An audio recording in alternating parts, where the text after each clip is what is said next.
Yo, yo, yo. Big up, big up, big up, big up, big up. Come on, man. You know what it is. The big Saturday stream. Your boy Sniper up in the motherfucking building. Come on. You get me? Let's big up, let's big up, let's big up. Random. Let me give you a dislike, old man. Are you dumb? Like, why would you even say that? Just do it. Yeah, but we're not going to start with that energy, man. Come on, man. We don't even care if you dislike. Who are you? You're just random. Stop your nonsense. As I said, we're open to Joe. You can jump on, you get me, and tell me why you give man dislike, like we care. Big up Love is Law. Get me. Fuck it out. Chris Golbatti. Big up yourself. Yeah, we don't know where Ari is yet, man. Come on, man. Grussler. Man like Grussler. Big up yourself. Wilfred. Big up yourself, cuzzy. Well, go on. Mm. Yeah, Mugbo Yoruba now. Mo man so dada. Shogbo. Hmm. But yeah, um, big up man like Scripts up in the building. You get me? Yeah, man. Big up man like Wilfred, bro.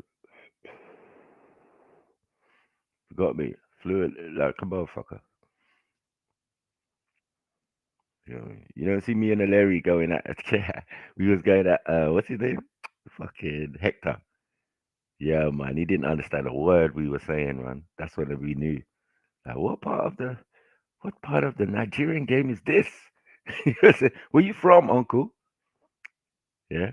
He was the only one just speaking pidgin to us, and I thought it was a bit strange. You know what I mean? Like, if you're Igbo, you're Yoruba, Ondo, you know what I mean? Like, there's so many things you could be. But he's from Benin, so I don't know. Some say he's Edo, but I'm not buying it, man. I'm not buying it. Anyway, let's move forward, man. Jump on, man, them. What you saying? What? I didn't put the link out there. I put it in there, man. The link's in the description. We're going to have a good one. You get me? I hope to see Dublin and Mary Jen. I got some Irish Galil. You get me? Celtic business. You get me? But yeah, I saw a good video. Yeah, little educatement to start off, cause I think it's at 12. I got to cut a little boy's hair. His parents are bringing him around to get his trim, so I'm gonna need people to be on, active. You get me? Interactive today. You get me? J Trill Sniper, my brother. Come on, every time. Jeez. Yeah, so I'm gonna need everyone to jump on today, man. If you ain't jumped on in a while, you get me, and you don't feel safe on the alpha channels, jump on this one, man. You know you're safe, man. We got you. You know what I mean? Ain't gonna no one come and violate you or anything. Just come say your piece, man. You know what I mean? The door is always open, man. Just not for trolling and that. You know what I'm saying? You wanna come and chat to us, even if you wanna come and abuse, man. The door's open, man. I don't see even why the trolls never jump in and say, "Yeah, come on, let me take you out, man." Little pussy, yo. Big up my brother. Red pill trill, don't know. You hear me? Hope you're good, man. Hope you're good. Hope everyone's good, man. Get me? Yeah, man, bright and early. So yeah, I was watching. We was talking about what was he talking about? We was talking about Americas and all of that the other day, and slavery and all of this type of stuff. And come on, Bibi Nana, don't know. Love is law. Look at you. There's bare you. Anyway, there's bare people who could jump on, man. Bare people who could jump on. Yeah, randoms. Randoms on smoke early. Come on, random. We ready, man. Yeah, yeah. You dislike, but you watching. Man thing. Right. So let me just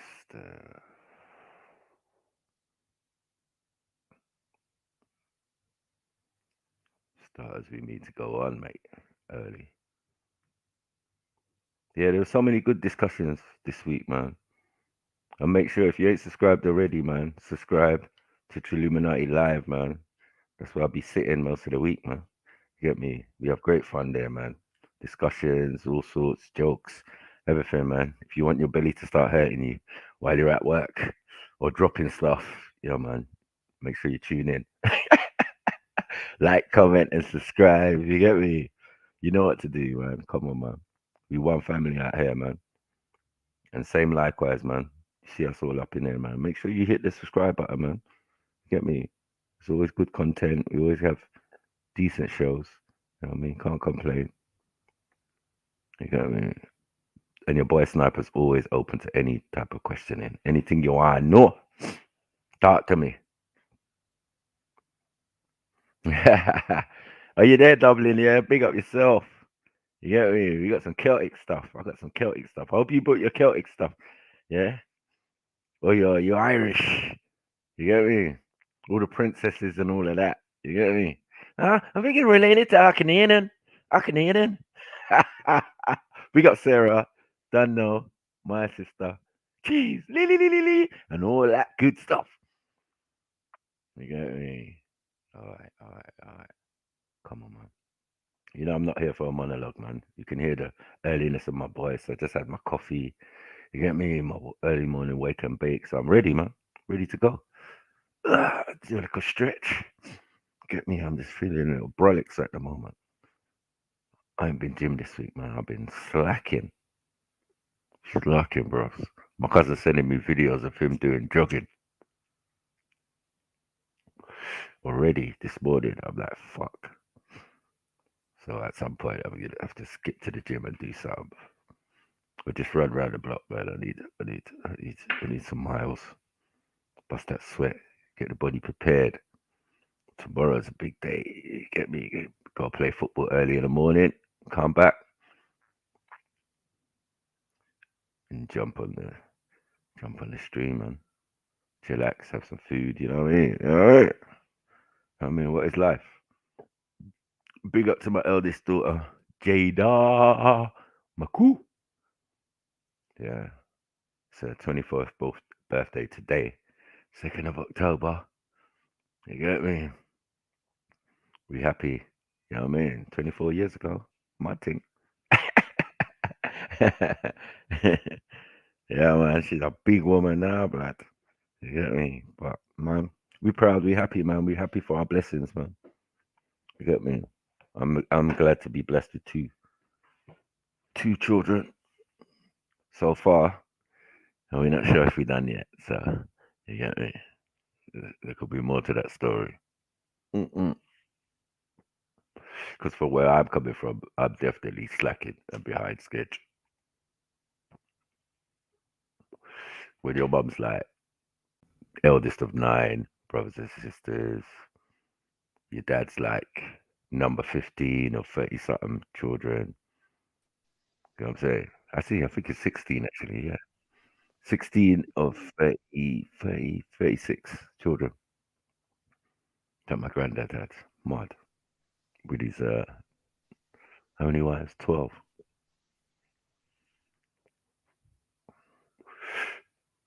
So,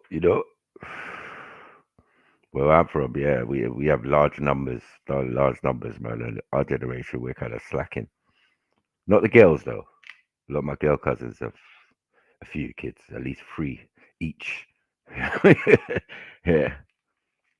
So, yeah. All right, let's go.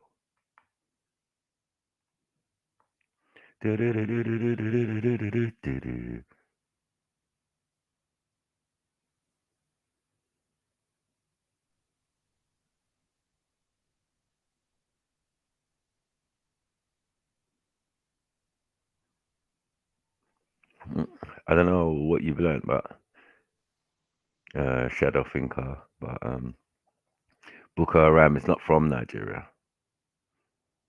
You get me? They're from like Chad, and they come into Nigeria and steal girls and all sorts of crap. You know what I'm saying? If that's even true as well, man. Like that went quiet, innit? went really, really, really quiet. So I don't know. Well, I'll go on for that situation there, man. I think I need to look into it still. But yeah, definitely, I do know that Boko Haram has nothing to do with the man. Yeah, this is a this is an external force. What do you call them? What do you call them? Insurgents and that.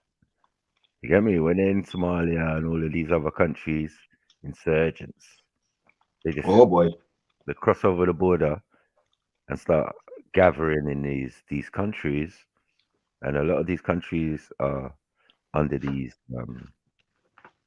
these rule, or they're calling disturbances in loads of these countries for years. Do you get what I'm saying? Because of insurgents, people coming in, trained military for various governments and blah blah blah, who have now become Mhm. warlords, different sects. You know what I mean? All of this Daesh and all of this type of stuff. So you know, the Boko Haram thing is part of that. And as I said, it's the Arabizing of certain certain groups, or using Islam as their mantle or their modus operandi, which is not true. You know what I'm saying? It's just based on some weird ideology created by some funny kind of foreigners. Let's be honest, with the Saudis and that, with their um, Wahhabism.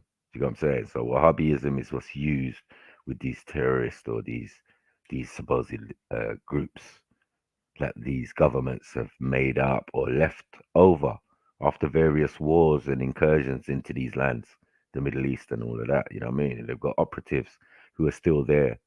So when they gather together, they call them they call them names. I think it was Al Qaeda was the name for the operatives working in the Middle East, which became a terrorist watch list.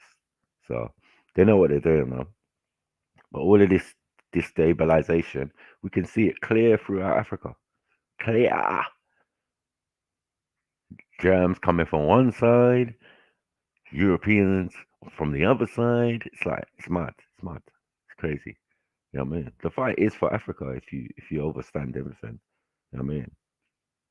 No matter what we say, the constant fight is for Africa and the Middle East, where there's oil and there's, you know, it's rich in certain things, and you can see everybody's interested. Everybody wants a piece. No one ain't taking over what the Saudis got, but it's fortunately they built themselves up, because if they didn't, imagine they would get bullied. Yeah, Michael, let's touch on something quickly you mentioned there about insurgency and all that. Yeah. In Africa, in Zimbabwe, were the cases of where after the independence thing had happened, there's going to be like a civil war going to start happening. What Mm, happened? Kids started reporting of seeing black men with black faces, in it, coming to the village and causing shit. hmm But what they were meaning was it was white people come painting their faces black, pretending to be black in the middle of the night, coming attacking people and trying to cause division between the people. Oh, I get what you're saying. No, no, the ones who are Arabized are the ones who follow the doctrine of um Ara, Wahhabi, yeah, the Wahhabi Wahhabis. thing, and what the insurgents are bringing in. Because you've got to understand that people there are various types of Muslims, and how people came to that decision, and how they are. You know what I mean? There's different tribes. Mm-hmm. So some tribes in the north became Arabized a different type of way to people in the south who are Muslim, but have various that's have historical and cultural context to it. Mm-hmm. Do you get what I'm saying? So it's part of, like, say, Yoruba culture. You know what I mean? Where Yeah. in another part of Nigeria, another tribe, theirs was definitely influenced by the Arabs or the Ottomans or something like that. Do you get what I'm saying? So Mm. yeah, this is the division, and this is the problem, and this is why we talk about mainstream Islam and all of these different levels to the thing, because those who seem to be in authority, as we seem, are the Saudis. So Yeah. they control the scholars. They can pay for these doctrines, these hadiths that are their own. Do you get what I'm saying? Yeah, That but this thing about mainstream Islam, this is something, it's a new phenomenon, man. it is fairly, but not that new. It started with, you could say, Abu Bakr. Do you get what I'm Mm. saying? Because obviously these men have collected everything and had their own version of what needed to be done. So now we've got a certain way, y'all follow the Sunnah and where it could have been just you had the Quran and you know what I mean. You overstood Hmm. thing. You wasn't in a sect as it is meant to be. So if you go to Mecca, you're not meant to be in no sect. You can't be claiming I'm Sunni, Shia, this one, Ahmadiyya, blah blah blah. You can't do none of that.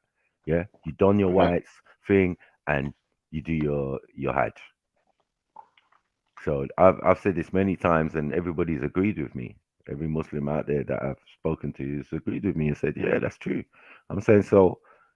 It's showing you that this idea of sectarianism is clear. If you're in a sect, you are yeah. held and bound by certain restrictions. And it's funny because, Hmm. like as I said, my dad's a Sunni, so it's like he's not held by mainstream Sunni ideals. Hmm. It has nothing to do with how they practice their thing, like say in But even Nigeria. in the Sunnis themselves, there's many sects in Sunni in Islam as well. Of course there is, of course, and I've discovered that after spending enough time at Speaker's Corner. I didn't know about Yeah, all of this stuff. You know, I knew what I knew, and I constantly, as I said, frequently sat at the foot of imams and had deep conversations and thing for years. You know what I mean? Come to my barber shop and get their beard trimmed and all of this type. We were going to get into deep discussion, a lie. yeah, So I never heard the arguments that were brought forth until I reached Speaker's Corner. You understand? And man start drawing hadiths on man. Like, well, I'm having conversation, but we're talking about the Quran, we're talking about the Bible, we're talking about all sorts. You know what I mean? yeah, So I don't know. I don't know. This is different levels. You know what I mean? It's like yeah. I went down in levels when I went to Speaker's Corner. I never saw one imam there. Mm. Do you get it? Other than Shamsi, I never saw one. Yeah. They don't attend such places, man. They ain't got time for rubbish. Do you get it? So I started to Hmm. realize, like, right, you know, these men are out here cutting ribbons and stuff while we're in Speaker's Corner, Hmm. arguing over, you get me, points that Yeah. they could easily resolve. You know what I mean? So it's that, man. It's just a technique. But yeah, our I foremost. think as well, it's a rise of apologetics as well. Mm. The rise of apologetics is also causing problems. And you know what? Because my sister took a shahada over here, and even the way she did it, it was considered. I thought it was different. I was like, this ain't the same thing as what Dad does. So I phoned him in Africa, Mm. and I said, Dad, the thing that my sister's just done, do you get me? Mashallah, inshallah, and all of that, right? But I'm saying, Mm. is that the same thing like your thing? He said, no. I said, oh, thank you. Do you get it? Cause I was just had to check, man. 'Cause you lot drink beer, sit down, eat cola nut. You get what I'm saying? Like, and discuss Hmm. about politics and whatever, and you know what I mean? Whatever they're talking about, they have big discussions and da. So I was thinking, wow. But I heard alcohol is haram. Do you get what I'm saying? Over Yeah. here, I'm like, they're telling us alcohol is haram. You get me? In certain sects and da, which I understand now. In certain sects and certain ideas of Islam. So I'm going speakers calling them and say, yeah, alcohol is haram. Oh, alcohol is not haram. Yeah. You get me? Oh, it's Music just is being around. Music is not intoxicated. around. Yeah, this one is haram, that one's haram, this one's this. I said, what? What? There's a lot going on here. So it was just a process of learning for me what was actually going on, thing, who was in what groups, what thing. I couldn't just dump it and say, these Sunnis are da. It wasn't that. I realized within the sector of Sunni, there's so many other different variants and different sects. You get what I'm saying? You have sex within the sect. That's how Within mad the it is. sects, right? Do you get what I'm saying? So I was like, okay, you get me? You done know? But I think that's religion across the board, isn't it? Across the board, it's Mm. religion for you. I don't Yeah. think you'll find one religion which is unified in everything. There's Mm. many sects in every religion. Christianity, I think even the Sikhs are sects. Yeah. You know what I mean? Yeah. This is something. It's life. It shows you this is just some man-made stuff. Mind my language. Pardon my French. Mm. Yo, we say K. big up, K. K, the original FTK, and he put the K in it. Yeah, you put the K in FTK, man. Yeah, K was getting it every single episode. It was crazy. But big him up, man. He's always supporting, man. Jeez. I don't know. You better straighten up your shit, K, man. Making a lot of noise, man, right now.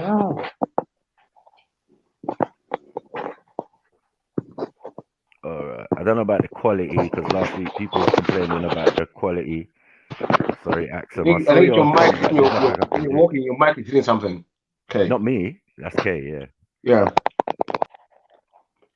They jumped off now. Probably went Yeah. to Big press up mute. everyone in the building. Sarah, I see you. Baby Cheers, Nana Trill. cheers, Shadow cheers. Thinker, I see you. Scripture is murder. I see you, my G. Come on. Have no evidence. If you can give specific examples, might help me. Yeah, there's things like at the grave sites of some of our prophets and all of that, there are shrines, right? So there's such a thing in Islamic terms as shriners. Shriners are the Islamic version of masons, priests. Illuminati. Do you get what I'm saying? So, like, there are many things like they say also that people who worship shrines are that's haram. Do you get what I'm saying? So some sects steer away from the practices, Islamic practices, but it's not their thing. Jeez, man, like scripts. The Shriners. Yeah. So yeah, the worshipping of shrines, and there's at the Prophet peace be upon him. There's supposedly a shrine over the grave site. So, what I mean, they say that people go there, but they don't worship at the shrine. So there's But various real though, different what is practices and Hajj? things. Sorry. What is Hajj, Michael? Is that going to a shrine? Kaaba. Yeah, it's a pilgrimage. So I don't Yep. know why they think. No, it's true. It's true. It's true. That's why In you plain see that. sight, G. Yeah, How there's you there's deny things. that?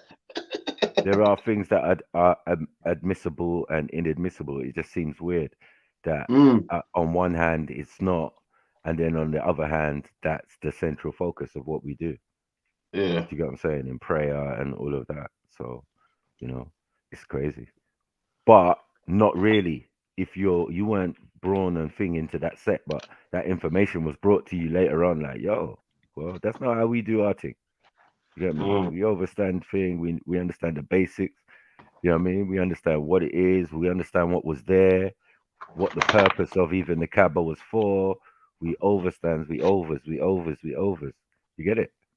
So it's not a problem for certain Muslims, you know what I mean, to understand what is admissible and what's inadmissible because it's what's within their grouping or how they perceive it. This is why we got my brother Marshall, you know what I'm saying, who's now no longer part of a sect, but is just a Muslim. Muslim, and he's trying to. He went from Mm. Marshall Mathers to Marshall, his real name. Yep. Come on, Michael. We have adjustment bureau out here. We need to I'm give ourselves telling some you. props, bro.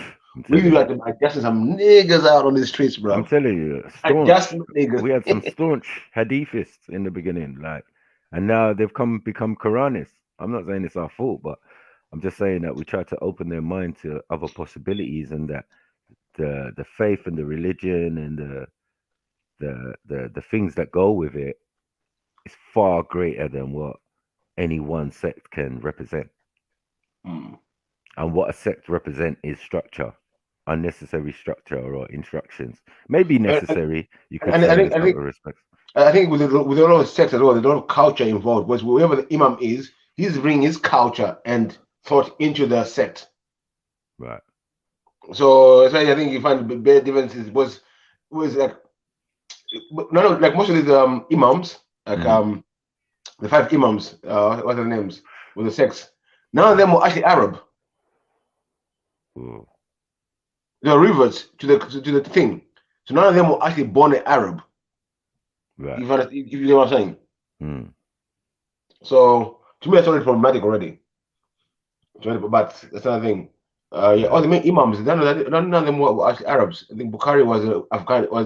Even Sahih Bukhari. He was from Uzbekistan. Come on, my brother. Big up Trill Billy Cole, man. You know what I mean, or something like Bop. that. But yeah, there's a lot of culture in this thing, worshiping by these imams. But even they're saying about, I don't want to go into them this. Even they're saying about the child marriages. They said this would never happen in Arabia, but because of where Bukhari comes from, Uzbekistan, where that was prevalent, he added that into the hadiths. Right. That's facts. The report say that. When there's no child marriages happening in Saudi Arabia at the time, never. It was not happening. It was only Sahih Bukhari who mentioned it in his books. But where he comes from, that practice was prevalent.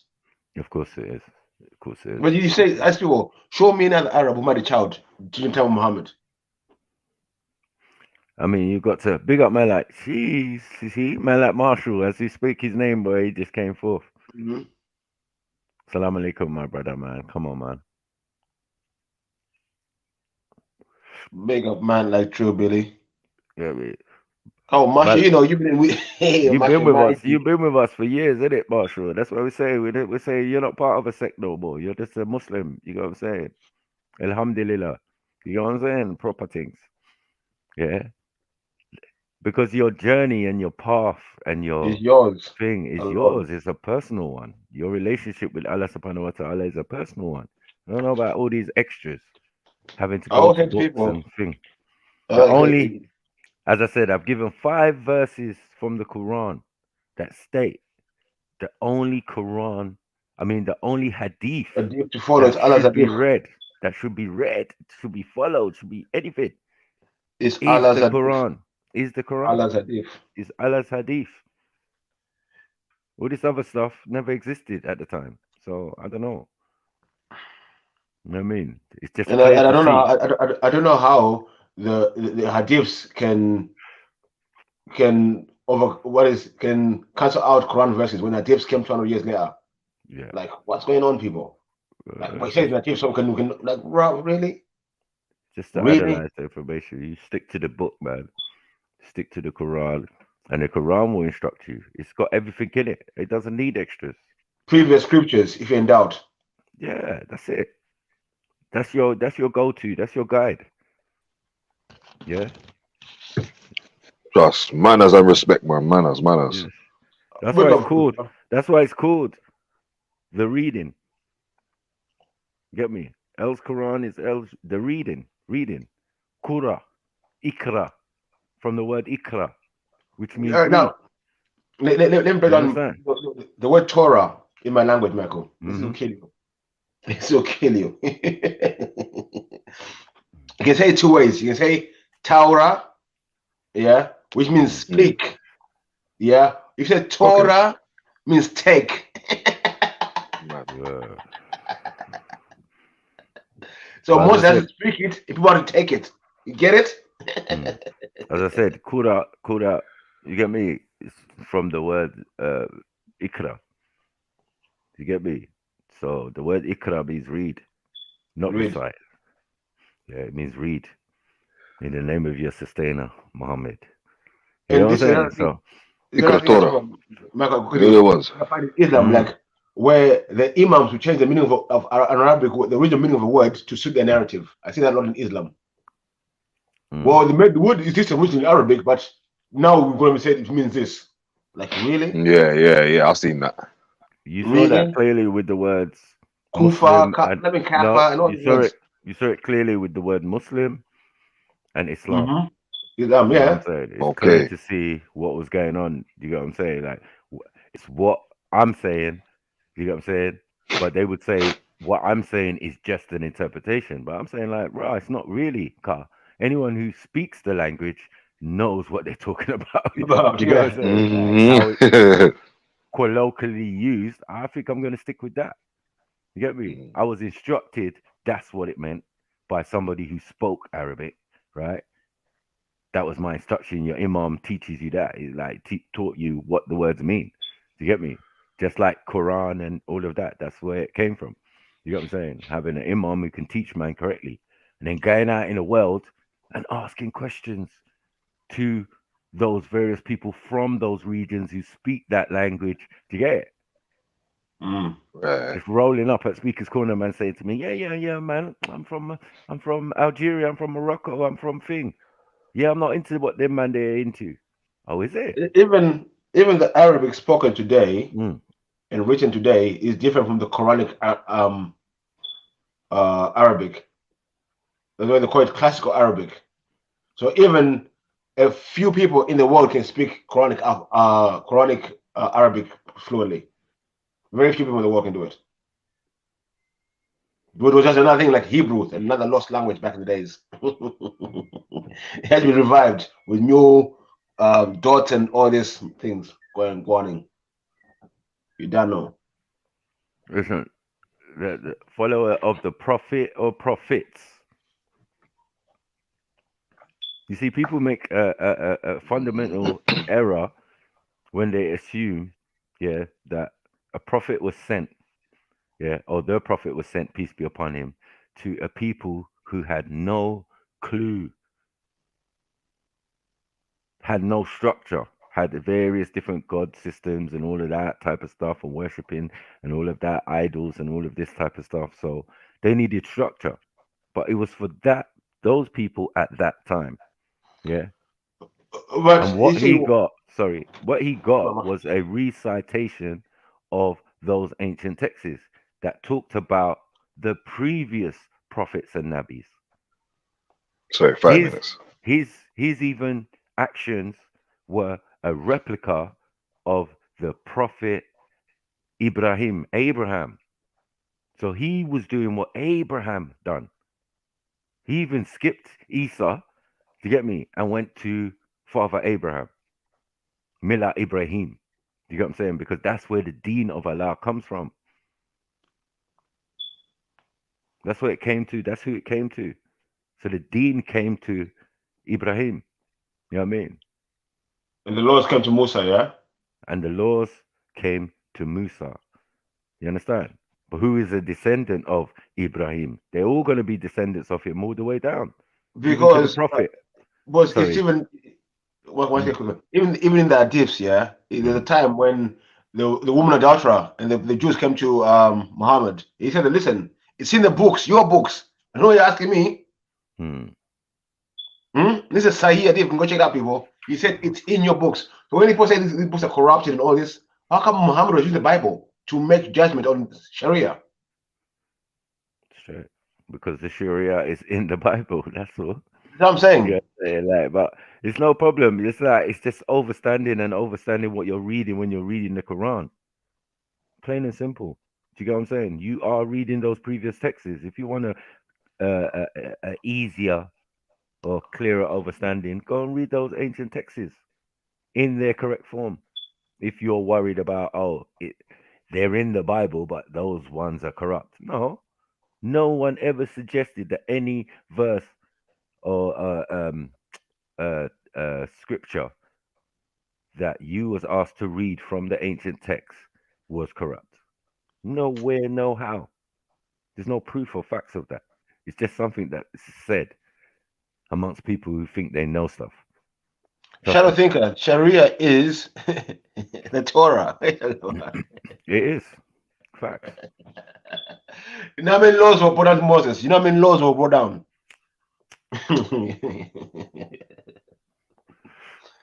Oh, what days. Yeah. Sorry. Yeah. Sure is in the Bible, man. Come on, man. It's clear. That's why it says, refer, if in doubt about anything or any matters, refer to the previous scriptures. When they're referring, they're saying the 5 books of Moses, they're saying the Gospels of Christ and all of that, and then they're saying the book of Revelations. Like, what are we doing?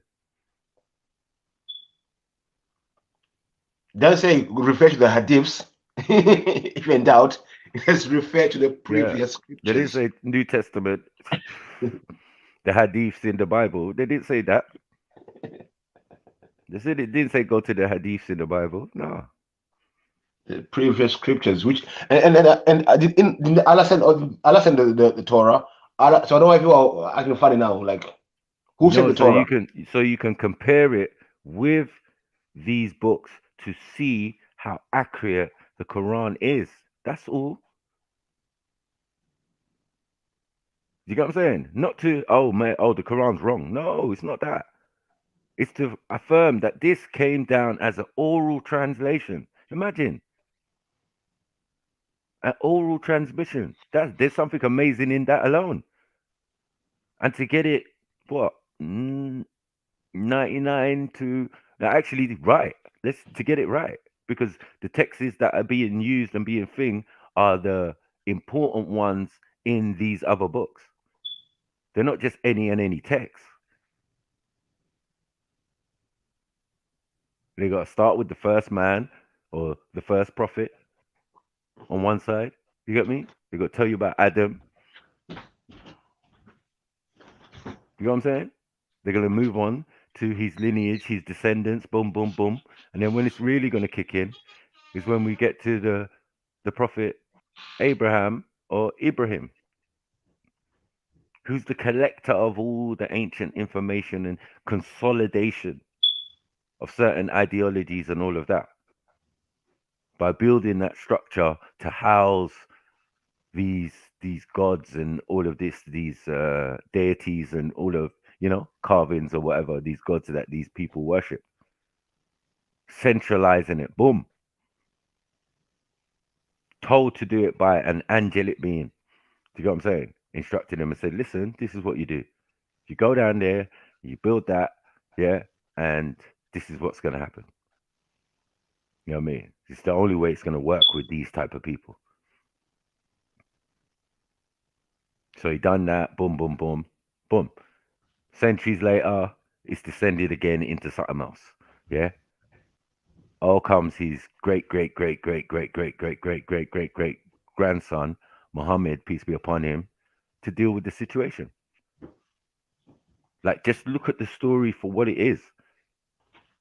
It's just an addition to the existing story. It's just to affirm. Do you get what I'm saying? That's why he's the last. Boom. Last of those ancient texts. Whether they're someone else is holding them or whatever, or who thinks they got control of them, doesn't matter. This one was given straight, boom, into the prophet's mind and out of his mouth. Do you get what I'm saying? And then someone wrote it down and da. Now, when you put these books together, you start to realize, wow, okay, well, this is an amazing book here, because this was given orally and it matches up with what has been put down for generations and generations and generation on stone to papyrus to paper to scriptures and scrolls and all of that. So that's how it works, man. You know what I mean? But the understanding of that comes from study and reading carefully. You know what I'm saying? So it is what it is, man. I mean, if it's part of your deen, it's part of your deen. If it's not, it's like, look, you've got to understand that us Muslims are descendant of Ishmael. You know what I'm saying? They're Ishmaelites, right? But Ishmael is the eldest son, right? But his mother is Hagar, an Egyptian princess. Then you can be African. Right? Just keep it back.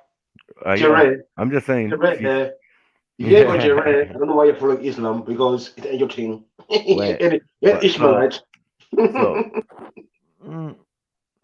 So we've gone from Ishmael, where Islam comes from, right? Oh, right, because Ishmael is the son of Abraham or Ibrahim. I don't even know why I'm stalling or whatever. Every Abraham and then to Ibrahim, then to Kedar, yeah, and you get the tents of Kedar because they're traveling, they're moving, they're like caravanning or whatever. You know what I mean? Around, they're wild. This one's meant to be wild, and then from Kedar to the tribe of the Quraysh. That's how it goes. Do you get what I'm saying? So essentially, each descendant is going to do what the previous descendant did. So there was no breaking of the chain, because what's Ishmael going to do? He's going to be practicing in the ways of his father and his mother. So his one is going to be a little bit different to his brother Isaac. You know what I'm saying?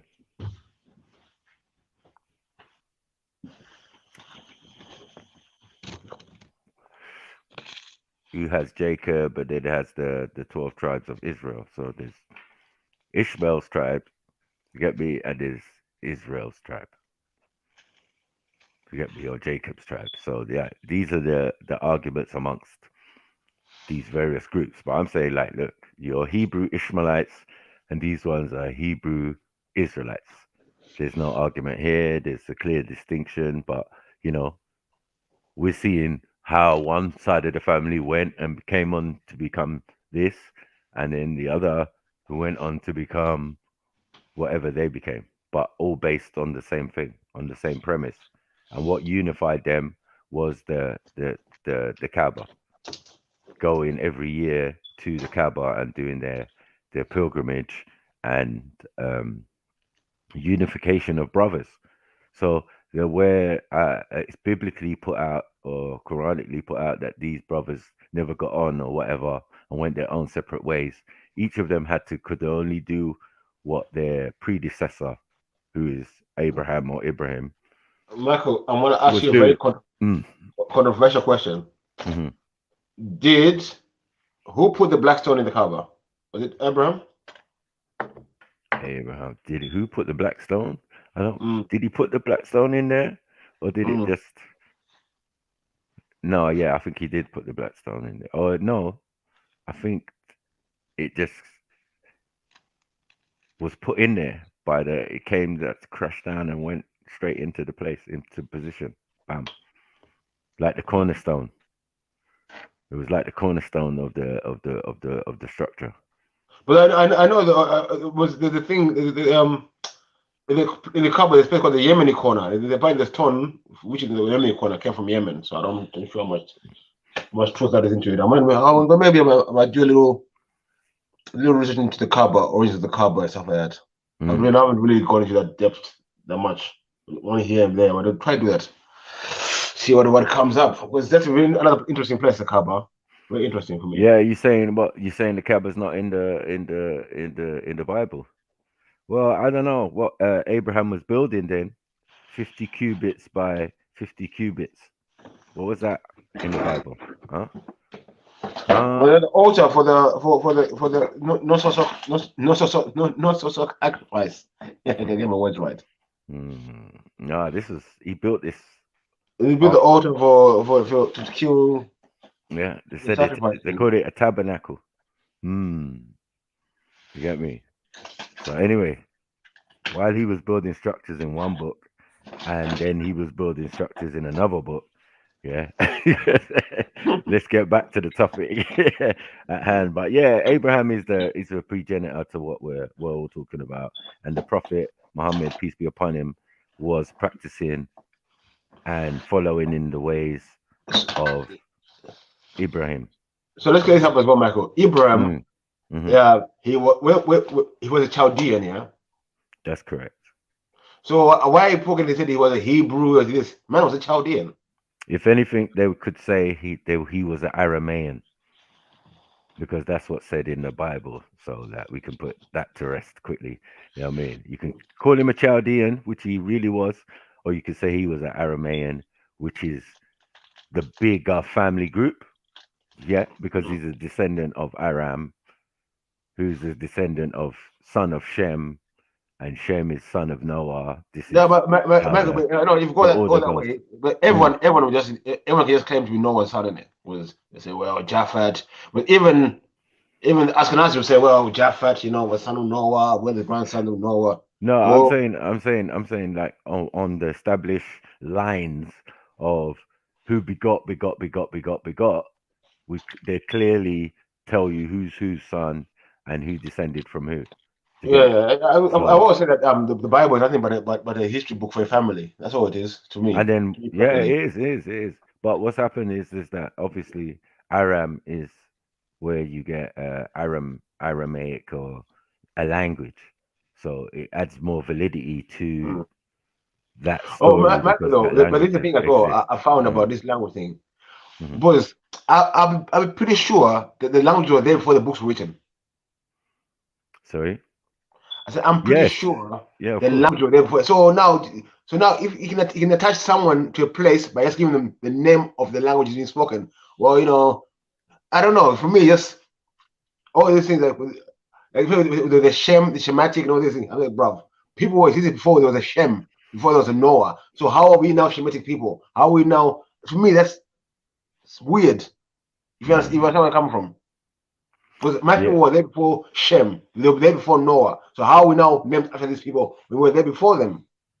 but I'm saying, but were your people there in that region before these other people? Yes, they were. Yeah, So that's the point. yeah. I think that's what the point is. That your people were there before at a particular time. There's no doubt, there's no lies, there's no thing about that. If it was the Mm-hmm. Fertile Crescent, obviously we was up there doing agriculture, living, It's just part of our land, isn't it? Mm. It's just part of the landscape that we call the planet or whatever, you know what I mean? So at the end of the day, we will wander to such places, especially if it's fertile and nice and blah, blah, blah. Because man are telling us 40,000 years ago, someone's doing agriculture up there. Mm-hmm. Don't tell me. Them big Unguni cows and that. You get me? Them big Unguni cows with the horns and shit. You get me? Come on, big up Zulu. Big up Zulu. Come on. Shabbat Shalom Zulu. No, something that always infuriates me. Like, oh, so I said, bro, my people, the Shona people, were there way before. Mm-hmm. I was way count before the Shemitic language. So how are you now telling me that I'm a Shemitic? Like, Mm. please drop me out. How can I be my son? Is it the other way around? Oh, sorry. The reason for that, my brother, yeah, the Kaaba has been moved. The Kaaba was moved to that location It was where it from was Yemen. And originally. the Kaaba was in Yemen. Where was it? It was originally built and constructed. It's definitely the history. You can look it up. It's been moved. So yeah. I'm saying even Yemen. though even though that spot is a very significant location, Yeah. yeah, it wasn't the original location of the Kaaba But necessarily. I'll say the Yemen makes more sense because if you see where Egypt to Yemen are, the borders. Hmm. Yeah, boy, I'm leaving it alone, car. Last time I got struck for that shit. Yeah, bringing the Not evidences. long to take You know to how I get do. it by foot to and Yeah. from, Mm, bro. I'm just leaving it alone. I'm just not involved. You get me? People Disclaimer, need to do instant these things, man. disclaimer.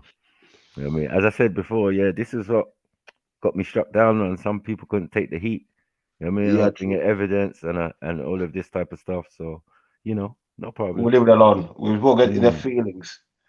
We yeah. no carry feelings. We Yeah. carry FTK Gundam. You're FTK the, Gundam. you're gonna tell Sniper that he's an Islamophobe in a minute. You get me? Like what Zulu got yesterday. You're like, what the hell? You What the know that hell, day, yeah, man? with Khan, Leave yeah. my I knew brother that what alone. Khan came play again, but when me and him were talking at first, he tried to pull that Islamophobe on me. So he was out to throw that slur on someone. So you go around and say, look, Islamophobes. You're It's looking for only sound because bites. someone said he's fat. Yeah, I said he was fat. What? Am I Mm. lying? Hmm. No, I'm saying, yeah, thing. I'm telling you, it's been moved, man. Like that's historical facts. Like, you know, that's not. in no books like this is actual, you know, people Twice, having actually, Michael, it's moved discussions, twice, actually. There's having one discussions caliphate. and debates about it, and you know, people are forming alliances and all sorts, and places are getting invaded and licked with rocks and stones, and it's mad.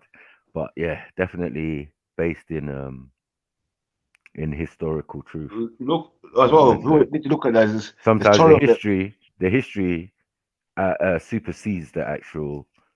You know what I mean? Because they go into events that are more, you know what I mean, in more detail. So that's why I say sometimes the history can help support any type of story or if you know, if you look into it. So you have to look into the history of certain alliances and things, because people are taking over certain regions at certain time, coming from north or wherever they're coming from, but they also keep records. So there's records on interactions and letters crossing between people saying, yeah, look, we'll form an alliance, but religiously we are the same, so we agree on this, and this will be sacred and no one will trouble it, and all of that type of stuff. So you know what I mean, those letters and that information is out there, man. Make sure you know your boy done the research on it, man. It's just not, ain't nothing, man. People go look at the Ain't battle no of the thing but a elephants. chicken wing. And Huh? people can also, I'll give you a little Mm, gem here. Look up the battle of the elephants at the Kaaba. mm, Sahih Hadiths all day long. mm. Let's go look it up. But anyway, let's get to the video, man, and let's get some juices flowing, brain stuff. Yeah, let's go in. Let's go in a little bit. Get me.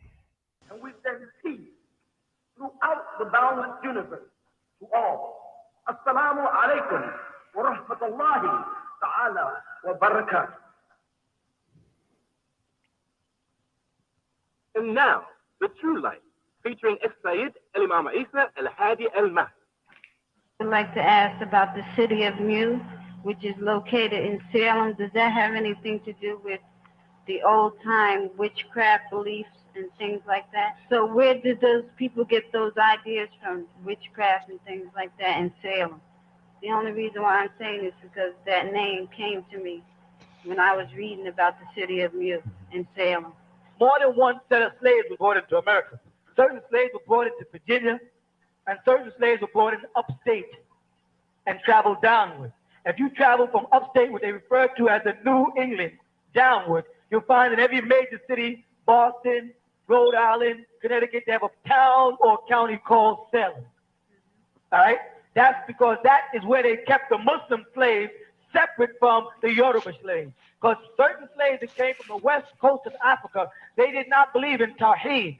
Tawheed is wahdahu la sharika lahu, the aloneness of Allah, and He has no partner. But friends, they didn't believe in idols or Arishi or Batala, Obatala, Shango, Yemaya, and different gods of Africa. They believed in Allah as one, like Uncle Unton did. All right?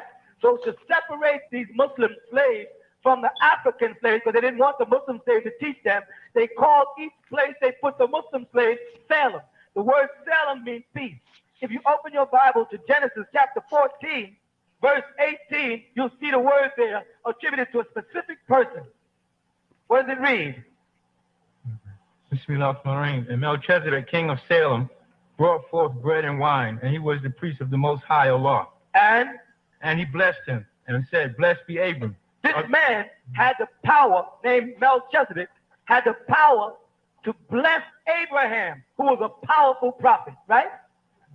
Abraham was chosen by the Most High, yet this man had the power to bless him. Why? Because in the book of Hebrews, chapter 5 and 6, they tell us that this man, Melchizedek, was a priest after the order of the Most High. Right? Now, where was he from? King of what? Salem. The word Salem, strangely enough, is the same word we use, Islam or Muslim, one who is of peace. The question I always ask so-called Jews, that if the Torah was in Hebrew, why don't they have the word Shalom here? Why do they use Arabic here? If it was in Hebrew, they should have King of Shalom, not King of Salam. They use an Arabic word because the original Torah was in Syriac Arabic, the ancient language, not in Hebrew, like many people would like you to believe. So Salem was a city of peace. right? People who are of the city had a prefix put on them. When a Muslim adds the word mu on the front of a word, it changes to one who is of something.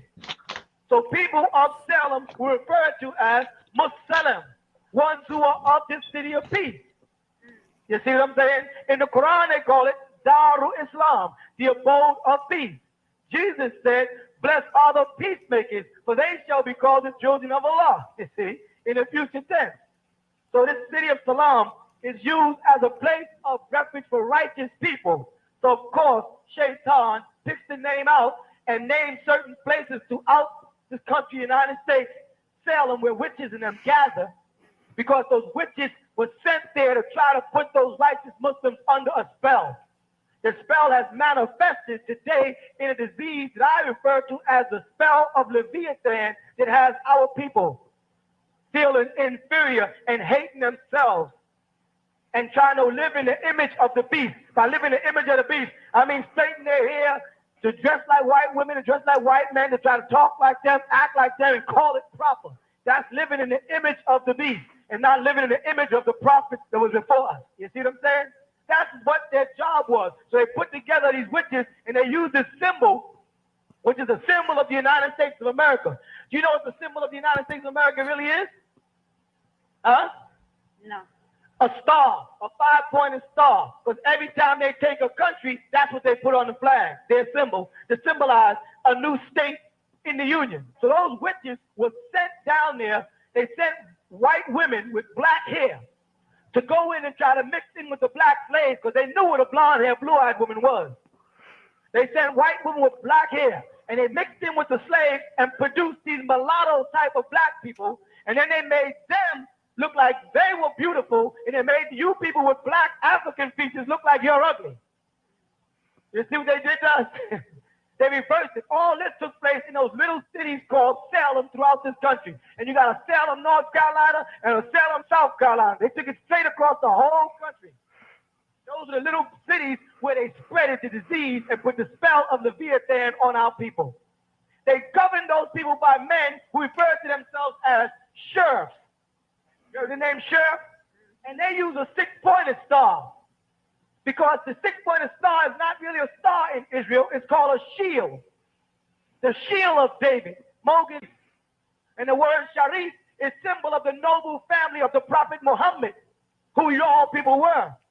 The descendants of Muhammad who came out of Sudan. They brought them to those cities. People they brought out of Nigeria and Ghana and parts of West Africa, they took them to Haiti and different islands of the Caribbean.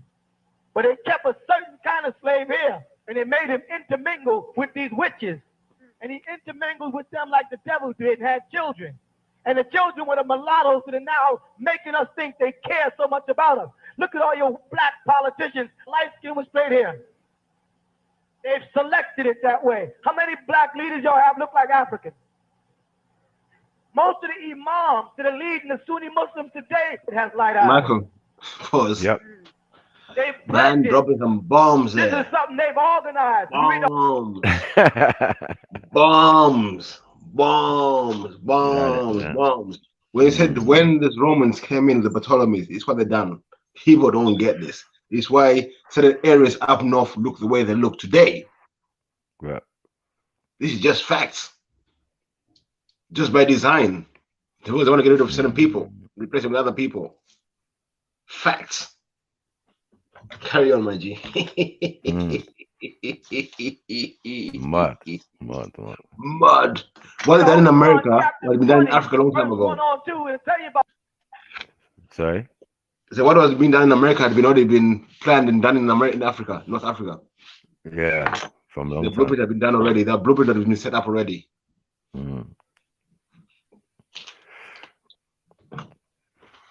About those light eyes. And what to watch out for. The Holy Quran, 20th chapter, Surah Taha. The 102nd ayat, or 102nd verse. On a day when a trumpet shall be blown, on that day we shall gather the guilty accused blue-eyed. They use the word zurqan. Many Muslims say that don't mean blue. It means blear or clear. The Arabic word for blue is azraq. Zurqan means blue-eyed. Let's stop playing games. It's too late now. We're in the latter days. So I say that city of Salem was a place that they put the spell of Leviathan on you. And if you want to know where the talisman of the spell of Leviathan is, it's on the dollar bill. Notice this. They put in God we trust on a dollar bill. They don't even have it on the church. It don't even open the verses of their Bible. But on a dollar bill there's a big sign, in God we trust. Correct? Then they have on the back of the dollar bill, the key, the scale, the pyramid, all of the symbols of bondage, slavery, how they took the country, who they took it from, who you are, the builders of the pyramid without your eyes. You're the builders of the pyramid without your eyes because you don't know you did it. Why don't he know? Because the trader told him to eat wrong foods when he was a baby. Put pork in you. Had you eating pig feet and ribs. Had you living in his image and took away your divinity and replaced it with his low animal-like nature. Now we're out using crack, raping, killing, and robbing, and he classifies blacks and Puerto Ricans as the lowest on the scale. Blacks and Puerto Ricans built the pyramids throughout the world. We had civilizations, and let me make this clear. We are not civilized. We are not civilized. We are the civilizers. We were never barbarians. We never were savages. And you can't name one species of gorilla that lives in a cave. So don't tell me no caveman was an ape. Because gorillas don't live in caves. They live in trees. So that city of Salem, you made a very good point. The city of Salem you're talking about is where they brainwashed the blacks, where they integrated with our men and our women and bred the mulatto children. Now, if you go back into American history right here, right to the Schomburg Library, and you see almost all of the leaders of the black organization were mulatto-looking people. All these different governors. That was preordained. They organized that. They knew what they were doing. But what they didn't know is they plan a plan, and Allah plans a plan, and Allah is the best of planners. Our day would come. I think that was Dionne Warwick said that, didn't even know it. Our day would come where we'll have everything. We'll share the joy. All black people did is use their music to tell the story of the things they didn't have the courage to tell the white man. When y'all was back there in the Christian churches, when you was talking about rock me in the bosom of Abraham, he was talking about Islam. You was trying to tell them we don't want your Christianity. Was Abraham practicing Christianity?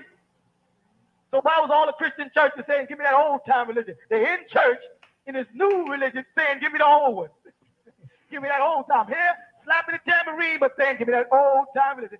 Religion of who? Religion of Abraham. Well, if it was good enough for Abraham, then it's good enough for me. Saying, I don't want a new religion.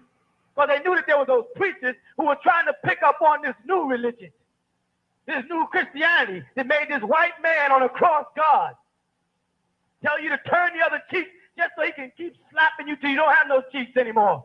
And black people, we've been turning the other cheek long enough. And you've been waiting for a spook God who ain't coming. Jesus ain't coming out no skies or no chariots. Better stop sending your money to reverend clowns because you're paying your way to hell. And the Quran says they buy error for guidance. Reverend, just get on television and on these, send us this, send us that, send us this, send us that. Then they end by saying, because Jesus is coming. Jesus is coming. Tell me one place in the Bible where Jesus said, send him in some money. He never did. This is the work of the devil. But Allah, subhanahu wa ta'ala, is Ar-Rahman, Ar-Rahim. He's most yielding, most merciful, most compassionate, all forgiving. He protected you. Because while the white man was feeding y'all pork, he was feeding y'all watermelon. Now scientists find out that watermelon flushes the stomach. They didn't even know that before. So while the white man was trying to destroy your brain through pork, to the chicken worm, Allah subhanahu wa ta'ala made it a joke for black people to eat watermelon. So the white man would give black people watermelon just to laugh at you. Meanwhile, you was cleaning your system. If y'all ever had a time to say amen, now say amen. Amen. Because Allah has protected us. Don't say hallelujah when they say Jesus Christ. We think about the glory that Allah sent down on you. Now it's time to say hallelujah, which is nothing but Allahumma. Allah and all of his illustrious angels. Big up T-Book, man. Big up yourself, man. Right? Don't be afraid to express yourself. Islam doesn't say we got to sit there tight. I see some of you people rocking and moving. Then move. That's that Pakistani Islam say we got to sit there in that cold. When we want to say Alhamdulillah, then yell out Alhamdulillah. And we want to say that's right, say that's right. We want to say that's true, they say that's the truth. Make a commitment, because what happens when you do that there, you confirm it in your own heart, like it says. By committing it by tongue and confirming it in your own heart. Say, Alhamdulillah, that's right.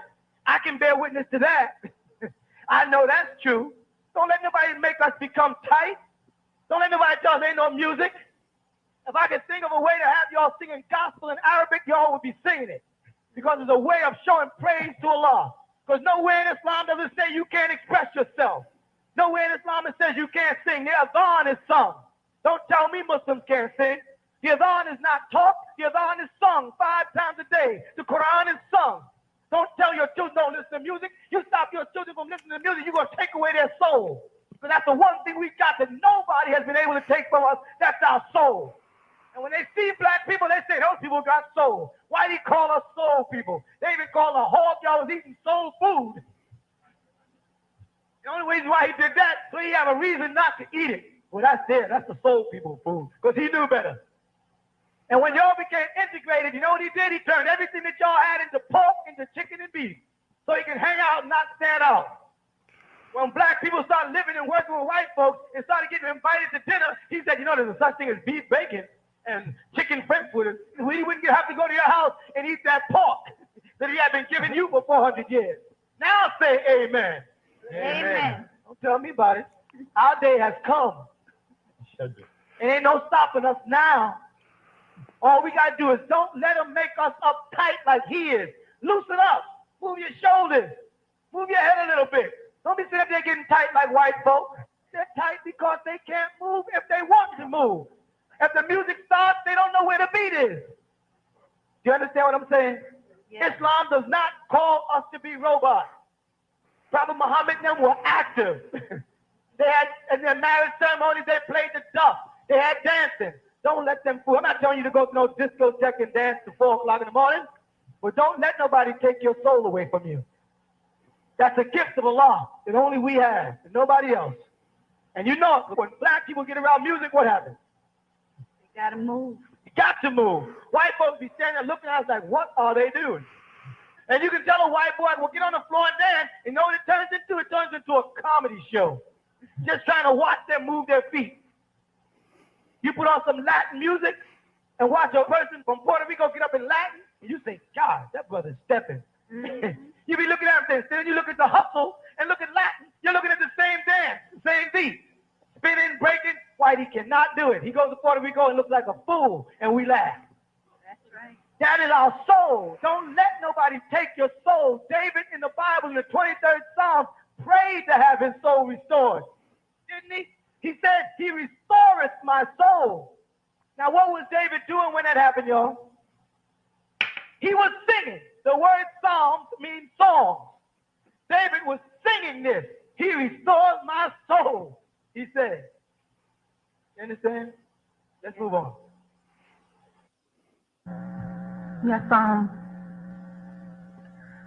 go to a Lutheran Christian school, and one day we were in religion class, and the teacher puts to us that he was talking about the relationship between us and Allah, and he goes that God does not need us, he wants us.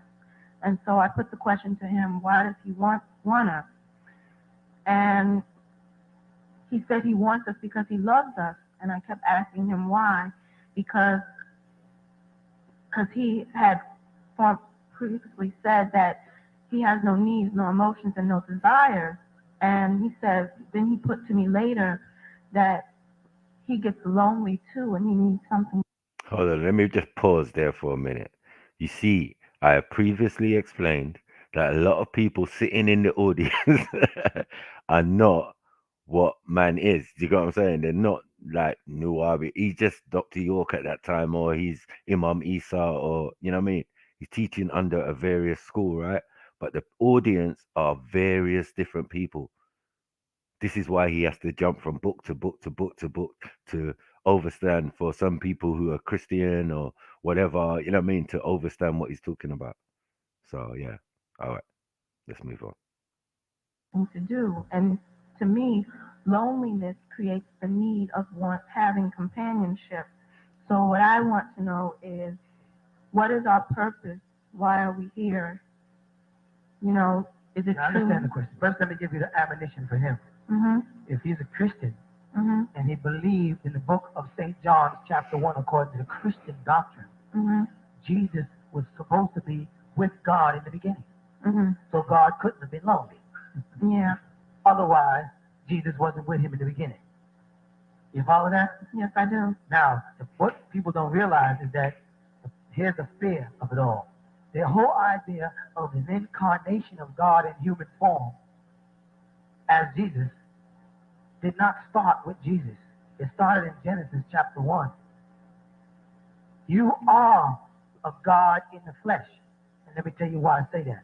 Because in the book of Genesis chapter 1, if you turn to it, on the 26th verse, it says, and God said, let us, and this us Mm-hmm. means that God was with more than just Jesus. He was in a plural, let us. And the us, if you go to Genesis chapter 3, I'll show you right now. Okay. Genesis chapter 3, verse 22 is going to tell you who the us is. And the Lord God said, behold, the man, meaning Adam, right? Yeah. Is what? Is become as one of us. He's separated to us, because many scholars try to say the us is some Semitic form of pluralization. It symbolizes respect. Mm-hmm. Right here it says, and the Lord God said, talking to somebody or himself, Mm-hmm. right? Yeah. Behold, the man is become as one of us. And what did he say, which made him like one of us? He knows good and evil. You see that? Yes, I So do. that must have been in the presence of good and bad angels at the same time that he was talking to. Otherwise, he's saying that he's evil. But he said knowing good and evil, or good from evil, for that matter.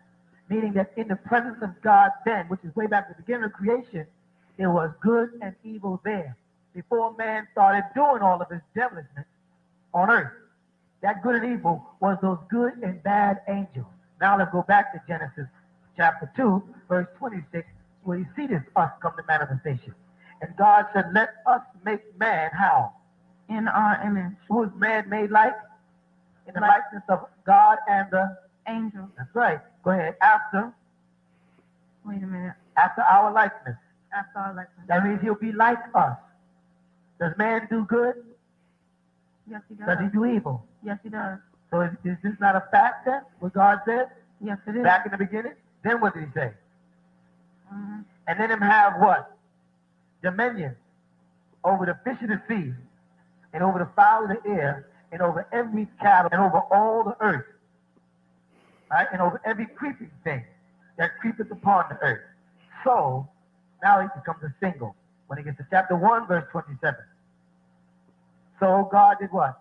So God created man in his own image. See how it jumped to a single now? Uh-huh. So the good and evil there was the angels. Mm-hmm. Now the individuality is there. Now watch. Go ahead. In the image of God created he him. That's Male right. and female created he them. You see what just happened? Yeah. In that verse, they spoke about the man having the likeness of the Almighty and the angels. Mm-hmm. That good and evil was the angel's nature, the Uh-huh. likeness of. Then he said he took man and made him like him. How did he do that? Because of a word that they use in the Bible, which is very simple. It's a nun feh. Nefeh, the word to breathe. And he says in the Bible that the Lord breathed into man in Genesis chapter 2, verse 7. Let's see what it says there. And the Lord formed man of the dust of the ground and breathed into his nostrils the breath of life, and man became a living soul. That's right. And he breathed the breath of life. Now, if you go to St. John chapter 1, let's get some knowledge of this breath of life.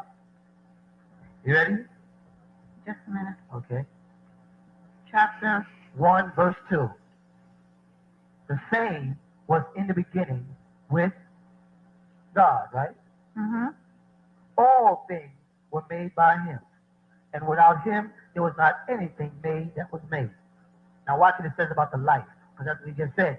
He breathed into man of his spirit, of his own spirit, and man became a living soul, the breath of life, right? Mm-hmm. Okay? In him was what? Life. Mm-hmm. You got that in your Bible? No, this Bible says something different. St. John, Yeah. chapter 1, verse 4 says what? Just a minute, I'm sorry. In him was life, and the life was the light of men. Is that not a match up to what we just read in Genesis?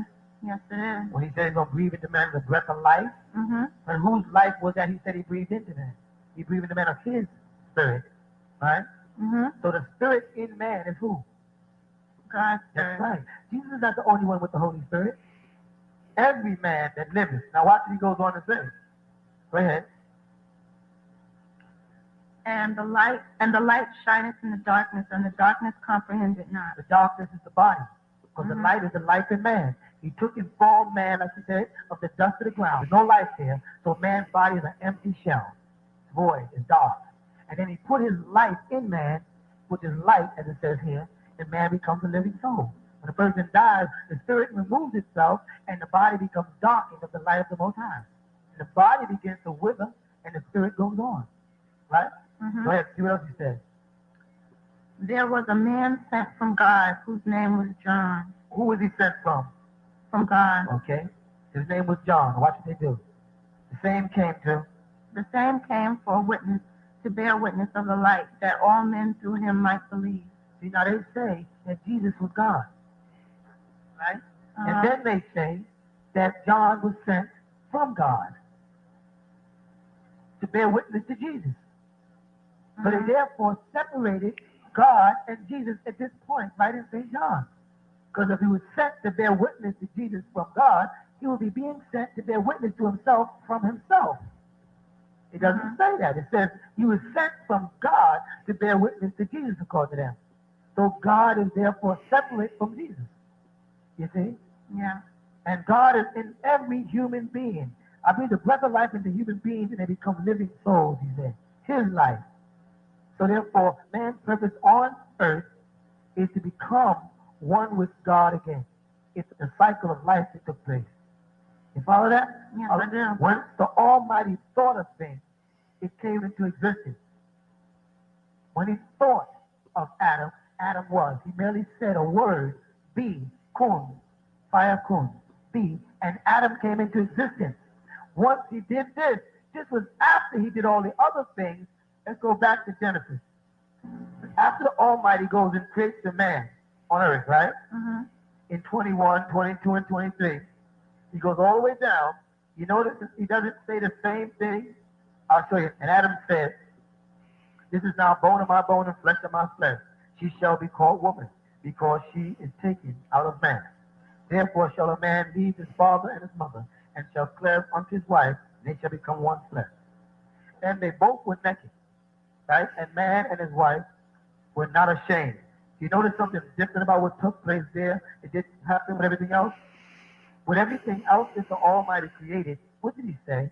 He said in Genesis chapter 1, verse 25, and God made the beasts of the earth after his kind, and the cattle after his kind, and everything that creepeth upon the earth after his kind. And God did what? Saw that it was good. He saw that it was good. Go back to 18 of the same Genesis, chapter 1, verse 18. And ruled over the day. Talking about the creation of the sun, moon, and stars now, right? Okay, let's go back to 17. And God set them in the firmament of the heavens to give light upon the earth, right? And to rule over the day and over the night. And he divided the light from the darkness. And what did God do? And God saw that it was good. And God saw that this was good. If you go down throughout the Bible, through the whole Genesis 1, as he's creating everything, he says at the end of that creation, he saw that it was good. Then when he gets down to the creation of man, he doesn't say that. Why? Because he saw that this is bad. And how you know that? Because right on in Genesis chapter 3, when they go through the temptations of the devil and fall victim to the devil, then move on to that verse that I told you to read in 22. What does he say? And the Lord God said, behold, what? The man, in chapter 3, verse 22. And the Lord God said, Behold, the man is become as one of us to know good and evil. And now lest he put forth his hand and take also of the tree of life and eat and live forever. So now, he wants to put man out of this garden because he's classified like cherubim, which we'll find out in the 24th verse. You follow? Because man is not a good creature. Because I've created man in goodness, and man went into the garden and did everything I said don't do. So he couldn't finish this creation by saying, and I saw that the man and woman I created was good. No, he saw that the man and woman created was bad. Thus, our purpose on earth is to prove to our Heavenly Father that we are good, that we can be obedient. The devil says we can't. He says, see, you trusted them. So what did man do to the Almighty in Genesis chapter 3? You know what he did when the Almighty asked him about the woman? You know what he said? And the man said, this is Genesis chapter 3, verse 12. And the man said, the woman what? The woman gave it to him. No, say it again. Oh, the Genesis woman? chapter 3, verse 12. The woman whom thou gave it to be He with blamed God. Yeah. That's man. He said, in other words, had you not given me this woman, I wouldn't have messed up. The woman, you got like, you give me a gun, I shoot somebody, and I go to jail, they say, you're guilty of murder. I said, well, Gladys gave me the gun. You know, if she didn't give me the gun, I wouldn't have shot him. That's even worse when you say you're lonely and you need somebody, then that somebody comes and does something wrong, and you say, well, had you not given it to me, God, as they call it, could have said, well, had you not asked, I wouldn't have gave her. So man had fell from grace immediately. Didn't take long, because God saw that this creation was not good. And our whole job now is to prove to God we can be good. Meanwhile, the devil, like I said before, is spending time proving to God that me and you cannot be good. That's why he creates drugs and parties and all this hip-hop and all this music and short skirts and bathing suits and beaches and Rio de Janeiro and Cadillac limousines. He creates all of these things as a temptation for man, to bring man down. You see? And he teaches him that the love of money is the root of all evil. The love of money. Because people who have it are not suffering from that sickness. It's those who don't have it that are suffering from it. Well, what did the devil do when he got Jesus by himself? What was the first thing he did? He tempted him. That's right. How did Jesus beat the temptation of the devil? He said, get behind me, Satan, what? Because it is written, right? You shall serve the Lord, and him what? Alone shall you serve. Are Christians doing that? Are they serving the Heavenly Father and him alone? Or are they serving the Heavenly Father and his Son and a bunch of apostles like Paul they almost worship? And then the Catholic Church, they got statues and saint this and saint that, and it gets more ridiculous. They're not serving him alone. So the devil is winning when they open a Christian church on Sunday. The moment they open the doors and come in and start a sermon in the name of the Lord Jesus Christ, they're no longer obeying Jesus Christ. Because Jesus Christ said what? Serve God alone. Him alone. He asked him, what's the highest of all commandments? He said, well, it's written in your law, right? You should serve the Lord thy God, the God of Israel, and him alone shall you serve. But the Christians don't do that. They want to make Jesus God. Jesus didn't never say he was God. So you understand the purpose of man on earth is to be good, to prove to the Heavenly Father that you are worthy of another Garden of Eden. And this time he says this Garden of Eden will be with him in books of Revelation. And he will be your Lord. And there'll be no suffering, no death. He will be in there with you to make sure that the devil don't tempt you. But you got to open up your heart and let him in. And that's what people don't want to do. They want to let Jesus in and Moses in and Muhammad in and Buddha in and a bunch of mortals in. They don't want to let the Holy Ghost in. You follow? Because they have to give up the things of this world. And they don't want to do it. And he only gives it to people who don't need it, you know. People like Michael Jackson got all the money in the world. He ain't doing what most niggas would do if they had the money. You know, he's not running from party. You hear about Michael Jackson running from party to party? You hear about that? No, they don't do that. Janet Jackson and them run. It's the niggas who want to be rich that are thinking if I was ever rich, I'd have a yacht, and I'd do this, and I'd do that. The rich people don't do that. The lifestyle of rich and famous is not talking about rich people. Rich people are busy, involved in trying to find their soul. They're all soul searching. That's why Michael Jackson is putting himself inside Cubism and trying to prolong his life and get involved with llamas and mystics and stuff. Because once they get all that wealth, they begin to realize when they get to the breadth of the earth, the highest point of the earth, they start looking for something higher. And most of them end up in some spiritual cult, some fanatical group, or they end up dead from some drugs. Go ahead. Yes, thank you. We now have available another 24 hours of True Light Tapes by popular demand. Our master teacher and spiritual guide, Sayyid Imam Isa al-Hadi al-Mahdi, has for your listening pleasure and enlightenment a total of 48 hours of True Light Tapes, answering all those questions scholars and professors can only guess the answer. Covering such topics as, why use the books of the New Testament? Is Allah's name Jehovah? The 200 fallen angels? Which Jesus do you follow? And much, much more. Ask your local ANSAR representative, the brothers dressed in white, for copies of the True Light Tapes, numbers 1 through 48. If there are no ANSAR representatives in your area, call or visit the original tent of Kedar, 717 Witchwick Avenue, Brooklyn, New York, 11221. Also, ask or write for a listing of the most dynamic books in history, authored by Sayyid Imam Isa al-Hadi al-Mahdi.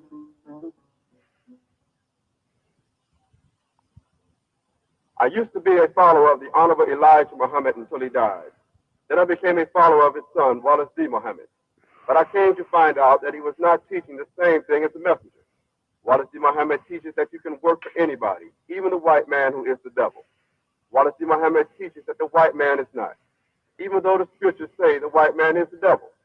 Then I started reading books written by Imam Isa, and he explains the Honorable Elijah Muhammad's teachings better than anybody I've ever heard, even Minister Farrakhan. Imam Isa teaches the importance of doing for self, just like Elijah taught us. Imam Isa also has his followers dressing in the garb of the prophets, like the Quran says. This is a devoted follower of El Selassie, the conquering land of Judah. Until I read the pamphlet written by the master Imam Isa about Margazavi, I learned much about how Margazavi never wore dreadlocks, and how his Muslim name was Musa, and the color of his flag was red, black, and green, the same exact flag the Mahdi of Sudan fought under. After encountering the divine truth of the master Imam Isa, I am now devotee of the answers. These old school radio plugs, but my thing. Or And testimony. now let us return to our broadcast. Yeah, fuck all the long thing, man. Let's go. Let's go. Let's go. Assalamu alaikum. Imam Isa. In your pamphlet, What and Where is Hell, you say the devil will be trapped in the hexagram. And you show an illustration on page 61 of him being trapped. Now, when I look at the six-pointed star, I see 12 triangles in it. The devil is trapped in the center, surrounded by 6 triangles, and they seem to resemble pyramids. Does it mean that Azazel will be trapped at a certain location and that it'll be shaped like a hexagram and be surrounded by 6 pyramids that will have a magnetic force field emanating from it that will keep him trapped? That's close. But what it means is that his number is 6. In Revelation chapter 13, they give you the number of the beast, being 6 score, 3 and 6. So he is attracted by his own number. The way black people are attracted by the... Yeah, that's enough of that. That's enough of that, for real. Yeah, that was alright, but we're really getting into the slave trade like that, you know what I mean? You know what I mean? You know what I mean? But I had something I watched earlier. Let's go, let's go. No. Let's go. I got something for you. History could be a mystery. Oh, it's peak for the Celts, man. It's peak. This is what Chemo showed the other day. So I'm just gonna show that. Yeah. He sent me an article which was referring to this. I think we're unique because now, as you can see, we are in a studio atmosphere. We're not in a... So, I don't know what all that's about. Boom.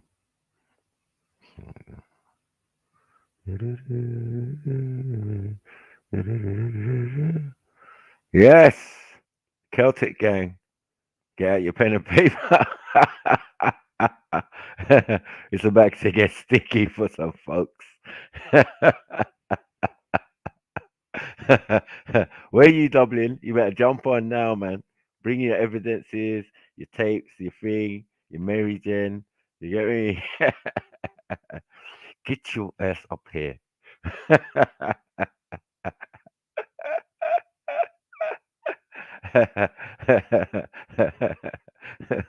Yeah, get your Celtic backside up in here.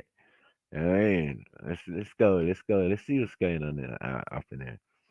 I mean, where you lot come from, man? Where you lot dealing with, man? You saying you're originally from Ireland and that, the old school, the original. What is that? How can you be original to an island? Makes no sense. Right, let me play this little thing here. Hopefully, I don't get licked down or nothing. You get me? But yeah, it's only 7 minutes. But let's go. Let's see what they're saying about these Celtic man. Them.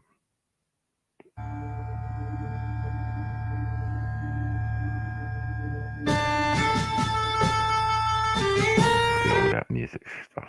What is that? Alright. Mod. Bones, yeah? Oh.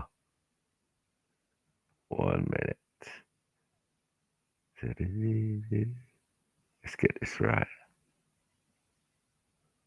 Big up to this guy, man. Boom. Ladies and gentlemen, welcome to the study of antiquity and the Middle Ages. As always, I am your host, Nick Barksdale, and I'm bringing you another segment of History Today. History in our own time, news relating to historical and archaeological findings that are changing the way that we view the past. Irish Central, which is an awesome online blog, has recently published a very intense and controversial article titled "Ancient Bones Reveal Irish Are Not Celts After All." Now, before you freak out on me and lose your minds, I was pretty skeptical when Big up Mary Jane. Should we just end it there? Because you know he's already said it. Irish were not Celts after all. Like, do we need to go in anymore? Nah, because it's only one article. It's only one finding. You know what I mean? Wow, let's see what he's got to say. Hey, pick up everyone. What he's got to say, yeah, man. Come on. All right, let's go. I came in just on time, you know. I was like, no, wait for me. Wait for Dublin me. was here earlier. You get me. You got distracted. He said he was going to come true. Maybe he's just busy, so I'm sure he'll pass he through. was here. He was here. Okay. So I'm sure he'll come back in a minute. Mm-mm. You know what I mean? All right. Let's see what he's got to say. Let's go. When I saw the tagline as well. Okay, anyone who knows me knows that I love Irish and Celtic history, but stick with me because we're going to go through this. A 2016 discovery in County Antrim could completely alter the perceptions that Irish people... Where's County Antrim? It's up towards the north. Right, up here. This side?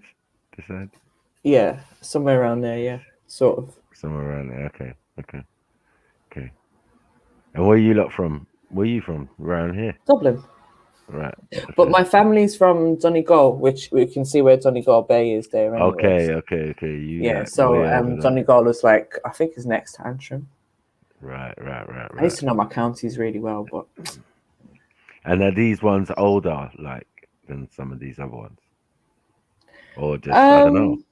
Not necessarily. I think from what I understand of like then and the different history and stuff of... Oh, sorry, no. Do you know what? I swear Antrim's actually towards the right. It's actually Northern Ireland. Yeah. But what I was going to say, I think like, so, you know, like when we've had different invasions and that, they've come like in different places. Do you know what I mean? Some will come in the south, some will come from the north, some will come from the west. Right. Yeah. So but you lot definitely from this location can see you were there. You weren't invaded. You was like, these are the invaders coming here. You can see they've even put clear distinction lines as they brought these people into these people brought these people into this region at a Well, particular that's time, right? Northern Ireland that they've cut out there, isn't it? Yeah. So that's that, and this is what we're saying is that. But yeah, that's where when they put a lot of the Scottish in those places. Yeah, this is what we're calling the struggle or the divide or the war or whatever's been going on. Do you get what I'm saying? That people kind of misunderstood over in England and just thought man's over here was terrorists. Like, it don't make sense. You know what I'm saying? You got the majority of the country, yeah. And just for the record, England, I beg you, just give it back, man. These man here have got these man's here's passport right now. So speak. They're part of Europe. You get me? All right. Yes. St. John or St. James. Oh, go on. Big up yourself. What you saying? Come on, bro. Good, man. Good, man. Good. What you saying? You watching the match, man? What you saying? You got fucking 45 minutes left of your stream, or you gonna go through the game? What? For the game? So you're not gonna stop for the game? Nah, man. I'll catch up with it, man. Catch up with it. I don't even know why it hasn't even finished. No respect on Ronaldo, no? No, man. Come on, man. He's a goat, man. He's the goat, man. You get Yeah, me? come on, man. You got 2 seasons of him, man. Shit. So how you been anyway, man? I ain't seen you for a while, man. I know you're over the block putting in work. Or sometimes the work just puts it in itself. You get me? I said mad streams, yeah. Betty's a beast over there, man. She's a fucking monster. Man, that's your people still. Can't lie. What? And Reggie, yeah. Yeah, no, Reggie. And Hector as well. No. We'll take Reg. Even Hector's not that bad, to be fair. But big up man like Motion. I heard Betty got the channel shut down. Oh god. Did she? Not to my knowledge. I don't know. Wait, that's what I seen floating around the YouTube streets. Maybe. I don't know. Yeah, man. she's horrible like that. If it all goes left for her, yeah, she can be. Yeah, she's a beast. That's why we call her the beast. Or it could have been something that she'd done or said or showed on there. You know, who knows? But that's the rumor going around. So boy. But I told Veli last time I saw him, which was a couple of weeks ago. I saw Veli a couple of weeks ago, right? And I said, bruv, Betty on your show, man. Come on, man. You know the history. Like, me and you've been through bare madness with this girl, you know. But we know, like, she's entertaining at the same time, but she's just too volatile. So we just like I said, that's not my people. That's you lot's people. I don't know. But she's the only reason why I don't frequent the block. I told Veli, facts. Anyone else? Yeah, I can chat to you, man. It's cool, man. We all family. I'm the same. I don't share a panel with some people. It's my What's the shit? Like you got the choice to click the button, innit? Or I've seen you. You know when you're looking in the comment section, like, I see what's going on here. Yeah, I'll be in a while. Give me a couple hours. Some people, I swear down. It's not even a bad mind thing. Like it's for their own, like it's for my own peace of mind, bro. I don't want to be, I don't want to be associated with anything sinister. You know what I mean? Like wherever that's when them people, like extreme people, do extreme things, man. Yeah, I'll say extreme things. Yeah, say extreme things. He's the puppet master. You get me? I know. But you're his goat, man. So you know what I mean. All respect to you and the block. I'm a humble contributor, sir.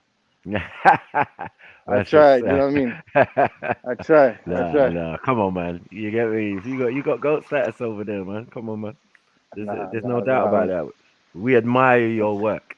You get me? That's a lie, Mackie. You're trying to. What do you want from me? What are you trying to get from me? Well, I'm trying to. Where you think I'm finessing you? No, man. Get me? Like as I said, the only reason why I don't jump on there is her. Only reason. Yeah, you know we ain't sorry. You know what I mean? Like, and I told really. That's what I always say. I don't see why man should. I don't know why man would be. Like everyone always says this about like home cooking and all of this stuff. Yeah. Like, right, there's no home cooking on the. You don't know who's the home team. Like it could depend. Certain times, certain man call it an FNAT channel. Certain time call it or whatever. But like I said, man got no fucking. You know what it no is? You know, really. it's coming like the Game of Thrones. Like, don't pick a hero, like, because they could just go at any minute. You know what I'm saying? They'll be like, I can't be goated because the other day Jupiter was the top striker. She was just shelling man left, right, and center. What do you want? Like, Schiffer came back strong. Like Schiffer came back from the other side strong. He knew what he did wrong. He came back and he said, you know what? He fixed the flaws in his game. Yeah, nice. But then he lost it. Then he Jupiter's out to get me at the moment. Fuck's sake. You remember last week when we had when there was a Jupiter in the chat, Maku, and me and you was like going in about the hairpiece day, She's saying that was a clone, isn't it? She's saying that was a clone account, but apparently she was listening to what me and you were saying, and we're haters. She knows how I feel about her, man. She's just jokes, man. You know what I mean? Yo, Dublin, jump on. Sorry, bro. Even with all these disgruntled people, James, you have to deal with them. I'm sorry, man. I apologize. I apologize for sending all these people to you. I don't know what the hell's going on. We don't even purposely do it, and they think that they can go on the block and get solace, and it doesn't even work out that well for them when they go. You know, but that's what I'm trying to say. Sometimes it does, bro. There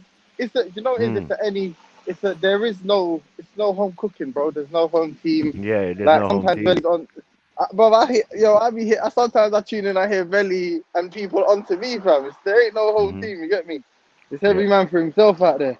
But obviously, as those kind of situations go, you'll find alliances. You know what I'm saying? Like you'll find people that agree with you, or sometimes there'll be a day where everyone hates Shakara and everyone agrees with me, and then there'll be a day where it's fucking reparations day, nigga. Everyone's after me. You know what I'm saying? Shaka can do no wrong. That's just it's a pick'em, innit? It's a pick'em, bro. But big up that guy, so that's my dog. Come on, man. Big up the block, Shaka's man. Shaka's my hero. Shaka's my man. I don't think I could ever take him serious after seeing those hips. Yeah, you know, hey, bro, you don't need to put some respect on that. Though. Seriously, that's kind of. He's a serious man, you know. I don't know what he was doing in that video. But he's the one that's dancing in the video. Nobody made him do it. That was for the black woman, them. You get me? That worked for the panels. Yeah. But we're not gonna let you get away, Mary Jane. And Dublin, jump on, man. What are you doing? Bring me the video. You got to bring me this Delil you've got. He said he's got Delil for man. So but hold on, ready. Maku, our argument all along has been that we are not Celts. So this is backing up our argument. So why do you speak brought Gaelic? The Delil. Do Celts not speak Gaelic? Huh? Did the Irish speak Gaelic? Was that our language? Yes. So there's a point. But, hold on. All right, let's just carry on with the video before we get to the question round. Hold on. Yeah? If there's an argument to say, right, that you are not Celt, it would be safe to assume that they thought you were Celts prior, no? Everybody, that's the general consensus. So what are we arguing about? Like, stop it. But there has always been arguments about it, and this evidence that they found in 2016 has obviously confirmed some of what those arguments have said over the years. Yeah, but you might not be the bones. So like, let's stop all that. Like, come on. What's your argument, let's press play. In a nutshell? What's your argument in a nutshell? So you're saying that the original. That they're not the original Irish people. Basically, my argument is there was people in Ireland before the Celts. The Celts were not the original Irish.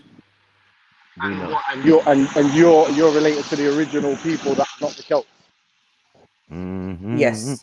How are you saying? All right. You're related to the original Celts, but you're not the Celts. No, we're related to these these bones that were found. We're related to the people that were there before the Celts. But sorry, what's our DNA is closer to them. What's that? What's the real world implications? For instance, like, are you saying that you're the true indigenous people on the land? Yeah. Like, what's the? But that makes no sense when it's an island, because everybody would have had to float there at some point. So Nah, Ice Age, innit? They could have run up. They could have run up on the right. No, there could have been people there before. That is definitely truthful and factual. You know what I mean? And I think what we also need to get into is how long were people in Ireland as well, because I think we've been questioning the timeline as well, haven't we? But that's hopefully what Dublin's going to bring when he jumps on. Yeah, cool. I like the way you did that. And Matthew, and your argument is what? That the OGs were black, yeah? Yeah, Sorry, of course. There's pygmies, there's pygmies, there's all sorts, there's cheddar man, there's all sorts going on. But the pygmies was less than 2,000 years ago, Matthew. That where the leprechauns come from. So yes. let's see if you was more than 2,000 years. Let's see if you're What a great Celtic. decision jumping on today. Let's see if your Celtic history goes further than 2,000 years, even. You know what I'm saying? Because I'm of course it does, and even this is like okay. Hopefully Dublin's got his evidence ready, because remember we've got buildings that they've dated back 8,000 years, etc., etc. Yeah. Of ones that are like 5,000 BC. So that's the one. Yeah, that's the one. You know, like monuments and stuff in Ireland. Yeah, certain men think they're responsible for it, but yet there were people there before you. So it makes no sense. Let's move on. But we are those people. Sorry, but can I ask? Yeah, can I ask though, regardless though? Yeah.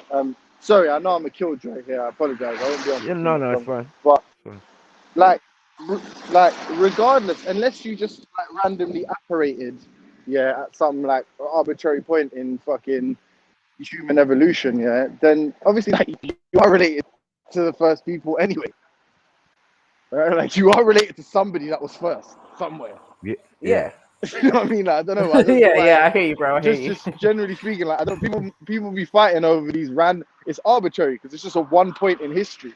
Like if I show you someone who doesn't live in Ireland anymore, a French person, for instance, or something, or even a Dutch person, someone that looks phenotypically different to you, and I say that actually they can prove that the oldest artifacts in or the oldest remains that have been found in Ireland, these people are related to them, share closer proximity than you do. Does that mean they're more Irish than you? Right.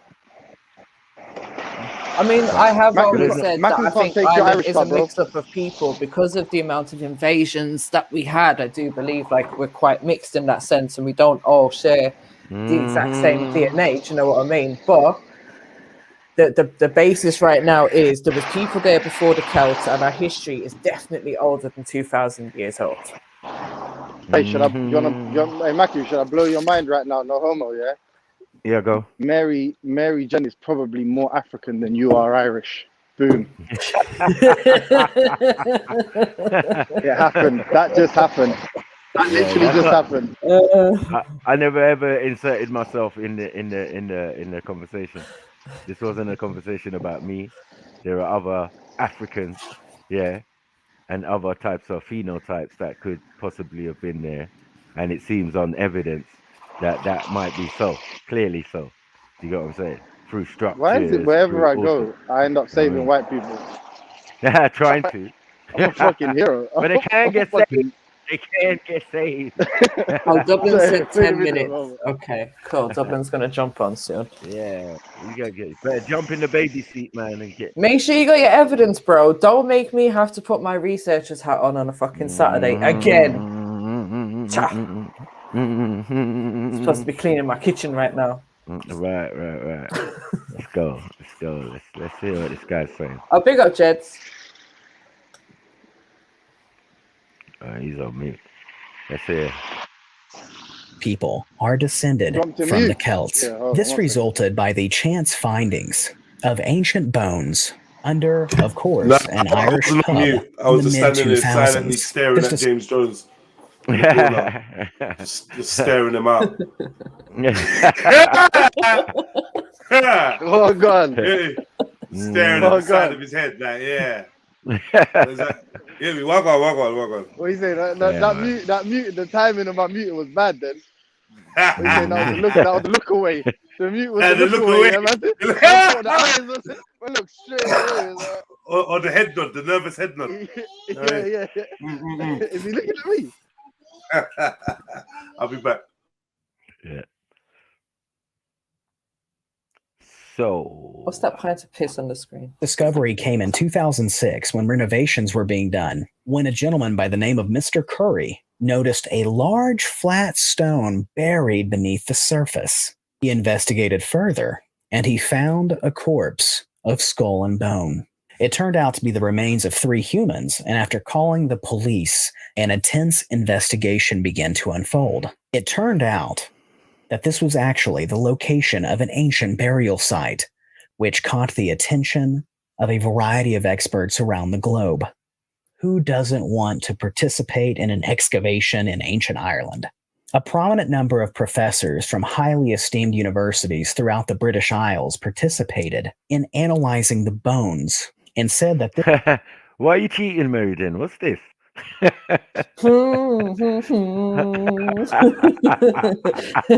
My hair's grown since then, isn't Yeah, it? you got your lab coat on. What the hell? You get me? Lab coat, Mary Jane. Like, what the hell? Like, all right. That makes it fully authentic. That's my actual hair color as well. But look, she's dyed that. You can tell. Look at the roots. Yeah, They ain't real. Yeah. Maybe. Because who purposely goes and dyes their hair ginger? Hello. How many people do you see?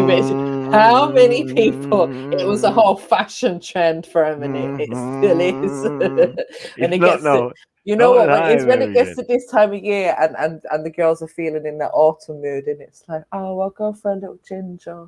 No fucking way. Yes, I've never they heard that. do. Oh, no, I've never heard that. Never in my ends. No. You've never seen anyone dyeing their hair red or buying red wigs? No, Come on. I know a girl who's ginger, yeah, who dyes her hair many different colors. But other than that, I don't see anyone purposely going out and getting their hair dyed ginger. But hello, they've got that red though. so of course they chicks dye their hair red though. Exactly. Red though. No, red. What do you mean? You never it's a proper color, like the Charlie Baltimore thing. Like that's fine, but that's not ginger. Come on. But what do you mean? You've never seen a chick fucking put freckles on her face? Is that what you're saying? Yeah. What's the difference between ginger and red? It's like freckles. Like raw, are those tattoos? Like I just tattooed. I've seen a Hindu before, but she didn't have red hair. Yeah, tattoo freckles. No. Look, if she got red hair, she got red hair, man. I think that's a natural one. No, man, look at them roots. How is that natural with them roots, She's Matthew? got darker roots. That's how it comes No. out of her head. No. If anything, with ginger hair, you're gonna have lighter roots. Like, come on, Matthew. So this is a made up CGI ginger, yeah? Is that what all right, cool. Definitely. Let's move on. I don't know. No natural ginger that's got roots like that. Oh, like you see the ginger hate, like it's mad. I know. I don't understand. Is jealousy a ginger trait? What are you talking about? Let look the at redhead those lady roots. win. Did I look at those roots and tell me that that's natural? Oh, whatever, man. It looks natural to me. It looks natural. It's very close. Have you seen her minge? Exactly. Relax, exactly, man. Wow. Relax, man.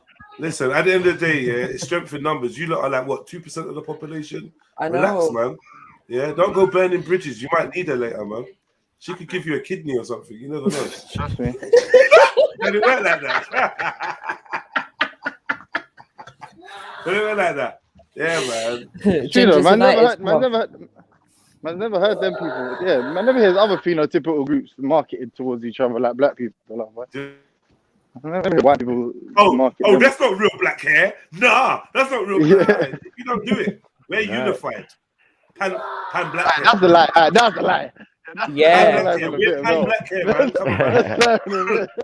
Yeah, Koreans, Chinese, Afghanistanis will stand with me, man. Black hair, yeah. And then someone says, you know, technically your hair is not really black. You know, it's more of a dark brown. Fuck off! Yeah, I refuse to be reduced to brunette. Yeah. But who goes out and asks for ginger though? I just don't know. Can I just have a dose of ginger, please? Like, it doesn't. No, it's not a reality. Having red hair. What's that? What's that famous chick? Not real. The cartoon. Roger Rabbit. Who killed Roger Rabbit? Oh yeah. Yeah, that's like red that's hair, a mood, man. Red hair. Yeah, what's red, her name? That's red. Jessica Rabbit. Yeah, Jessica Rabbit. Yeah. Jessica Rabbit. Okay. Jessica Rabbit. Yeah. Technically, it's a rabbit, but you know. Yeah. It was that little early morning zoophilia. Was that fully formed? You know the one. It was off key. Yeah. That was like that was a bestiality in cartoon form. Like, that's what I'm saying. Just given to us. Yeah, hold that. Hold that, young ones. It's mad. Zoophilia, man.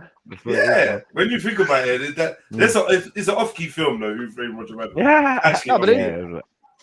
Yeah. Yo, I don't remember what the film was about. I just remember her and Roger Rabbit. Yeah. It's like Dick Tracy. He was like little detective, right? I swear there was a naked picture in. It was Bob Hoskins. What did she do? She crossed her legs, isn't it? She done a basic instinct. No, that's the rabbit did the basic instinct. Yeah, fam. She done the basic instinct. You get me, mad. Hey, I need to see that in a meme. I need to see that in a fucking. You know, some super like put the fucking. Sorry. So let's see what Lab Mary Jane discovered. This discovery could not only rewrite Irish history, but also ancestry. DNA researchers found that these three bodies are the ancestors of the modern Irish people, and they actually predate the arrival of the Celts on Irish shores by around 1,000 years. Essentially, as many people had believed all along, Irish DNA existed long before the arrival of the fathers of Europe, often called the Celts. What is even... What? What's this pseudo-Irish stuff, bro? What is what's this? This is time before time, right? So there was people there who are related to the Celts coming in at a later date. I'm satisfied with that. When did Even more say that? fascinating is that these original Irish ancestors may have come to Ireland from none other than the biblical lands of the Middle East. They may have arrived in Ireland by routes coming from the... Ah, shit.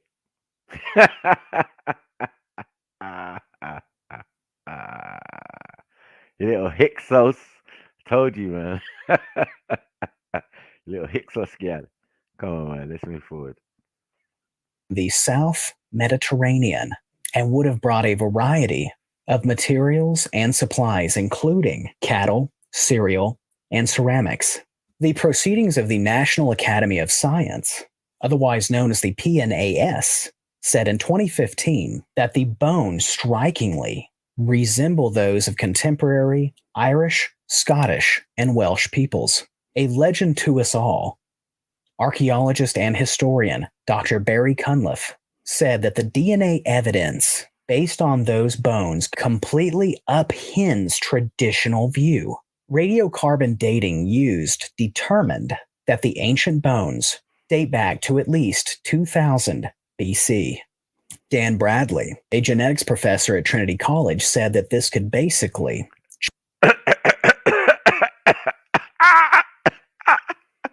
If they're the people there before you and it can be traced back to 2000, what are we doing, Mary Jane? Yeah?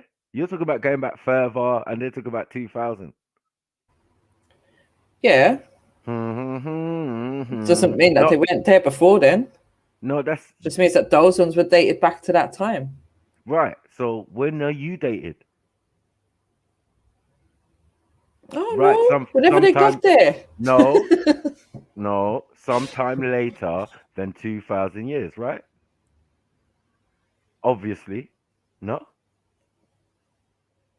Because you're saying you're admitting that you came there at a particular time as Celts. No, not as Celts. No one's saying we came. You was there already. Yes, this is what this is saying. This DNA matches up to the people that are there today. My people. Right. And your people's story is contrary to that, right? Right. Let's go. Dublin, get on here. Challenge the popular belief that Irish people are descended from the Celts. He also what? A popular what? A what? Sorry, what? Rewind Take it. the what and rewind it. Rewind take it. the what and leave the. Is it contrary? He said contrary to the popular belief. Yeah, and what's the popular belief? That we descended from Celts. Okay, so then yeah, because that's the history that they've tried to push on us. That's but we're not. That was the belief. I'm not Celt, but look, as he said a few minutes ago, a lot of people have always believed that there was people there before the Celts anyways. We know this is just confirming it.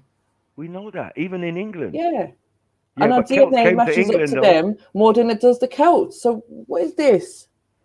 No. You Celts are what they said. We're not Celts. Irish, Scottish, and Welsh. Those are Celts, right? Done deal. End of argument. Like, what are we doing? You are the people who occupy the land now, the descendants of those Celts, not the descendants of those other ancient people and the Pygmies and all of the other people who was there, Cheddar Man and all of that. No. How? You came at a particular time and I told you, I gave you your route. Yeah. From North Africa, boom, cross over the Mediterranean into Spain, got different campsites all over Spain. You know what I mean? Up to the top of Spain, into France, blah, blah, blah, through France, into, boom, England, Ireland, and Wales. It's all documented, but I'm just, I don't know why we're doing this, but you know what I mean? I have to prove a point like, yo, what are you lot talking about? A lot of us are recent people. We can clearly say that, oh, you know what, that person from way back when that's my ancestor, but it's not me, is it?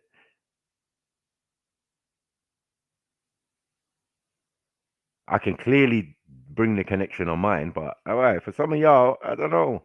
Yours is more recent. You can start looking in there and find out your French and German and whatever. But for them to even make those distinctions, those places had to exist already. So that's what it is. My thing.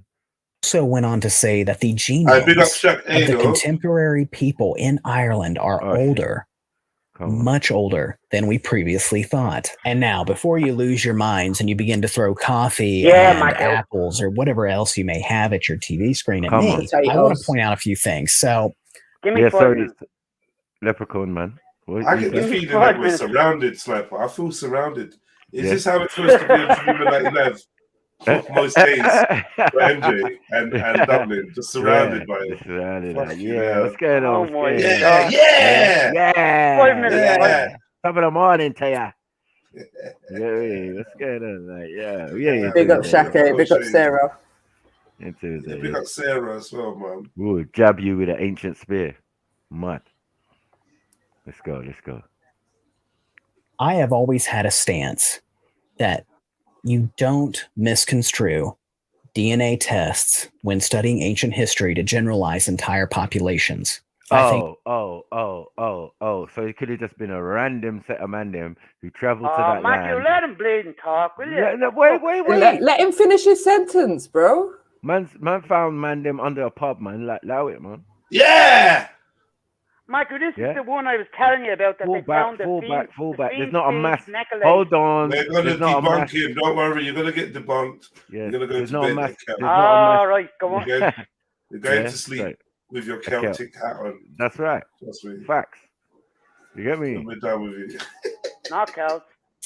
Think that it's dangerous to do so, and I think it can help contaminate an already complicated past. Now, I am personally not shocked that modern Irish peoples could also be related to inhabitants who were there long before the arrival of the Celts. It's mad that he still sounds A variety Irish. of scholars and archaeologists have written about pre-Celtic populations. So it's mad that he still sounds Irish. Like fully. Yeah. Like hear it. Yeah. Like he's people from Belfast.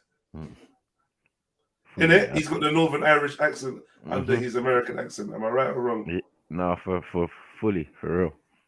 Yeah, it's kind of answering MJ. And what did he dye his beard? Did he dye his beard ginger? Yeah.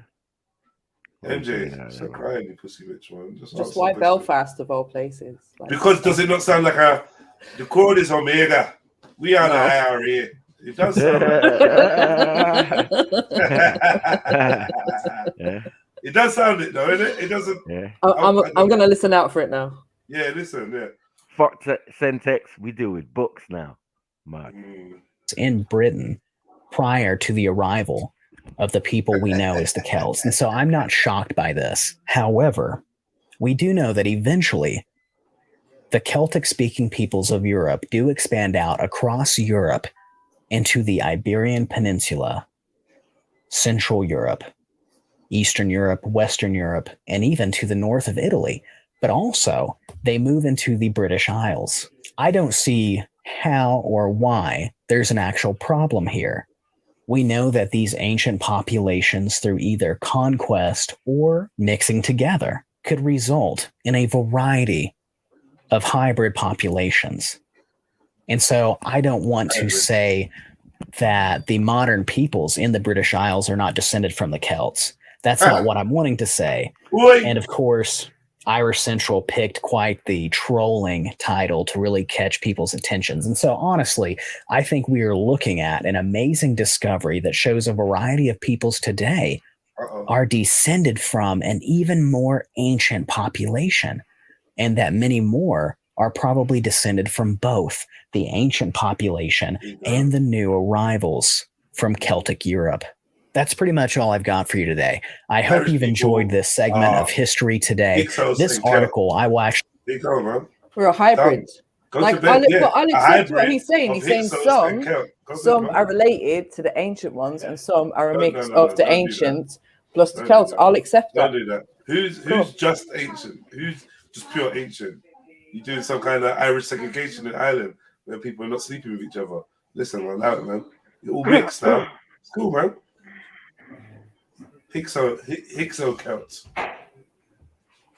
Celtos. All right, man. Yeah, man. You know what a Halpo group is? Halpo group. Haplo. Don't start. You can sound like fucking Chemo. Haplo. I don't want to hear what it is. I don't want to hear about these E numbers. You sound like a bag of Smarties. Sound like the ingredients of a bag of Smarties. Huh? It's a group that I don't know what that it is. family tree back to one person. Yeah. It's a group of humans. Yeah. Is it not? That's what they say, right? Yeah, I suppose so. Look, man, I'm not even gonna lie. But listen, in southern Germany. Yeah. Go on. So go on, my Celtic brother, man. King, there's still time to get some sun. You're right there, Dublin. Fuck off, man. What's King Tilton Listen. King Tilton Commune's Halpo group is RM269, right? Which is found in Ireland. It's the highest. Who's that, Tooting Commune? Yeah. Is it? Who you talking about, Tooting Commune? Tilton Commune. Okay, the fuck? I'm just listening to you. Go ahead. Fucking hell. No. Yes. Yeah. So the highest concentration at RM269 is found in Ireland today, not Egypt, not anywhere else in Ireland. Explain that. I don't know if that's true. It is true. I'll have to take your word for it. You got no reason to lie to me. But I don't know. You want me to give you some? What does that mean? What's it mean? It just means that we're related to the pharaohs. Basically, we've take a ticket. The pharaoh lineage. Take a ticket. Join the queue. Everyone's fucking related to the pharaohs. It seems. Everyone is. Welcome, brother. Welcome aboard. Yeah. Okay. Stand next to the Somalis. Michael keeps saying that we weren't here, that it was other people here. What my argument is that it's the same people that was here. They just keep coming and going. Yeah. Like the. So what do you want? Let's get down to the crux. What do you want? Reparations. What is it you want? What are you after? Yeah, I want my Arab oil money. You want a slice of Yemen? What is it you want? What are you after? Is Ghana your rightful birthland? Like, what's happening? What are we talking about?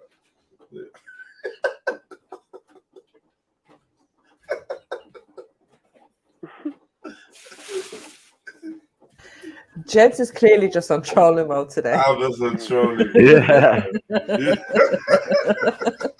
All right, mate. All right, lads. What do you fucking want, mate? Honorary Ashanti cloth? What do you want?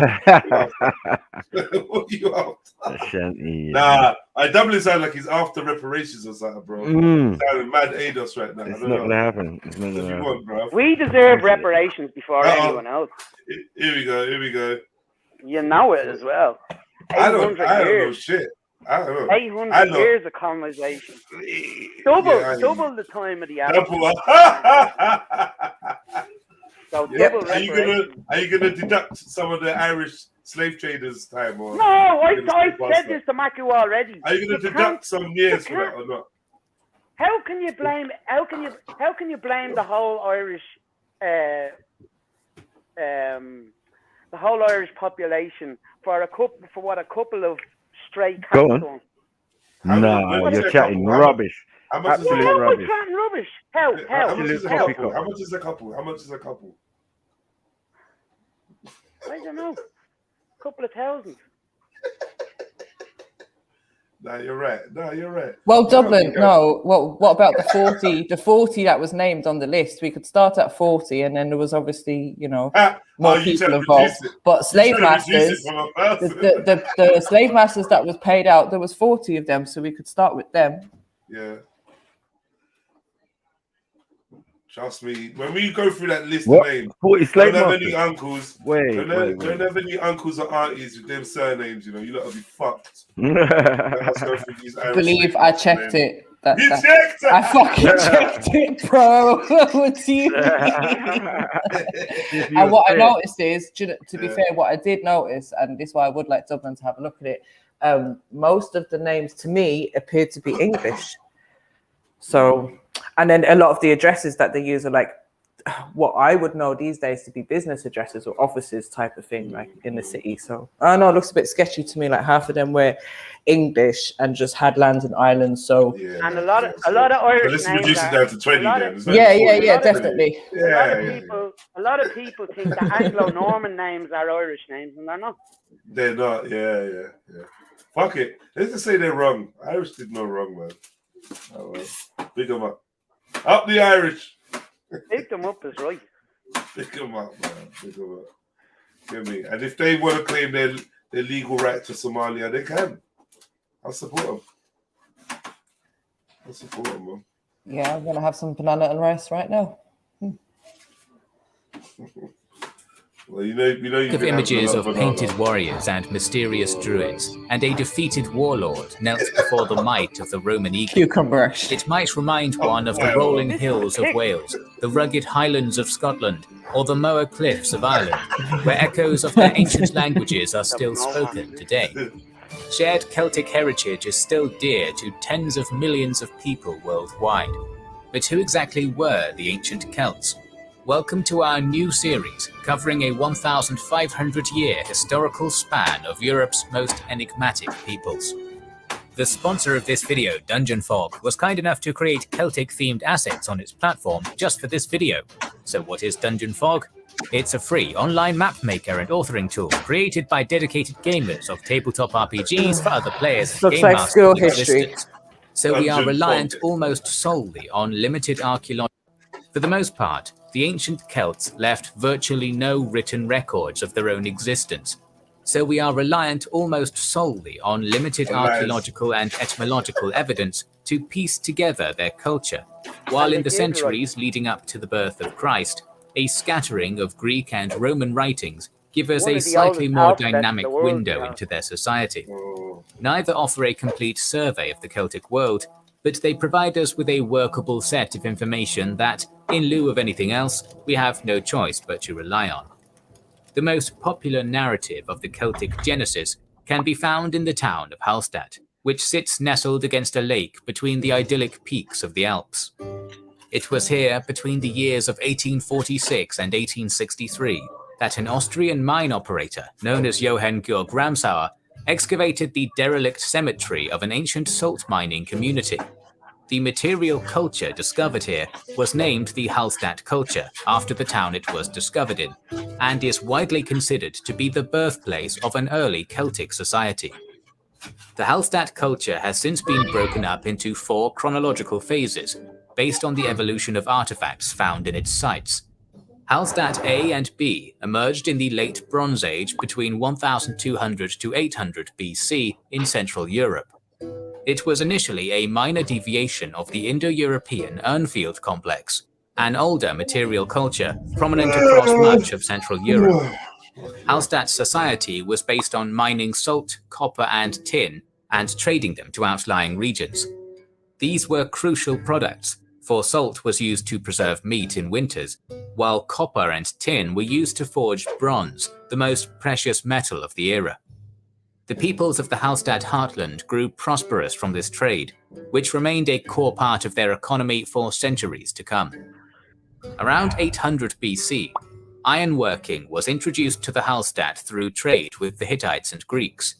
This started the Hallstatt Sea era, where the Proto-Celts came into their own as a culture distinct from the Urnfield complex. They built hill forts throughout Central Europe, populating them with artisans and warriors, led by petty chieftains.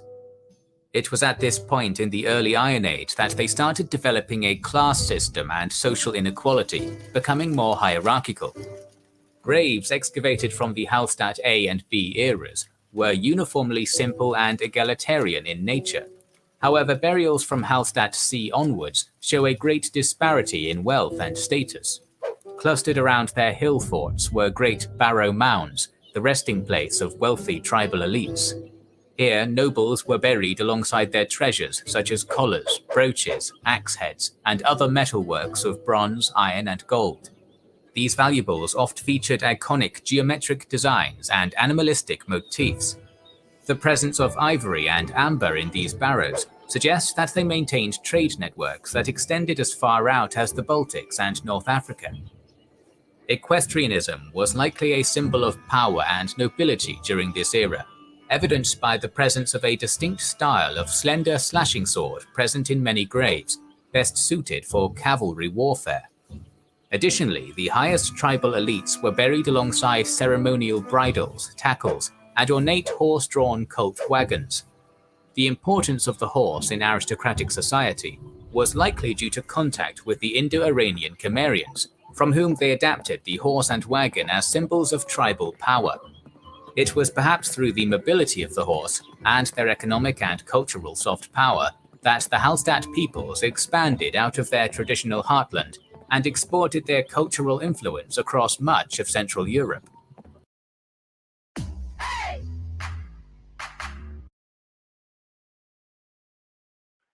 Yo, we're not the Bellbeaker people, Michael. This is Bronze Age.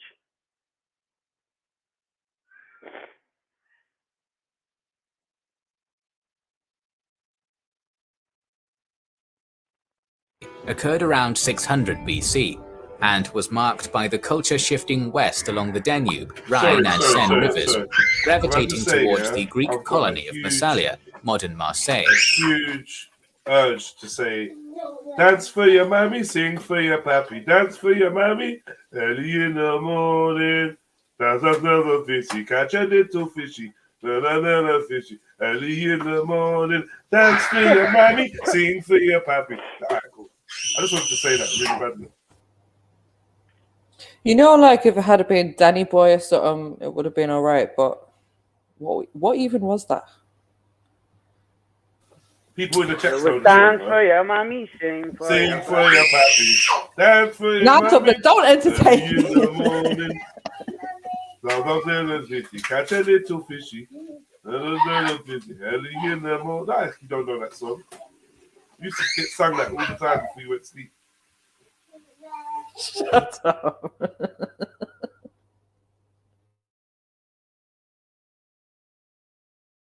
Continue.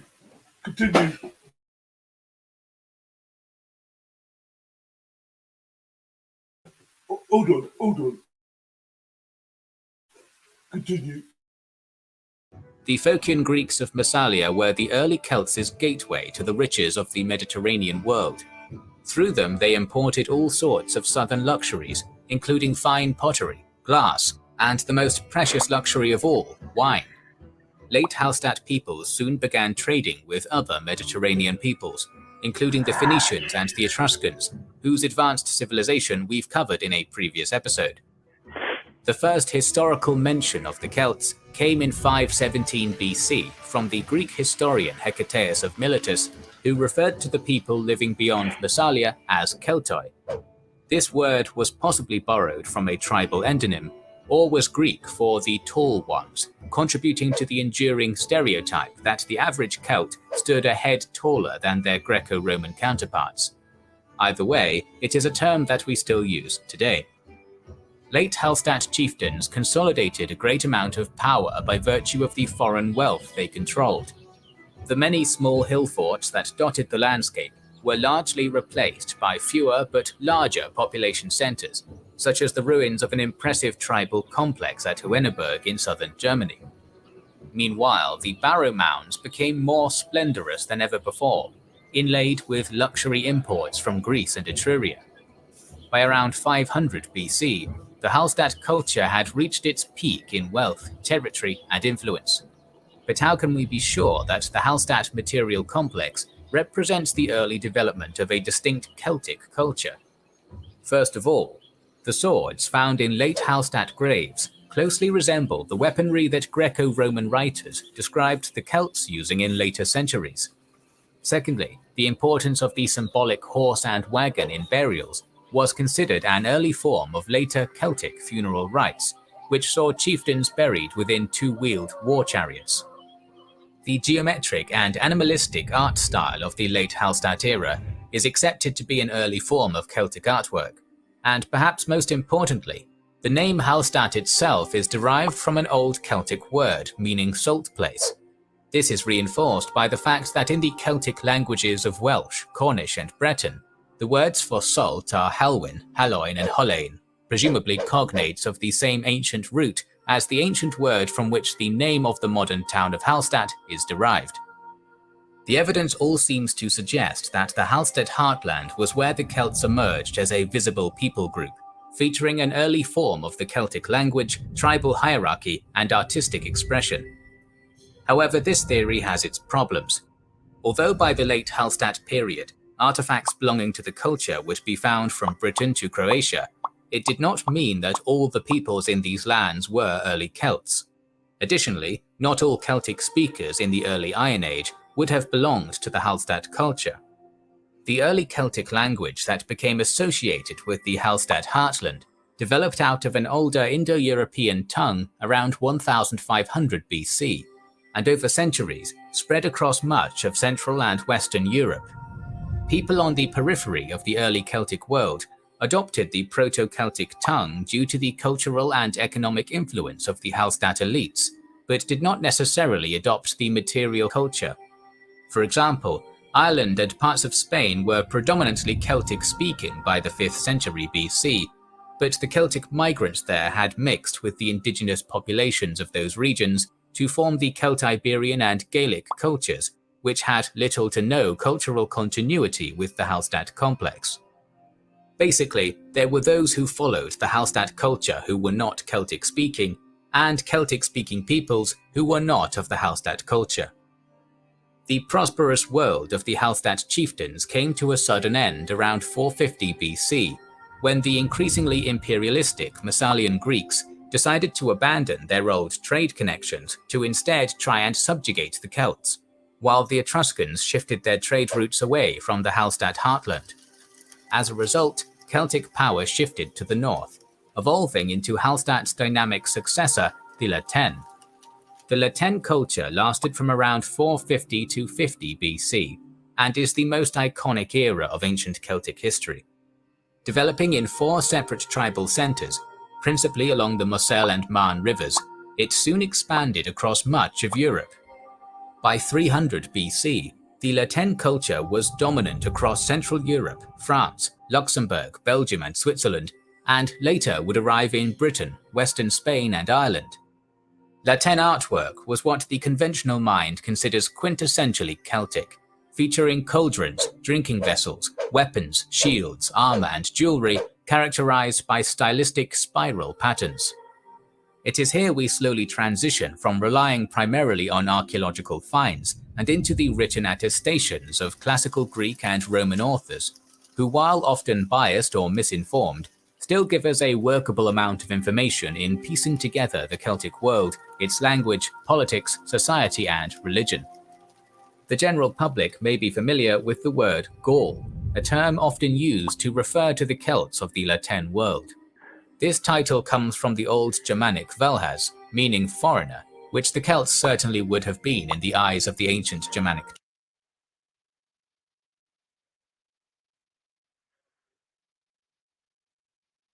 Yeah, you know I had to pause it there, man, and you lot just take your fucking L. Yeah. I'm telling you what you became, fam. Yeah, after leaving. What do you mean take the L? What? This No, listen. Let's go back to the start. Listen. No, wait. man. Yeah, we're gonna forget all that. You're bouncing around. You're bouncing around. Me? I'm bouncing around. No, listen, you Celto-Iberian. Yeah, Iberian, whatever. Look, he's saying. What are you, man? He's saying that's when we start trading with around the Mediterranean. No. What I said was, yeah. No, not you. Him. No, the video forget it. You traveled through all these lands, right? Didn't I say that? I said you traveled through Spain. Yeah, hold on. And you had sites in Spain, and then you went into Spain and became Gauls. Did I not say that to you? Gaul is in France. Did I not say that? Listen, and I said Gaul, and I said, hold on. Why are you arguing? No, I'm sure you said they was from the Gaul tribe. Yeah, I said like Asterix. Yeah, I made a point of it. Yeah, with the braided hair and all of this stuff and blah blah blah. Yes, yeah, that's exactly what I did. You got what I'm saying? So as I said again, you just got to listen to the words when man talk. No, I don't get what you're saying. I'm talking the travel. That's MJ. That's MJ and Dublin, Asterix and Obelix. Exactly. We know who Obelix is. Thank you. Let me go on mute and let the thing play, man. MJ. Take your L, man. Shush, man. Genius said history was better than this. Tribes. Meanwhile, when a young Roman republic encountered the Latin Celts across the Alps in northern Italy, they referred to them as Galli, which might have been the name of an individual tribe they applied to the entire ethno-cultural group. We will use the words Gaul, Gallic, and Celtic interchangeably, but generally this was not how the peoples in question referred to themselves. Indeed, a common misconception is that there was ever a linguistically or culturally uniform nation of Gallic people. By the Latin period, Celtic languages had diverged drastically from one another. The main split were the P-Celtic languages, spoken across north-central continental Europe and modern Britain, and Q-Celtic, the more lexically conservative tongues spoken by the Gaels of Ireland and probably the Celtiberians of Spain. This split can still be observed today in the modern Welsh and Irish languages, which are mutually unintelligible due to belonging to the P and Q subgroups respectively. It is unlikely that the speakers of their ancient counterparts would see any common ground between themselves. Gaels and Celtiberians aside, the Gauls of the continent and Britons of the Isle to their north were perpetually a politically divided people. The main form of social organization in the Celtic world was the tribe, ruled by a hereditary chief and his warrior aristocracy. A chief's lands were further subdivided into administrative districts called pagi, governed by lesser houses loyal to the chieftaincy in a system similar to feudalism. Mainly through Roman records, we know that some notable tribes that existed in the late Iron Age include the Helvetii, Senones, Veneti, and Tectosagis. Some names live on even today, such as the Belgae, who give their name to modern Belgium, or the Parisii, for whom the city of Paris is named. Still, the Gaulish peoples likely acknowledged elements of a common culture that was shared beyond tribal lines. One constant was the social hierarchy. At the top of the pyramid was the chieftain, who, like his Hallstatt ancestors, ruled rural communities from a hill fort, which were constructed with timber lace and stone ramparts the Romans called Murus Gallicus. Under the chief was an elite aristocracy of warrior nobles. Next were craftsmen, mostly consisting of skilled metallurgists who lived in and around the chief's hill fort, supplying the warriors with arms and armor. 90% of Gallic society were subsistence farmers, providing a portion of their production to their chief, who used it to maintain his warrior aristocracy, which in turn protected the farmers from external enemies in a mutualistic relationship. Wheat, barley, beans, oats, and peas made up the Gallic diet, while sheep, pigs, and cattle were commonly raised for wool, meat, and milk. In the south of France, the Celts cultivated grapes and olives. Rather than being a primitive naturalistic people as common perception implies, the Gauls were actually highly developed, with ploughs, iron shares, and cultures able to efficiently till even the heaviest soils. Most Gauls lived in small, rural communities in rectangular houses of timber, wattle, daub, and clay, well insulated for cold winters. In Britain, Ireland, and northwestern Spain, homes were mainly circular and built on unmortared stone. Architecture differed little between the social classes, though the feasting hall of a warrior aristocrat would be larger than a peasant's sheep farm. There's still time to get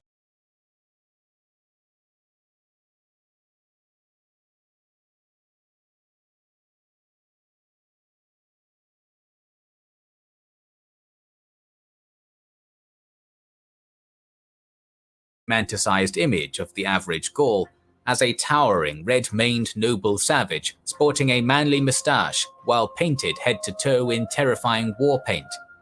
In reality, the average Gaulish man would not have been much taller than the average Roman or Greek. While fashion differed from region to region, the Gauls tended to dress conservatively. Men generally wore long-sleeved tunics and baggy trousers woven from flax and wool. Women tended to wear long dresses, while both sexes were often draped in cloaks decorated with colorful plaid patterns rendered from natural dyes of copper, berries, plants, and stale urine. Personal grooming was highly important to the Celts. For example, both sexes were said to meticulously and painfully pluck all their body hairs. Additionally, there is some truth to the stereotype of the thick Gallic moustache, depicted often in both Celts.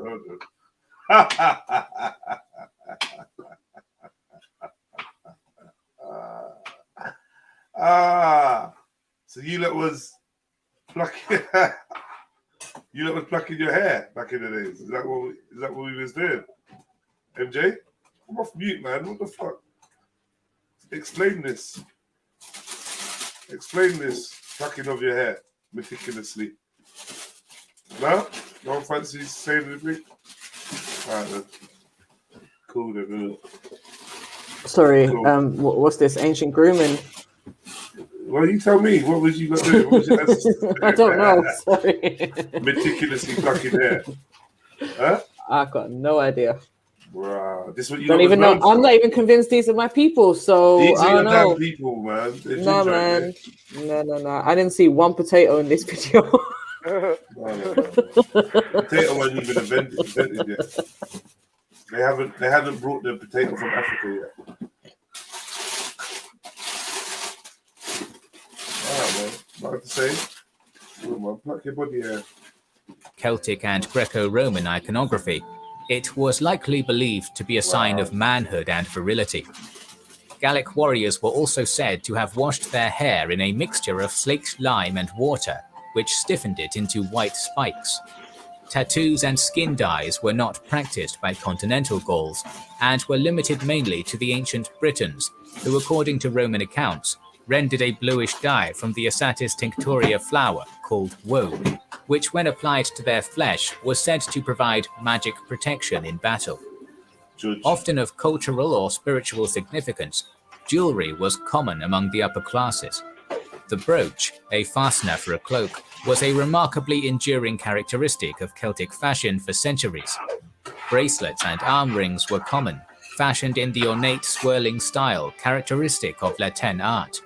The torque, a weight metal neck ring, was a symbol of status and rank, said to bestow the protection of the gods to whoever wore it.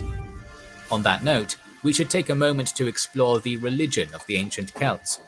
There are two major misconceptions of ancient Celtic polytheism, one perpetuated by modern neo-pagan groups, who often portray the ancient Celtic faith as a pure idealized form of proto-environmentalist nature worship, and one perpetuated by the ancient Romans, who sought to portray the Celts as backwards barbarians. The Gaulish gods did not belong to an ordered pantheon, and religion across the Celtic world was not uniform. Today we know of over 400 Gallic deities, most being the holy patron of a single tribe, or a local god associated with a certain area, like Sequana, who was worshipped only at the mouth of the River Seine. However, there are a handful of gods who were prominent across the Celtic world. These would include the thunder-wielding Taranis, Mapanos, the god of youth, Belinus, the sun god, Kenanos, the horned one, Epona, the horse goddess, and Titatis, the warlike tribal protector. Canunus, that horn, so the horn god, that also shares the birthday with Mithra and all these other December 25th gods. This horn god there is Pan, Canunus. That's where CERN gets its name from as well, if you notice. So the only ancient Irish god there is Lugh.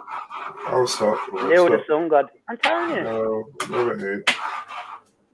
And Lugh is our sun god. It's not your only one. How can you say, yeah, well, it's the only one that it's out of these. There was no Mapanos. I can't see who they're supposed to be in the Irish They're telling you now who they are. Okay. Type them in. Type them in with Ireland next to it or Irish and see what you see. You're gonna the only one there is Lugh. I'm gonna do it. Yeah, well, I think that Sanunis one was one as well, bro. Of course it was. They all were. Was who, Andy? Canunus. Sanunis, Canunus. Yeah, was who in the Irish? God. Was one of the Irish gods. Did you not deal with Pan? Was Pan in Ireland? No. Liar. He wasn't. Yes, he was. Under different names. Okay, he was. God. Okay. He was. Okay, he was. Thank you. Okay. Thank you. You need to open your eyes, Dublin, man. Wake up a bit, bro. Yeah, okay. One of their most popular gods was Lugh, patron of business, trade, and technology. Lugh. Dismantling the misconception that Celtic polytheism was purely naturalistic. Celtic religious rites were rigidly structured and not unlike the Olympian religion when it came to sacrifice and divination. It was facilitated by a class of professional priests, the Druids. Yep. Today, the Druids conjure up a popular image of... How are you, kid? How are you, kid? From your priest class. Yeah, yeah. You know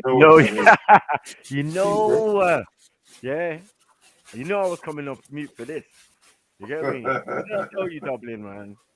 You traveled with the Druids. Fucking Druids, bro. Fucking Druids. Michael, I already told you. I told you. The Irish Druids are different. Well, don't call them Irish Druids, bro. What are you doing? Now they're Irish Druids. Now they're Irish Druids. The Druids, bro.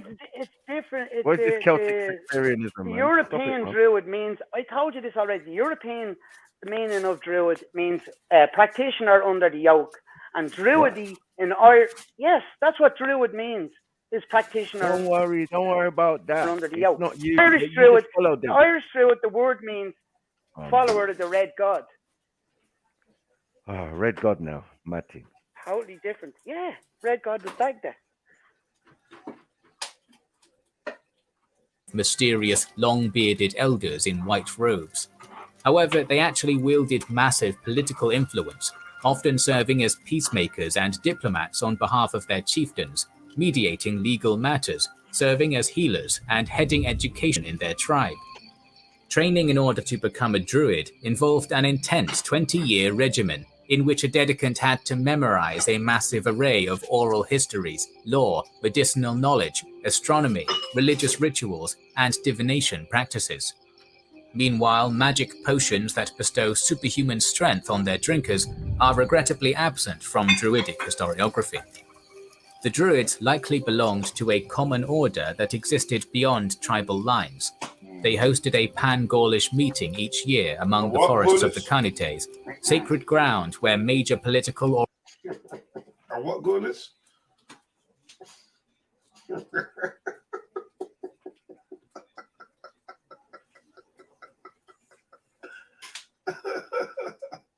to a common order that existed beyond tribal lines.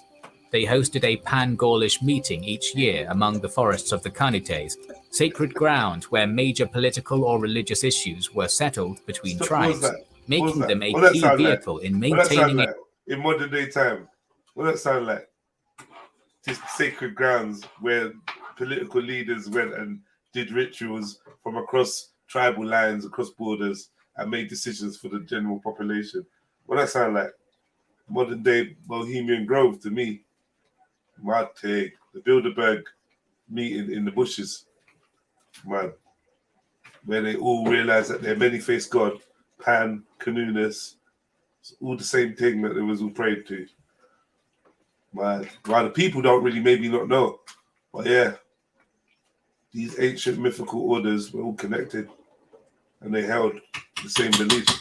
This is why the Druids were like ancient spies, crossing borders, bringing their magic. Fuckery, man. Fuckery. I can see why you'd want to be Egyptian after all of this. a common identity among the many tribes. One of the key duties of a druid was to officiate sacrifices to the gods. Human sacrifice is often described as a core. Is that Burning Man? Wicca? Oh shit. Oh shit. Is this what the Irishman are doing? Human sacrifices? Nah. Come off mute, Dublin. This way you... I told him, Jeds. I told him. I mentioned him. Oh, the Burning Man, Wicca. Yeah, ancient. Yeah, that Celtic stuff. That's like cultural to the Isles. But no, man brought that here. Like, mud thing. Yeah? Crazy, bro. Right. And their arrivals late in the day. It's mud. Celtic ritual. This is like... Yeah. I don't think you're hearing my argument. Yeah! We were never Celts. Just because we use their technology and their art and their jewelry doesn't mean we were and their language. No, not their language. And you did use their language too. You okay?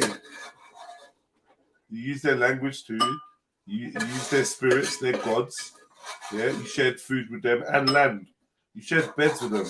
You became them and they became you. That's what the man said from the beginning. The dude that you brought for evidence said that from the beginning. I didn't bring him for evidence. Who brought him? I don't fucking know. Oh, sorry. I thought it was your video. Well, yeah.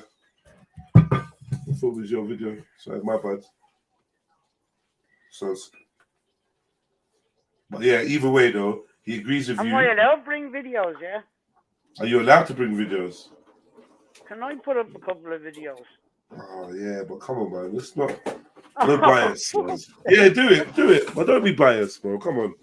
I know you got your little playlist ready, but be fair. Be fair, bro. You know what I mean? Be fair. Or part of Celtic ritual. According to the Roman author Lucan, different gods called for different forms of ritual slaughter. Tutus's victims were drowned in a vat of water, while Taranis called for men to be beheaded or burned alive in giant effigies of straw. According to the Greek historian Diodorus, human victims were also sacrificed for the purposes of divination. The Druids never wrote anything down, keeping their knowledge a secret restricted to members of their order. We will never have their own accounts of their religious rites. while the Roman authors who wrote about these practices had a vested interest in making their Celtic enemies look savage and barbarous. We can't deny the existence of human sacrifice, but we should also keep in mind the limited perspective that modern scholars have been offered on the subject. In the next episode, we will cover the crucial role that warfare and warriors played in ancient Celtic society, exploring the Gallic attacks on the Greco-Roman world. So make sure you are subscribed to our channel and have pressed the bell button. We would like to express our gratitude to our Patreon supporters and... I'll be back in 2 minutes, right? Yeah, mad thing. That's mad. We got the chat, man. So there you have it. Human sacrificing voodoo practitioners.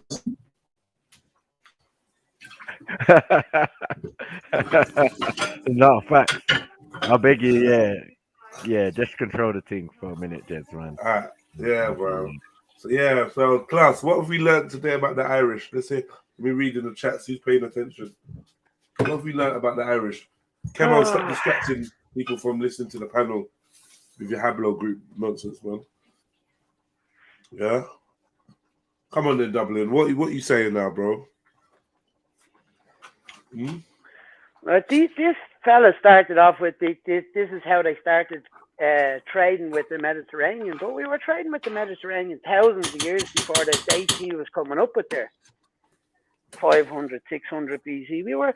This is what I was saying. Like if he had let that other video play of the bones being dug up underneath the pub and all the archaeology finds that they found in there, like point speeds that was found in Egyptian tombs with the same design, the same manufacturing sort of skills that they were using, and it was all Egyptian.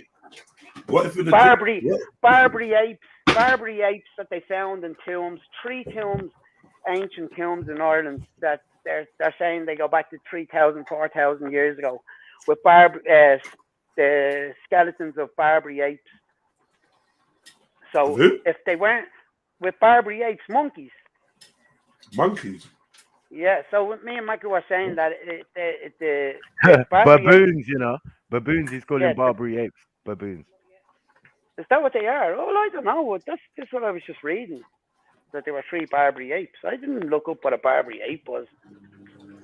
I presumed it was an ape. Okay, so what are you doing? Who are the apes?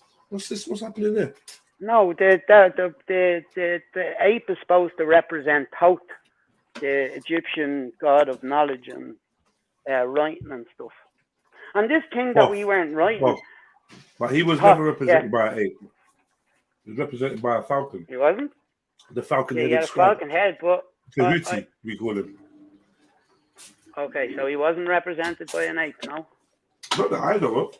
I don't think any Egyptian was. A school of thought that he represented was represented by the baboon. That's it. Okay. A school of thought he represented. Oh, that's fair enough. But how did they get to Ireland if not from the Mediterranean? Do you know what I mean? This is what I was saying as well, that there was before the Celts arrived in Ireland, there was a people that traded on the west coast of the Atlantic, or the east coast of the Atlantic, from Sweden and all of them up at the top, all the way down to the North African Atlantic coast.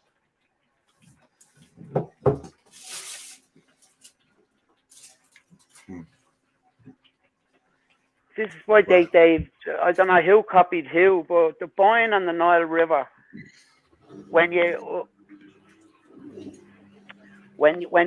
look at them, they're nearly a carbon copy of each other. And when you overlay the dark rift over the if it wasn't, who was doing that if not them? That's what I'm saying. Oh, well, what do you mean? So if that's the case, who was doing that if not those people? Was someone else was copying it, or was it those people done it? It was those people. Was there for a while and went about their business. right? No, they're coming back and forward all the time. This is what I'm saying.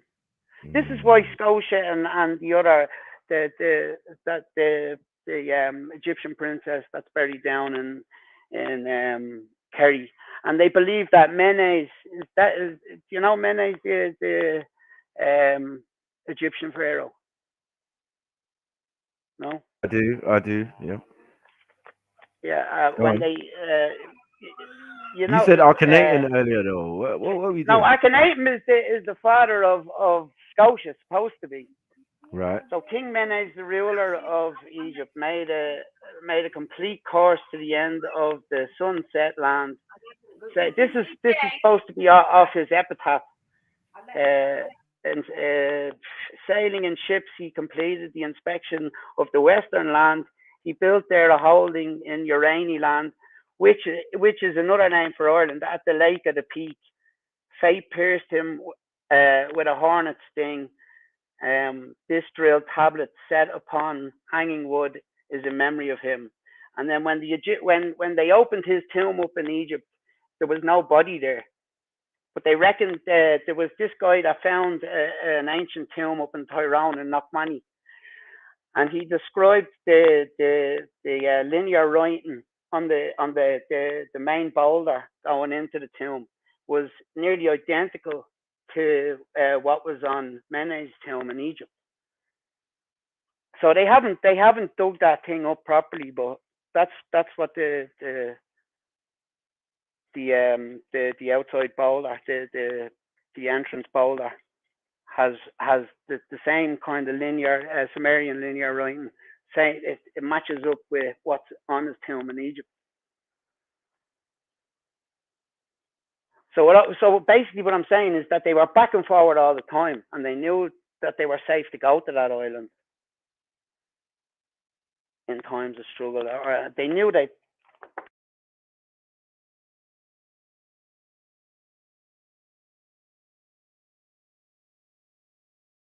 Yo. Yeah, Dublin. Do you ever get sick of the lies? What? Do you ever get sick of the lies? Sick of what lies? I think you just said, like, stop making stuff up. Let's deal with I'm not making stuff up. How am I making it up? I think I fell asleep last night and came up with this in my dreams. Is that a confession? Fuck off.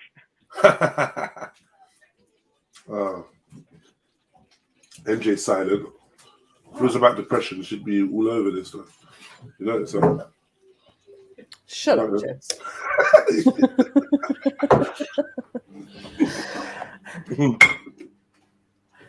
So this Celtic thing is just whatever, isn't it? Like, it's not even anything to do with us. Okay. What Dublin's saying is true. They found that tomb. That's the one that's like dated back to 5000 BC or something, is it? Which one? You're not going back far, man. Yeah. You lot was making tombs 5,000 years ago, yeah? Saying this yeah, evidence. There's evidence.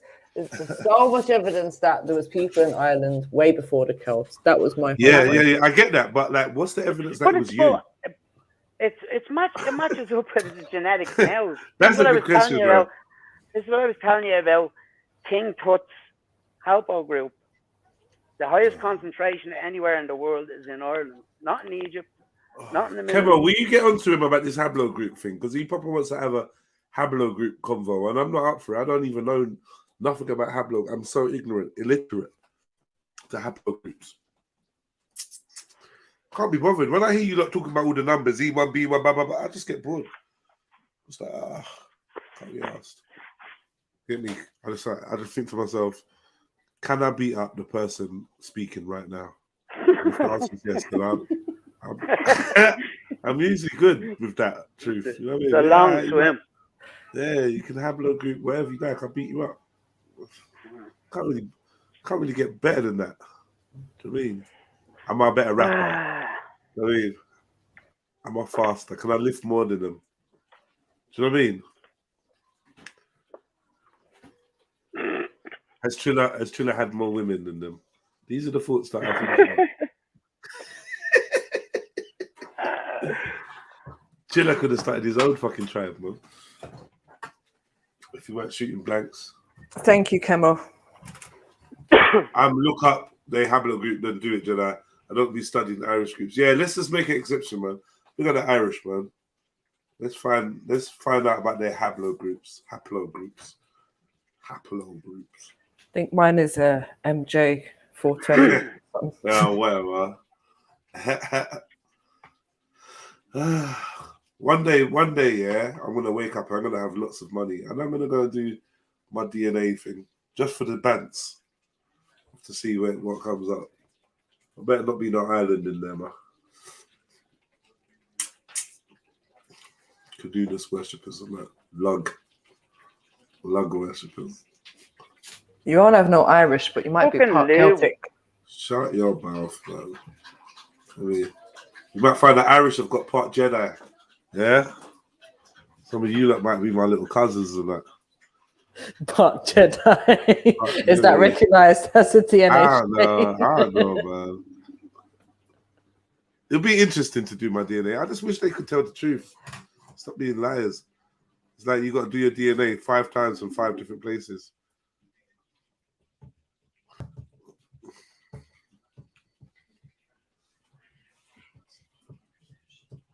Yeah. Big up the chats though, man. Big up the chats. Man, big up the Irish, man. Yeah, man. You lot are just demons though, man. Like, whoa. Come with some devilish kind of thing. Everything man said previously is what man was dealing with. Was about the Celts. Which you are. And the Gauls. Which you are. Which you are, man. No. What? How are you going to take language from someone and not be that? Like, what are you doing, man? Jokers, man. Stop that. For trade. And for what do you mean? Trade. Well, How you trade language? How you trade language? language on. You know, it was real busy trading, man. Shut up, man. Oh. What's your original language? All right, okay. Yeah. English. Stop your bullshit, man. And you talk about Why Gaelic. are we speaking English now? Gauls speak Gaelic, Same man. thing. Come on, man. Same thing. Celts Yeah, you speak English man. and you're part English. Let's not play that. I like you lot ain't part Shut English. up. Yeah. You're more Are you English okay? than I am, Jedi. I am, yeah, man. I live over here. I do. You just stop acting.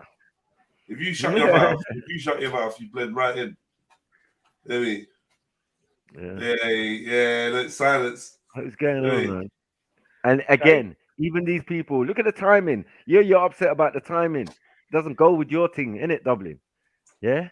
All of a sudden, know we're what talking these about people are. The Bellbeaker people are not us. Bellbeaker. They're you, yes. Oh but my God. They're existent. They're not. And they're running around on horseback. Boy, in Middle Europe, bravs. Right, Sounding like some like other BC people. There. Bravs. No, you sound like some other people. Some Kaiser, some Ashkenazi. You get me? No. Big up the Injara gang, yeah. That was lovely, man. Yo. Yeah, man. It was nice. The little vinegar pancakes and that. Little fermented pancakes. My thing. With some don't know what. Yeah, me? Yeah. Don't know what? Don't know what? Don't know what? Don't know what? It's the sauce. It's mad spicy though. Don't know what? Don't know what? It's mad spicy. I watched a little video on YouTube recently of like how they make it. And there's just bare red onions. Bare onions, yeah. It was full of bare red onions. It's good, man. It was tasty, man. I'll have some more. Some maybe tomorrow. So I got bare of the Injara. I noticed how they said that they mostly had like a lot of people with red hair. You heard that, Mary Jane, right? Right? Michael, you should have played. You didn't hear the red hair bit. You know, you didn't. No, that wasn't in that video. That wasn't in that video. It was in that video, man. It wasn't. It was in the poll video, and you never played the end of it. No, man, you're lucky I'm doing something. Man. As soon as I finish here, we're gonna go reanalyze the video. You're not getting away with, you're not getting away with what you're trying to get away with. Lies. It's not that, man. Shut up. We're not gonna do that today. You get me? We're gonna analyze it properly, innit? No, Dubs, relax. We're going to do a set, bro. normalizing We're gonna tell bullshit. the truth today. We're gonna tell the truth today. Yeah, man. Like, Someone's lying MJ's to calm this because she person? knows. Who is MJ's calm because she knows the knows what truth it is is, coming man. out. So she's like, you know what, fuck it. Yeah, I didn't hear Only no. sell them. I didn't know Kemet. Hear no Kemet. So like, let's fall back, Dublin. You What? get it? Yeah, but You're about to take a serious L because there's no you're about to Arcanation. take a serious There's no Nama. Like, what are we doing? All right, These okay, are yeah. even different Because periods of time. you're showing all this bullshit. Listen, Means that my Arcanation stuff is wrong, never isn't it? existed when Menes existed. Put it that way. The start of the I didn't dynasty. say he did. starts I didn't with say he did. Menes. That's two. One That's second. two separate tombs. That's One two second. separate tombs I'm talking about. What do you know about tombs? no, Like, what are you people doing over there? think Stay what's away. going on. Go away. Go back. Go back. Like, what are you doing over there? Okay. Huh? You got Right. Grange, whatever Grange. Like, do that. Like, don't be going over to Egypt talking about we got tombs. We? Who's we? Oh, that's what I thought, man. Fall back, man. There's plenty. Relax, What are you man. talking about? There's thousands of Solomon tombs over here. Yeah. Thousands. And we ain't even started with the pygmies yet. Like, let's stop it, man. Yeah. You've acknowledged that there was Egyptians. No, or I didn't those type acknowledge of that there people. was pygmies Yes, there. you did. Yes, you did. No, I you didn't acknowledged that acknowledge that there Egyptians was pygmies there. was in Ireland. That's all I needed. They was there before you. Yeah, and they kept 'cause coming there's back. evidence. That's all I'm saying. That's all I'm saying. Well, They were there, but and they kept coming back. Kept But they're not all the you. time coming back. but But they're they not you. are. They're not you, man. All you right. ca- So you why went does, to the why place does our DNA, where why they does our DNA say different? imagine then? eventually Why you does our went to the DNA place. say different? Why does Listen, our DNA say different? what DNA? Your DNA don't say jack. The DNA What does your studies. DNA say? I'm Are you gonna give different the from anyone studies else? now. Who are you different from? You special? What? Are you Right. special? Huh? No, I'm just saying that You're my special. people's No one else my, can be special. No. my That's people what it seems is. to be older in the Isles than yours. That's all. You get me? That's all. Their existence, their monuments, their things that they did seems to be quite apparent or quite clear. You know what I'm saying? Mm. So I don't know. You know what I'm saying? I don't know.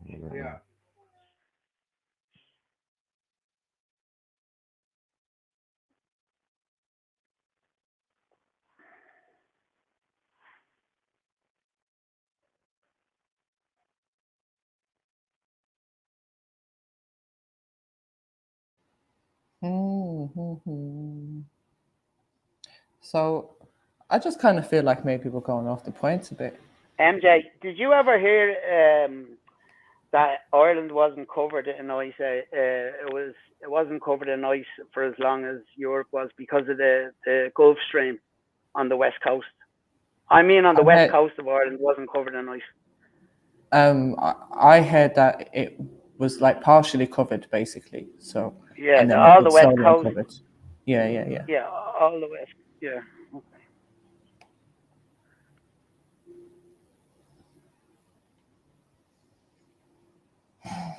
I'm just saying, all this Celtic stuff and all of this, like, it doesn't date back very far, and I don't know. I feel like we just lost the point. It doesn't date back very far in Ireland. It does date back quite far still. You know what I mean? As a people. But there's things on Ireland that date back further than this. Yeah, of course, definitely. And I'm saying, man ain't got nothing to do with it. Man came upon it, like a lot of people do. So that's my clear argument, and it's does seem to be what the case is. You know what I mean? Everywhere in these isles. You know what I mean? Let alone Ireland. You get it? So anyway, let me go on mute.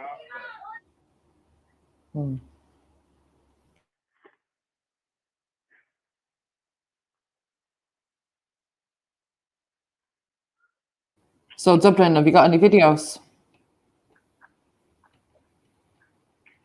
Yeah, but they're boring. They haven't got all like little cartoons and stuff, you know. I know. I was looking for some, and like there's one which is used for junior set and that, which I thought like kind of broke it down quite good, but like it sort of talks about the Mesolithic age and that.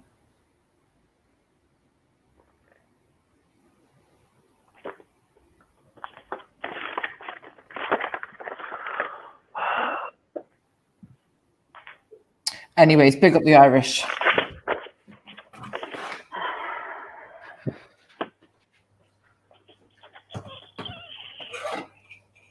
This is I thought funny it was going to because more time, yeah, you lot are quick to bring videos, evidence, screenshots, share my screen, blah blah blah. But all of a sudden, today of all days, yeah, it's none of the energy. The energy is Right, just so what is it you want I'll us to give you a prove? video, but it's What is it you want us to prove, Matthew? It won't be any cartoons. What is it you want us to prove? That he wants us You to could drop prove the that aggression. You that- could drop the that- aggression for start. You can take Shut the up, bass out of your Jedi. voice. Yeah. He wants us to Yeah. prove that either we're part of the Celtic people or we're part of these other people. No, we that know me you're and you part of are the talking Celts. about You are anyway. the Celts. You are them. You're the late arrivals to the British Isles. That's facts. Like, we're not arguing that, bro. Yeah, it's just that you lot haven't got that into your Did you thick not? skulls yet. Did you not hear You're what doing he said? judge. You're doing Did you judge. not hear that what you the brought Even man if our some said? DNA says hold on. otherwise, Matthew. DNA, SME, man. Stop it, Alright, man. okay. Oh, well. It could there say you that go. your DNA is made of mayonnaise. What does that mean? Huh? Doesn't mean anything. I'm saying that your people or people like you have DNA traveled doesn't mean to anything. All right, Ireland fair enough. before a major amount of you moved to Ireland. So what? What does that mean? Yeah? It's not accounting for the other people that were there. You're not digging up all the grave sites in Ireland, are you? No. You just found one under a pub, and then that's us. Is that what we're doing to ourselves? Yeah? What? No. Your Adam, your Genesis The only thing, is a man, that they were going a to couple show man you under in a that pub. pub. Is that what we're doing? No, the only thing that they were Yeah. going to show you in that pub was those beads I was talking to you Like about. pubs That's existed it. back then. Like, stop it, man. Oh, Yeah? It's not even a tavern. Like, what's going on? What are we doing? Yeah, you're just making up stuff, man. Like, admit it, accept it. Yeah, you came later. Yeah, you brought Judge to the island. Yeah, not Kemet. Like, Kemet was already there. You took on the things that were there. Do you get what I'm saying? And then blended it with your culture. And now you come with this other new stuff. But just get it right. You're a late arrival. That's what I'm saying. Our existence, full stop, is recent. All of us. You included. That's why the dates are pissing you off. Because all the monuments and everything is thousands and thousands of years older than when you are supposed to exist as a people. What? You get it? Because anyone else is later, even. According to what? According to the fact that the Celts arrived there like 1,500 years ago. Mm-hmm. And do we have their DNA? Who? Yeah, you Do we have the DNA. Celts' DNA? But what Yeah, does man, DNA you are matter? them. Fuck DNA. Yeah. Doesn't No, mean okay, anything. it doesn't mean anything. It just Mayonnaise. means where you're from. Could mean mayonnaise. It tells you where you're from and who you're closely related to. And obviously, Europeans are going to have all their DNA. But it doesn't DNA matter of when all they're saying that Europeans. our DNA is related to the ancient things that they found. Okay. Well, yeah, that's cool. But that can just be a person. Oh, well, it is a person that's found in a location. Doesn't mean they're from there. Yeah. Or it means they just came from the same place as you. Right. So You know what I mean? who are In we Middle saying? Europe. Who Hold are we on, saying was there hold before the on. Celts? Then, man? In Middle Europe. Yeah, get it right, man. You're from Middle Europe or the Middle East and these type of regions. Yes, they said it. They showed it. They showed map. Everything. We came by boat, Matthew, and that's what we did. Our people Boat, came but in you got horse. by boat. What are you doing, man? Boat, but you got horse. You're known for horseback, for being on horseback. Well, horses don't We're on swim, an Matthew, island. do they? For We're fuck's on sake. a fucking island. We are on an island. Yeah, but how did you get there? So They're either way, telling we you got here clearly. by boat. Either way, Yeah. we got here by boat. Yeah, So what are you but talking not all about? your journey. As I said, you traveled, you stayed, you traveled, you stayed. Some stayed, some move on. Some stayed, some move on. Later on, you're looking around at the same family and calling them French and calling them this and calling them that. But it's really you. It's really you. You are the same people. Like, allow it, man.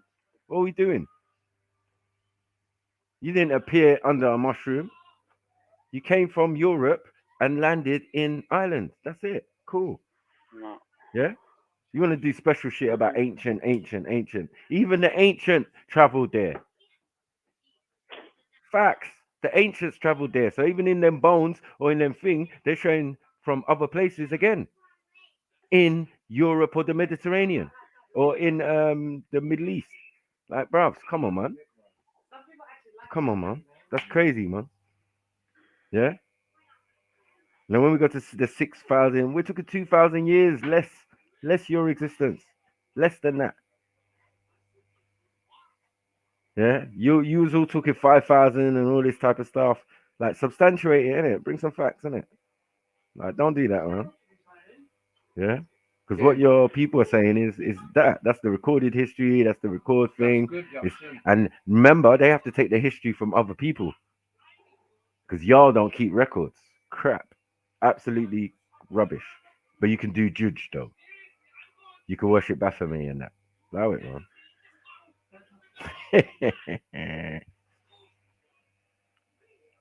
Yeah, release the thing, man. Just accept that you're like Khan, fully European. What are we doing out here?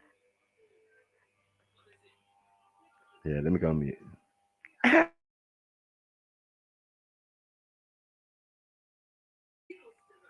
Oh, Triller, you come to get slapped as well, man. Come, man. Jump on, man. If you're brave enough, man. Come get your heart broke, man.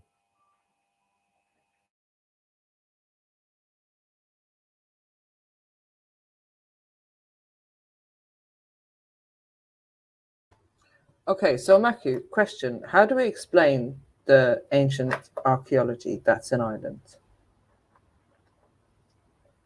You explain it as other people. Other people done. Can you show us it, please? Because you've not been talking about it for about 2 years. Can we see something? Yeah. Yeah, Mary Jane. Yeah. You lot are fucked today, man. You lot are fucked. You have to prove all your bollocks. I don't explain ancient archaeology in Ireland. That's mad. Yeah, show us. Show us. Man. Yo, MJ. Yeah, Woman. I'm here. Yo, Yeah, show us. Show us. I'm Googling right now. Yeah.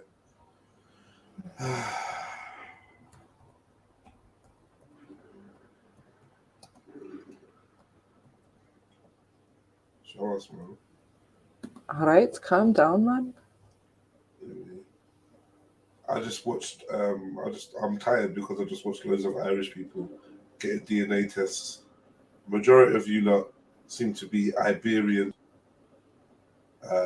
British, and Jewish, and Eastern European. As of yet, no one's been traced back to the continent.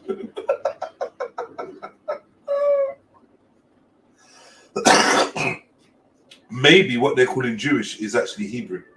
What do you think about that? Huh. No, man, that's Even, Khazar, man. Listen, even the Asian chick. No, but you know what it is, Jed? Yeah.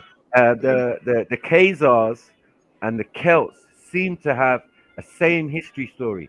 Remember when we talk about the Khazars, they rose to prominent in the 1300s on horseback in Middle Europe, and it didn't even last long. After that, they formed another plan and started going into other societies and worming in their way into the hierarchy. To get it, so like, yeah, the modus operandi changed, but there was a point where they were like gangster on horseback doing their thing. No, British and Iberian, bro. Iberian Spanish, right? They're like old Spanish. I think so. Yeah. Iberian Peninsula, they say, or something like that. That's Spanish and Jewish kept coming up. I told, man. Swear down here, everyone that I know that's had a DNA test has come up with a bit of Jew. Yeah, man. So I'm looking at it like the Jewish were really fucking. They were really fucking. Yeah. Whoever the Jewish are. As I said, there's a lot of them. Yeah. Their whole country is Russia. They filled all of the other countries. Hitler realized what they were by doing what's that? Eugenics. You get what I'm saying? That these men is like, rah, the hidden black man. Do you get what I'm saying? Because they can breed like Mexicans. Like, what the hell's going on here? Do you get what I'm saying? It's the black man you can't see that's more dangerous to you than the one you can see. Do you get it? So how is it that they got Kemo? How is it that they got their haplogroup to be named J? Is that a coincidence? Why did they get the letter J? You see what I'm saying, though? Yeah. How did they get the letter group J? They're trying it, man. They're trying to bump us. What does the letters in the letter groups actually stand for? Is there a haplogroup A? Who knows? Just got nonsense, man. I don't even really. I'm not. Yeah, it's a bit not far enough for man. You know what I'm saying? Like, you're dealing in them hippogriffs, it's dead food. I think so. You know what I mean, man? Just to pop it on man one day. MD, that in general made me feel like I want to go to sleep, man. Seriously, bro. Swear down, I want to sleep. Probably fell into the bag with the bottle when I put it in. I didn't even use it.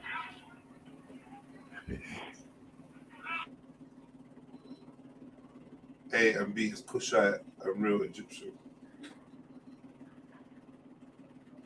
Yeah. I know that I'm going to have Kushite in there. I know that for a fact. Proper Kushite as well, not the fake Kushite that these not begging. These are Ethiopian and Horn brothers. Not fake, I mean original Kushite. Hardback Kushite. Yeah. Yeah. Hardback Kushite. Mad. A, B, D, E are African. You just spelled out Abdi. You just spelled out Abdi. I told people from long ago, man. I know my shits, man. I just gotta I gotta do some research, man. I gotta do a little bit of research. Some more in-depth shit. Now you probably Egypt like your brother self. Man, shut the fuck up, bro. But where does A, B, D, and E? So what about C then? Why have we missed out C?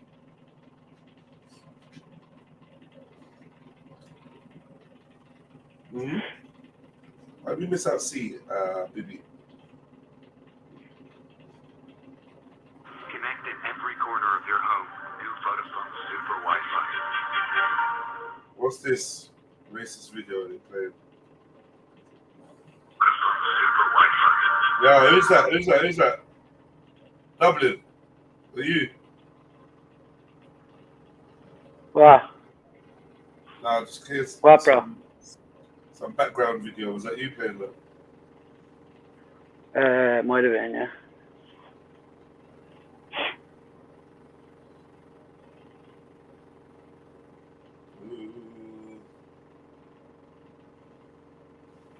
Yeah, well.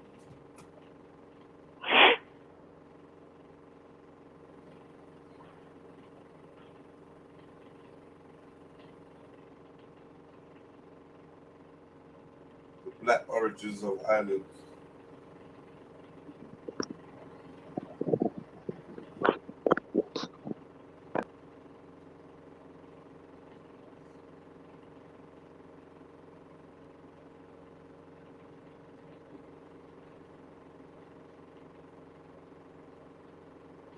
Irish leprechauns were originally black.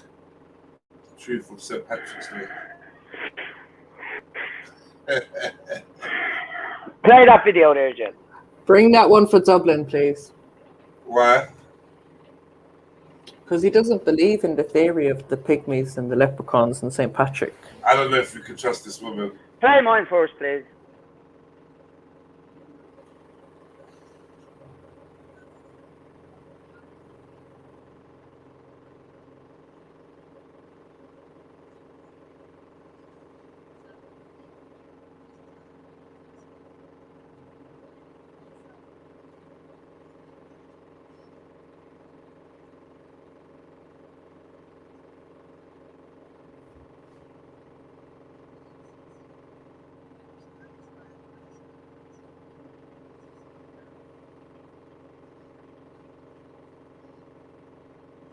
Who's that? MD? What going? Oh, big up. Happy New Day, people. Assalamualaikum, sniper. Don't forget, like, comment, and subscribe, people. Hit the Cash App and PayPal. Yeah. So what you saying? If we sleep, yeah, it's proper good, you know. I wish I'm good. The other way is really nice, but I didn't have no kororima with it. So what did you think? Because I know you said you've had it before, but it was an Eritrean auntie that made it for you. Yeah. And I know the Eritrean Tigray style has a lot more. Their Dorowa is more sweeter, if that makes sense. Okay. Well, this was all good, man. I'm struggling to keep my eyes open. Thank you so much. I'm struggling to keep my eyes open, man. MJ, you might as well believe in vampires. This is a vibe. MJ, Triller, you may as well believe that you could get through the day sober.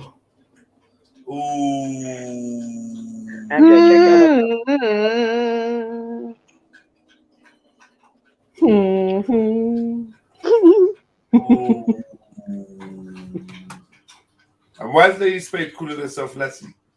What was this? I'm not eating no raw meat. I'm not. I refuse. It's been cooked. Big up, Hefty. Dublin, I put those links in there that you sent me. I didn't check what they are. I hope it's not rude.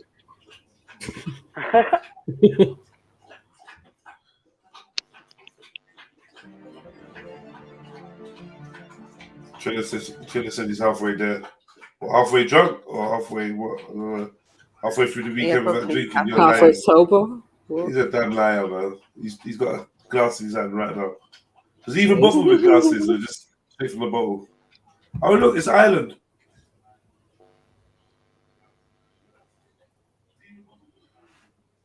That way back in antiquity, the ancient Egyptians settled in Ireland. Doubts even before watching. But there are a number of researchers to ancient architects.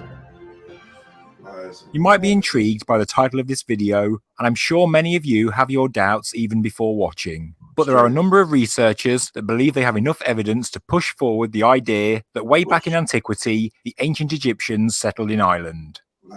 The hypothesis has been taken more seriously in recent years due to DNA research that is difficult to dismiss or explain by conventional methods. Scientists from Trinity College Dublin and Queen's University in Belfast published findings in the journal The Proceedings of the National Academy of Sciences, stating that the ancient Irish were not only related to the people of Southern Europe, but that they also had a Middle Eastern connection too. On its own, this piece of research certainly doesn't connect Ireland with ancient Egypt, but researchers have built a narrative and they believe they are close to proving it with the help of science, archaeology, as well as texts, myths and legends of ancient Ireland. So basically, The Hill because of they have the Tara Arab is one of Ireland's most ancient sacred sites. It is okay. surrounded by dozens of Neolithic earthworks, and although commonly attributed to the Celts, the site does, in fact, predate their arrival in Ireland by thousands of years. In Irish legend, it is the place where the godlike Tuatha De Danann reigned, a magical people who arrived in mysterious ships. To make the Hill of Tara even stranger, a skeleton was found by workers digging at Lismullen Henge. Some thought the skeleton was a dog, others a badger, but some claimed it was actually the remains of an ape, a claim that has been taken seriously by a number of writers. But why would there be an ape buried in Ireland? Primates are not indigenous to Ireland, and there has certainly never been a find like it. So how do we explain it? Well, in actual fact, there has been another find. The skull of a Barbary ape was found during excavations at Imheim Macha in County Armagh, and it was carbon dated to be roughly 2,500 years old. From this, two questions arise. How did these Barbary apes get to Ireland? And more importantly, why? One of the most controversial theories to come from all of this is the connection to Egypt. There are Irish legends connecting Tara and Egyptian royalty, but they have been impossible to prove and have also been taken with a pinch of salt by historians. But then there was the discovery of the skeleton of a 15-year-old boy at the Mound of Hostages near Tara by Dr. Sean O'Riordan of Trinity College. The remains were approximately 3,800 years old, and the boy was found wearing a necklace made of faience beads, which matched the Egyptian manufacturing and design style perfectly. In 1956, J.F. Stone and L.C. Thomas both reported that these beads were indeed Egyptian, saying, when they were compared with Egyptian faience beads, they were found to be not only of identical manufacture, but also of matching design. At around the same time as this child died, we are told that King Tutankhamun was entombed wearing a priceless golden collar, inlaid with matching conical blue-green faience beads. Interestingly, an almost identical necklace was found in a Bronze Age burial mound in Devon, England. Is all this just a coincidence? Well, maybe it is, but there is also the famous legend of Scotia, an Egyptian princess, daughter of a pharaoh, who was said to arrive in Scotland with a fleet of ships, where they settled with the natives before being forced to flee to Ireland, where she was later killed. but her people, the Scotti, are said to have returned to Scotland, where they defeated the Picts and gave Scotland their name. Legend or not, this is certainly intriguing. She is apparently not as mythical as some believe, and her supposed grave is marked by an enormous inscribed stone in County Kerry. Author Lorraine Evans has looked into ancient manuscripts and discovered that Scotia's father was called Acancres, who was actually the pharaoh Akhenaten, and therefore the idea of a fleeing princess from this time of upheaval in Egypt certainly does not seem impossible. In Evans' book, Kingdom of the Ark, she reveals archaeological connections between Egypt and Ireland and the UK. In 1937, in North Ferriby in Yorkshire, the remains of an ancient boat were uncovered. Originally thought to be a Viking longboat, excavations found even more ships, clearly wrecked by an ancient storm. The boats turned out to be far older than the Viking Age, and were radiocarbon dated to around 1400 BC. Evans believes that these boats are Egyptian. So, there are a few archaeological and legendary links between Ireland and Egypt, and the DNA discovery offers a possible tantalizing explanation. But there is more. Commonly, the meaning of Tuatha De Danann has been interpreted as the people of Danu, a mother goddess from Irish mythology. However, the earliest recordings of the Tuatha do not actually include the word Danann. This is a recent addition, and originally they were simply called the Tuatha De. Anyone with even a passing interest in ancient Egypt has heard of the god Thoth, who became Hermes in Greek mythology. Thoth was a moon god who is said to have brought wisdom and writing to the world, but interestingly, he has been represented and symbolized by a baboon or North African ape, similar to the skeletal remains that were found at the Hill of Tara in Ireland. Etymological variations of Thoth are thought, thoot, taut, and toot, very similar to the Irish Tuatha. Researchers have looked at phonetic similarities in Egyptian hieroglyphs and found possible meanings behind the Irish phrase Tuatha De. Thoot Day translates to Thoth's crossing, Thoot Dat translates to Thoth's journey by boat, and Thoot Da translates to Thoth's storm. And according to some Irish legends, the Tuatha came to Ireland in dark clouds. All three variants mentioned here are in line with the descriptions of how these legendary people arrived in Ireland. When they arrived, we don't know, but maybe Princess Scotia came to Ireland because she knew it was ruled by the people of Thoth, ancient Egyptians who had made Ireland their home many years before. This amazing hypothesis has been put forward by researcher Heather Elizabeth Adams, PhD, author David Halpin, and author Lorraine Evans, who, thanks to some intriguing investigative work, have pieced together the evidence to make ancient legends of Egyptians in Ireland not as far-fetched as once believed, and who may in fact be on the verge of rewriting history.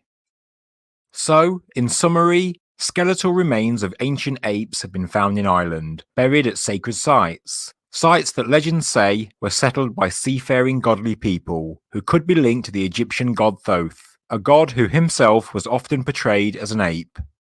There are legends of an Egyptian princess in Ireland, an ancient body of a teenage boy wearing Egyptian beads, and DNA evidence that shows that the ancient Irish were linked to the Middle East, which some researchers believe is the true origin of the dynastic Egyptians, due to the many similarities between the Sumerians and the early Egyptians. Archaeological finds are being uncovered that link the UK and Ireland with Egypt, from boats to golden royal artifacts, and in time there may well be undeniable proof that the Egyptians really did rule ancient Ireland.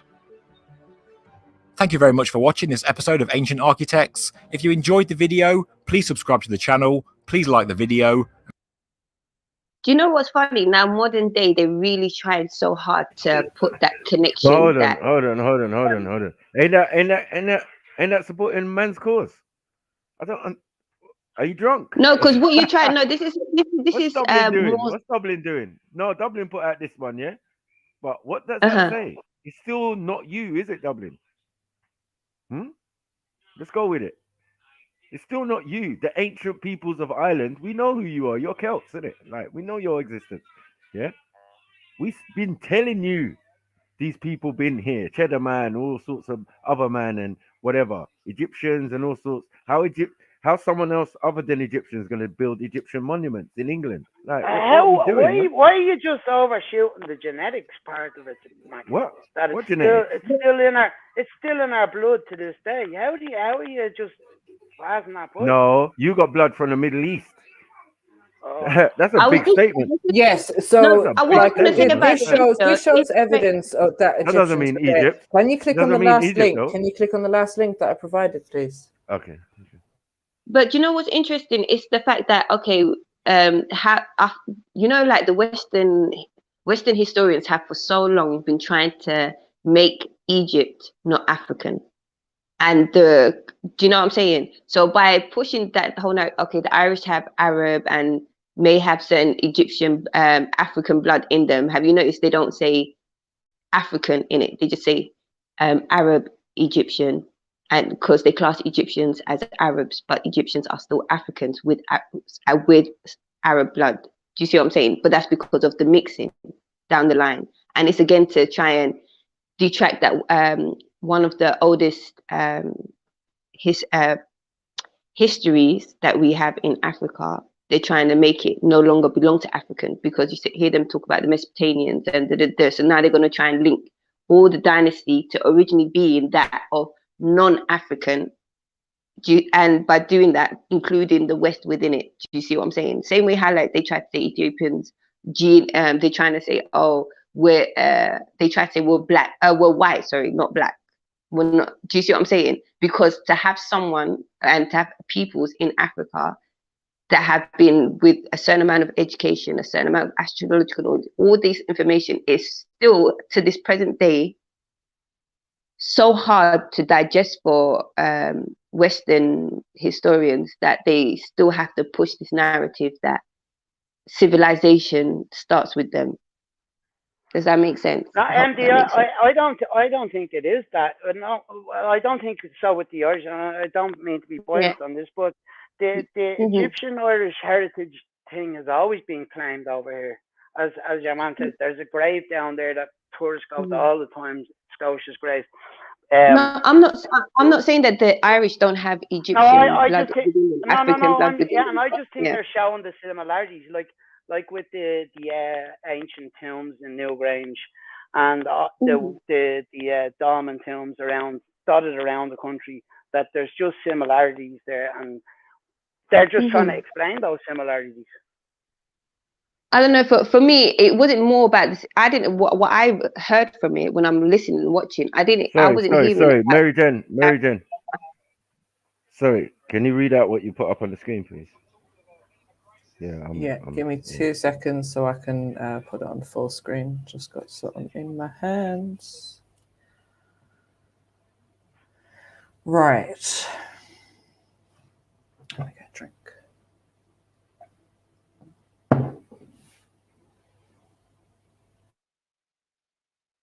No, wrong one. Okay. Evidence of a massive migration to Ireland thousands of years ago has emerged from the sequencing of the first genomes from ancient Irish humans, carried out by geneticists from Trinity College Dublin and archaeologists from Queen's University Belfast. Sequencing the genome of an early woman farmer who lived in Belfast 5,200 years ago showed her majority ancestry originated in the Middle East, where agriculture was invented. Sequencing the genomes of 3 men whose bodies dated from the Bronze Age about 4,000 years ago showed 1/3 of their ancestry came from the Pontic steppe on the shores of the Black Sea. The woman farmer had black hair, brown eyes, and resembled Southern European, according to researchers. So, yeah, that was traced back to the Middle East. Right, but the Middle East, what is classified as the Middle East in Western times, in modern times?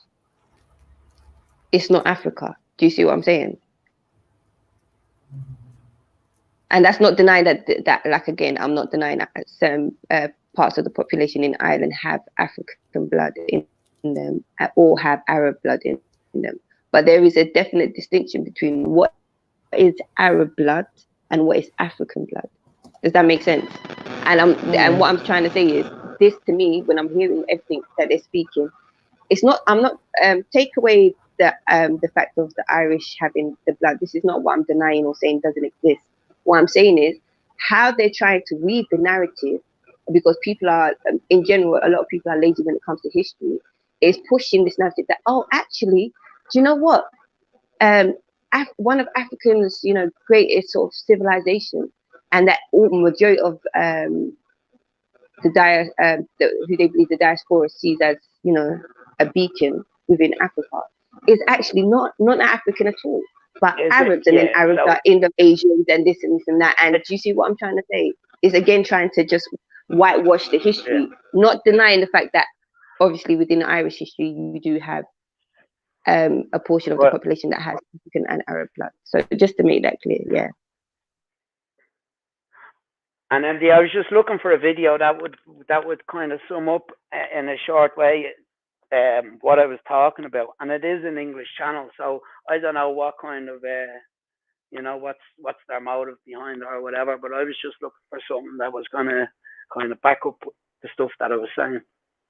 No. I hear you, but it's just another thing. I couldn't help when he was saying. No, yeah, no, I know, and I know what you're saying as well, yeah, and it is. It's like there's a motive behind trying to push this point now, because rather than later. You see what I'm saying? Yeah.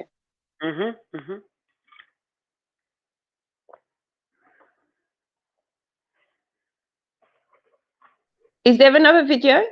Was the other one a video or a statement in the back chat? Because there's quite a few, and we only seen 2. No, there's no other video. I don't. Did you put a video? Oh no, MJ put a video up of the pygmies. Put that on, Michael. Oh, the pygmy one. Yeah, can we see the pygmy? No, I didn't. You did. You said you put one up because I said I didn't believe it or whatever. No, Jed said he was watching one. That first one that you put up on the in the private chat. What's that? That's the one that Matthew showed, I think. Okay, so what's the second one? Oh, no. I think it's to do with the discovery of the tomb. Oh, okay. Yeah. The tomb of the lady, yeah? Hello?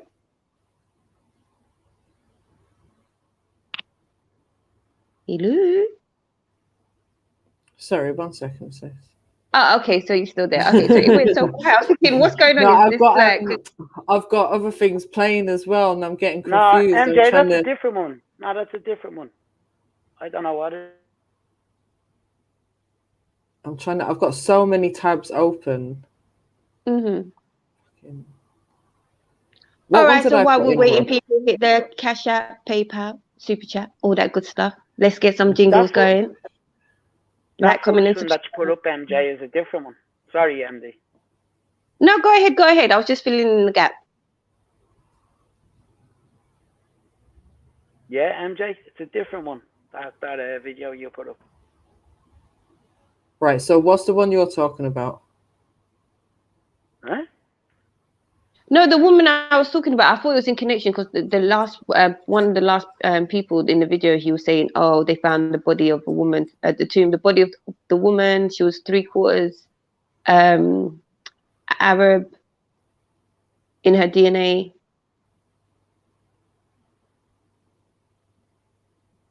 And in regards to the royal, do you know what? People escape, their homelands for various reasons, get exiled. So a one tomb and a one thing might just have been that one person. Because from their bloodline, you would expect certain things to be put in the graves with them. Was that the only sort of Egyptian royal artifacts they found in Ireland, or was there others? There's loads of evidences. There's loads and loads of evidence. No, I'm talking about of the royalty, the royal bloodline. No, I don't know about the royal thing. I don't know. Because he said about there was a body with Egyptian jewelry, which was exactly the same carving and material as the one found in, I can't remember which pharaoh they said it was in Egypt that they found. The jewelry was similar.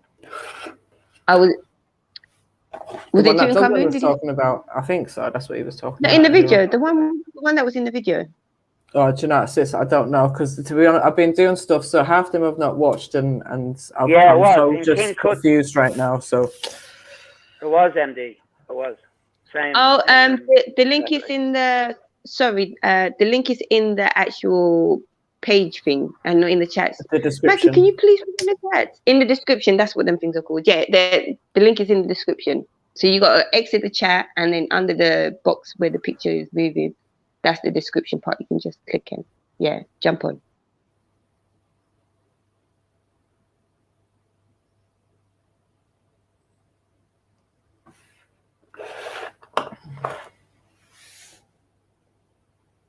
And again, as well, I'm just skeptical in general when I hear historical so-called facts from Western scholars and stuff, because I already know of the bias that they have.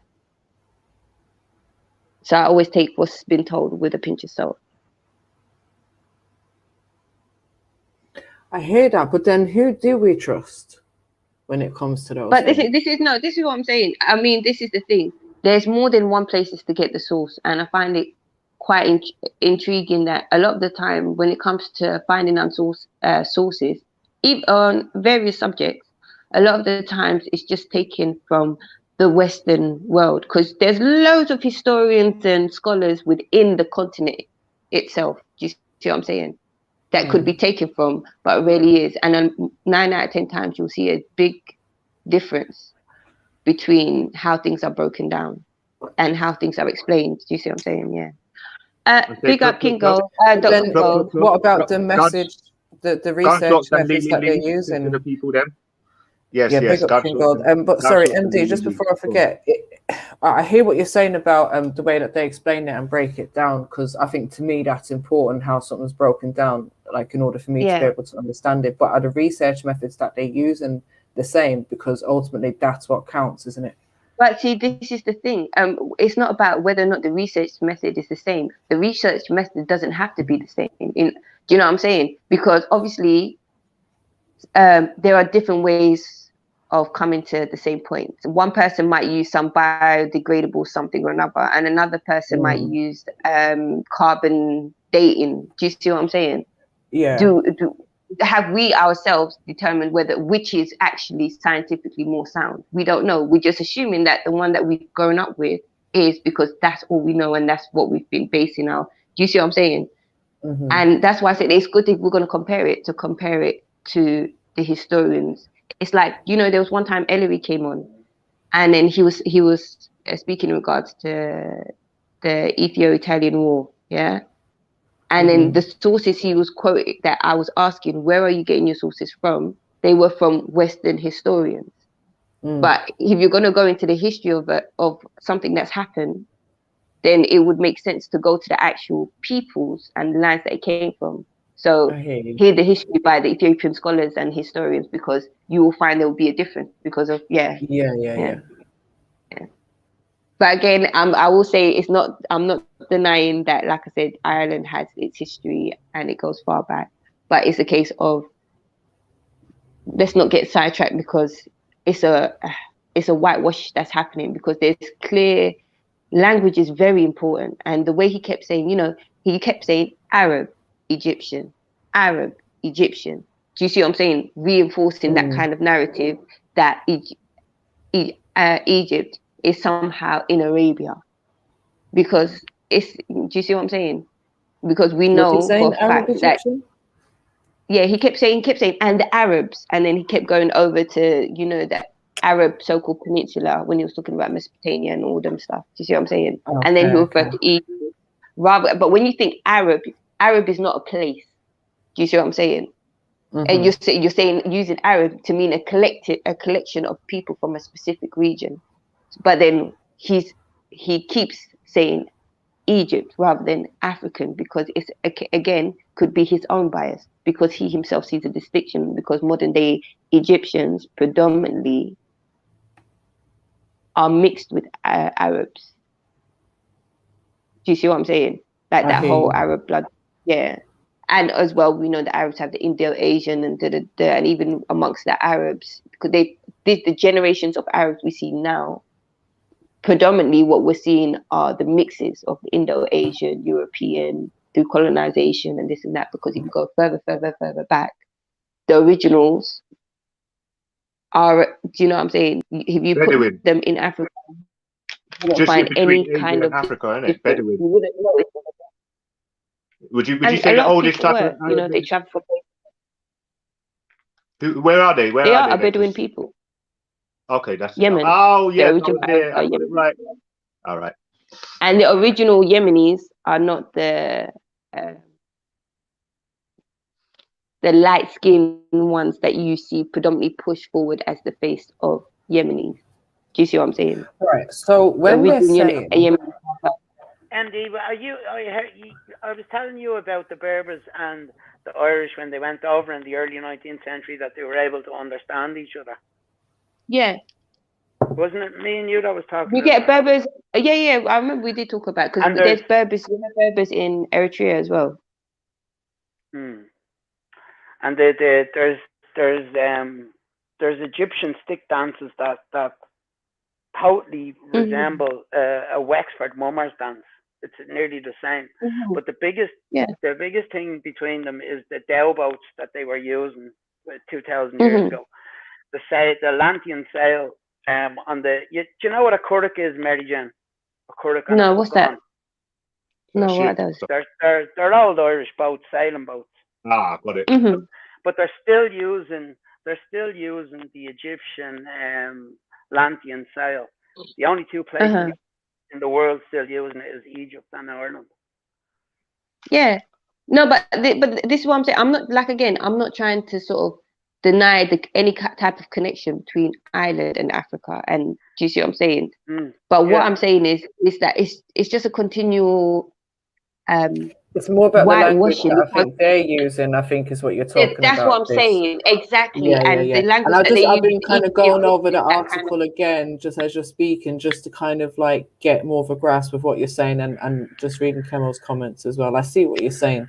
They only refer to it as Middle East, etc., like there's no mention of like Africa. Exactly. Yeah.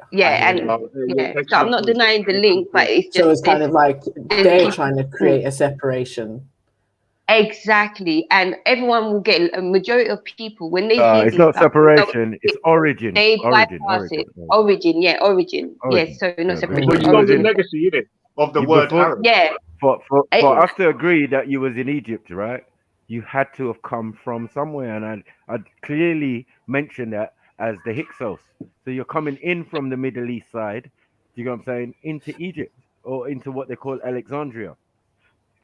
Do you know what I'm saying? Where you like settle for a little bit, rule for like 100 years, and then get your ass kicked out. See you later. Go to Europe, man. But the origins of the histories is important, and it's important to know because it's something that the generations after hold on to. Do you see what I'm saying? Because if you know that this is where your history and the peoples that you come from, it gives you a certain type of fire. And if all you know of your history is that it's from another place, then you're diminishing the fire within the bloodlines and the generations of the nations where the actual history originated from.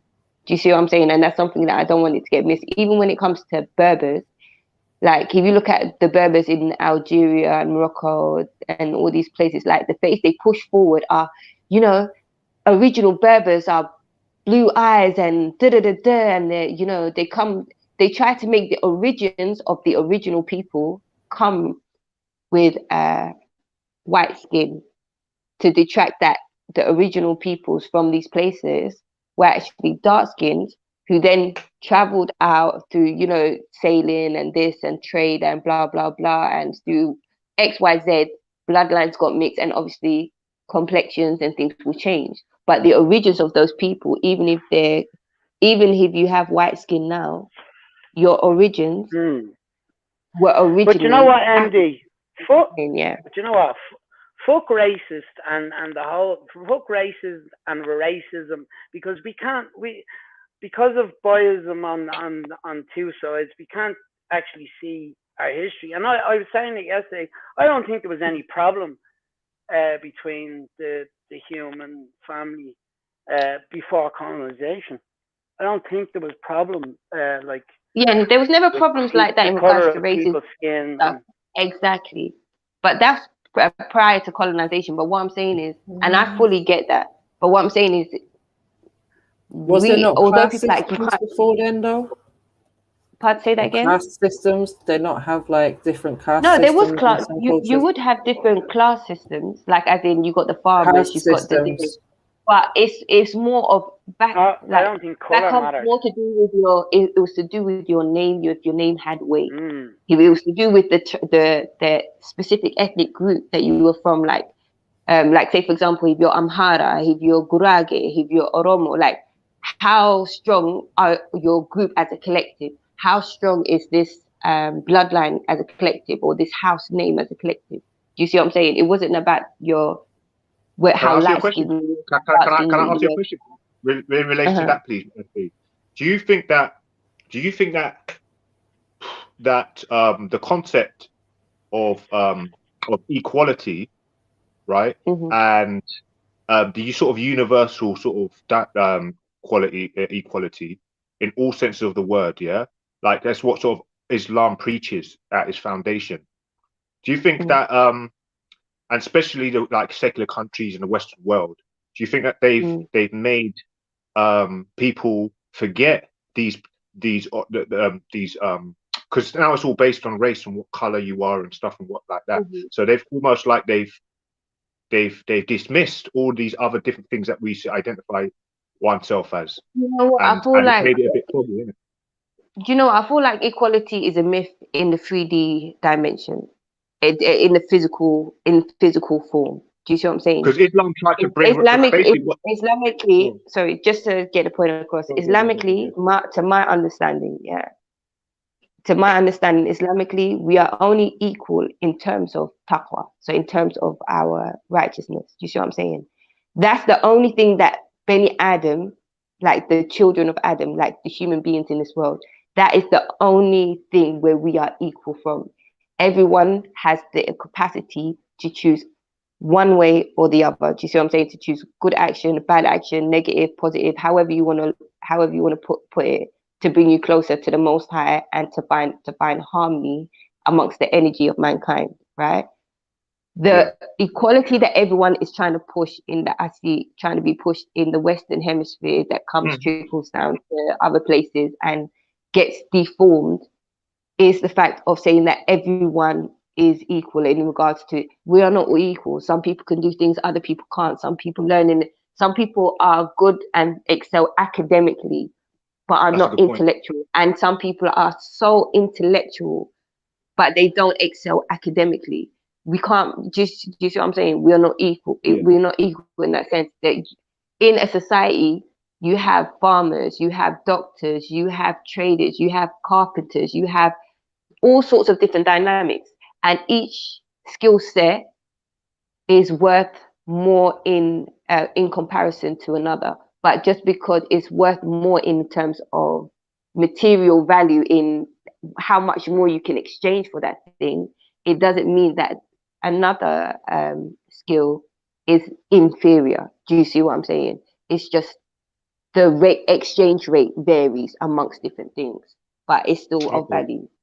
Yeah. Do you feel like in terms of you having that was a very good explanation, and I agree with you, it's been deformed because of they've tried to make it like a blanket for everybody, every dynamic of life, and it's just exactly it's just applicable, isn't it?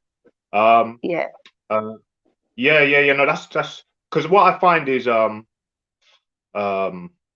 with like the you can't be nationalist, you can't be thinking about nationalism, it's actually quite a sin, and then I'm sure that's made people give less acknowledgement to ancestors, for example.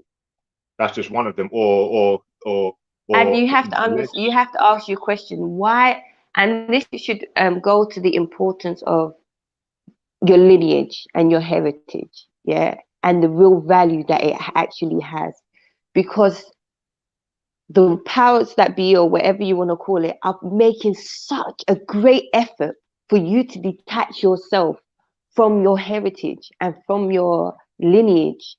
Do you understand? Yeah. And they're doing that for a reason. And the reason is that the further you are away from it, the further you're away from the fuels that help keep the fire within you burning. Do you see what I'm saying? And burning bright. And so it means you're easier vessel to sort of. You're an easier vessel to now be diminished, to have your fire put out and possibly have another energy put in its place. Because we can say, yeah, definitely, because your pride is going to come from your past, your history, and what your people have done, as opposed to, okay, well, we're all equal now, and be proud that you can see yourself in less of an egotistical light, I suppose. You know what? It's not even pride. It's just to say you got foundations. Do you see what I'm saying?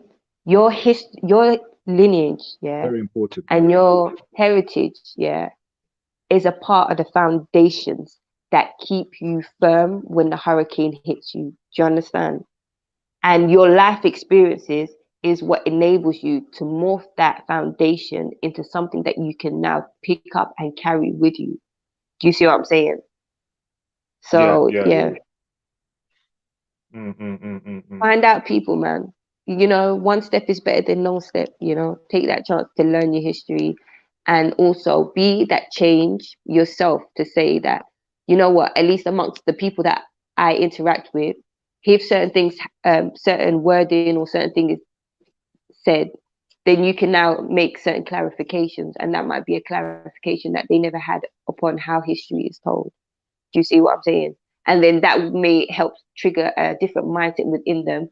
And now you're from that one person that you've allowed that to see the other side, they now can transfer that knowledge to people connected to them and to their bloodlines. And then this is how real change happens. Do you see what I'm saying? It's not forgetting that it starts with you.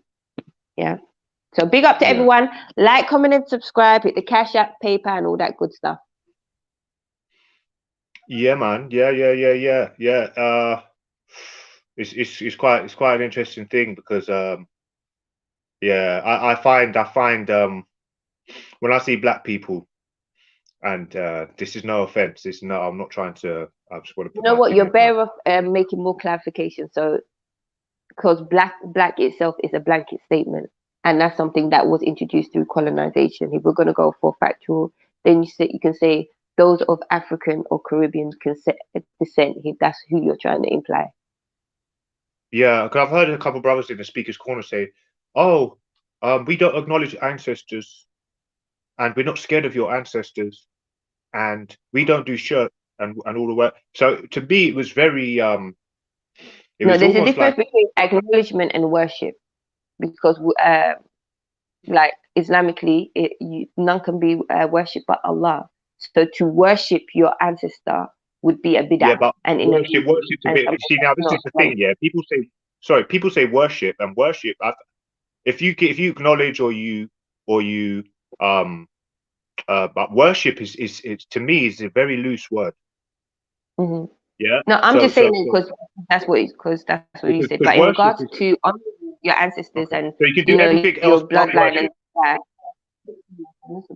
So you can do everything. I can do. So for example, like me, right, in my position, if I could do everything but worship. But what is worship? Can we define what worship is? Because I would like to not be against a particular tenet of Islam by acknowledging or giving some sort of libation to my ancestors. I don't think that's called work. I don't think that's worshiping, to be honest with you. So that's why I think it's quite a grey area when they say you shouldn't worship anything else but Allah. What does worship mean? No. But this is why I'm making this distinction between the two. There is nothing wrong with honoring your ancestry, your bloodline and your heritage. Yeah. The line that separates the two is now worshipping, meaning praying to another other than to Allah, asking for help to another other than Allah. I'm not going to ask my ancestors to help me because only Allah can help me in sense of that spiritual thing. My ancestry, knowing my ancestry, recognizing my ancestry, and honoring my ancestry in my actions. Do you see what I'm saying? So here, like say for example, good etiquette is something within my bloodline, within my heritage, and within my ancestry. That bloodline is a characteristic, that good manners is a characteristic that is held highly. And I will honor my bloodline and I'll honor my heritage by carrying on that trait.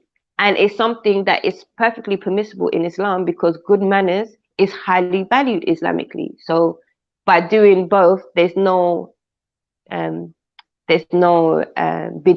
in it. Do you see what I'm saying? But it all depends on what it is that you hold sacred to you, what it is that you worship, what it is Can that you just you quickly tell me what? I'll have a look at what it is, bid'ah. But bid'ah is Bid'ah means innovation. It means to add something that's not there. All right. Yeah. All right. Yeah. You might understand it, but I mean, feel free to actually do the research. definition, find the Definitely. definition. Thanks for that, man. Thanks for that. I appreciate that. Yeah, I just wanted to know that. I did jump on initially. Big up yourself, Snipes. Just quickly, MD. Big up. Yeah, big up the Friday. Yeah, big up Dublin. Friday thing was big, you know. Yeah, big up sis. Friday thing was big. Jed was spitting like fire as well. He just ran off the panel. I just wanted to know I don't know if he's going live later or not. I was going to ask him that. No, it's Saturday. In the chat, brother. Are you going live later? And if so, is his day off? Yeah. Oh, Sunday service. okay. You might get one tomorrow if you're. He'll be here later, man. Yeah, because maybe I don't know, man. I was thinking like a little bit of karaoke maybe later if anybody was up for it. You know what I mean? Yeah, I'm up for karaoke, but I want to do what Makus, you know, Freestyle Friday, when he's like, someone will drop a word in the chat and then you have to carry on. You have to say the word, and I was saying something about you start a story and then the next person finishes. That sounds fun. Yes, like that'd be so much better. Oh, it's like Chinese whispers, because I can only do one-liners, so do you know what I mean? If we could just do one line I'm each, good at perfect for yeah, me. right. What's this? Singing Chinese whispers? Yeah? And like it's easy to when you go back and forth with someone else. I find it so much easier. This is why I need Sash for Freestyle Fridays, because then you know I got someone to like do a roast battle with. The battling. Oh, that was funny, isn't it? Radar versus Jed. Oh, that was funny, you know. Was it Radar versus Jed? Yeah, Jedi was going in. I'm not gonna lie. I was like, ooh. Yeah. Oh, that's funny. He's gifted. He's definitely gifted. Oh, Dublin is definitely worth a replay. But Dr. Gold, the storyline. So you start off a story like you can be like, I'm going to the park and then I saw a bird, the bird fell out the tree and and then you say the next person and then they say their little one line adding to that story. And then I was going to the park and then it started raining. Why is Khan always talking about fat shaming? Carry on. Go on. Someone take the mic. Take the mic. And there's no failing at this time because there's no way I'm getting nailed in. Either way. Oh, I've got a knock on my door. 1 second. Hi, Nicholas. Don't fall on the floor when you open the door. Sorry. Fuck's sake. Let me just mute up. You didn't say that with a roar. Right, I'm back now. I'm back. I finished doing what I'm doing. I got my hot chocolate. I just made a hot chocolate as well. Come on. Come on. You got me. Yes, it's a rainy day. It's kind of like it's lovely. It is a little bit. It's proper raining. And Hefty, big up. That's so true, Sarah. Come on, man. We got everybody in the chat. 77 Soldier, Sarah, Unique Diamond, Dublin on the panel at the same time. No worries. All right. I got something. Yeah, well, you know, we Celts and Arab. We can be in two places at once. My God. See, now you have to do the because they got it. Yeah. Little warrior. No more chanting. potatoes. Come on, hefties. Well, Go on, Real yeah. hefty out here. all right. The Emerald Isle has children all over the world. Mainly millions of people Whose in the video UK is and this? USA whose ancestors Oh, look, emigrated in the that's late Morris 19th dancing. century. It looks I more am stuff. English, but I have some Irish ancestors too. In Yeah, this Yeah, fight, fuck I off. discovered Fuck off. a I'm not castle watching where this. used to I'm He's a live. out. West Brit. But first, Did you hear I what will he explain said? I'm Matthew, the British. Matthew, can entire you I'm ancient history of British. Ireland from the Nah, Neolithic. now this. I'm out. Wow. No, but look. Can I just make a quick point? Because see your reaction there, Hafty, yeah? Your reaction right My there castle. was basically kind of a similar feeling to the reaction what I heard when he was talking about Africa I hear and you. Arab and Ireland and Egypt. Do you see what I'm saying? You know that. My man's calling Sorry, himself Matthew. British. Just get out. Just get out. I don't want to hear this. They've got- That's where his ancestors come from, that castle, MJ. He's got Irish Seriously. ancestry though. They're not Irish. Who are they? Coming out of a castle like that. Let's see if he's Irish or not. Yeah, fucking Vikings, probably. Mm-hmm. He's a Norman. But big up, family. I've got to jump off now. Like, comment, subscribe, hit Big the up, cash app, MD. PayPal, all that good stuff. Big up, sis. You're gonna be back for our freestyle session, yeah? Later. We're gonna have that R&B and shit. All right, let's go. All right. Gonna get some of these ladies on and get these ladies freestyling, man. And he's got a soft English voice as well, so that helps. It's not like it's gruff like Dublin's. I'm from Ireland. I've been this research. Get him, Dublin, get him. He's doing that smooth English thing, man. Come on, man. Put respect on his name. Smooth English thing. Get ready for a good crack, my lads. Oh, racism What the already. fuck? What was that? Sake. I hear no Matthew. With his Matthew. Viking ruins. What, This is what are you saying? What are you saying? This guy's What are you saying? Saxon. That was Irish plus. That was that fucking Irish Gaelic. plus, yeah? That was It was, Gaelic yeah. plus, yeah. Gaelic plus, yeah. Come on. Mercy. Yeah, don't hate, man. Don't hate. I appreciate it. No, do you know what? Like, I'm not feeling this, anyways. Yeah. Let me just And you carry know on with what? my I shit. noticed he was ginger too. His beard was ginger. Yeah, a lot of Normans wear. Wow.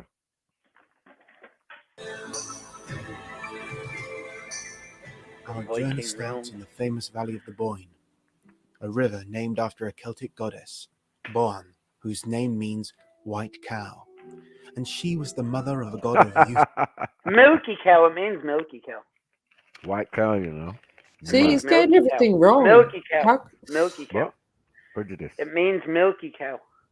Milky cow. The yeah. milky cow. Yeah, that's what it means. Doesn't mean white cow. Do you have white cows in My Ireland? milk is bonya in Irish. Do you have white cows in Ireland? Huh? Yes. All right, Yes. then, cool. And fall back. on Fuck off.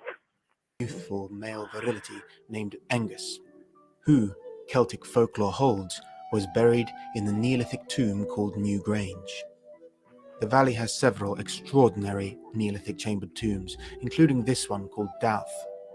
No doubt the most famous, though, and certainly one of the most important Neolithic monuments in the entire world, is New Grange. It predates the Celts, to whom it just appeared like any burial mound, by You're right there, Dublin. Yeah? What? But this supports what we've been saying. No, Yes, me and Mary Jane agree, but I'm saying Dublin don't agree with this. He was on some other stuff, Scotias What? and all sorts and Egyptian stuff that he thinks is him. No, bullshit. Let's go. thousands of years. I don't know At what's going on, bro. 5,200 Let's years just old, watch this. it is among the oldest and most... Right? 5,200 years old. That is not you. That's what I've been saying. Well, for you time, just bro. roll the thing. Play the thing. Why is it not us though, Maku? Why is it not us? If those bones and stuff that have been found has been from that same time, and that matches with our DNA now, why could this not be us? Why could this not be us? It don't match. Why could this not be? Why could this not be my ancestors? It don't match. It's this is my ancestors. My ancestors built this. Okay, a little bit of your ancestor. Yeah, I'll take that. A little bit. Were there and those bones weren't found at the grave. Like, what are we doing? Strange. It's called They Brown weren't found at New Grange. They were found under a pub.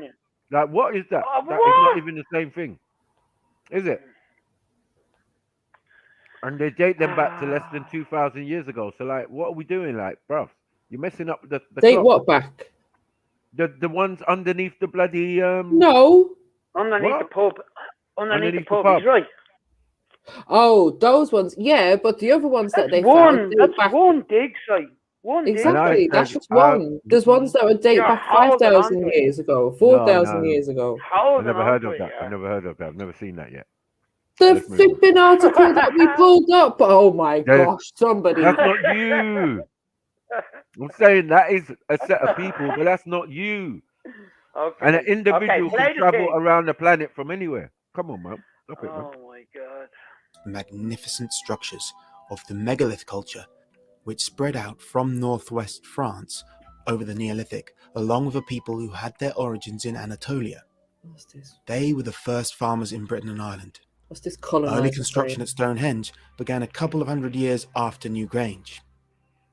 The same Neolithic race built all the stone circles in the British Isles, including the standing stones of Stenness, which are roughly contemporary with New Grange, and the Ring of Brodgar, both in the Orkney Islands, north of Scotland, which I visited 10 years ago. Please excuse the shaky old footage. They are adjacent to a passage tomb of the same type as New Grange, called Maes Howe.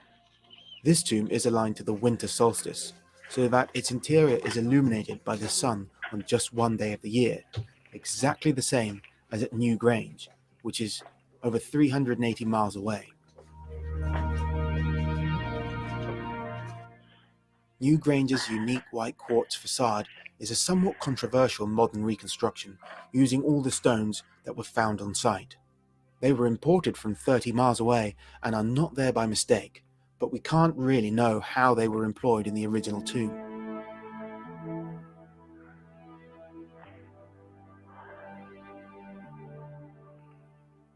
The monument is skirted by huge stones, and those at the rear and the front of the tomb are decorated with beautifully preserved Neolithic artwork. We can speculate what their spiral shapes meant, but we can be sure these have nothing to do with Celtic artwork of later millennia, as I will explain later. Similar spiral shapes are found. Yeah, Mary Jane, yeah. Get me? You lot keep getting pushed back. Like, yeah, it's got absolutely nothing to do with your little leprechaun group. Right? Nothing. But we're still in Ireland, we're in England. You get it? Like, stop it. We know other people came here, man. Time before time. It's just yours is like one of the last people to come here. That's all it is. Just put respect on their name, that's all. Found on the interior of other Irish passage tombs, both in the passages and in the tombs themselves. And New Grange is no exception.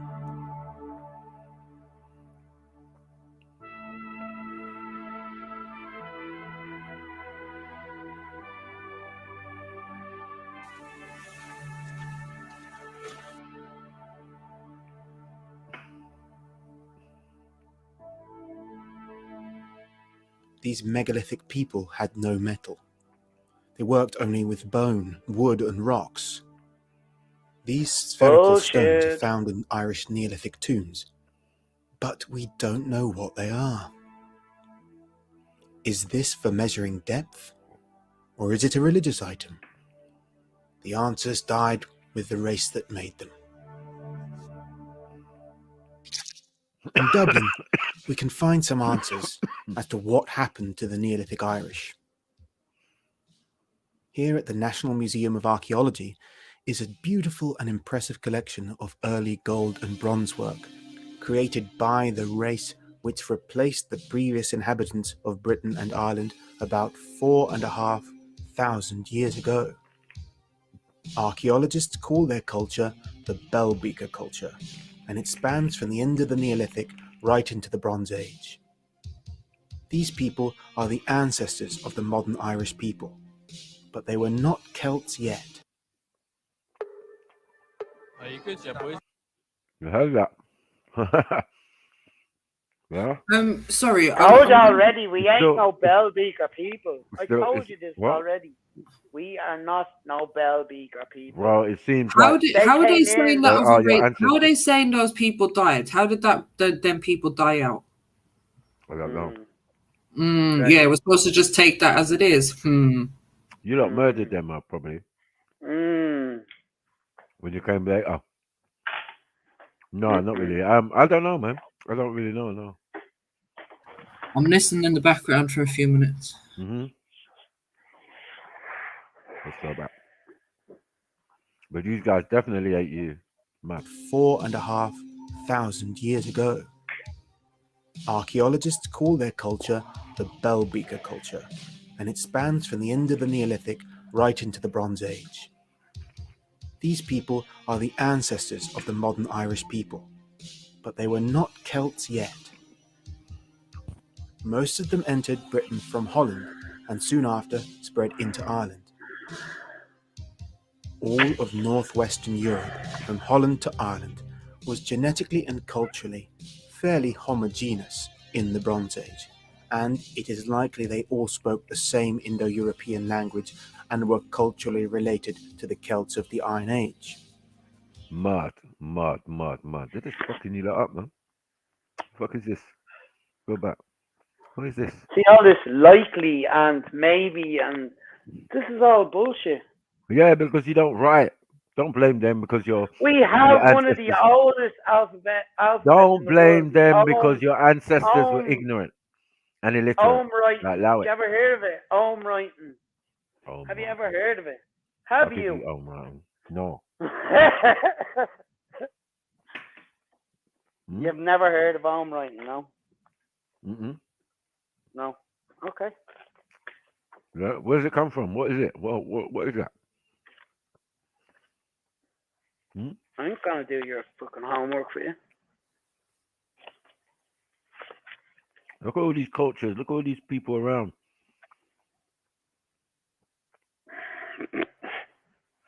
Yeah, Wessex culture, black. Wessex culture is all the way and it went to Ireland. Man. You lot are English, man. You're English Celt. Yeah, you are, but you're from here. Which leads you back here and then leads you down and then you can go back to your Mediterranean or Middle East where you want to go, but you still never, bruv, it's telling you the route. Look, exactly what I was saying to Mary Jane. You see the Bell Beaker culture that's in Ireland there, the red shaded part. Right, the other side of that was never covered by ice. When the rest of Europe was covered by ice, that section there in yellow was never covered by ice. Well, England? No, in Ireland. It's bullshit. Bruv, poppycock, man. Yeah, the whole thing was covered in ice, man. Okay. There's no doubt about that. And then people came after, but that's like 11,000 years ago. We're talking just the other day. 11,500 years ago, yeah. Yeah, that ain't your story. Oh. That ain't even my story. That's the story of people before that. Who came before that time even. You know what I mean? But we know there was people. That's one thing we can be certain, and that every place it seems around the world is a recycling thing. An old civilization was there, then a new civilization or set of people go there and expound or live around the old monuments and all of that type of stuff. And sometimes even know the practices. Because remember, I made that point that you came over, but you knew how to use the sites and the ritual sites and that. Because you had druids with you. You know what I mean? Come on. But anyway, let's move forward. Bell Beaker. Like, what the hell? Indo-European language I said this and were yesterday. We culturally were no related to the Belbeaker Celts of people. the Iron Age. They had an Indo-European, patriarchal and solar culture too. These sun wheels were sewn onto their clothing. The exact same things show up in England too from the same time.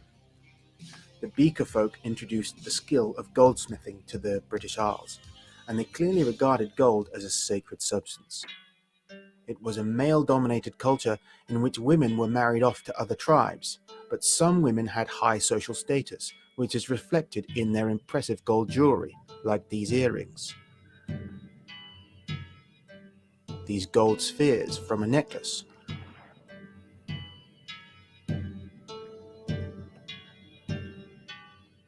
Or these amber bead necklaces, which were imported from the Baltic, most likely Denmark.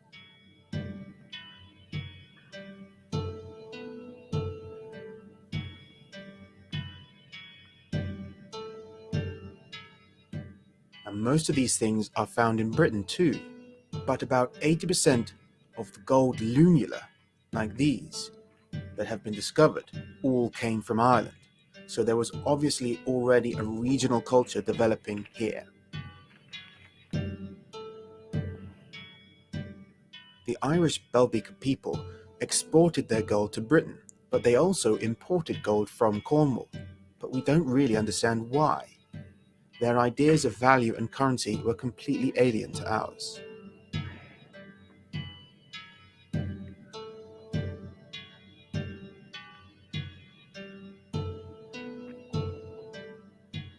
The late Bronze Age gold work gets more advanced and demonstrates greater technical skill.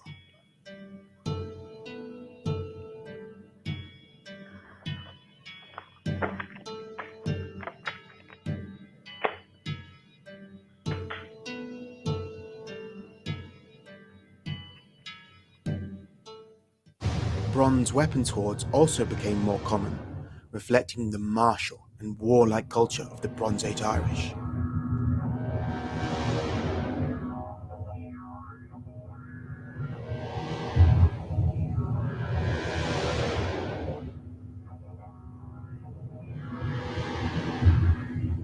That is definitely not you. Come on, man. You could clearly see this, man. It's clearly not you. Where are you running with spears and that? Like, come on, man. Stop it, man.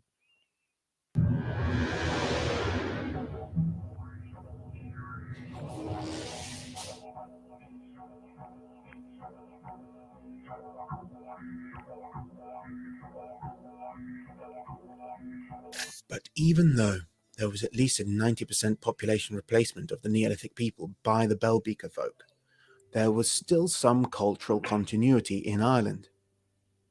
Few things illustrate this continuity as clearly as the archaeological complex at the Hill of Tara, which has remained mythologically significant throughout the Celtic and medieval times and is still special for modern Irish people. Many of the mounds here date back to the Neolithic, but the myths surrounding the monuments all relate to Iron Age beliefs and Celtic gods recorded in medieval literature. Told ya, you just come upon a thing, you see all these monuments and sites, and you start making up your own stories. Facts. Yeah? So we're clear, don't be connecting yourself to any of these monuments. You're like 2-3 people away from the actual event. You know what I'm saying? One such Neolithic passage tomb is known as the Mound of the Hostages, which is like a mini Newgrange. It is aligned to the sunrise on Samhain, which indicates the Irish Celtic calendar was in fact based, at least in part, on pre-Celtic Irish beliefs from the Neolithic. The tomb is named after the mythic Iron Age High King of Ireland, Niall of the Nine Hostages, who took members of other royal families hostage, which is very Indo-European. But archaeologically, the tomb was not used much in the Iron Age, in fact. We do find stone and bone items from the Neolithic people who built it, and then later evidence of the Indo-European invaders, the Belbeaker people, interring both funerary urns, and also entire bodies of hundreds of people all through the Bronze Age, showing they had fully appropriated this religious and funerary monument of the previous inhabitants of Ireland. Told you. Yeah? Can anyone say it any clearer? I don't think so. This very Indo-European early bell beaker stone axe was found inside the Mound of the Hostages.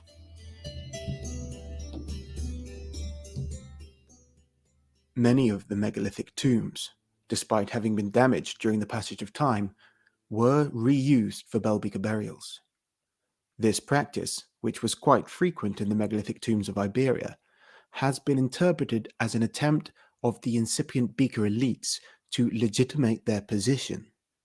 In order to do so, they would have created a fictitious genealogy to link themselves to the sacred lineage of the ancestors. Bam.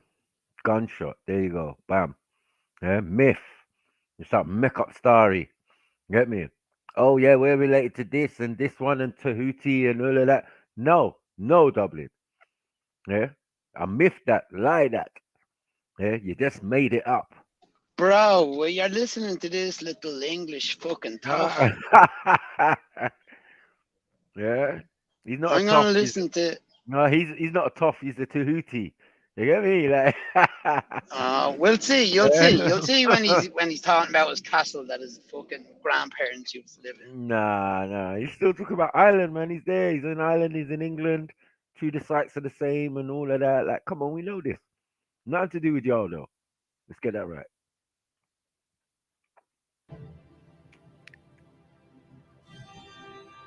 Near to the mound is this phallic stone, which many believe is the legendary Lia Fáil, or Stone of Destiny, which was used as an inauguration stone for the Celtic kingdom. It's a destiny, Mary Jacob's pillow. Jacob's pillow, that is, Mike. Yeah. It's a destiny, Mary Jane. You're gonna have to do it.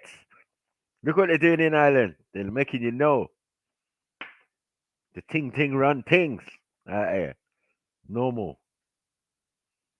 Better get to biting, swallowing, doing whatever. Anyway, let's move forward. Kings of Ireland. The Celts believed it was put here by their gods, the Tuatha Dé Danann. However, it originally stood at the entrance of the Mound of the Hostages until it was moved in Victorian times.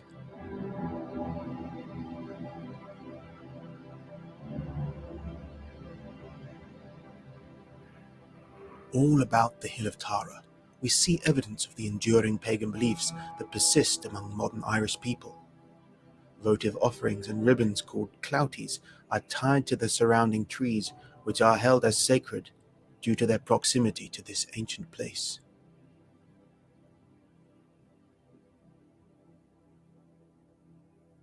Not all of the secrets of Ireland's past are in burial mounds. Some lurk in the depths of the dank and stinking bogs. Bog offerings and burials first occurred in Denmark during the Stone Age. They increase in frequency during the Bronze Age. But in the Iron Age, when Celtic culture arrived in Ireland, we start to see bog bodies and offerings here too. What? When you start reaching the island, yeah? Iron Age, yeah? One thing. But we shouldn't assume this is the same ritual as in Iron Age England and Denmark. This is Old Crowan Man, discovered in 2003. He died between 362 and 175 BC. His nipples had been mutilated before he was killed. St. Patrick related that the Celtic pagans of Ireland had to suck the king's nipples as an act of fealty. And this reveals that the nipples of the king were an important aspect of Irish kingship, and so mutilation of them would be a way of deconsecrating a formerly sacred king. Is that what you're doing, yeah? Sucking man's nipples. Pause. Mary Jane, come and answer some questions. You don't want to suck the tin, but you want to suck nipple. Mad. You people are crazy. This is the theory espoused by Eamon Kelly, a former keeper of antiquities at this National Museum. This is Cloney Caveman, and his nipples were also mutilated. What's this manipulation? Get it? Manipulate. Anyway, let's move forward.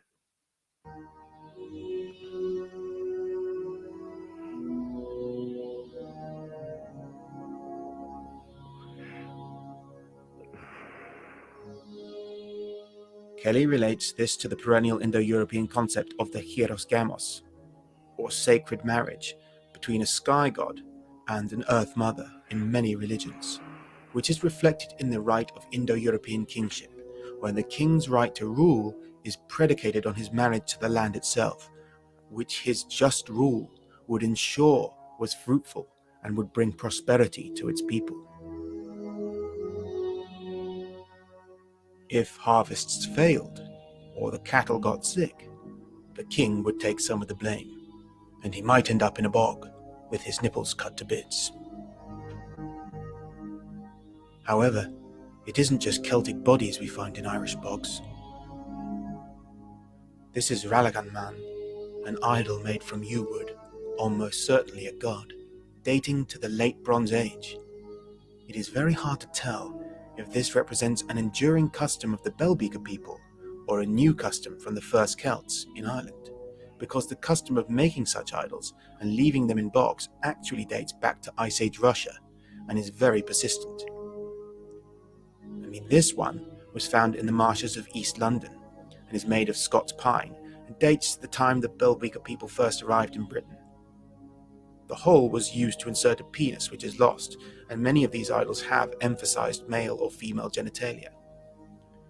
These ones came from East Yorkshire and date to roughly the time the Celts first arrived, around 600 BC, so they must be Celtic?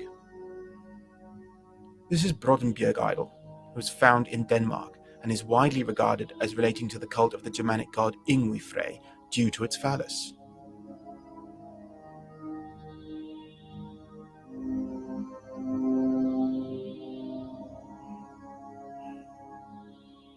These oak idols from North Germany are associated with the Iron Age Germanic religion too.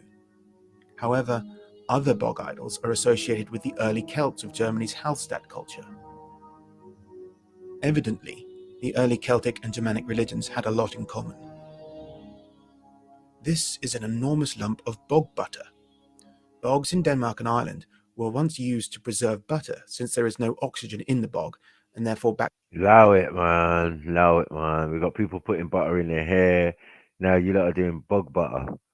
Come on, bog butter, black pudding. I'm just not really feeling Ireland right now when it comes to the fucking menu. Bacteria can't make it go rotten. So we don't really know if this butter was an offering to the gods or if someone just forgot where they left it. It was kept inside this churn. Hey, I'm Talon, and this is Rumpus, and I'm going to show you how to... Bog butter, you know. Telling my mum kind of things are going on in the world. Bog butter. Prejudice.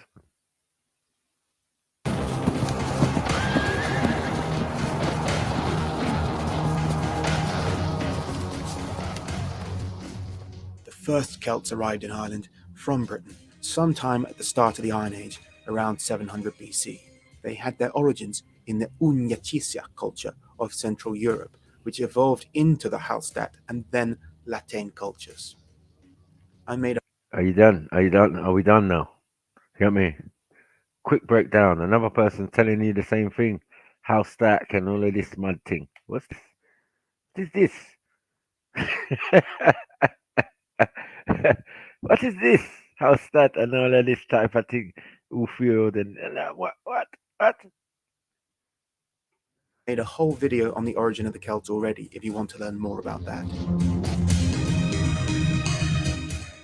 There wasn't a massive population replacement in Ireland like there was with the Beaker people 2,000 years earlier, but Irish people all started speaking a new Celtic language, perhaps enforced by a new foreign elite. The Celts brought the Iron Age to Ireland, but bronze was still in use too. This is a Celtic bronze hoard from Ireland. These look a bit like hand grenades. Were they made by the proto-IRA? Religion in Ireland changed and synchronized with Celtic customs from Britain and the continent. This multi-faced stone head from County Cavan represents a multifaceted god. You lot do judge, man. You just gotta be honest, man. You lot juju people, man. Yeah? Middle Eastern juju people. What's this double head god thing, man? Like, what? What are we doing? Many face god and all that. What? It's a triple head god.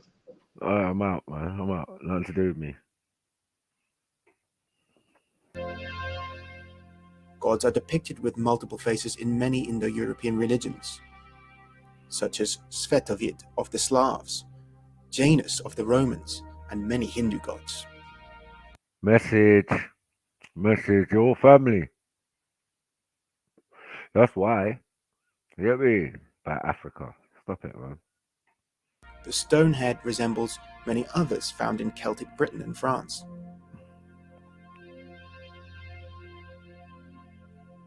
The torque is also a clear sign of Celtic culture. Gold remained important in Celtic Ireland, and this torque would have been a symbol of power, just as they were for Celts on the continent.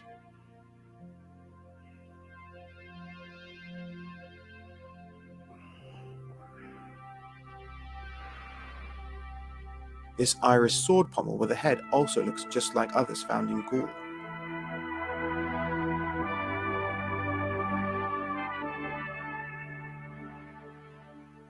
This ritual instrument, decorated with Latine-style art, closely resembles the lures of the Nordic Bronze Age and may reflect enduring cultural exchange not only with Celtic Central Europe, but also with Scandinavia.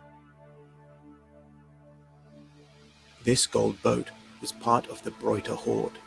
It may have been a votive deposit to the Celtic sea god, Manannan. Hold on, you got a sea god called Manaman. Manaman. No, pause. Manaman. It's Mananan. Mananan. Manaman. Yeah. Mananan. Pause. Man and nan. Like that way, man. Yeah. Sounding like some gilf thing. Like that way. Christianity reached Ireland about the time of the fall of the Roman Empire. Conversion was relatively peaceful compared to other parts of Northern Europe, which seems to have aided in the preservation of pre-Christian Irish legends, which were integrated with the new faith. Where Book of Kelly's. Oh, come on. Book of Kells. Book of Kells. Yeah. All right. But is that ginger or is it just me? Or is that blonde? What is that meant to be? Red beard and that. Mighty. pagan deities like Bridget were made into saints. The Irish were converted by missionaries from Britain, but when pagan Anglo-Saxons took over England, it was the Irish missionaries who helped to convert them, and we can see Irish influence on these Anglo-Saxon manuscripts as a result.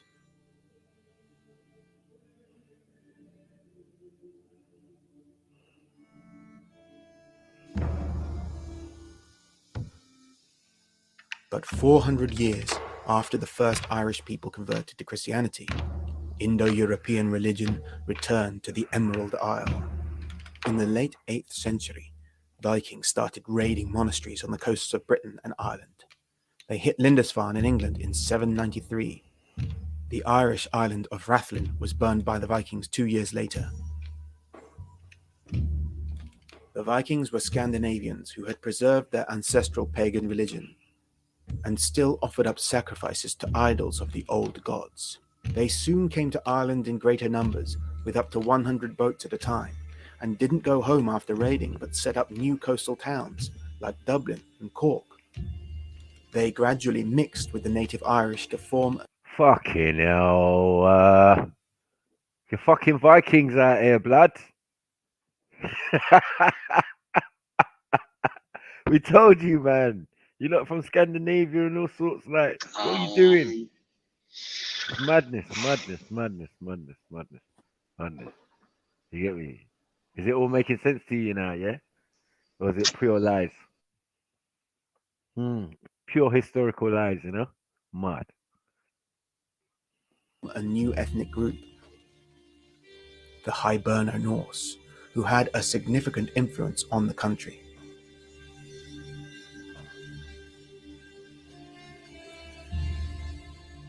The Hiberno Norse influenced the Christian art of Ireland.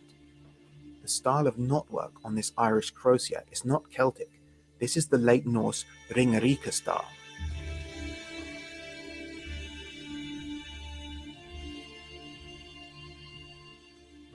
And this silver brooch from Rathlin Island is clearly influenced by Viking-style brooches.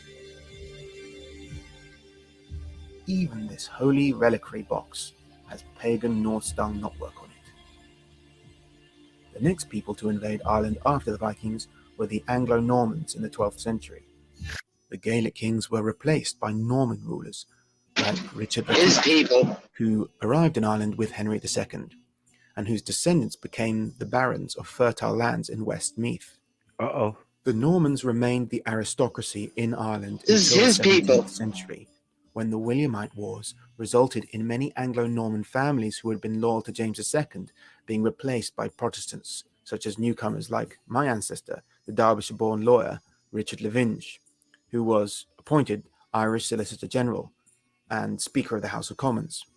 He later became Attorney General and Lord Chief Justice as a reward for his services. In 1704, he received a baronetcy and duly became He's Irish, Sir yeah? Richard Lavinge. He's Irish. Yep.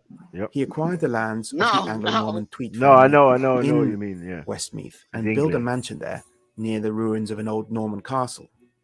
But 100 years later, his great-great-grandson, also named Richard, commissioned a castle of their own, with the Lavinge crest on the front gate.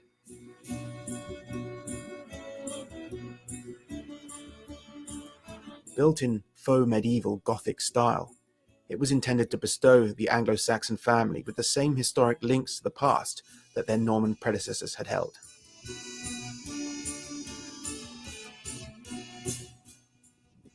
It's really appropriate that the castle looks so spooky today, because the records from the National Folklore Collection at University College Dublin reveal that the local people knew of ghosts from this castle, who were my blood relatives.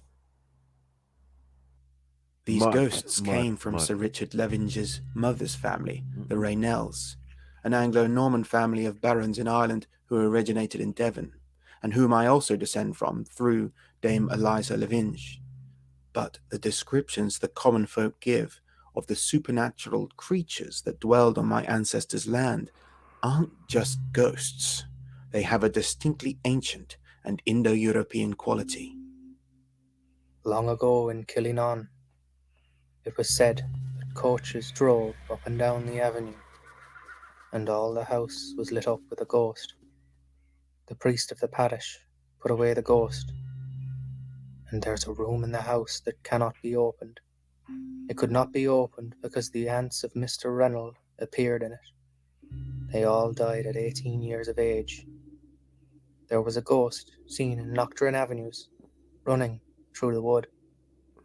He was called the Becca Down.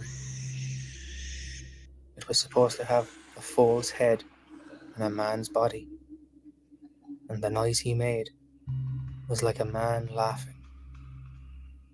What the hell?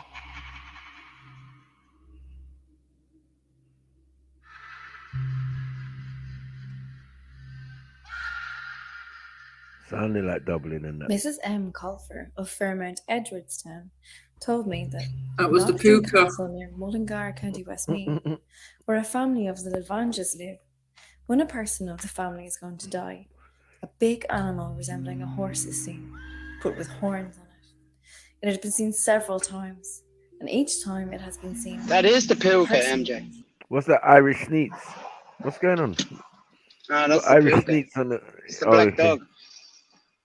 Alright, pukas or whatever. It's the Maku is the rolling calf. The rolling calf, I know, is the Irish one. I thought so. I was thinking, bro, this sounds familiar. Martin. Family has died. Ghost in it. What? Long ago, fairies lived in a fort near past crossroads. Oh no, you're fucked. Every night, the fairies would go down a laneway which leads to Doctrine. Come on, bud. Fairies. Is that what we're doing here? Alright, cool. Let's move forward, man. At midnight, they would have a chariot drawn without horses. They would go up and down the lane a lot of times. There was a house built in their path. One night, the man that lived in the house was sick, and he had 2 women minding him. At 12 o'clock, the latch stirred, and the 2 women were afraid. And the voice said, "You are not brave soldiers."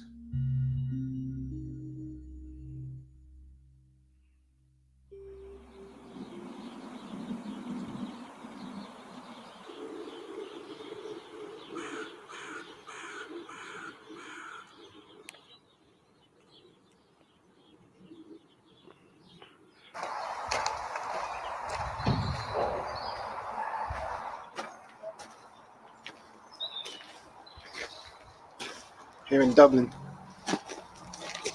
some beautiful old Celtic style gravestones, behind which lie the graves of some of my ancestors. 2 of Is my that close, ancestors Nevin? over Dublin. there, side by side. My great aunt next to I'm them, driving, I can't really over there. see. And here, along here, some of my cousins from the Lavange family who lived in Castle Knockdrin, as did some of my Lavange ancestors. The ones from my ancestors here are the Miller family, Colonel Miller of the Irish Constabulary, who married Francis Lavange from Castle Knockdrin.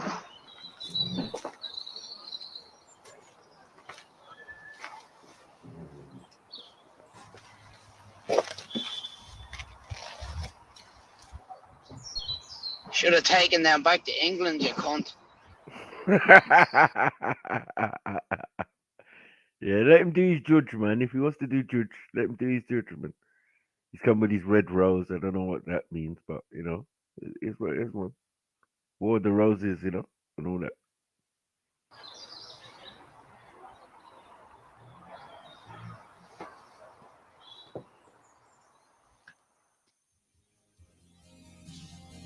Of course, I missed some important parts of Irish history, like the famine and the Troubles, but this channel is focused on ancient religion, genetics, and folklore, so you'll have to look somewhere else for that information. If you want to learn more about the Celts or the Bellbeaker folk, then the good news is I have other videos about them. He doesn't want to which you ought talk about watch. his fucking You can ancestors' also access fuckery. exclusive private videos, which I make just for patrons. Exactly. If you sign up... Potato's not fuckery. Oh, sorry. No, I mean, yeah. Well, that had Mary Jane stumped anyway. Once he mentioned potatoes, like, don't worry, I didn't forget about the potatoes and the famine. Come on, no one can Well, he forget did. He purposely left it out. Doesn't want to talk about that. Yeah, shit. because it's too. Yeah, because how much did his ancestors, his British ancestors, have to fucking do with that? No. Yeah, Ireland but then and Meads, fucking his most fertile ancestors, land in Europe. his ancestors are probably your ancestors. That's what I'm trying to say. Because like, No, Ireland is now a mixed bag. No, by the time. no, because my family doesn't come from Meath. I'm just saying, yeah. You had all these different people there before you lot even got there, right? And then you lot get there, and then you even get taken over. Your thing gets taken over. Like, yeah, boom, British come. everyone was and here they before settle. us, Mackie. That's We what know Mackie this, was though. saying. MD. I knew that the everyone British. was here before us. It seems like it now. Like I've said all along, we've had so many invasions that, That's true. like, we're definitely there's definitely a mixed bag of people there. But who's to say that we're not the original ones? No, you're not. Hmm? This is what's saying it. Who's to Bare say things we're are not the saying it. original? And even one Everything is of saying our it. oldest books is the Book of Invasion. Because right now you're denying mythological you're series. denying your Celtic heritage, saying, "No, I'm not a Celt. I'm not a Celt." This is bullshit. If you're not We a Celt, traded then with you them. We're not then you have Celts. to be Saxon or Norman. Then, like, what are we doing? Are you Saxon or Norman? Right, exactly. So, like, let's fall back, man. We're gonna tell the truth on your team, man. Stop this thing. Nah, we don't even know if half these people are telling the truth, anyways. No, man, you're lying, man. Not No, ifs no. and buts and maybes. Why is people gonna lie about their own heritage? You see the man at the gravesite. You get me? He loves Ireland. He be loving him some Ireland. You get me? Learning Yeah, about with his his British heritage and all that. ancestry, stay there. But that's, you're just jealous. That's what it sounded like. He can go that far back, but if you go far back enough, you probably be with him. Well, as far back as my family's been able to go, it remains in Ireland from Donegal. Yeah, you can be in an island, yeah, but I was saying you Celts ain't even been there that long. Yeah, as we've realized.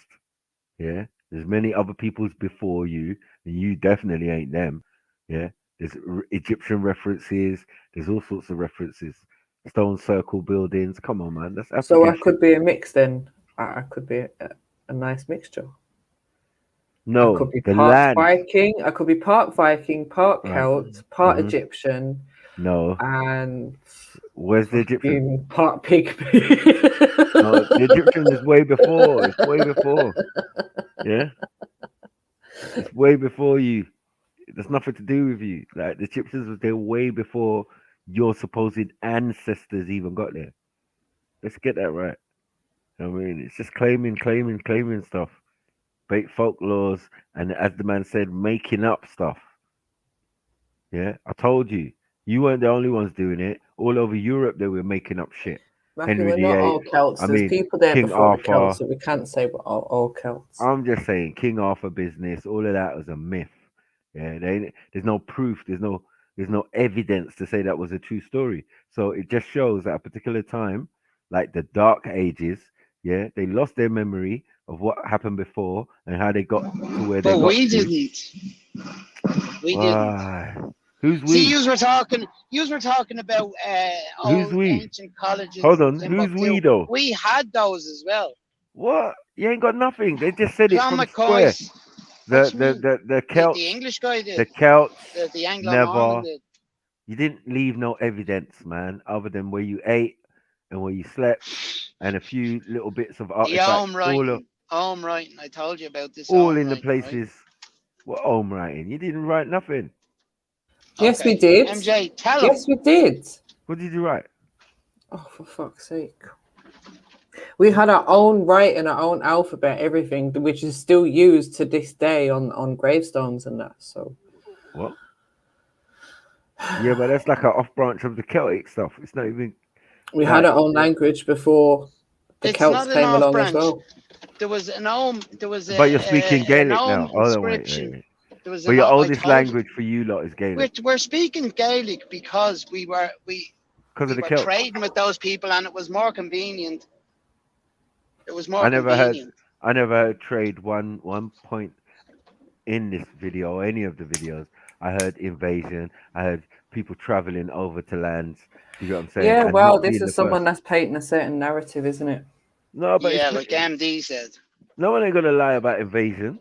If you invade another land, you invade another land, innit? Yeah, and I'm not saying that invasions didn't happen. As I've said before, we had several invasions, but he's not talking about any of the trade. That doesn't mean it didn't happen.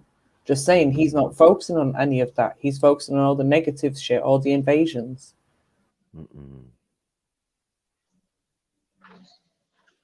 Yeah, well, I don't know what the audience thinks, but from what I'm hearing, you lot are just confused. You know what I mean? You're clinging onto any history and saying it's you lot. I don't know about all that. I really don't know. Why there's double doublings? Anyway, people jump on, man. I suppose I just don't see that we can prove that we're any one of them, to be honest. You know what I mean? Like, obviously, if I've got a DNA test done, it's probably just got to give me some bag of mix-up, which is probably going to send me in all kind of directions anyway. Let's see. Let's see if some people have done their DNA. Yeah, that'd be good, actually. Jed said he was watching some of them, innit? Let's see what they're saying. I want to see someone that looks like me do it. But then I was thinking about this yesterday, like even obviously if I just look at my parents and my grandparents, that's 4 different sets of people that, do you know what I mean? Their lineage. I only know like one strain of the lineage. and they all look different as well. Do you know what I mean? Like different colorings, different features. So, that's what I'm saying. It could be a whole bag of mix-up. Let's see. There's one here. None of my grandparents were ginger. Some of your None of my grandparents grandparents were ginger. What? None of them? No. Yeah. Well, we know Henry VIII was a ginger, and he definitely wasn't Irish. Or maybe he was.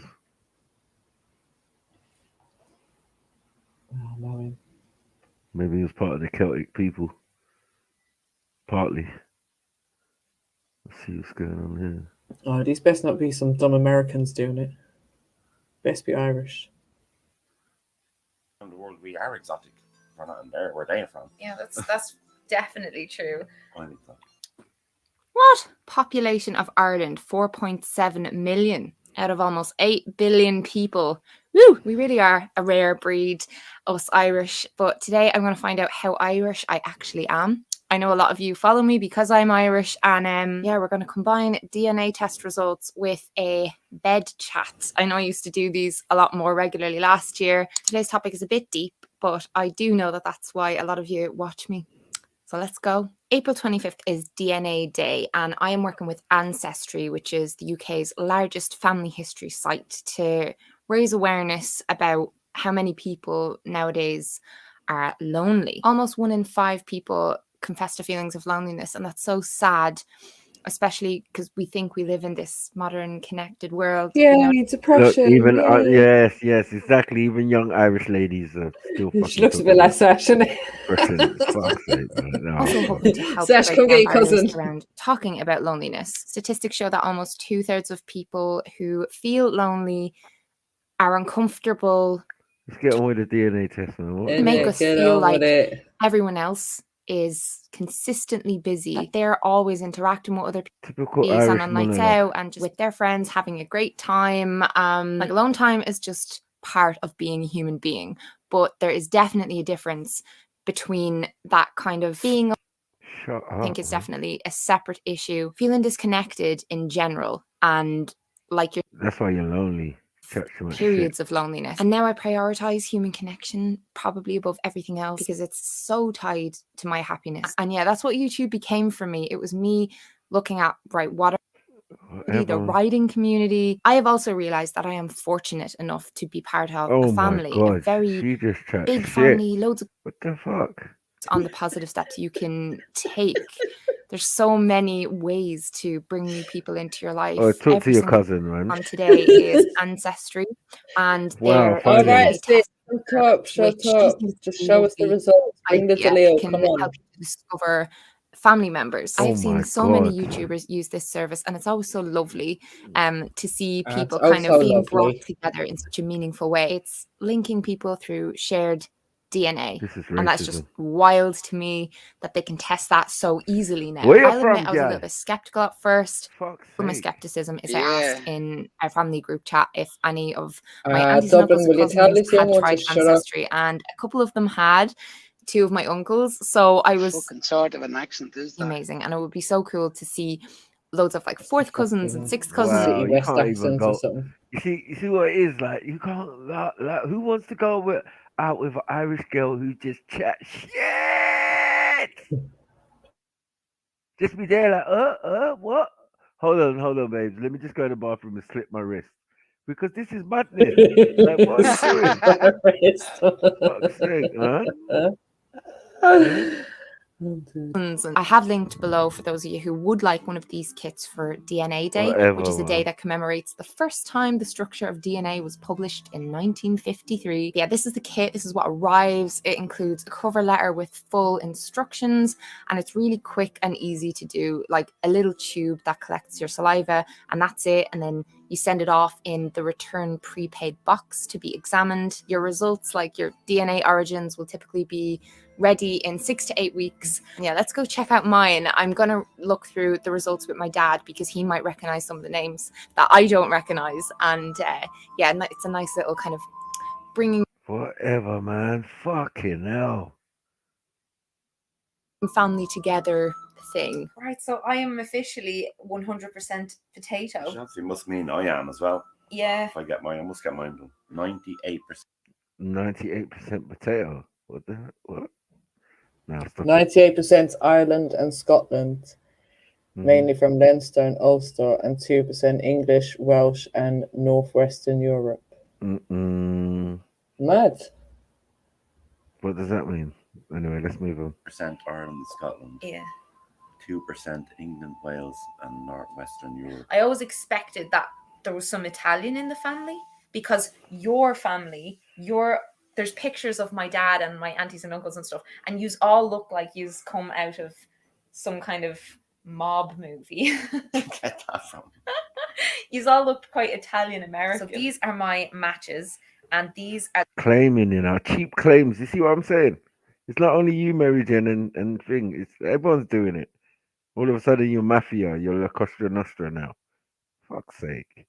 Yeah, she was just reaching with that one. Straight up, you get me? Are the two uncles, the close family members that had told me that they use ancestry as well, which is just mad that they tested my spit and they found that. Allow it. Bet £20 worth of multiples on Bet Builders and get a £5 free bet. Laura Cochran, look, she looks so like Mam's side. Oh, he's 100% Ireland and Scotland. So you've a bit from Mam's side. Wow. You'd wonder, would you ever find a name in here that you actually know, but you didn't know that they would have been? Yeah. Imagine finding a friend, or even if you were going out with someone and finding that these two are talking kind shit. of related. So you can create a family tree on here, first and middle name. Well, I only really go by add father. What's your birthday? I wonder how different that ancestry one is to 23andMe. That's actually cool. That could turn out very interesting. The more people you can find, even though your DNA isn't going very far around the world, but you might have relatives who are in America and all over the world. You sound like you're American. So if I wanted to reach out to someone, like, how would I do that? If I wanted to just I want to contact her. Right, wait. Send message. Right, go back. See here, go back to Jared, look. 7,500 people is in his circle. Oh, on his tree? On his tree. Oh my God. Martine has been doing one for ages. A really big one. Wow. Do you not think of your family as very big? Why? 8 brothers and sisters. When I was going to school, everyone had loads of brothers and sisters. Yeah. And do you think that's a kind of a sad thing now that people are growing up with smaller families, or even with like no siblings? There's less people around. Oh, boo-hoo, back to depression. Unless, you'd want to have a couple of kids. Yeah. Yeah. I know some people never have kids, so I know, they're left but relying on friends. Yeah. What are these two fucking talking? Yeah, we live what in you a lot do in village Ireland? in Ireland, Okay. and tons of our family live here because Nana moved out here, wasn't it? Or one of our aunts moved here, then my Nana moved here, and then everyone else kind of just followed. And now we just don't want to move away. Currently trying to get a mortgage, hopefully to stay here, but it's going to be difficult because it's an expensive village. But I don't know. I think living around family is like really important to you as well, isn't it? It's good. I mean, well, if you get on with it, some families don't get on with I know. But the good thing about that is you can connect with family all around the world and reconnect with family you didn't even know. Yeah, that's it. Like if you want to move away to a different country, say you want to emigrate for work, and you can find people who are related to you through ancestry, like that would be lovely. Just to kind of feel like you have some kind of a connection. What, just showing up at people's door? Deirdre, no, that's fucked up, man. Who does that? Yeah, this website says I'm your cousin. Hi. And that's what you're gonna do. You're just gonna turn up at my door, talk about you're my cousin. Mad. Yeah. We're cousins, Matthew. Yeah. Because ancestry.com told you. Mad. That is crazy. You know what I mean? So people who do it should expect to knock at the door from just random people who match up in DNA wise. I don't know what's going on. Met up with some people. They need to come back. That she found through ancestry. Oh, that's deadly. All around the world. Martina's loads of people, loads of connections on it. So you should start your tree and then keep it going, adding to it when I've got babies. Yeah, if you're curious at all about your genetic history, do check out Ancestry's website and comment down below 2 things: where you're from and if you've ever felt lonely. And I would really love to see some of you. Oh no, she's taking a piss, man. Come on, man. Let's just stop all that. Let's see if there's some other Irish DNA stuff. Because that was like the worst one ever. Huh? Yeah, that was terrible. That was fucking disgraceful. What's this total business? I don't know. That's nothing to do with us. Sorry, it's not. You got Viking fingers in that. Mad. Oh, fuck.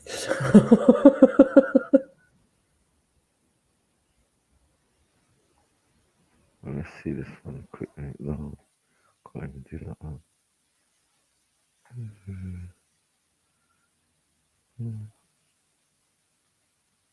Okay, I can try this.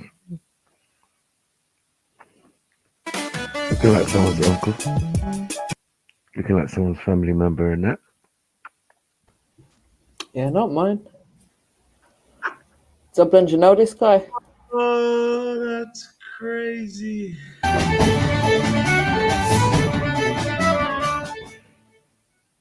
Hello, everybody. Ross here. So, MJ, weeks from start. he belongs to you.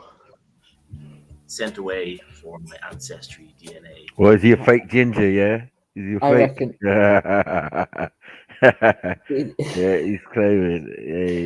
Yeah, definitely a relative. He looks Scottish. He looks Scottish. Wow, wow. Are you hearing See this? these Dublin? gingers, if it wasn't for the red hair, I know. I know, but they got this similar trait, like this really beady eyes and that. Like, yeah. Well, anyway, let's move forward. I don't have beady eyes. Results. Bit of background. I was adopted at 2 weeks old. I know the bare basics about my biological parents. I've grown up here in Dublin, Ireland, all my life, and couldn't have asked for a better family. Poor thing. Not a nice thing to happen to anyone. Yeah, so Ancestry DNA was the company that I went with, and the results came in this morning. I have no idea. Hey, this is mad though. Hold on, Mackie. Hold on. Imagine, you get adopted, and then you do that DNA test, and then you actually find out who your parents are. Like, hey, these DNA tests are mad. Yeah, it's crazy, isn't it? Because they might have done it already and put it up there already. Yeah. Just waiting for someone to respond. And he might just be looking to find out, oh, where am I from? But might actually find, or even if it's like an aunt or uncle or something, do you know what I mean? Like, hey, that's madness. That is crazy, isn't it? Fucking hell. Ireland. I look kind of stereotypically Irish. Apart from that, I have no clue. Definitely looks like a Viking. Any suggestions? Wow. Suggestions for what you might think my DNA? Yeah, Viking. Mary Jane already said it, so let's go, let's move forward. Is made up of. Drop it down in the comment section below. So, without further ado, let's do this. What do you think the percentage of Egyptian and Middle Eastern's gonna be? North African and that. I'll reserve my bets for now. Very minimal, yeah, unless he's like naturally got sunburn. But anyway, let's go. Explore your DNA results. Here we go. Click, click, click.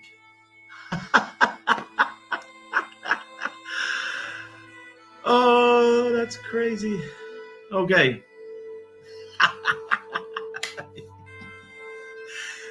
Yeah, kind of expected something like that. Tell us, fuck's sake. I know. Okay, guys, so I am 90% Irish, 6% Scottish. I told you were Scottish. And 4% Welsh. So, in other words, I am 100% Celt. Here, I'm out. Wait. Do you see what I'm saying, Mary Jen? Yeah? You're there denying it. Nah. He can use that title all he wants. He can use that. We was here before Celts. Because obviously his DNA test just really broke that down, innit? When it said Irish, English, and Welsh, like where did it say Celt? Nothing. Nothing. It didn't say nothing. But that would be deduced. That's what people deduce from that. Normal human beings. Yo, Shaka. Wait, get off.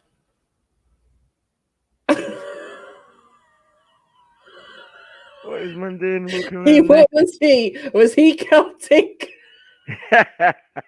He might have been. Hey. No, at least it wasn't a lot. Yeah, if I'm gonna call him in time, blood, I don't see man moving towards the thing like naked. No, get out of here, man. Stop your nonsense, dude. Yeah, trying to interrupt the Celtic shit, naked shit. All right, let's go. % English. Maybe he was just doing. If I was white for a day, this is what I'd do. What do you say? No % English. What's this? 0% English. Only joking, my English friends, of course.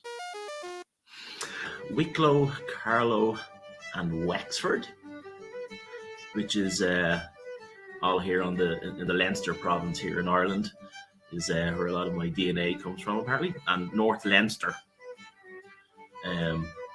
North Leinster could be, anywhere like from County Louth, Meath. I'm not sure if Dublin is included in that. Oh yes, it can be very much traced to Dublin. As a matter of fact, all of Ireland, Scotland, Wales. It's my entire DNA, according to Ancestry DNA anyway, all comes from that tiny little part of the world. Pretty cool. Just blown away. I'm like extremely Irish. It goes back like all the way. All the way to the Celts. Mad. 1775, I had a lot of ancestry on the east coast of the USA. So the 1770s was the decade of when the USA won their independence from the British. Are you going to do yours, Mary Jen? You might as well now. Dublin? Sorry, Maku, what was that? I said, are you going to do yours now? What, my DNA test? Mm-hmm. Do you know what? If I didn't have to go through one of those companies to do it, I maybe would, but I don't want to use one of those companies. Is it expensive? Is it? No, it's like £100 or something, isn't it? I'd do that. Yeah, try it. I don't know. Do I want them having to? I've got a lot of questions around it. Do you know what I mean? So I'm gonna do it. Can you just do it online, or they have to send you out the test and stuff, don't they? Yeah, you just order it online. Yeah. That's crazy. He looks over the moon. Potatoes. He's the real. I'm 100% potato. Yay. 100%. What was that? What that's who shite on about, man? Remember, he was talking about Celt. I don't know what they were talking about. Still, yeah, it was a lot. That other one needs to just go and get claimed by her 2% fucking English and Welsh or whatever it was. Whatever it started made her look extremely cute still, but you know, the talking alone just put man off. Like, oh no, imagine that. It's typical though. Typical. It's always the good-looking ones that just have to moat them out, isn't it? Can't cook and all of that. Like, yeah, it's like, oh my god. Can we get some McDonald's? Like, nah, man. Come on, man. Nah, she'll make it a nice Irish coddle. Come on. Coddle? Coddle, yeah. What's coddle? Yeah, it's disgusting, isn't it? It doesn't even sound right. You know what I'm saying? Like, it's not. It's the one fucking thing I say the one thing. One of the things I hated like most as a child. Oh, is that cow's dick? Is that cow's no, dick? it's not even. What? It's not even. It's just like another. It's just like to me, it was just stew with sausages. Mm-hmm. And then like boiled fucking sausages. Boiled sausages, exactly. I didn't even want to say it, Dublin. I didn't want to say it. Boiled sausages. In a stew. In a stew, yeah. Oh my god. Yeah, that was just it's disgusting. It's horrid. Absolutely horrid. But I heard that coddle was, I think it was traditionally what they would cook at the end of the week. So they'd basically put all their leftovers in a stew or something like that. Mm-hmm. So I think that's how it ended up being, you know, you Irish get a bit of sausage. Yeah, Irish pag, yeah. But not from, it's not fucking Irish pag, because it's not from the bins. Fuck's sake. It's just a food that you got left over at the end of the week that you haven't cooked and just stuff. from the bottom of all the pots. That's mad. So this guy looks depressed. We found out he's 100%. He looks like an angry teacher. Even that, as you said, even that Irish, saying he's from Irish Wales and thing, it doesn't identify anything unless it's Celts. But those are the places that the Celts went, so that's why we can safely say he knows. But then what I would have to question is when they say Irish, like what is their breakdown of Irish genetics? Yeah, exactly. Yeah, because like from what we have seen already, there's a possibility that it could be any of or the above. Do you know what I mean? Yes, or a combination of and more. Yeah, and this is what I've said all along. To be honest, Mackie, like I've always said, I think it's quite mixed up. You know, I think it's going to be hard to define it. I think so as well. Yeah, and all this other stuff that Dublin's talking about, just folk tales and more ways and that, you know what I mean? Which can be correct and can also be just from a particular time. Mm-hmm. Get me?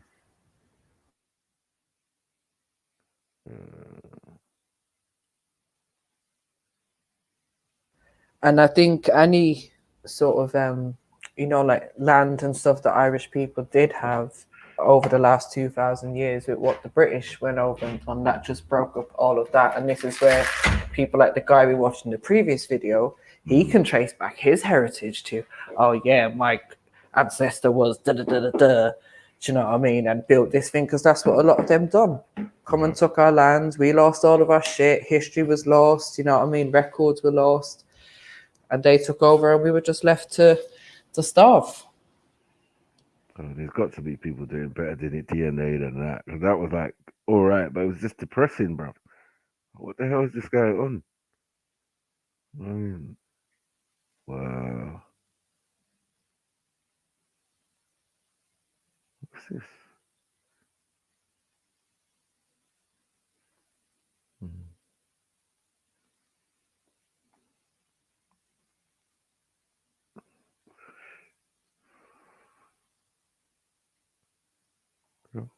No, I didn't watch this, did I? Yeah, I did watch that already. Okay, now they're not really doing you got any phrases, man. Oh, what the? Is that you? Is that you, Dublin? Is that the ones you was talking about? The Yamyaya.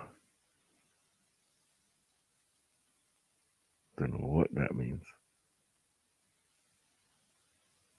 DNA of blood Irish. What? Let's see what these people are saying. So, you've got your DNA results. Let us take your DNA results one step further. How bait is that? We're watching DNAs and all this stuff, and then all of a sudden an advert comes for it. Like, please, man. The hell is going on here? Yo, Matthew, do you know what's mad? What? Do you know what's crazy? I was just looking at a video myself, and the same ad came up. And I put the video on silent, and then I could still hear it in the background. And I realized it's playing in your thing at the same time. What is this? You see how quick they are.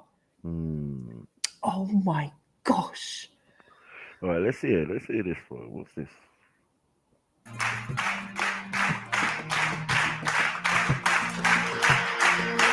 Welcome home. It's Irish Family History with curious news and notes, celebrating our 4th year of this podcast at the Irish Roots Cafe, where every day's a holiday and there's always room for one more. One of 6 broadcast series from the head school at irishroots.com. I'm Michael Laughlin, your host, publisher of rare Irish books and information on every county in Ireland since 1978. Be sure to read our blog, complete with links to click on from this podcast, and search our master index and books for free. Molly, wet the tea. Katie, bar the door. Sweeney, clear that floor and bring... Yeah, you better look up irishroots.com, man. See what's going on. Bring out the Irish dancers. It's time we get this show on the road. Well, here we are at the cafe today, and like I promised you, we've got another special guest interview that's going to take over our format today, and I looked high and low for this one, and it's all about Irish blood. Now, you might think that could be a war movie or a mob movie, but remember, we're genealogists here, so this is going to have a lot to do with DNA. We've got a special guest today, like I said, and that's Zlata. Hello, Zlata. How are you?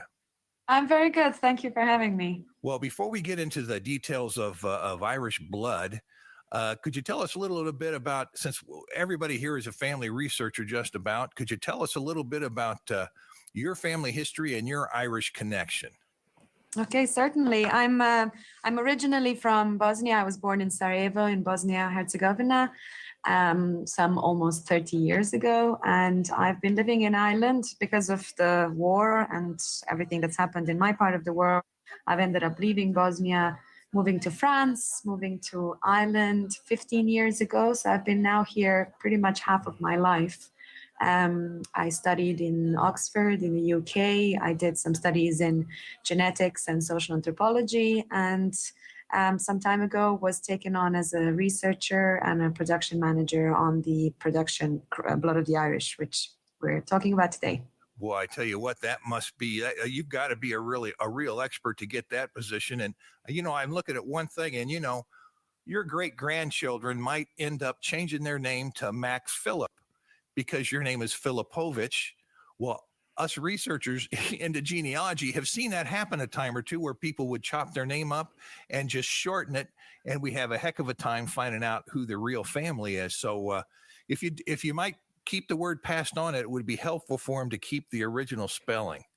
Yeah, I hope so. I mean, it is incredibly interesting, and particularly for certain places, it's made me realize how certain parts of the world are much better in allowing their genealogists and people interested in history some kind of access to information, and certain other places, which is kind of where I come from, would be much harder for somebody like myself to trace my family background. So it's kind of made me realize how different places in the world really treat their ancestry, treat their genealogies in different ways. Well, and how lucky we are to have DNA, which is really like a wild card savior for a lot of researchers.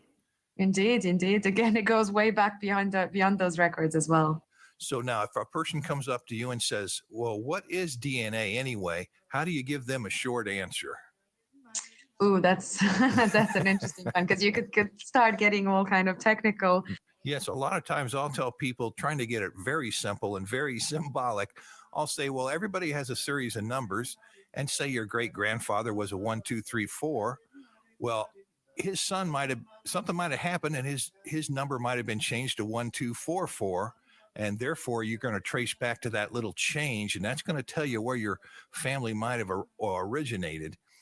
Exactly. We use the kind of phrase genetic marker. It's kind of a little flag post that happens, involuntarily. It happens, for no reason. It happens because of chance, and then gets just passed on down generation.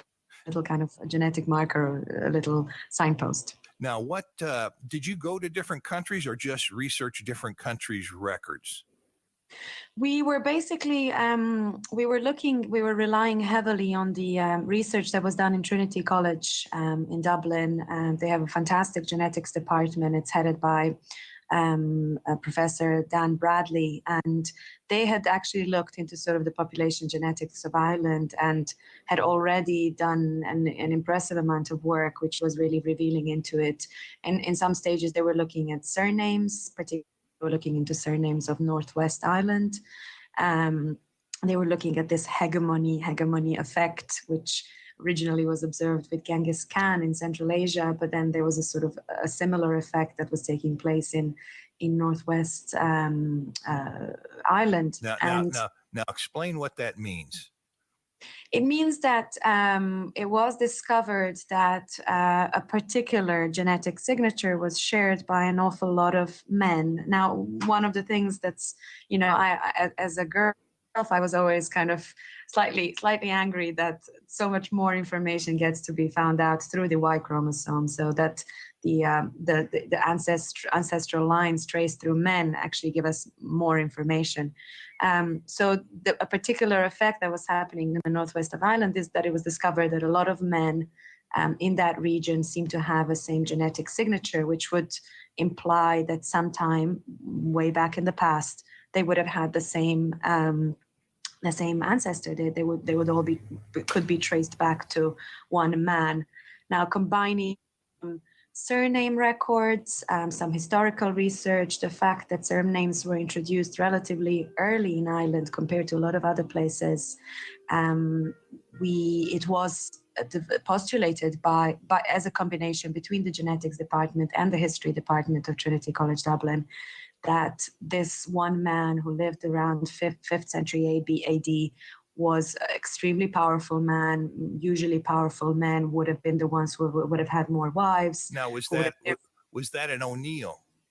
That was a Nile of the Nine Hostages. So an O'Neill clan, which then leads us to many different surnames, which still today live in that part of Ireland. Now, do you remember that they were saying that in a particular area there was, it was astounding, like 6 out of 10 or more were descended from this one man. Mackie, exactly. Yeah, it's a particularly strong signature in that part of the world. And now the other thing I remember, you'll have to double check. Yeah, sorry, go. That Nile of the Nine Hostages. Remember the hostage mound where the Egyptian find speeds were found? Yeah. Yeah, well, that's him. That's it. Nile of the Nine Hostages that's the hostage mound is his family tomb, the O'Neill family tomb. And they're Celts, right? No, can you not remember what we said? Just play the thing. Play the thing. They're Celts, man. Stuff it, man. Check me on this now that I'm talking to an expert. That's always helpful. Everybody talks about R1b. If you have that in your DNA, then you're like the oldest part of the Irish traceable line from around the Ice Age. Yeah, that has then, one of the things about genetics and genetics research is that it's ever evolving. So R1b was a sort of the prime name used for this kind of Y chromosome group, genetic group in that was extremely strong in Ireland. But then it has also then further been developed. I mean, if you want to keep updating yourself, you could keep adding more other groups that were discovered. Another one was called M222. All these various different signatures. So there is definitely a kind of an Irish specific thing, and as far as the research can tell now. And it was also found out that particular signature, which is Irish, seems to align itself most closely with the genetic signature coming from the Basque region. So that was an interesting thing as well that emerged from the research. It was a kind of the Basque country is in Spain. Well, I told you lot was anyway. That's the Reese negative she's talking about. That is where the Celts traveled through. So there's going to be remnants. Negative she's talking about.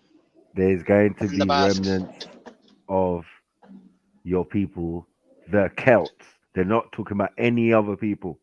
Yeah. But in that land, it's the Celts. Your Celts then. She's talking about Reese negative. I don't even care. Yeah. You got monkey DNA, man. I'm out. Cross-European research that led to that. Obviously, Trinity College, again, were heavily involved.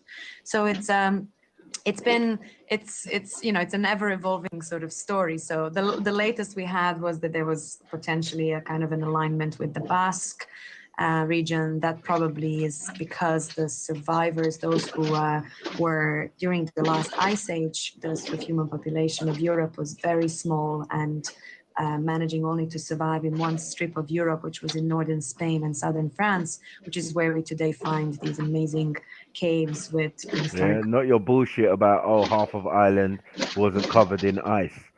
Bollocks. You know what I'm Didn't saying? say half Ireland. I said the West Yeah, Coast. well, I said the that's West not true. Coast. Well, that's not It true. is true. It's not It true. is. They're telling is. you it was fucking Who's telling Spain.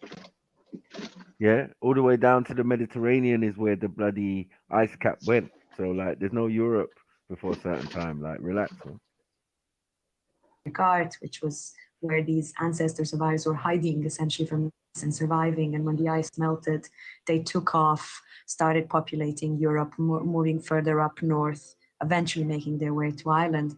But because Ireland remained quite isolated as an island, that early imprint, that early genetic imprint that came in that initial wave remained very strong, and which is why those still living in that part of the world, which today corresponds to the modern day Basques, is similar to the one that we have in Ireland, which were those original Irish some 8,000 years ago. Well, yes, and that's interesting because some people had theorized that. I think it was based on language that the Basques were related to the Irish, but it had never really been proven. And so the DNA really helps reinforce that theory. Yeah, I mean, I think the language, all those things, it's always very hard to talk about this, and one always has to be quite careful how these different strands, because also one of the things that, us as social beings today, we always kind of tend to jump towards, links that we feel today and very much being related to culture or sometimes even politics. So it's always a tricky one to try and navigate and try and sort of say, okay, well, this is what the genetic research is saying. We need to be looking at a completely different set of tools to be looking into languages or into, tools or, pottery or whatever. So all kind of, it's an easy one to get excited and start making quickly links between all these different things, because it's so much nicer to be able to explain something in one fell swoop. They're doing that with stone tools in Europe and then stone tools in America too. They're trying to make links based on the flint napping and things like that. What do you think? How about, did you have any connections with the Vikings and what role they might have played in Irish settlement? Yeah, we kind of, one of the things that, because there's so many different stories, and you could make a kind of a 10-hour series on trying to look at everything. So the Viking connection we sort of touched very, very lightly upon, because it appears that it really didn't leave a very strong effect. Sort of the strongest imprint is that one of these early settlers, the ones that would have been the sort of arisen from the guys hiding in the caves in south of France and northern Spain. So the Viking link, it seems to have some effect in Central Ireland, but it really isn't a very strong percentage. The strongest one is that early Irish one. Yes, and that surprised a lot of people too. Did you do any looking at the DNA in other countries, like say in Northern Africa? No, we didn't.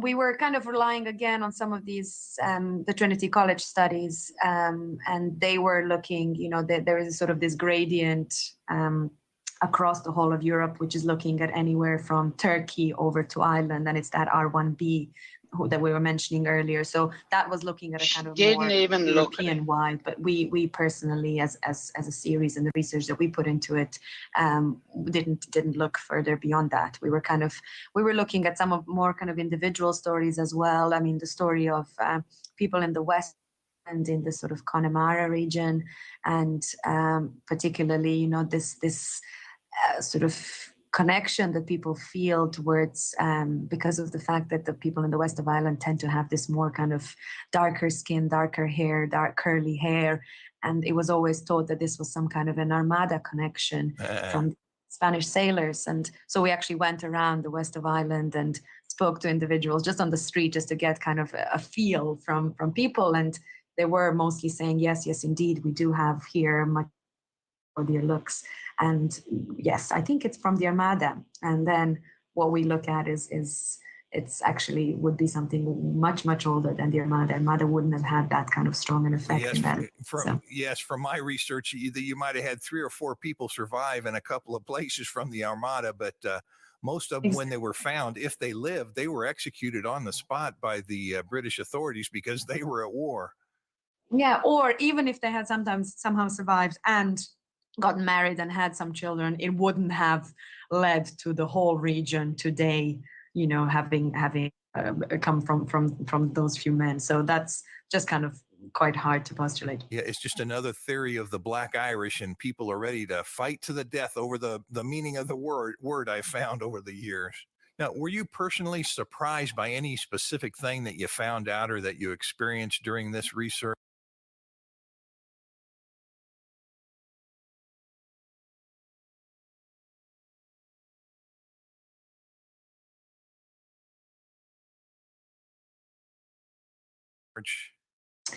Well, we were quite excited by one thing, which was really the first time this had been done in Ireland, was that we managed to get an extraction of ancient DNA. So this is a kind of a very hard, it's a very hard thing to achieve, because we basically, there were bones of a child from the Bronze Age period that were found in caves in County Clare, and the child was very in a very ceremonial way. So it must have been some kind of an important child, or it must have been a very sort of a ritualistic burial. And we were quite sort of excited to have been a part of working with the archaeologists who was working in that area, to manage, first of all, to achieve to extract ancient DNA. Most of the time, ancient DNA after, thousands of years does actually deteriorate. Was this from a tooth or a bone? It was from the tooth. To be quite good. It was tooth, and there was a fibula as well, a child's fibula. So we managed to get some DNA out, and then the child was, we only managed to get a sort of mitochondrial DNA. So that's a different kind of group that's allowing greater groups. It's not as specific as getting nuclear DNA. But the mitochondrial DNA was revealing that the child was belonging to a particular mitochondrial DNA grouping. And then we were actually looking at working with kids to try and make a connection. So there were kids there who were, suddenly discovered to have had a link with the child, potentially from 3,000 years ago. So it was a sort of a nice little thing. But it was very nice for us to be kind of part of research and actually getting the first ancient there was DNA kids there that had the link of the 3,000-year-old skeleton. There's a lot more evidence of humans in in Britain than there is in Ireland, in England. There's definitely an older. I mean, there have been bones found in the caves in Wales, and I mean, literally, we were also filming in Wales. I mean, there's Wales where you can almost, they say that on a clear day you can actually see the coast of Ireland, so it's incredibly close. Yet the bones, the sort of earliest bones and earliest sort of remnants of human settlements in Ireland only take us back as far as 8,000 years ago, whereas in the UK, in Wales, there are 700,000-year-olds. So we have this discrepancy. This is the kind of the great mystery of the Irish. Where did 690,000 years go? How did they never cross over? Have not come across any evidence yet? Has the evidence been there but somehow been destroyed? So it's a kind of a great mystery of the Irish. Yeah, that's really interesting. Any other notes on any other countries in the Irish that strike you? Well, one of the things we did, and unfortunately never made it into the program, but it was an interesting part, was also the fact that we went to Montserrat in the Caribbean, where there's sort of several of these islands in the Caribbean where people have, when you land in Montserrat, your stamp is a shamrock. Yes. So you are welcomed into this country which immediately welcomes you with some sort of an Irishness. So it was an interesting thing to look into that, although not much research had been done. So that's an interesting element, still worth exploring. You know, a lot of surnames. Are these people sort of descendants of Irish slaves who mixed with, you know, West African slaves? Did the surnames come from, you know, owners, slave owners? What's the sort of story, and why do people still there feel, and why there are certain surnames, O'Gara, Daly, etc., that are still strong in Montserrat, and people feel, you know, this is the only other place in the world that celebrates St. Patrick's Day as a national holiday. So, Yes. so we went over there and had this sort of work.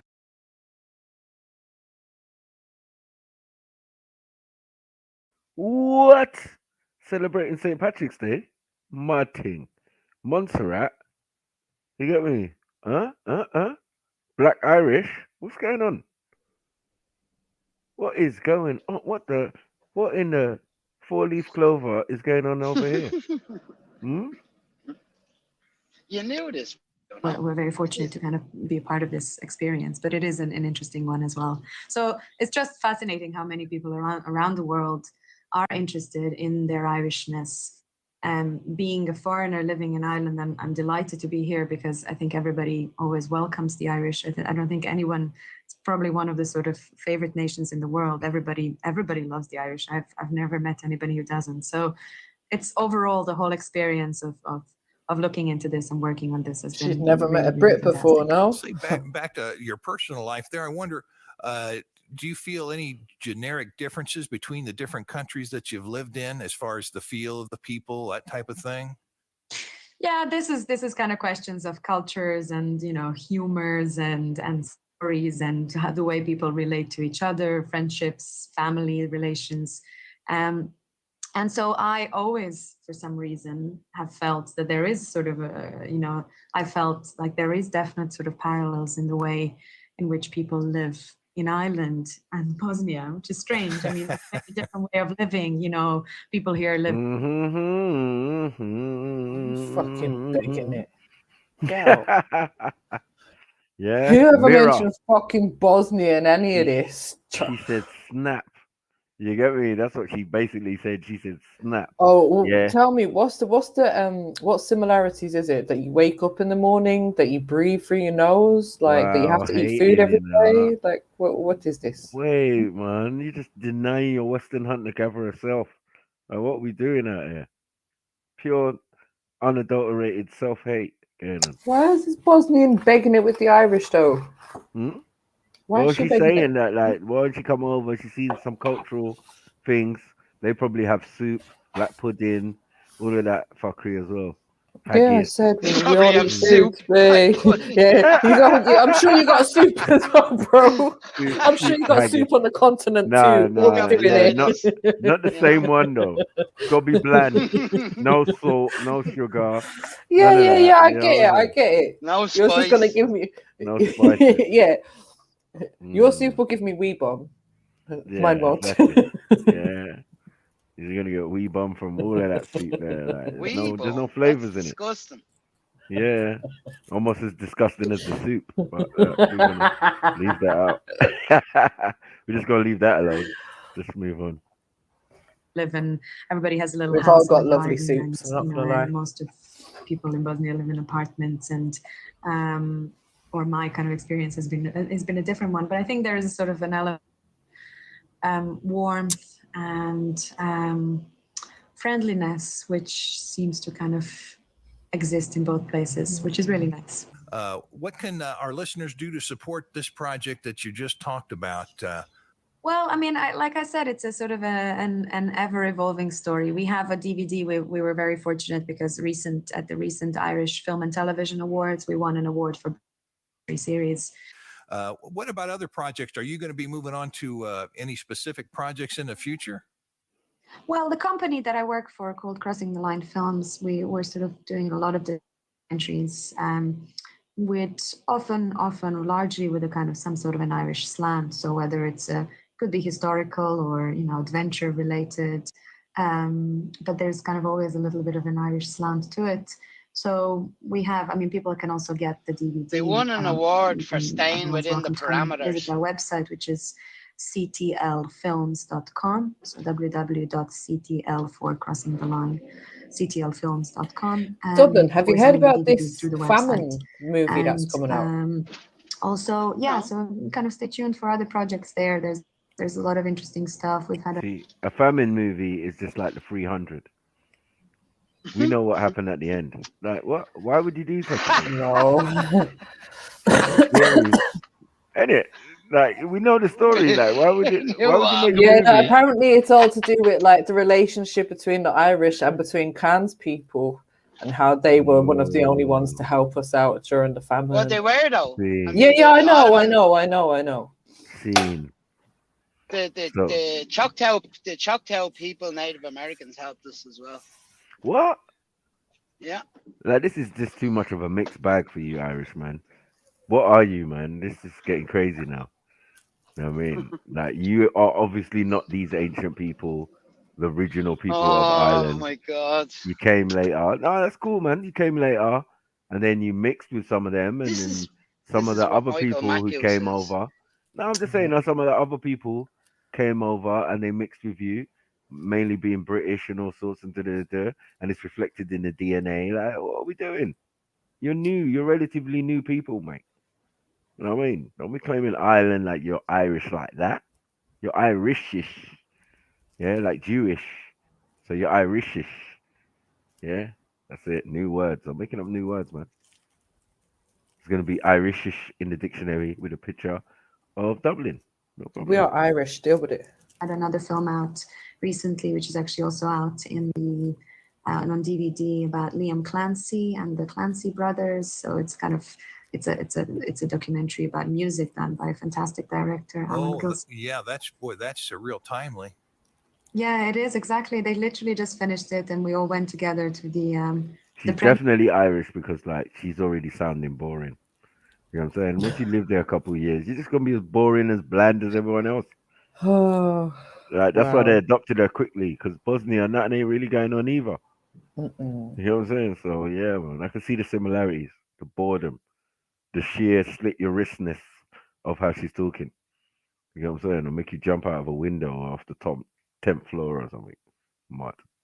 Premiere in September, and then Liam passed away in December. So it was very, he was very happy to have lived to the day that he actually saw a sort of a theatrical premiere. Yes, that's great. All too often, nothing happens until it's after the time of the man you're honoring, really. Yeah, he was in a tired and not a well state, but he was very happy to see it. And I think that everybody in the company who's worked on that project was so proud of the work, and he was very happy with the film as well. So that's gone on a bunch of film festivals also around the States. It's also available on a DVD here, and also for international customers. Again, check our website, ctlfilms.com. Is there anything else you wanted to add before we sign off? No, I just wanted to thank you very much for your interest. I'm delighted that you found out about this documentary, and thank you for spreading the word. I hope people will enjoy it. Yeah, thank you very much. I think they will. And thank you very much. We've been crossing the line with Zlata Filipovich. Perfect. Okay. That's all for today, folks. Joseph, warm up those pipes. Remember, we have a broadcast series on Irish song and recitation. Couldn't get an interview with a real Irish person. Well, there's hardly any, man. Yeah, I'm back. What's to listen I to was what these looking for idiots are TNA, saying? man. It's bad. Like, what the hell is going on? What's this shit there, man?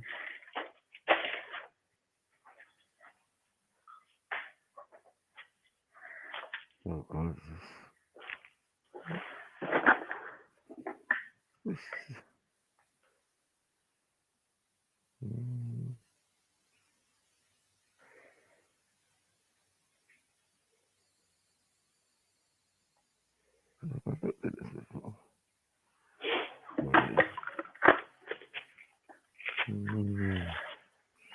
That's... Hold on. Let's see what you guys are doing with.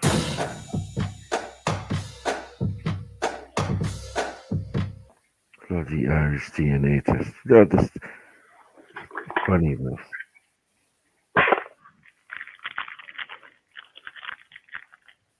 Don't want to accept the truth. Don't want to accept the truth. Wow, is this how YouTube's dealing with, man, yeah? Unstoppable adverts and that. You have to watch it to the end. Or listen to Dublin's Grinder.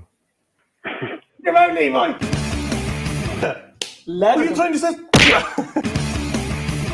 Just hold them like that. A violation. Why is man walking with draft Guinness? What the Anyway, let me move forward, man. Hold the spoons like that, right? Yeah. Hold them up. You put one on top of the other like that. It's actually quite. And then you just go. If I had a choice, I would love to be 33% Native American, 33% Irish, 33% alien, and 1% genius. Go on, sir. If you're up the country, they wouldn't charge you for insurance. They wouldn't. No, they charge you for the length. You charge them. They charge you for the willy length.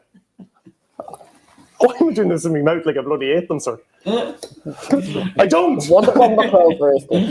Jesus, she's a tough one, sir. Is this the news? It's your people, man. You know what I'm saying? Why are we watching these muck savages? What? What's going on here? What are you saying, savages? What's going on with these countrymen? I just want to see the DNA thing, man. Fucking cold cheese. Are they doing DNA, are they? Yeah. So you know the foreign extra 7.5? Yeah. This one's 8. Now, come here. I've been trying to What does nipples think? Suck, suck, suck, suck, suck, suck, suck, suck. Even she's bloody impressed with it. It's okay. Jeez. Leprechauns. Go on. Do you See, remember these are definitely the ones that have descended from the Brits. I agree, Matthew. I agree. No, we're not doing that. Let's hear what Brits, yeah? Do you remember a little while ago, I put my hands inside your mouth? Yes. So open your mouth. Definitely British. Jesus, where's your spit? Where's your saliva, sir? For fuck's sake. There you go. Put it in your ear. Right, swab me. Italy. Oh, for fuck's sake. Like a mule eating an apple. You're very straight teeth. Thank you. Oh, Levi, open your mouth. Open your mouth, Levi. We tested our DNAs. Yes. And our STDs. Are we back? Name is Levi. Well, I've a little surprise for you, sir. All right? You'll not go home this evening. No, not. That is. Where are we going? Jeez, I tell you. They don't even like drinking Guinness. Mad. Levels of disrespect. Tell you something. She pours like the anger of my ex, doesn't she? Look at that. Like the rage. She's tasty, isn't she? The rage and thunder. So the DNA results. Yeah. Remember I swabbed your mouth? Vaguely. Right? Yeah. Levi, you have the video of that, didn't I? Swabbed his mouth. Yeah. And I remember I had to take the DNA out of Levi. It was more invasive. Where do you remember? That's what it said in the instruction manual. It was more invasive than keyhole surgery. But somebody had tampered with the instructions, I think. That's why I had to put my fist into your... I took his DNA straight from his bloodstream, sir. Yeah. I got a little woozy. So what we're going to do, Chips. I am going to give you... This fella dyeing his hair black. Thinking of that one. Thanks. I'm going to give you your results. But first... My God. We're going to find out what Levi is made of. Oh, we're going to do her DNA first, all right? Now, the good news is we were all cleared for STDs. Yay! Apart from nipples. Oh. Yeah. She was so bloody sucking.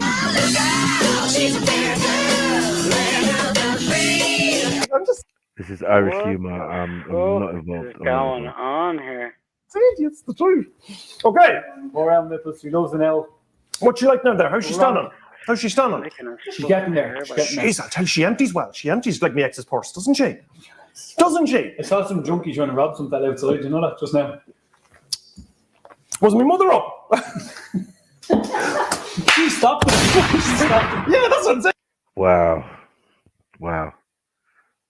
Yeah, but these guys are considerably more exciting than you lot. Why are you doing us this disservice, Matthew? I'm not doing no disservice. This is quite interesting. I know like a lot of the gay references and weird stuff and putting things in people's mouths and ears and all of that. That's just you lot. You know what I mean? As we know, you lot was running around England half naked. with just a cloak on at the side, like pause. Anyway. Zadia! What are you trying to say? Okay, so DNA results. Yeah. So we did the test. We sent them away a little while ago. So this is actually really important. So this is going to tell me Licking where his I'm hair from. around Yeah, like from. Why you're a city split, or if Jupiter. you're a city split. If you're a city split. If I am. If you're even bloody Irish, sir, go on! Go on! Go on! Do you know what? If you're not Irish, I'll bait the shit out of you. I know I'm not. Well, I am, but I'm not. Sharpson. This could open a whole can of worms. Johnny Bullshit? Not a very Irish name, unless it was Bullshit. Okay, Levi, get your britches in here. No, just your britches. I wouldn't throw them. That's such disrespect. Levi, get the phone. No, you get the phone. I'm getting the phone. No, I'm on about throwing women's underwear. Like, leave them on them, Jonathan. Oh. Really rude, bold Irishman. Oh, when I sent away the wrong DNA. How did you send it? Because I thought you had to give them. Is this supposed to be a comedy sketch or That's funny and a looking good-looking skit, young Simon. one. This is Irish people doing the DNA and they just drink while they're doing it. Young Irish lads and lasses and that. Like, no, I'd rather listen to the fucking depression woman. Jesus Christ. Fucking hell, this is a bit more exciting though. You know what I mean? This is like, what's that? No, I don't even know. I can't even describe it. Simon, do you know what I mean? Pints of fucking Okay, so here we go. So me and you and a girl called Levi. are going to read Levi's DNA. Okay? Levi, like. So here it is. So Levi, what would you like to be, DNA-wise? 1% of everything from everywhere. Everything. 1% She from wants her everywhere. jeans to be No, denim. I don't believe it. I don't believe it. No. I'd be hugely impressed. So you don't care if you're Irish? Wow. So they're not all clever in Ireland. Well, that's just the start. Let's go. Or not? Wait, yeah. Ah! 200%, 100% Irish, and then 1% of everything from everywhere. Fair enough. Well, I tried all the tests before, the tickle test, the whole lot, the test. None of it could tell me exactly how Irish she is. So, Even the blah test. Even that wouldn't even. I tried that on you. Right? Love the god. You were right. Okay, so this is Levi's results. Flicking his Okay. hair So Levi is the most Irish name. Leave, it isn't. It isn't. But sure, here we go. Levoch. She's right from the great warrior of locks. Gotta go deep into the girl talk. That's right. Okay. Levi jeans. Yes. Now she has not seen this. This has been put in a password, and I have not seen mine, and you have not seen unless you came in through the window of the house last night. Actually, you wouldn't be the first time you were caught shouting outside the bloody apartment. Okay, so Levi jeans from County Ireland. You are. We start from the top. You are 98% European. Ooh. Okay. We put this up on the screen, right? Yeah. You are 92% Irish. 92. Go on, sir. Well, in fairness, that's a pretty high. Right, I'll tell you why. Go on. Because anything over about 80% is quite rare. You're thoroughbred, like. Right, or fucking incest. So anything over about 80% in any culture is really high. Okay. Right, that means your family hasn't left your homeland to tickle anyone else in 40 centuries, right? Yeah. Okay. So I'll explain the rest. You're 92% Irish. You are 4% Scandinavian. You're from Scandinavia. Well, 4%. Actually, I Oh, do that's like probably the suckers. Scandinavia. You're 1% Finnish. I'm finished. Well, Northwest Russia. You're not finished yet. Northwest Russia. Oh. You're 1% Iberian Peninsula. Never even heard of it. You're 1% North African. What? We're all from Africa anyway, aren't we? Are we? Obviously not. 1%. Fuck's sake. What are we doing out here? North African. No, what does that mean? Come on, man. There's Europeans in North Africa. Like, stop it, man. It was one huge continent. Do you teach, do you? I do, of course, yeah. Oh, yeah. We were all Pangea. Yes. That's right. Right. And you're 1% West Asian from the Middle East. Wow. You get me? Wow. You get me? Let's go in. Let's go in. What do you think of that? My dad kind of nuts. Oh, you should be able to do that. The Asian, the West, the dance. Try it. Let's see if you've got the 1% in you from the Middle East. That's it. Yes, that's it. That's taking Mad, the piss. I'm mad, out. mad. Your peeps. I Yeah. This is what you lot do, yeah? Mad. Big up, Jets. I don't know what the hell Bro, is going on with this. this is. I apologize on She behalf done of the camera. she done a 1 foot dance. Yeah, Hand behind head. Yeah. Not Old school consigning hip hop. these people at all. Yeah. DNA's fucked. You nailed it. and let me see. Come on, come over here. Come on. You're Scandinavian. Yes. She took it. Look, I'm ringing. That's it. I'm ringing for you. It's your turn. Oh no. Right, Levi. You have to type in a password to get into both of our results. Now, I'm not going to lie to you. I'm quite nervous at this. Do you know what? I did set up a channel meant to be Irish. I'd love if I was more Irish than you. Oh shit! I'd say it's probably very unlikely, but if you're more Irish than me, yeah. Oh jeez, what will I do? You'll have to shake your head. I will throw that drink over my head. If I'm more Irish than you. Fucking weird. Yeah, come on. If you say, can you take it back if you say it? No, we'll get you on the widescreen and you can go into the shower and do it. Oh shit! Right. Come on, That's a vote. That's a vote now. That's a vote. If I'm more Irish than you. If you're more Irish than me. Higher percentage of Irish. Right, that's a good one. Right, okay. Okay, we're ready. Okay, we're ready. You've got the results? Yeah. Right, come into it. Oh, you're into it. Right, nipples. Jesus, nipples is even liquidating from her nipples. I'm nervous. Right, so this is who you are now. Well, this is me now. This is you. We're doing you first. Johnny's first. Okay. Save the worst to last. Okay. What do you think of the genius? Beautiful. Oh shit, DNA, right. Okay.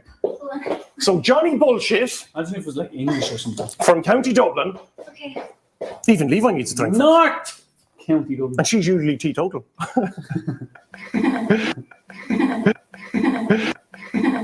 Right, what is he? We're recording now for this, Levi, yeah? Yeah. Just I do not want to miss this. I hope you're 90% English or something. Because bro, what's with the Betty man thing? Yeah. What's going on, man? I'll be calling live now. Pansy. Right, here we go. Yeah, ready for this? Johnny Bullshit, County Dublin, Ireland. Okay. Go. Johnny Bullshit. You are moving like pansy, 100% Irish. Pansy.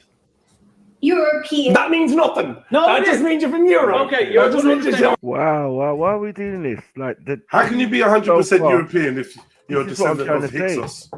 That makes No, sense. but it says 100% European, and then 100. I mean, the last person was 90-something% European, and then 90-something% Irish.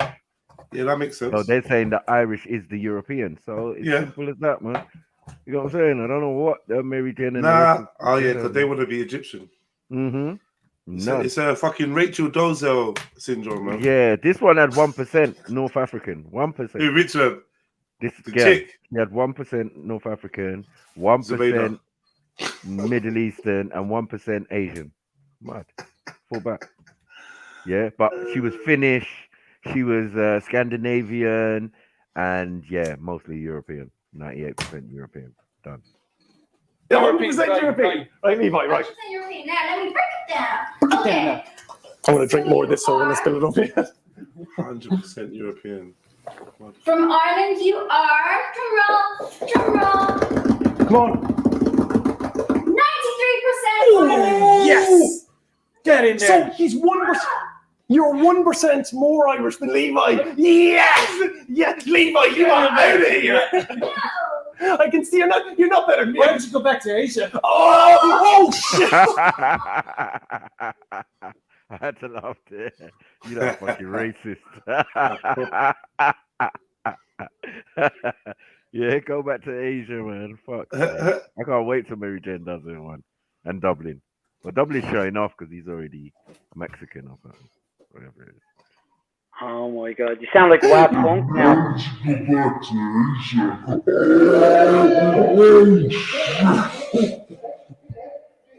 No, you never speak to her like that. You I absolutely deserve He cummed on himself. I absolutely deserve that. Oh, you are. Did you bring a jacket? I was doing so well. I was doing so well with this white T-shirt. Oh, Yeah, young Irish males are fruity still. They're not, man. They're not. They're not. This is just who gets to be who gets to represent, man. They're not like this. I don't know no Irish people like this at all, bro. This excited usually. Like just this kind of fucking animated. Except, yeah, just like the weird comedians that they push to the front. That's about it. They're not even like this, bro. It's a disrespect. Yeah, they're more bland than this. It reminds me of my man. I know. What's that? You know the bald head comedian. Have I got news for you in that? Yeah, Yeah, like him. Like, yeah, this is the typical sing-song. Oh, I'm an Irishman. Yeah, look at the Irishman. You think they were friendly to this stab here? Yeah, false representation. These ones look like they do witchcraft or something. Yeah, like he's got a big Baphomet on his back. Yeah, you got me. And the other one gets to lick the stout off his back. Like, pause, man. Yeah, there's some dodgy stuff going on here, but let's move on. Jeez. It's only beer. No, he deserves it for laughing at Exactly. Right. That's what I get for being a dirty old racist. Looks like you have the juju on you. Right. See, he knows about the juju, man. You lot do juju, man. Just fall back, man. 93% Irish. That's pretty fucking good now. I'm still clean this out myself, and it's not even 2 o'clock. And you don't even care. So to be 93% Irish, that is high. That is high. That's literally like you've been only in the same few groups for the last couple of 100 years. Only me and Conor McGregor are that high. Bloody Caesar. Right, where else is he from? Where's the other 7%? Okay, here we go. 100% European. Next part. Okay. Go on. You are 3% Great Britain. Yes! 3%! Yes! 3% British! I am not. Yes! I am not. Yes. Oh, if I could play the tin whistle, I'd fucking play this song. You know, the theme. And my God, fucking right. Okay. Where else? 3% Finland, Northwest Russia. Okay, right. 3% Russian. Right. Yes. And 1% Scandinavia. Oh, that's why you're so tall. It's my blonde hair. I'm stupid. There you go. So that is quite good, isn't it? I'm happy out with that. Holy shit. But apart from that, I'm very happy. That is good, isn't it? Jesus, now I'm not one bit nervous. 93% Irish, and you're not nervous. Are you ready? That's actually quite good, isn't it? I'm really happy with that. That's 93%. I'm a little bit dubious, though. Yeah. Get on with it, right? Right, Levi, give it to us. I can't wait any bloody longer. Drum roll. What was that again? 100% European. 100%. Same as you now. Yeah. You were 100% European. This is the big one here now. Actually, do you know, before you say it, if I had a choice, I would love to be 33% Native American, 33% Irish, 33% alien, and 1% genius. Go on, sir. Right, I can't wait. Right, what am I? 100% European, same as Johnny Bullshit. Okay. And from Ireland, you 94, are just give me 95. This is going over my head. Yeah. 100% Irish. Oh, yeah, right. Suck my DNA. Right. Suck it. Suck my bloody. Yes. Pause. Are you? Bow to me. Bow. Show us it. Show us it. You're joking. So here's the three of them here. There's you. Yeah. 93%. 92% for Levi. 100%. Man. I don't understand. How can you be 100% European? It's just a blend of other stuff. Like, this is just ridiculous. That I've had enough of this. Had enough of you, Irish. Yeah. Or whatever you're saying you lot are. Fucking getting ridiculous now. It's abuse. Yeah. I noticed you two have gone very quiet because you knew, man. Silent. The silence is deafening. Yeah, Europe. No. You get me? 1% African. One of them.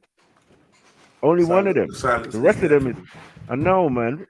Like almost 100% European in that. Like, stop it, man. Stop it. Let's how Irish is Connor. Let's see. Close your eyes and reflect. We will always be there for our armed forces community. What? This entrepreneur brand logo that was done by Armed Forces Community. GeoJ business. Hold it on. Oh.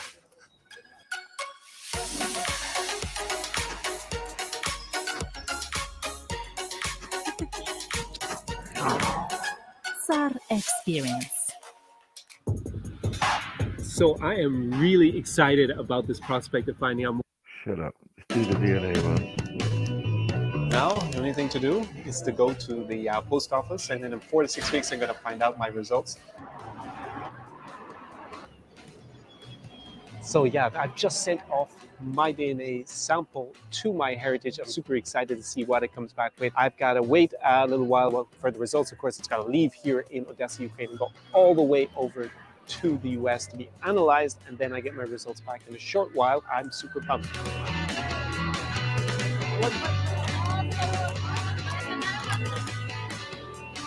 So I think now we need a drum. Where the hell is this? I'm still in Odessa, even though it's supposed to take 4 to 6 weeks.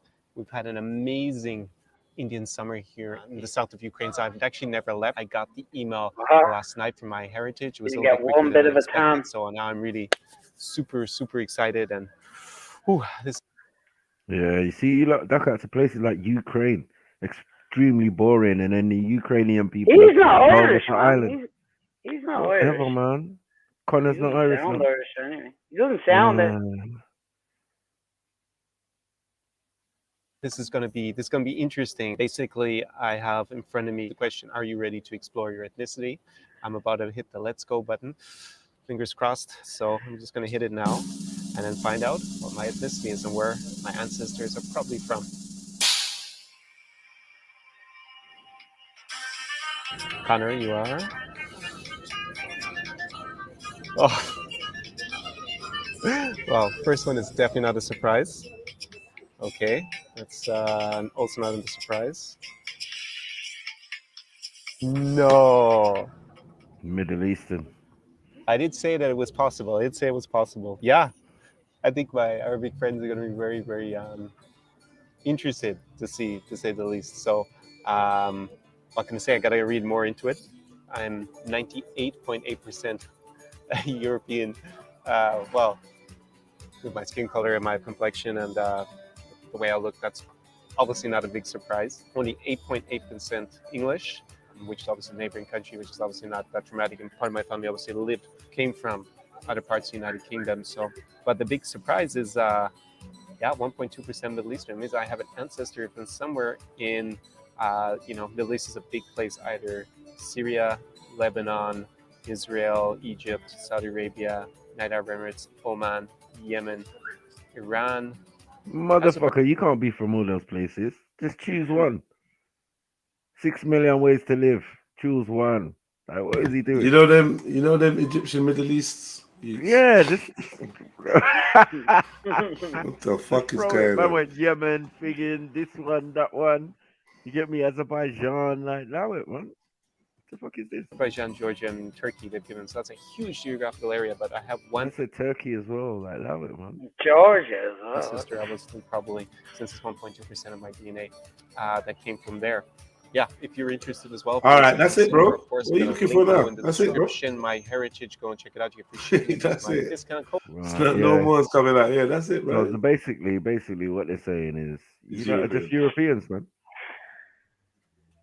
So I forget all this African shit and all of this other shit that you've been throwing in and Archinating. No, man, Archinating and all of this stuff. Yeah, Tutankhamun. Tutankhamun's not popping up in your DNA though. It's not. It's hiding. Tutankhamun's hiding. Hiding, man. Fucking Hyksos, man. What's going on, man? Yeah, accept your shit, man. To date, yeah, you lot have brought no information to the contrary. I can't even believe this.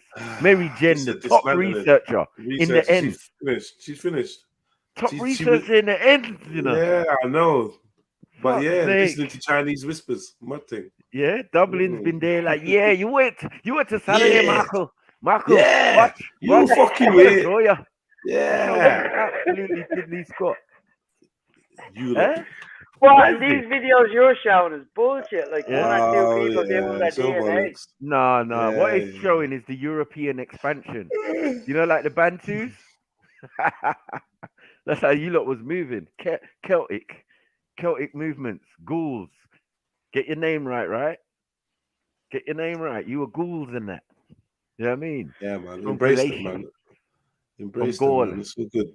Yeah, you're French. Sacre bleu. Yeah. And we can still be friends as well. It doesn't I mean know, that you're man. not a There ain't friend. nothing wrong with it. You still be a pal, bro. You just You eat know what I mean? frogs' legs and stuff. It is what it is, man. Mm. Asterix and, You and I do Obelix. my DNA. Yeah, man. Come on. Obelix. It doesn't make MJ either. Yeah, I know. Him and MJ. Shut up. Shut up. All right, man. All right. Come on. See how these Middle Europe people carry on? It's crazy, Sake, man. Crazy. Bad behaving Europeans, man. Get me? Bad behaving, man. This is a sexual thing, man. Yeah, all of this sexual stuff, all of these We're monuments. different. We're not like them. We're different. Yeah, We're just nothing different. to We're do not with like you. them. Fuck the Yeah. English. Fuck the fucking British. Fuck But the but you got their DNA. Mud. Yeah, I want to see how much Dublin's got. You get me? Yeah. Mary Jane, I know she's got that This is- Boudica gene. This is like fucking, I don't know, Nigeria and Ghana. Mad thing. You know, brothers, man. Brothers Yeah, and man, sisters. we're family, man. Related. If there's DNA shared, don't be surprised. Don't be shocked, But like, man. you lot on this deep Europe thing, acting like, nah, we came earlier. We was there building pyramids, mounds, Yeah. all of Mounds that and shit. pyramids. Like, shut up, all man. sorts of stuff, man. Get the fuck out of here. Polygons. You know what I'm and saying? all sorts, Yeah, and all what's sorts. going on, You know what I mean? Didn't even have a clue. You know what I mean? No, man. It's crazy, man. Yeah, and all you want to do is just rub up on each other, dress half naked, and it's mad, man. I mean, so we was Irish kangs. Like that, yeah, man. we was Irish kangs. Nothing to do with it, man. Yeah? You're lucky we didn't go into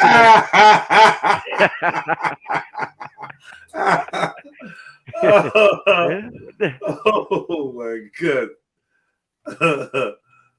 What in the Paddy Gay haze going on here, What man? is this, man? You know what I'm saying?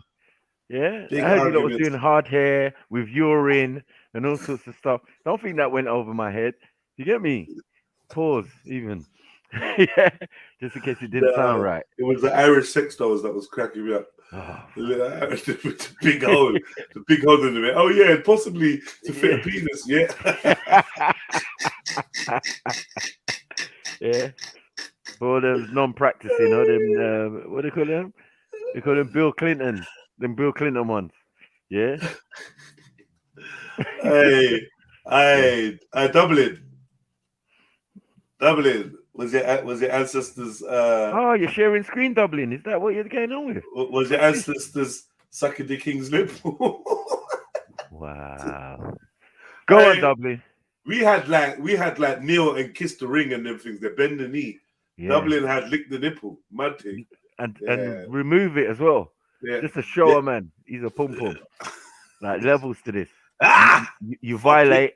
Off you of his chop off the nipples. nipple, yeah, and throw you in a bog. Hey, what in the titty twister is going on? No. Sorry, stop. Lara, no, wait, stop. Go back. What's going on? Go back. And no Yeah, volume go back. as well. What's going on? Yeah, man. What is all this video ID? Oh, we got him. We fucking got him. We got him, lads. Go back, Dubs, man. Go back. Yeah, stop. Pause. No, yeah, right there. Nah. That was enough. Just pause on Lara, man. Trinity College. Stop messing around. Trinity College, Dublin, yeah. So what is this? Yeah.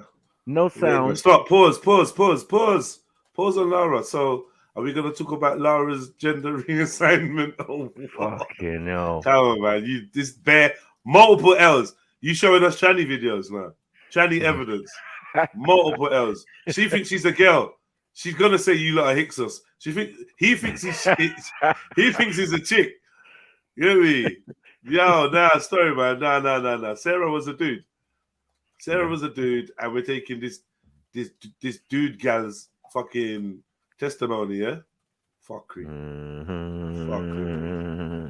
Yeah. What are you doing? What are you we doing? We might as well have Bob Risky doing our DNA, Nigerian DNA, and explaining it. You're not even doing no rolling commentary since you don't want to give us no volume. Yeah, I know. Give us some rolling commentary. What is going on right now? What in the Wuta is going on right here? This is mad. I don't know. You want to find out you're more European again? Like, yeah, I can't fuck with this, bro.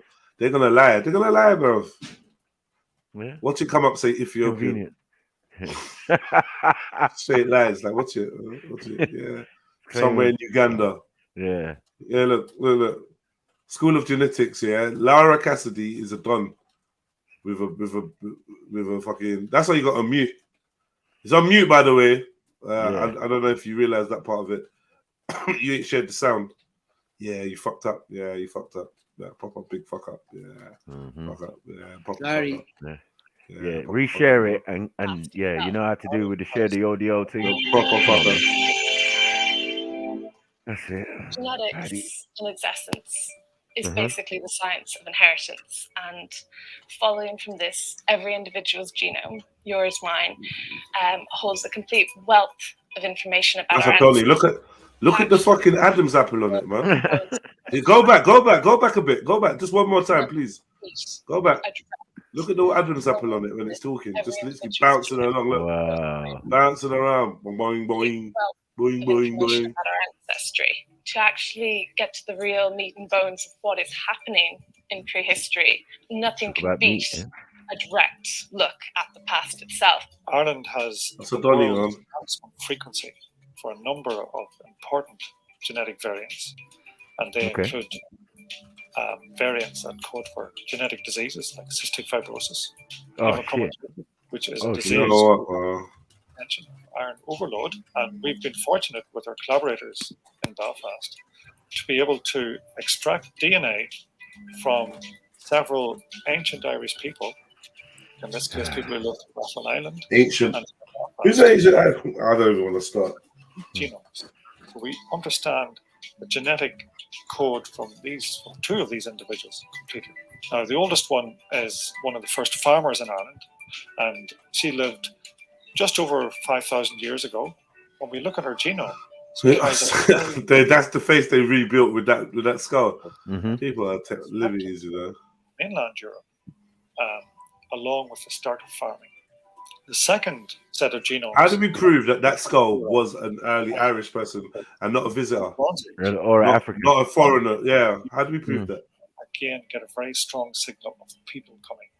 For the first time, a disease-causing variant in prehistory, and this variant tells us that one of these individuals was a carrier for hemochromatosis. There may be some flow-through from the earlier groups, but there's a substantial new genetics coming in. Maybe he was a father, a brother, maybe he had children. It's only natural to emphasize and to sort of imagine and wonder, you know, what life would have been like for this person 4,000 years ago. Imaginary gingers everywhere. You can't get enough of them. Piss-coloured hair, man. Iron brew hair everywhere. Oh, fuck, bro. Candidate horizon for the entry of other cultural aspects, including language. Yeah, he don't even believe the lie that he's saying. Lying. He don't even believe it. You can see it. He literally just said, I'm making this up. He literally said, I'm making this up. So that's what they showed us. That's what you wanted us to watch, yeah? Listen, your research days are over, bro. That's what you want. What was that? No, that was fucking... What? No, don't ever do that again. No. He's telling you that the same diseases are in the people today in Ireland. Okay. What these guys originally brought in. What? It's still in our genes. All these fucking diseases he was talking about. You got diseases in your gene. You lot got diseases in your genes are diseased. That's what you're admitting. Oh my God. This, bro? Is that a you don't understand what he said? No, you don't understand what he said. You just said you got diseases in your gene. Right, but you don't understand what he said, no? We understand that. Cystic fibrosis and all the other shit that you... Yeah? Okay. And it was brought in by how many thousands of years ago? Not that many. man. 4.5, he said. 4,500 years He said, ago, you people didn't, came did in not there. say 5,000. People- One of the people first came in there with farmers. germs. Like when they find a tooth. One of the Like first when they find- farmers or something. Like when they find a tooth of a dinosaur and they say, "Oh, this dinosaur never ate on Wednesdays." It's like, bro, allow it, man. We don't know this. You hear me? He did a fast. He was on We fast. found the bones of an early Irish schoolboy, and you can tell here that he bunked off on Thursdays and Saturdays. Like, what are we talking about? How are we finding all this detail? What's guesses? This is educated fools' guesses, fit into a narrative that they want you to believe. It's a joke. Yeah, man. So all of the bits and pieces that we shown today is just bullshit, is it? You ain't really shown nothing. The mythology. I didn't show. So what about mythology? Your video was 5 minutes. I think. Mythology, yeah. I got a Batman comic here you can read. The seven. So I know what you're saying. Like all history we can't really count for is. I'm with that. I don't. Yeah, but we definitely can't count for this. Yeah. Mary Jane thinks she could get where. Pretending she's cooking potatoes. Bitcoin. The link is in the description. Yeah, man. Jump. It's in Jump the on. description. Yeah. What the hell is going on here?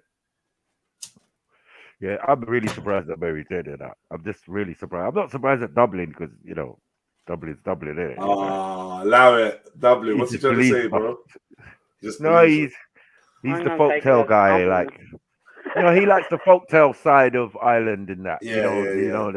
The mystical stuff. But I'm just saying, it's good and it's great to know, but it's not actually your culture. It just happens to be in the ends where you lot resided after a little amount of time, and then you amalgamated it. Right. Well, we give it great reverence.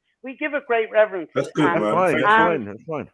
Thank you. We appreciate that. And at the end of the day, we're all and the part human of the sacrifice one and the cannibalism. Yeah, let's go back to that. The all one family thing. No. Yeah, well, let's see when I do. We got to disprove that too. When I do. But you. Sorry. Unfortunately. Unfortunately, you're already what American or Caribbean, so you already from somewhere else too. So I'm not going to be surprised if I find anything in your DNA, because from your mummy's side, having a laugh. Your mum's Puerto Rican, mate. What are we talking about here? If your mum's Puerto Rican, you're gonna have more Iberian. You're gonna have more Iberian than anyone. You're gonna be like the most Iberian Irish youth ever. Spain on Spain on Spain. You know what I'm saying? You're gonna have one side's gonna have Spain. Iberia, at the very most, I'll let you claim CEDOS.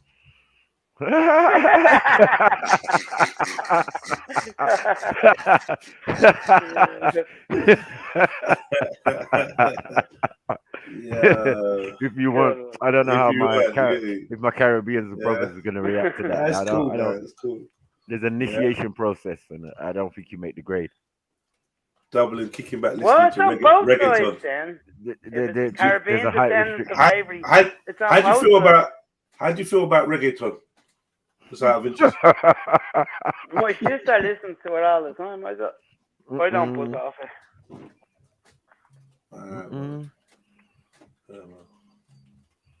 What? Reggaeton's live, yeah? Reggaeton. Yeah, say it proper. So you do like a Irish version of Santeria, yeah?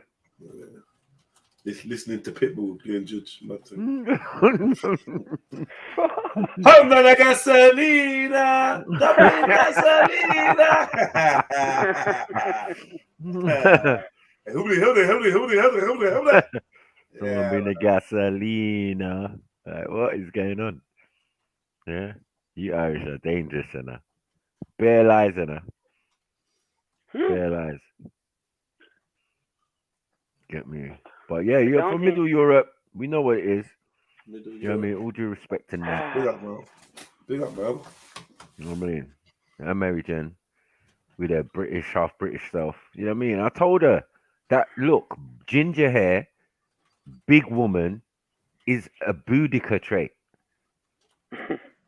You know what I'm saying? Yeah, And Boudica had the big neck She'll knock ring. the shit out of you, Wait. Like Mike Tyson. Yeah, but she had that neck ring. You know the one that they were displaying that the Celt wore. Yeah, the one that gives them powers, the Juju one. Right. MJ, Her one I'm was off super mute. thick.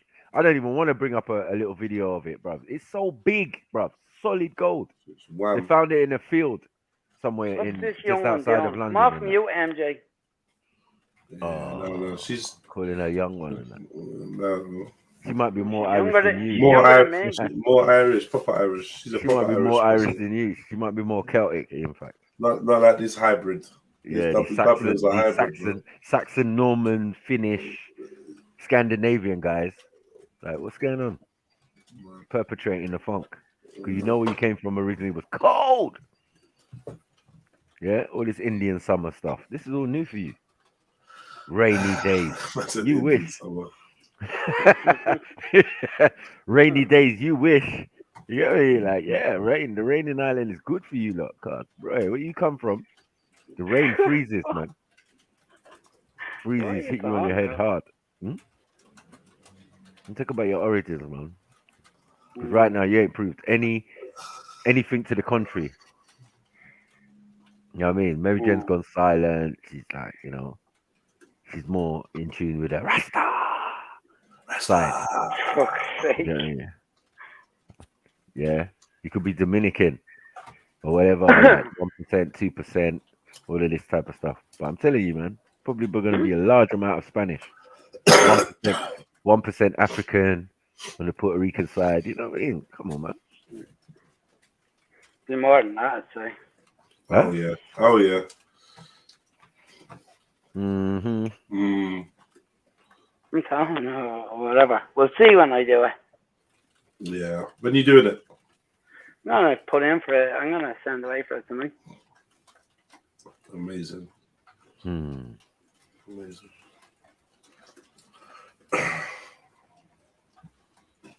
Or anyone else sort of come on, because these men ain't got no history like that. Wasting our time. Completely wasted our time. You know what I mean? What's this little paddy thing going on?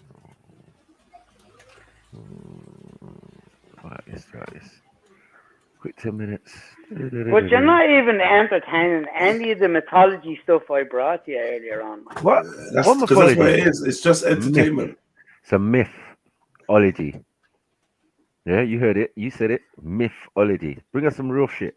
Yeah, man. Oh, no, what's this in the back? What's it? It's all right if you want to have a good laugh on that, but MJ. IrishTime.com. MJ just submitted something, yeah? She's just been putting bare stuff in the back. There's no video evidence or nothing. Yeah, so what's conclusively. There, the last one is a video. The last one is a video. The last one's a video. Come on, MJ. Yeah. You're rooting for MJ, yeah? Come on, MJ. Come on. Oh shit, I didn't see that. Yeah, sorry, my bad. Let's see what she got. You better rep. Oh my god. Is this what we're doing, yeah? Alright, cool. Safe. Safe. Thought this was gonna save you.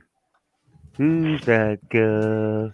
MJ, get your ass off mute. That girl. She's crying. She's sobbing. She can't speak right now. Sobbing, but texting. Okay. What? What? The pride of Ireland. The pride. Holy Jesus Christ. Which country do you hate the most? What the fuck? Wow. What hairdresser did they? Why are you not hating What hairdresser did they go to? Mad. What hairdresser did they go to? And they're all girls, yeah? Holy Mad. Oh man. Apart from this blokey girl. The one with the backpack looks like MJ. This better not be the north side of Dublin. Mad. Oh God. Yeah. You got a man face. Like, stop it, man. Behave yourself. Who's this now? MJ, what the fuck is this? Oh, Sarah's just come to just finish you off. It's never a good time when Sarah Ross. Big up, guys. Big up, sis. Big up. Never a good time. MJ, I want to cry for you. Sis, what are we doing? This is what she submitted.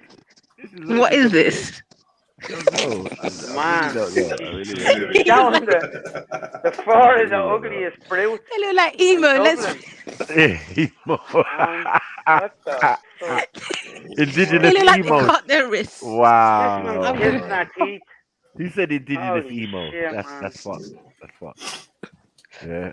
Oh my god. Come on. All right, let's Crying. go, Mary Jane. Let's see what you're dealing with. These better be from your community, Mary Jane. Really? Oh. What Why? the fuck? Why?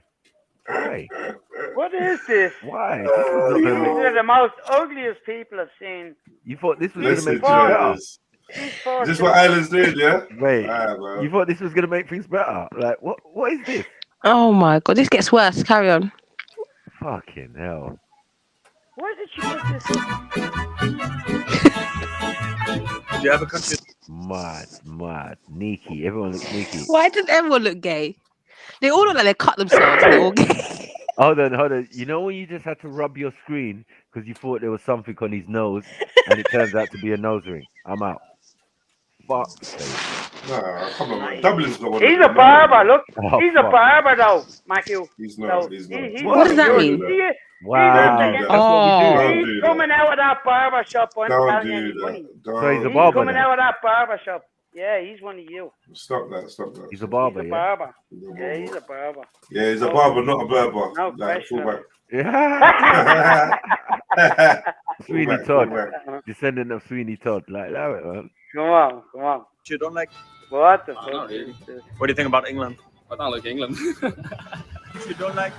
What? You have a country you hate or don't like? England. Wow. Because I'm mad. And you don't know how to drink. Alright, that's MJ's love. Top representatives and that, man. Let me imagine that. Alright, my man's doing MJ's love. He's a big road sweeper, man. Why has this one got a brown tooth like Khan? What's going on? What's going on? This is a cult. This is a hot mess. This is actually a hot mess, mess. you know. Like, what are we doing here? All kneels. Like, Curtains closed, man. Isla just took an L today. Country that I don't like. Maybe.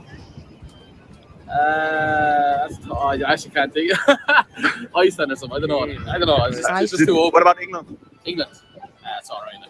It's all right. The best, But Ireland is. You know he Ireland's wants to better. come over. That's why I'm Ireland's saying that. better. Ireland's definitely Cool. 100%. Thanks, buddy. Thank you, man. Ireland, brother, what about England? This is an English hate campaign. This is The big one, Nick. Is this Mary's cousin?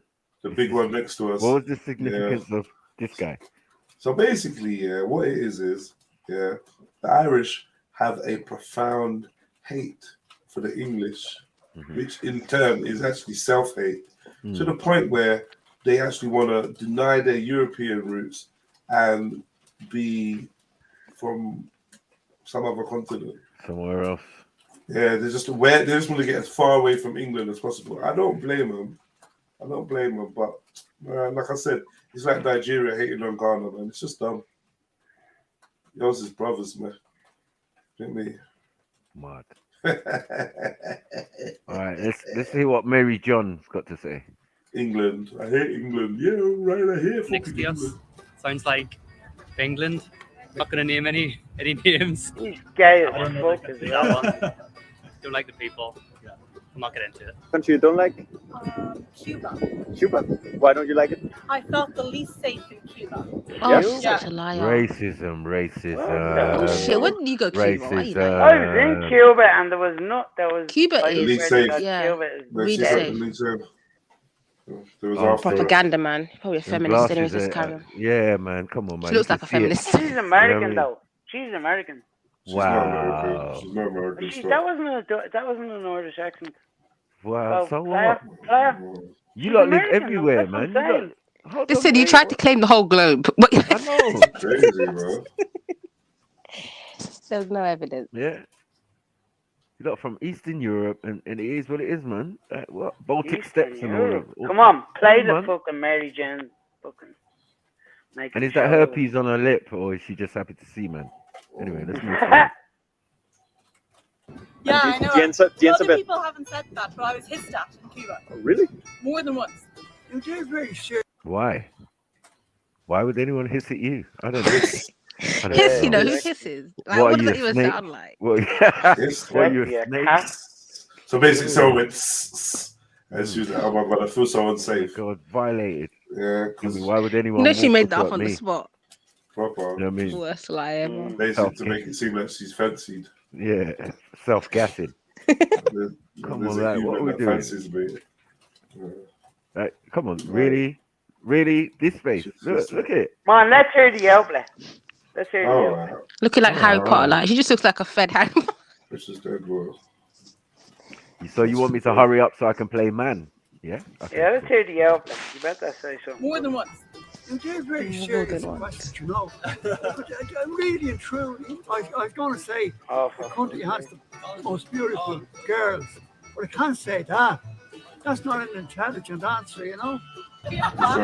Okay, you ready? Yeah. You have a country you hate? England. America. Europe. Do you have a That doesn't even make sense. What? England, America. I don't get it. That's where the majority of you are. This is just boring. Obviously, Irish people don't agree with me. We hate England. We get Why it, are we man. even You listening hate to England. these lot? They just look like they cut themselves. What before kind of play. physique is that? What is that? I'm I hate still England. like trying to discover what's going on here. Yeah, this one's got her mum's coat on, or is it her dad's blazer? You know what I'm saying? And as for this one, oh mate, like stop it, man. That would just look scary. I'm not gonna lie. No, sell the chain and buy some decent clothes, like a jacket or something. This one, she's got shimmy on underneath her jeans. She's wearing her Like, lingerie and the t-shirt. and just then a she only t-shirt. dyed half her hair this color, and then half her. Like, what the? Yeah, but she hates England. Yeah, we hate England. You never probably afford to come here. Don't try it. You only Fucking see hate England on England. TV. No, you've only seen in England on TV. Stop it, man. Really? I hate England. Do you have a country you don't like? I'm not going to be able to say Look that. at these people sticking up A for neighbor? England so much. Do you have a Wow. So even No, worse, what's- you're shook of saying England. Shook. Shooklets. Am I allowed to say I hate England? Yeah, like, oh, I can't say it. I can't say it on camera. I don't understand it. Because some English person, someone's gonna find you and beat Someone you. by the end of this, someone's gonna say no blacks, no dogs, no Irish. I could just feel Yeah. it coming. This is, Feel it, man. we were slaves too. We was Irish kings. A country you hate? Do I have a country I hate? Hate strong words, so probably not hate. Dislike. Only wanker stuff for Saudi Arabia. TV. I lived there innit? for a while. Saudi Saudi Arabia. You lived there for a while, therefore you had a package, therefore you had a house, everything paid for. But you hated it there. They try to bring me in. As an expat, okay. Stealing the oil, okay. What's Jedda's got to do this? What's Jedda's Allow Africa, I want it involved. What are they I doing? want it involved in this. Oh, really? No, actually, Jubail, sort of, it's Eastern province. Okay, why didn't you like it? That's quite restrictive, yeah. This is a long time ago, yeah. 10, 15 years. Yeah, before they had cinemas and. Yeah, there was certainly no cinemas when I was there, yeah. But it's pretty nice now. I went there like I heard 2 it's, years ago. I heard it's okay now, yeah. Hold on, you just about got cinemas in Ireland, man. Look at the disrespect. You know what I mean? I know they were Like paying that. you more than you get there, so You know the whole city can go to the tax movies. free as well. Allow it, man. Yeah, one movie house in the whole of Ireland. Why you want to man. live in Like, Saudi Arabia? I'm good. What are you doing? Who's he over there? Who is you training? Insurgents and that. I'm out, man. Do you have a country you don't like? Walk one for these gingers. They said it was rare, 2%. Yeah, Oh, it's this is rare. 5%. I'm Not not rare. fucking 2%, is Every, it? every other person is fucking ginger. Every other person. From I started today, it was ginger here, ginger there, ginger everywhere, ginger woman with lab coat. Like what the hell? And don't forget they dyed their hair, so we don't even know how many. What the Nah, no one is not dyeing their hair ginger. I'm No, but I'm you're talking about right. the other people. They change it from red to blonde. No, all no, the no, time. no, no, Dublin. I'm not. No. No, Dublin. we're not buying that, man. They do. I'm No one saying goes- they go from ginger to other colors, as we saw with the That's what I've seen many times. coloured From red to hairstyles. blonde. That's what I'm saying. From red to No, blonde. no, all you're the not time. saying that, man. Shush, man. That's what? No one goes to the hairdresser. At least they and have says, I want to be H ginger. samples, And man don't do it as well. What are you saying? Unless your men are fruity. Like, stop it, man. No. What They I go said to a is barbershop and- girls Yeah, go ginger. into the Girls go into hairdressers and change it from red to blonde. That's what I'm saying. All of them. Loads of them out here pretend they're blondes and they're red. What in the Harry Osborn, Oscorp, Green Goblin is going on here, man? Come on, man. We're particularly like everyone's kind of sound enough. What about England? We're here now. We're okay. No, they're actually alright. Like, no bad. See, you don't hate England, man. Like, what are you doing, man? That was a couple hundred years ago. See, they've learned to let it go. Everyone else holding some old dead grudge. The rest of the world's laughing at you like, you had a little tribal beef. Like, let it go in it. Little tribal psalms. Basically, brothers and sisters.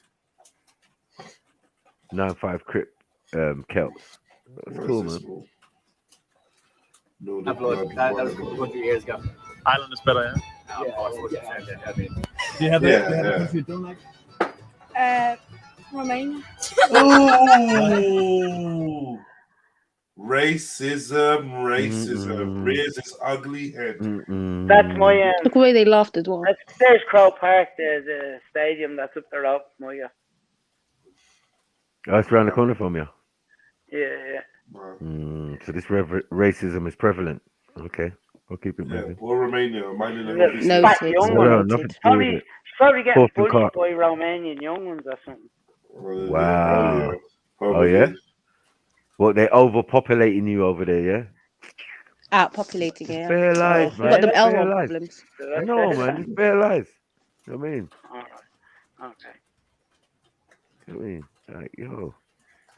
Why's their face so big? Chino G, man said H. Samuels has got 2 floors in Ireland. That's great. Flagship store, that mega store. Mad thing. It's got pearls in her ears, yeah? Pause. Mad. Big pearl necklace next. Hell yeah. Because Romania thinks he could take over Ireland. Oh! What? Wow, whoa. Yeah, I know him as well. Okay. You know him? Yeah. Yeah, this is the thing now, bro. Like, Who's this cousin? I want to come and visit you and say hi, but I don't know about this. These are the kind of people I'm going to see when I get to the plane. From the south side, Yeah. Is this Celtic tattoos? Yeah, I was gonna say, what is it? Like, is it symbolic or something? If I walk past Or was them- it from the people who came before, you know? Oh, maybe, related yeah. to DNA, you know, that, yeah, all that. Willie called me nigger. That's what I want to know. Something suggests. No, he's a harmless cunt, to be honest with you. He's actually a harmless. He is. Okay. He looks harmless. Telling you. I'm telling you, he's a real soft cunt. Yeah. Until someone black comes on the corner. Yeah, I'm telling you. You fucking black bastard. Yeah? No. Do you have a country you don't like? No, I only like that simple. Right now, I don't want to visit America or the UK. So, I don't like the way they run as countries. Do you have a country you don't like? So far, no, actually. What's this? What is this? Why are you stealing our people to represent you? What is this? Explain this, Dublin. Oh, What's you don't going know on? him, though. This is the racism. He won't know him. Oh, he must have just moved. He must have moved around there. I live in the Might city own centre, a don't shop. I? Yeah. No, plenty of. I think his people own a trainer shop. This must be the 0.005 Egyptian they've got in this. So that if they find his bones in 1,000 years' time, They'll probably claim it. They're going to be like, yeah, see, look. Some relation. You get me? His man. We are the same people, His Marco. man's Irish. So. What? I'd say his man's Irish. Go on, play him. Let's hear his accent. Do you have a country you don't like? Wow. You claiming him now? Let's hear his accent. Where's he let from? me hear his Where's this one? Where do you think this one's from? Oh, Wuta gay. Hey, what is going on? Chupsy. Brother What's going Chupsy. on? My brother Chupsy's day, bro. We think, what, 100% Irish? Huh? Long time since he had. Must be the Yemeni side. Must be the 0.0009% Yemeni. Must be the Yemeni one. Must be the Yemeni. Of course. Yeah. They come back to claim their things. Mad. No, I can't say. No country? No country. Okay, man. Nice to meet you, bro. Japan. You don't like it?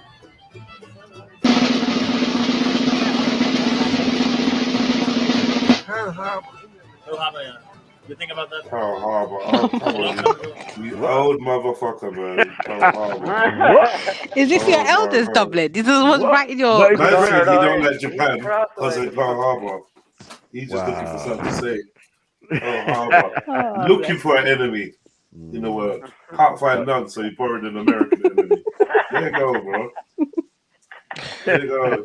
Just take it. No one hates Ireland. Yeah. No one hates Ireland. Just face it. Just stop looking for enemies. Everyone likes you, though. Yeah. Yeah, that's true, man. Yeah. Like, what? Ireland? Oh, cute. Yeah, man. Ain't no one got a problem with Ireland. You don't want them to call your island cute, but you know it can happen. The Americans got them back. Yeah. You don't mess with the Americans. Do you have a country you don't like? Don't want to go back to Ireland anytime soon. I love Ireland. Mad. Wow. You guys are very good at like creating these videos. Like you just body yourself. Like doesn't even need Man commentary. said, I don't want to go back to Ireland anytime soon. Sweden as well. Like, okay. Wow. Wait, he's from Sweden or he's Isn't in it? Sweden? I don't know. It says Sweden up there. Irish banter. Yeah. Had to write at the bottom just to let us know. You have a country you don't like, which one were? It doesn't even make sense. What country you don't even like? What the fuck did she put that up for? That's MJ. That's her proof that you lot are Hyksos. What the fuck? What she was trying to do. Mound builders. This is her proof. Yeah. Hating on people for what reason? Yeah, this is NJ's evidence. Can you imagine Dublin? This is what she submitted. See, look, we're not English because we don't like ready English. for it as well. I thought she was gonna come with something good. Why was she?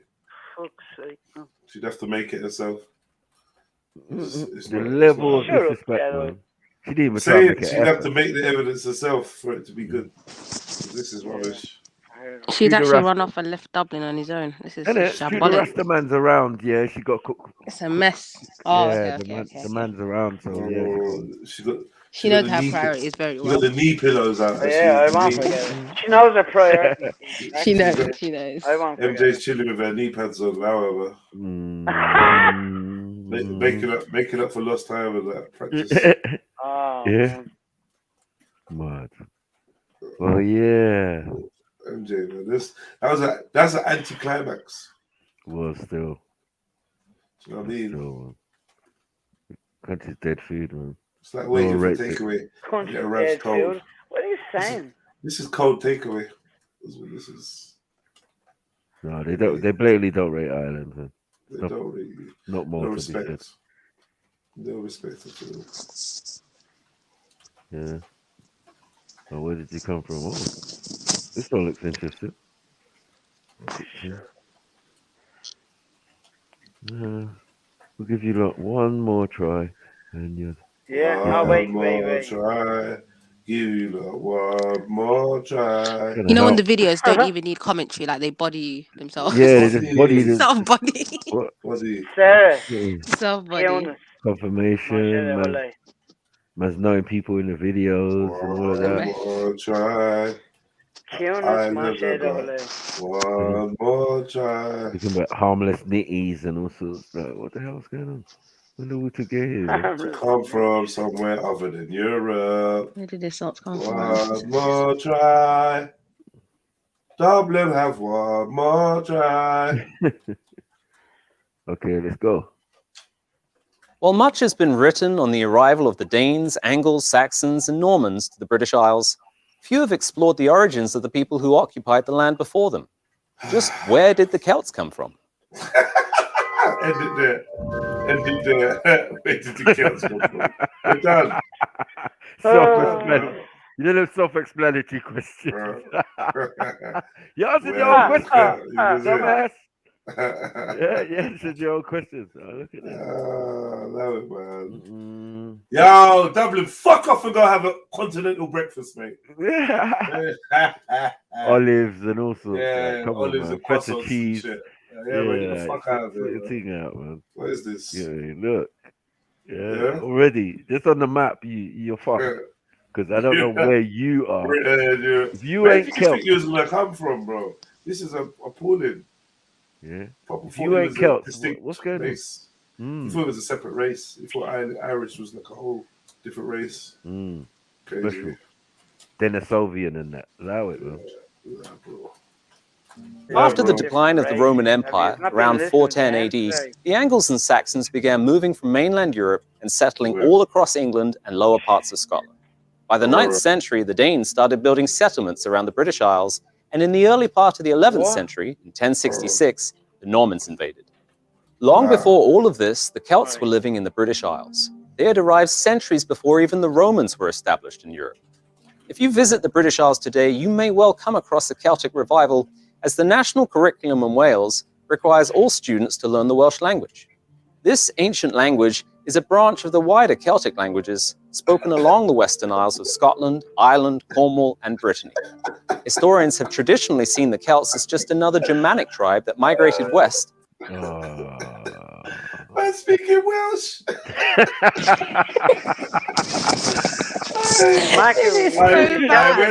not saying that. Matthew showed a video earlier on that was totally different to that, saying that a Welsh. Are you stealing your neighbour's language? At least try to. All right, whatever. Where's Taffy? Where's Taffy? They're just going to show two different videos. See, I told you, like, I told you. Go out and stealing people's languages. Wow. Crazy. No, but what they're saying is wherever you're from, it's just here. Look, there's. They're not even going past that on the map. Yeah, look, there's a little piece of Spain, France, defo. Yeah, look, that little green bit is France, right? Like, stop your nonsense. Yeah, you French niggas. You know what I'm saying? Sacre bleu, man. Sacre fucking bleu, man. Sacre fucking bleu, man. Well, we already seen. We already seen that these cunts came in and didn't leave any sort of a genetic marker. Oh my God! Wow, that's what we're doing, yeah. What is going on, all day. Hey, this guy's a scientist, you know. Man said genetic marker. Go on, Dublin. All right, let me ask you something, Dublin. Yeah. When you go to like a Frenchman and you do his DNA, what do you think's gonna come up? I don't know. Allow it, man. Listen, we just watched two people, 98% European, 100% European, 93%. Nah. No, not just. And faggots. then they're saying 93% Irish. Now, what is that? Yes, because they're saying. No, they're breaking down the European. Okay, the European. What type of European are you? And they say, yeah, Irish, English. Like standard, man. You're from the British Isles, man. How are you trying to jump a whole continent? Good to get to one. God save our nation. Yeah, we don't know. Just because we look at continents the way we look at them now. When you look at the map, who knows what ancient people thought of what different land masses? Yeah, but you can't. When you look at the west, when you look at the east coast of the Atlantic, it's only natural that you think that ancient people were going all the way up and down that coastline. No, from Ireland down. What? From Ireland down to where Spain. From Central down, Europe. And on down. Why not inland once they get to the mainland? But they're seafaring. Why would they go inland? They're going around trading on their boats. They're bringing stuff on their boats. What they bringing? Whatever. Now you're German. You come from Germanic. What do they have over there? It's too much, man. Sorry? Just buy a Volkswagen and shush. Remember the first one was like metal. Enjoy your Beamer. Enjoy your Mercedes, your BMW. Just relax, man. Volkswagen and that. Nah, stop it. Dacia. What is it? Dacia. Yeah. What's von Dort Technic? Yeah. Fiat. You got your Saab and that. Man, just relax, Right, man. that it, man. You might have a bit of Prius in you. Choose Toyota. You might have a Dublin. You got that's you. That's for you, not for everyone else though. I'm feeling Skoda. Like proper Scandinavian whip. God. Get your Skoda Sports. You get me with Porsche technology in it. Like that. It's all right, Dublin, man. You're fine, man. Just claim CDOS in it. MJ's the one with CDOS, yeah, CDOS. No CDOS. MJ's the one with CDOS CDOS for Dublin, isn't it? Yeah, man. It's CDOS cool. for It's Dublin. EDOS, man. Europe. No, bro, no. He's got His other half. Oh yeah, yeah, exactly. Yeah, it's just MJ. That's probably why she's on mute. Yeah, but that bit. But you know that's gonna be majority Spanish. Like, did you not see Dublin in a Big Pun video? Oh, even though we don't gonna make it, and we make it to the top, and I don't know, it'll never be the same. Hey, fucking Dublin. Yes, sir. Are you after joining the terror squad? Are you after joining the TS? You're on terror squad. A milli for really, the dilly, the killy, the milli. You're after back in the back of the yak, are you? Yeah. You don't want to hear Irish rap. It's mad. Irish Dublin. freestyle. Then in the middle of Little Italy. Little did he know that we riddled the little man. Diddly, paying his fiddly. Hey. Down in Little Italy. Nah, that's too much. What Irish rapper say is Playing my fiddle. What Irish rapper say is this? Get the fiddly in the middle, Lily. Lily. What Irish rap? Nah, we talk about the Puerto Rican ones, mate. Yeah. The Remy Ma side of you. Don't want to be European no more.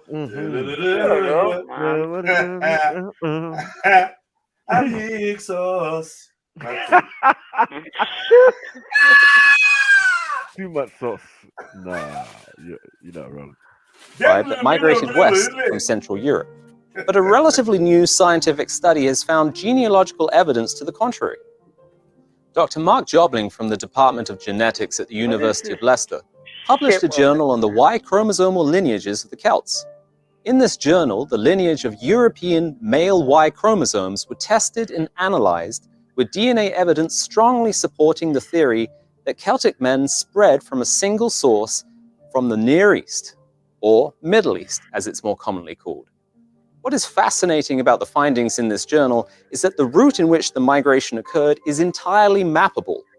Moving through modern-day Turkey across Europe and in particular around the Mediterranean coastline and the Iberian Peninsula through the Gibraltar Strait. Oops. What did I say to you? Dublin? Yes, I know. I know. Okay. The No, I'm Iberian saying all the Peninsula. way round Spain, right? So hold on. All the way round Spain, and then you're going to come up into France, and then you're going to cross over. This is the Belbeaker people, and I'm telling you No, that it's there was not. people It's not. in Ireland Celts. before that. No, they're Yes. talking about Celts, man. They're not talking about Okay. Bell Beakers So and this all of is that. that's after that. But there was people in Ireland all the way through all We of those know, different people. but they weren't you. They're telling your route now. Well, if they weren't us, they turned Yeah. it into us. All I'm How? saying is there was people. How What you do you mean, did that? How you did that?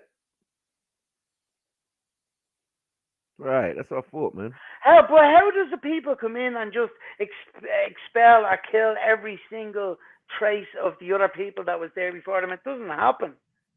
Yeah, because you're historical It wasteman. doesn't happen. What? Yes, man. Historical wasteman business. You know what I'm saying? Like, that's what you do. I'm telling you. Next Saturday, I'm going to be looking into Nigeria and what fuckery they got up to and all their history. Straits and up along the coast of Western Europe into the British. See exactly what I said. I said you can track their movement No. all around the coast. All around the coast of Spain. Yeah, there are Celtic That's all the Mediterranean there. sites. So Hold why on, are my friend. Hold on, my friend. No, Yeah, these things I've is said from madness. time. I said like all along here you can find your little settlements and all of that because you didn't have much. You didn't build much. Yeah, you just had like little fireplaces and that and all of that and little bones and all of that, so they could say, oh yeah, you know what, the Celts were here. Yeah, don't call them caveman, even though they were living in caves all around bloody hot ass Spain. But no problem. Let's keep it moving. You went to the top of Spain. This is where I was talking about Galicia. We were right? not Celts. This is where I was talking about Galicia, where there's mountains. The mountains there is where you lot resided.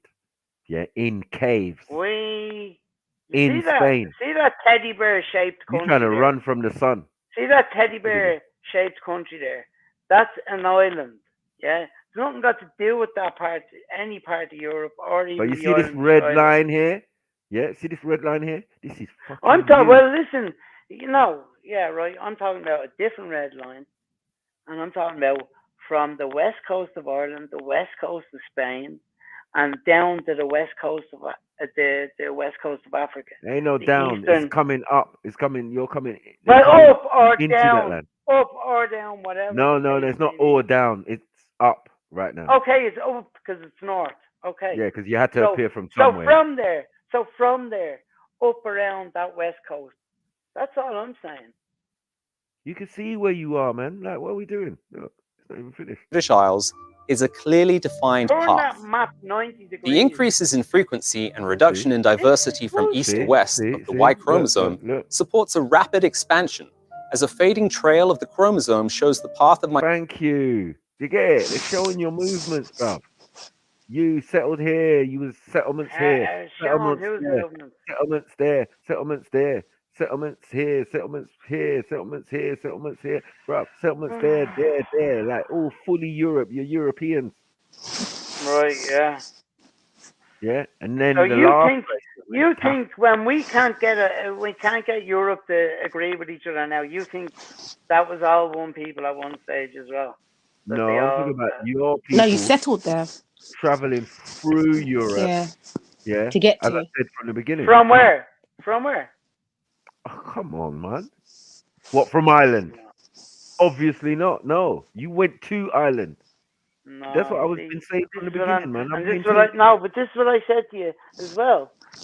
The fucking Gulf Stream. If you look into it now, they know that the Gulf Stream was a factor into keeping the west coast of Ireland ice free during the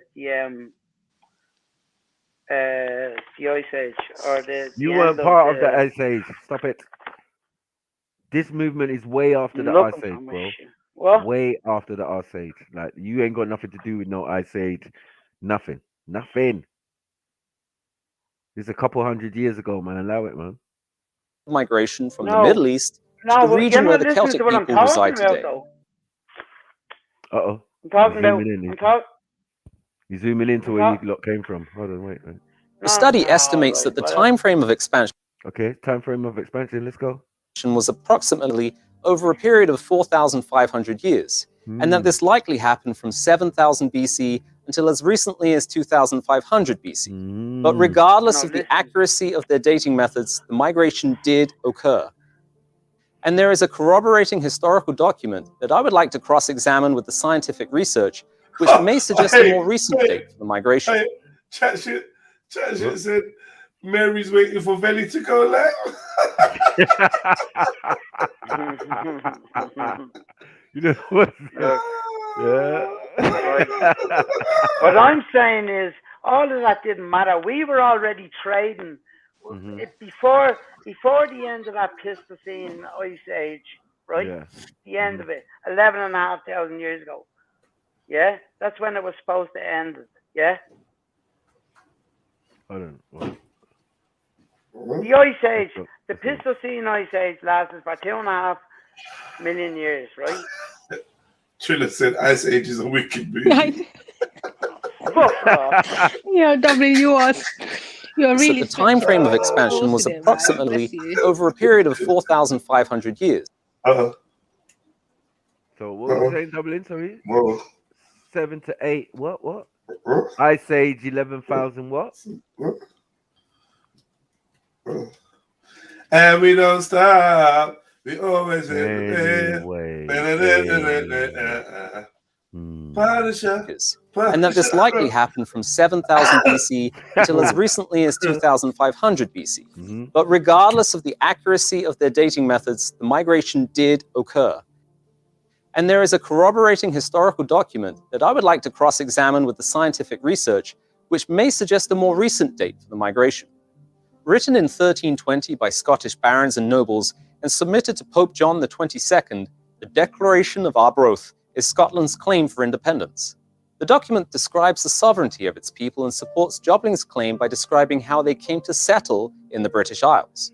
Oh, fuck. That's an L, man. Come on, man. What are we doing here, man? But anyway, let's continue. We know, and from the chronicles and books of the ancients, we find that among other famous nations, our own, the Scots, has been graced with widespread renown. It journeyed from Greater Scythia by way of the Tyrrhenian Sea and the Pillars of Hercules, and dwelt for a long course of time in Spain among the most savage peoples. Thence it came, 1,200 years after the... Sorry, savage means black. Just in case you just wanted to know. And we were not savage. But yeah, let's move forward. People of Israel crossed the Red Sea to its home in the west, where it still lives. Through the Mediterranean. This could be still by boat to Spain. Yeah, keep going. This could all still be by boat, not by land. Why would you take a boat? Which they've been doing for thousands of years is what My I'm friend, saying my all friend, day. my friend. They've Look, been doing this. They had these routes for thousands and thousands of years. yeah, on This foot. western coastal route, not on foot, by boat. How are you getting a boat here? What's going on here? Oh You my came God. from somewhere on land, right? And the only time you're How going to do need a people boat. get? Hold on. How do people get to an hold island? on. Right, Matthew, hold on. All the influxes into Ireland, whenever it was, they had to come by boat. So I don't know what you're talking about. No, Even if I'm it was saying 33,000 years ago, when they have the first, when they know the first signs of human activity on the island was 33,000 years ago, they had to come in by boat, what? or they swam. Well, how else did they get here? No, I'm saying that you took a boat from France to Ireland and Britain. Cool, no problem. Yeah, but you was not using a boat when you was in fucking Spain. You was not using a boat when you was What? crossing Italy, the top of Italy, the Oh, Alps, all right, and okay. all of these So, things. Look so, where my so it was cursor is. just, All the from way England. back It was just to any. Middle Okay, so Europe. it was just from England to Ireland that we used boats, was it? Yeah, Is that what you're saying? yeah. Yeah. So explain the two sails the sail was invented 2,500 years ago. Explain it being still used. The only two places still being used is Egypt and Ireland, and they've been this boat, the Curragh and the Pucon or the Pucon boat. These are ancient boats that they still sailing boats that they still use to this day. Okay. So you Right? come somewhere, you walk somewhere, you get to the edge No. of France. Hold on, wait, say you make boats and you float over to thing, and then you find more boats, old boats. There's people there before you, remember? So there's going to be boats. And you There's just going know to how be to sail, Egyptians yeah? remains. You just know how Hold to on. jump into a boat and sail. No, but these other people have been sailing thousands of years before you even existed. Let's get that right. So, like, that's plain and simple, bro. I don't know what you're doing. Yeah. When sails and only in Egypt. Well, then Egypt existed. You didn't exist before Egypt. Exactly. Nah, stop it, man. What? Is New Lives Grange today. not older than the pyramids? These New nobles Grange not firmly older than the believed that pyramids? their ancestors migrated from east to west, following the exact pattern as described in the journal on the Celtic Y chromosome. These men share the DNA evidence that corroborates their historical records. For more information on the history and origins of the British people, please read our free booklet called The United States and Great Britain in Prophecy. I'm Jonathan Riley for Tomorrow's World Viewpoint. Since the research and production of this video took place, it has come to our attention that Dr. Mark Jobling released a second journal in 2015 which proposed a much more recent migration. The new estimated time... Fucking hell, This just gets worse. This just Dublin. I knew it was coming, you know. I didn't want to say nothing. You get me? I saw a new time frame. Yeah. What do you say? Oh, for What God's do you say? sake. What do you say? I didn't hear it. What do you say? Yeah, you wouldn't hear that. Yeah, that all Just that let- 4,000, just all replay that it, will shit you? is a myth. It's a myth. It's a lie. Oh. Your baby's into this, like we said already.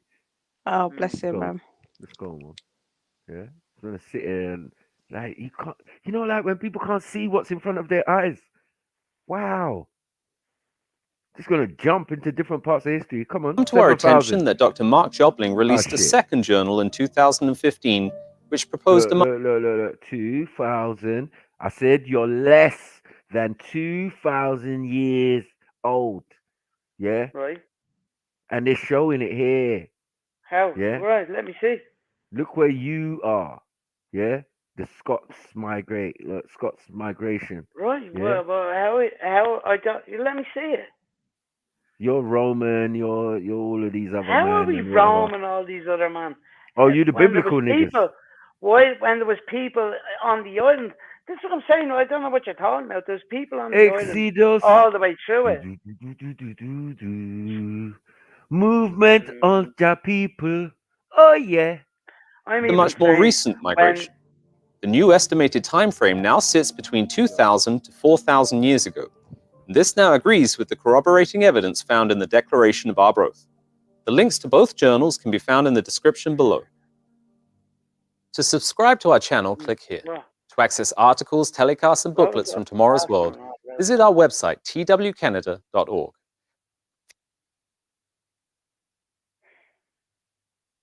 In 1934, Swedish archaeologist Folke Bergman excavated a burial site near Urumqi in northwestern China.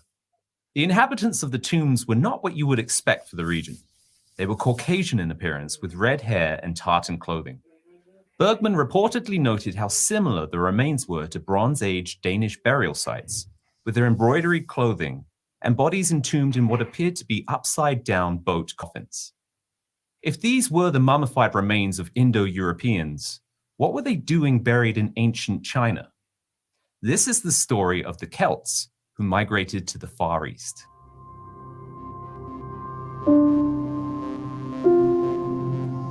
Urumqi is located in Xinjiang province, which is situated along the ancient Silk Road.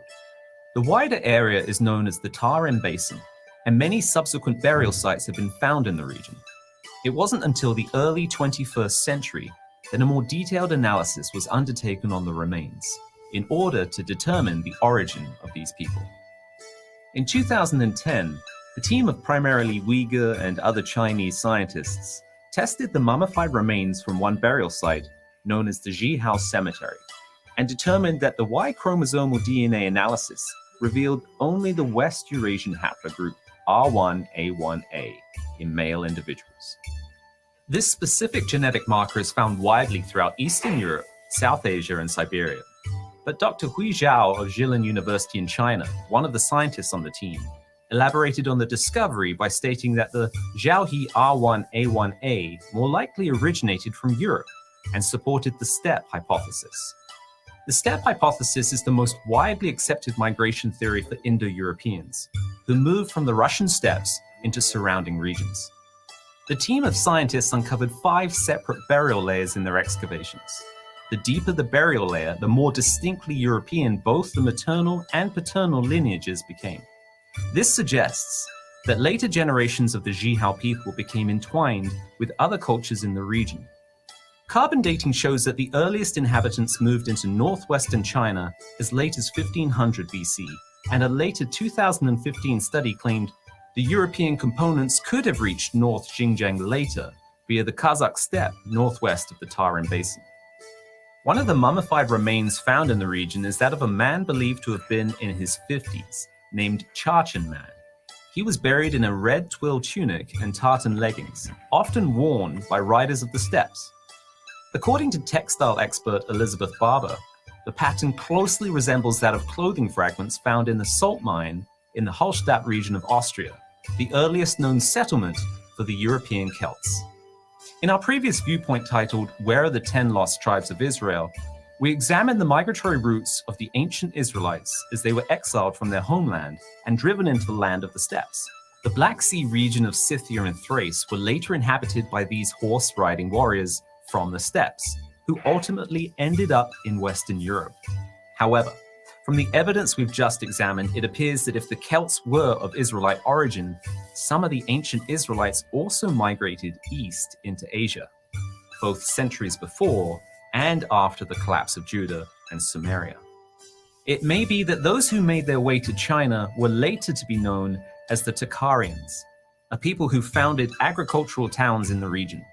Historian James A. Millwood suggested that over centuries of contact and intermarriage, the cultures and populations of the pastoralist rulers and their agriculturalist subjects blended together. This is where their story appears to end.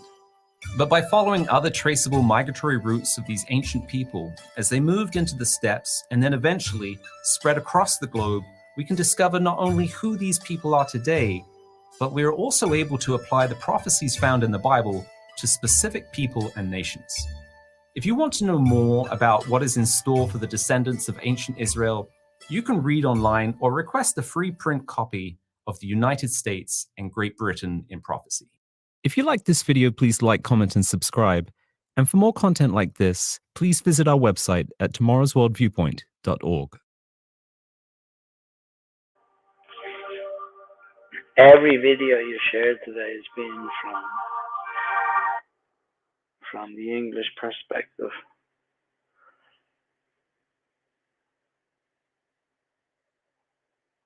Don't lie, man. You saw that guy. You tried it.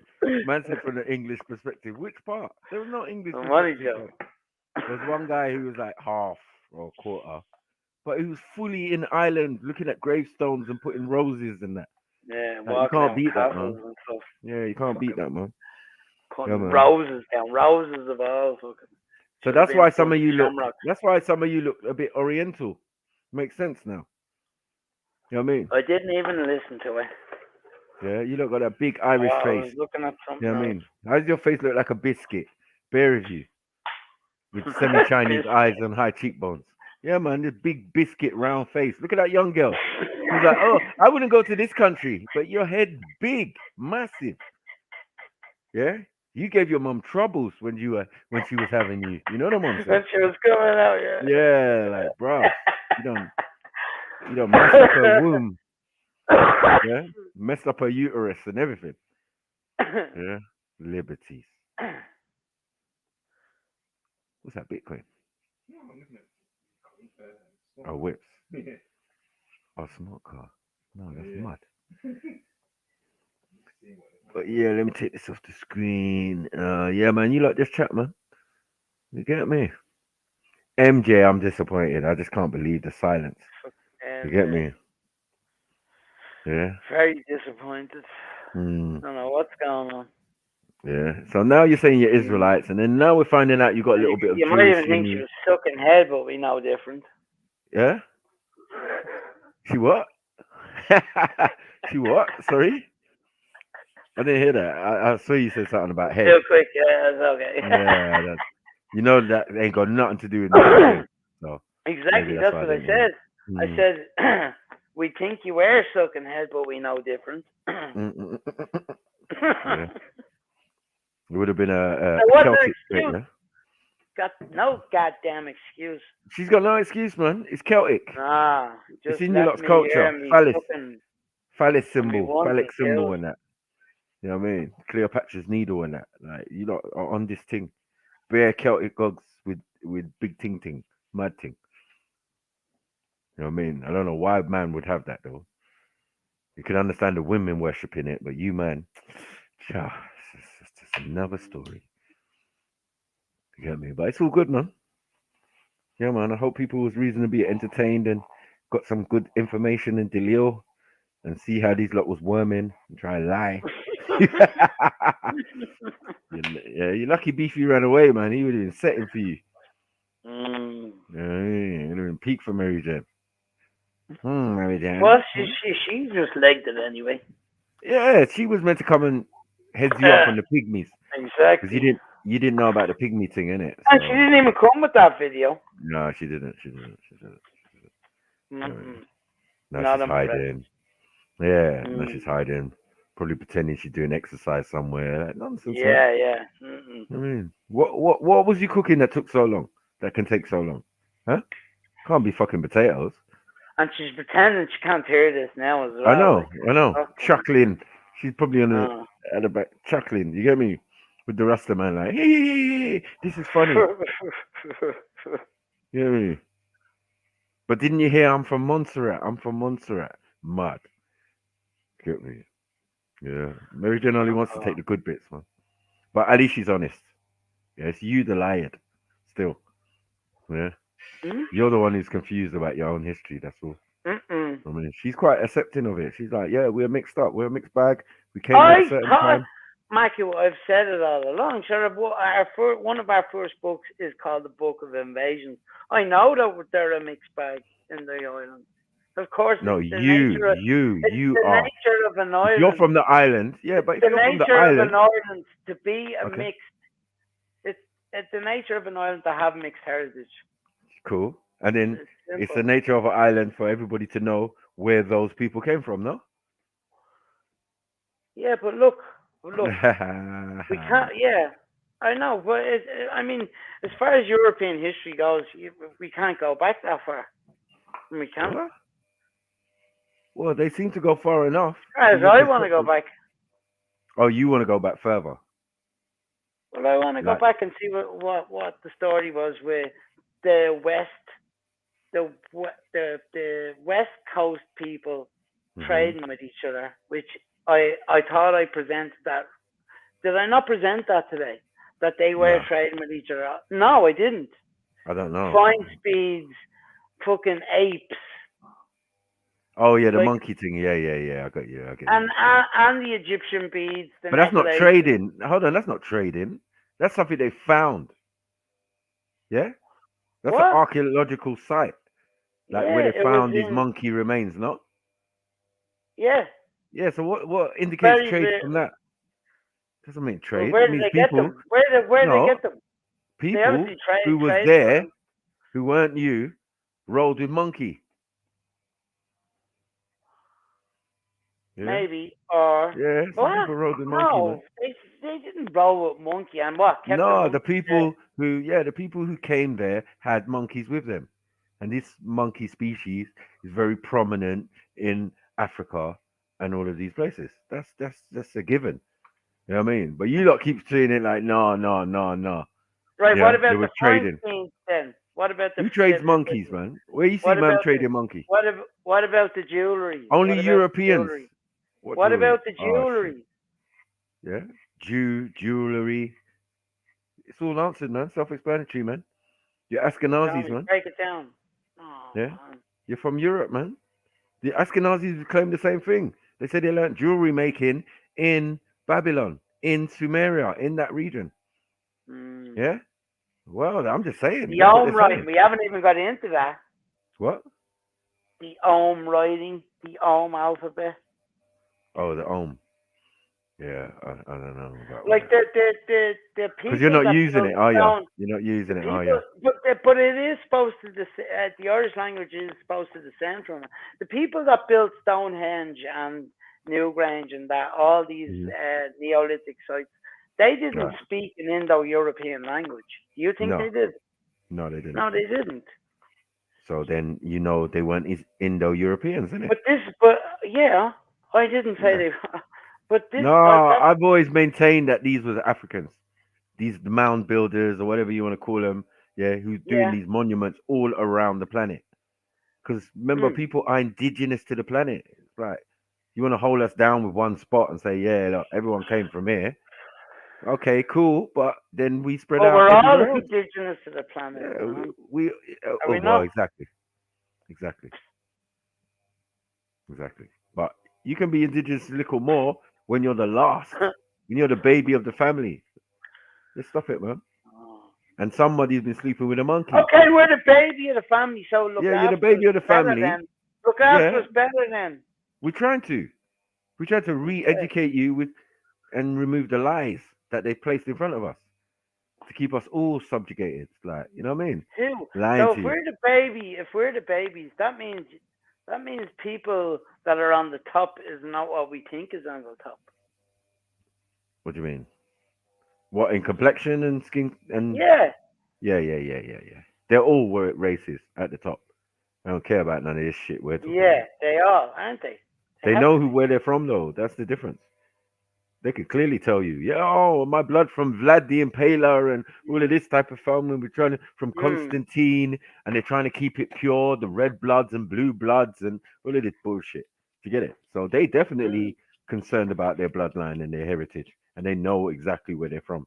Yeah, but the I mean, common if you folk, look at well, I know the common folk don't know because we're not supposed to know. This is what they Right. have been keeping from. need to know basis. But yeah, but Elizabeth, she knows exactly where she's come from. Sure, she even says she's an Israelite at some stage. I seen her doing some sort of a ritual where it was a druidic Israelite fucking ritual, and the title that she had, I can't pinpoint what it was. Oh, then what was this? Who was this? Who was doing that? The Queen. No. Your Queen. Your Queen that you're living under. See, and I like the way you did that. Your Queen too. Yeah. Well, the Queen you're living under there. Yeah. Over there. No, the Queen you're living under. You're living in a city and everything, aren't you? You're living in a city and everything as well. Like, what are we doing? A So second the barons city that came over and built castles and did all of that I'm type of only stuff. I'm only living we in could- our second city. You're living in our first city. No, man. These foreigners came in and took over certain places and started the doubling thing and all of that. But then, yeah, aren't we all foreigners then? When yes, yeah. Most of you guys are all foreigners. Yes, facts. Okay, you're Yeah, not though. we're previous inhabitants. Yeah, no, come on, facts, man. It's just, it is what it is. History tells the truth. Yeah. Eventually, you can only lie so much. But when we start going into stories of Romans coming here, I mean, but if you've been Huh? taught, Hold on. But if you've been taught a certain thing, Romans coming here to Black Britain. So if they're coming here to Black Britain, what the fuck are you talking about? Yeah? If Romans are coming here, yeah, to Scotland, all of these type of places, and Scotch, and all of these things, and Irish and thing, mean black people. Like, what are we doing, bruv? Yeah? So you can't be those people. No, you've inherited the name, but you're Europeans. That's it. You know what I mean? Mm-mm. You ain't the Scottish black Scottish clans like the Douglases and all of that. How did that happen? If them people were not that originally, the kilt is a Kemetan dress style. The skirt. You get it? Yeah, it's a Kemetan dress style like that. We're not doing this, man. I'm telling you, man, we've been here from time. A lot of other Europeans, Mediterraneans have been here also. They make that clear. Where the hell is Mercia? Exactly what I'm talking about. That the Mercia West was a kingdom in England, yeah, but those people's origin was definitely from the Mediterranean. So that, like, we're not uncommon to what we're calling foreigners or people from the Mediterranean and North Africa being here. No, but you showed a video earlier on saying that the Irish didn't trade with people from the Mediterranean until 500 BC. Yeah, the Celts. But that's bullshit. No, not the thing. The Celts. Because before you became Celts, you were those people. Remember, you were denying it, saying, we're not those people. We're not those people. And they're blatantly saying, yeah, you are those people.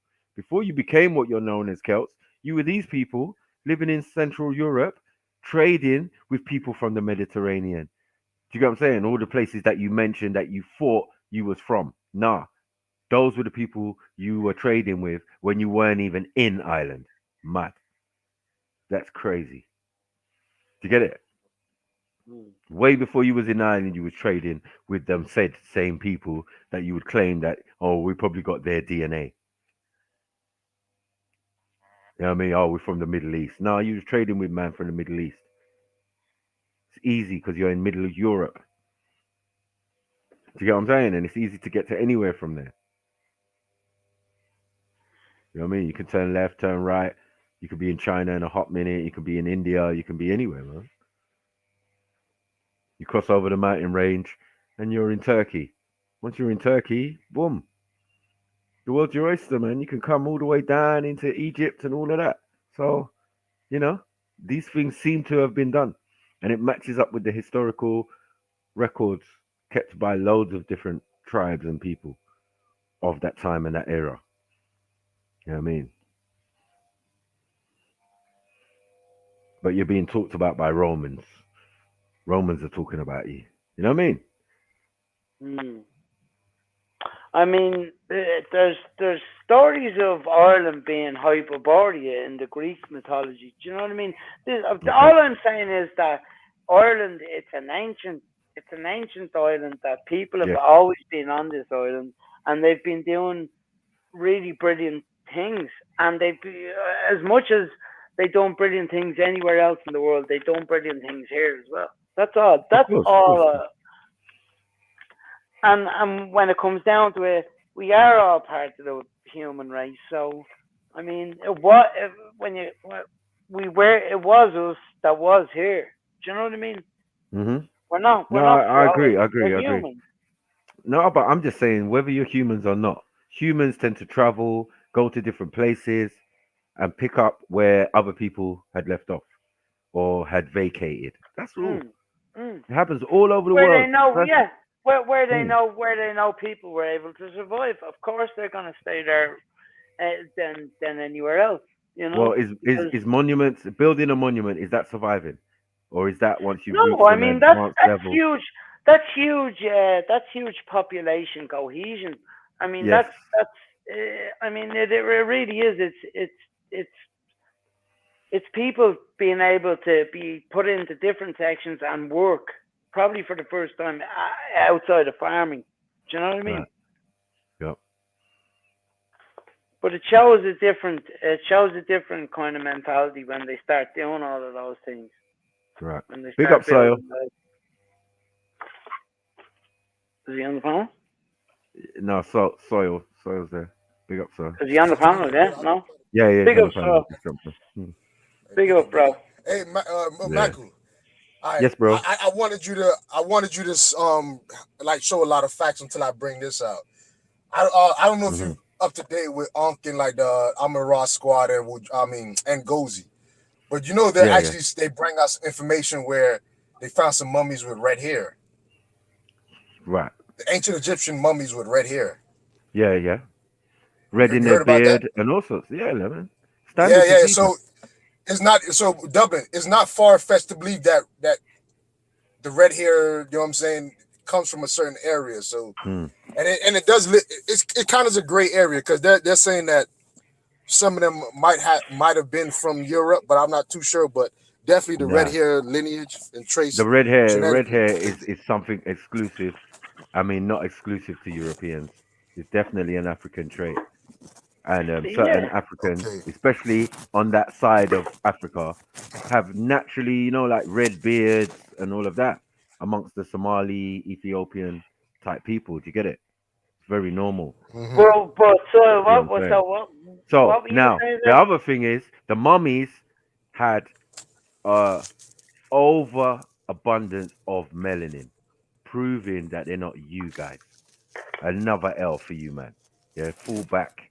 Don't be trying to claim or do anything like that. Because them jet black mummies with the red hair and the wavy hair and the straight hair. Group I asked about. You took it. I post a link in the back chat because a lot of people disagreeing with them on this issue, but it looked like all the new information is trying to link ancient Egyptians with lighter skin, red hair, Mediterranean. This is what MD was saying. What it is that it's bullshit. That it's sorry. What is Soil? The easiest thing is the Egyptians. The Egyptians keep a king's list. And the thing is, because of that king's list, But we can look- determine what type of Africans were in charge at a particular time. So at a particular time, it was Nubian, Libyan. Do you get what I'm saying? From the varying hues Exactly, and complexions and all of that. Well, I've There given should you, be, I've given hold you on, a couple there of should that were be in Ireland. Ethiopian and like Somali lineage. involved in there, as well as Nubians and other tribes, Zimbabweans and da. Just depends on the dynasty. This is dynastic Egypt. So through dynastic Egypt, we can tell yeah. what type of So people ruled we're there talking at about- particular times. So Yeah, yeah, and see, it just that's varies. the whole. Yeah, And that's, there's legends saying that Ireland goes back to even the third dynasty. Yeah, well, you're talking Where about it hold was on, the hold on, reign hold on, of the pause. kings. This is Hold mythology. up, pause, This is mythology, is what I'm saying. hold up.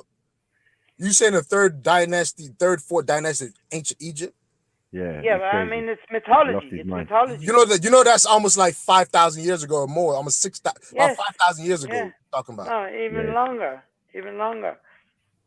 I mean, Yeah. Thoth and the 10 But hold kings on, were supposed. their Listen, existence, their Thoth and existence the in 10, Egypt. Thoth and the Stop it, 10 man. kings were supposed to come from a country to the west, across a body of water. Yeah. Yeah. Oh, from your point of view, is that what the This Irish is what are the saying? book Yeah? this is what the Book of the Dead says. This is what the Pyramid text says. This is what the Hymn of Ramesses says. Yeah. So does it tell you about Ireland? No, Where's it east of talks. Egypt? No, it talks about a distant country to the west of Egypt, across a Okay. body of water. Uh-huh. Right. Right. Okay. So that's all I'm saying. That's And when- Mediterranean. and So what's going on? how is it You cross the Mediterranean? What? To the west. What? To the west. There's a large body of water. Where To else the is there a west. large body of water? You talking about the Atlantic? Hey, hold up. How? I just want to Yeah. prove Matthew was right. Hold up. Even the article I was trying to help you guys out with the blonde hair and the red hair, they actually specify what Matthew was saying. They literally said at the fine print, you will find blonde hair, red hair in the like pretty much the Roman and Greco time period of ancient Right. Egypt. So they talking about like the 300 BC. So I don't know about if you're saying that it was like they have red hair in the 5000 BC. I don't know about that part. Yeah. I mean 5,000 years ago or 3000 BC. I don't know about that But part. they did. But there is Clowny evidence for Cabin red Man. hair There's a in bog ancient body. Egypt Sorry, at Soil. the There's a bog. Greco-Roman period, though. Sorry, That's right. Soil. That's There's a bog body called Clowny Cabin Man. You can look him up. Clowny Cabin Man, and he's from 3,000 years ago, and he has red hair, full on red hair. The bog body. Because That's they're not showing the preserved. mummy. The link I posted shows you the actual mummies that they found. You actually Is see the he mummies. is it Celtic? And Is it? and is it he a looks Celtic? no, but once you You see know, it, I'm not once gonna- you see it, it you know, looks I'm not gonna European say though. Celtic because I don't. No, but red think hair we don't were mean Celtic. shit. Henry I know VIII it had doesn't. red hair. Dan Yuma. I know Dan it Yuma doesn't. has red hair. Yeah, Dan Yeah. Yuma has. But I know. Right. I know. I'm not saying that. I'm not saying that. Africans have that. Like that. That's not an issue. Red beard, red hair, all of that amongst Of course, the it's another our brothers thing from the just to Horn say and that we're sisters all and all of that. Whatever. we're still Yeah. all one. No, it's not goddamn you. race, man. Stop claiming. What's you, but that's not you. We're You not. got We're not Hikko. all one race. We're not all one race. No, you're the Hikko Kasut in that region, right? So you was there. No one's denying that. Yeah. It's just seeming a little bit difficult to prove, but you know, it's definitely an indication that you was round about that region at some point. So, Yeah. what? Explain these. But the DNA Explain says these Egyptian. the DNA says no, man, not much. Explain these Egyptian Mm. tombs that's in Ireland. What do you mean These explain? I still ain't I'm- seen no information on that. I Explain still these ain't seen no information on I that. said part. Egyptians. These Egyptian burial sites that's in Ireland. Why were they But going over here? I said, why not? If they left from here to go over to Egypt, This why guy's were they in keep confusion, coming man. back? This is mad. This is Well, really mad. So, how a man can't understand that before you got there, Egyptians had been there. Plain and simple. I just don't understand what a man's doing. You know what I mean? He's trying to attach to himself to 3, 4, 5,000 year history that has nothing to do with you. You inherited it. Like, be respectful, man, and stop acting clueless. You're acting like a blonde rather than a ginger. You know what I'm saying? Like, what's going on? How difficult is it to understand that these people who had boats before you even existed, travelled to this place you're calling England. You know, but you're Ireland, and telling all of that. me, Matthew, you've already said to me Hmm? that they never came by boat. Only when they got to England, across Europe. I'm talking when the they, Celts. When they walked across Europe, they I'm got talking to about the England, Celts. and then I'm not they talking came about by anyone boat. else. I'm not talking about anyone else because you lot came over and found people here. Plain and simple. Shut up. Yeah? So obviously other people had traveled on boats.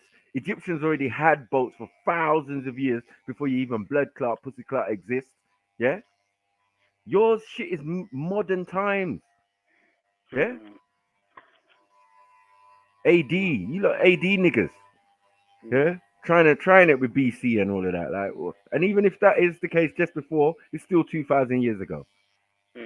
Around about that time and region. So all this 4,000, 6,800 and all of this that you're trying to draw for me, I'm saying, no, bro. That's other people's history.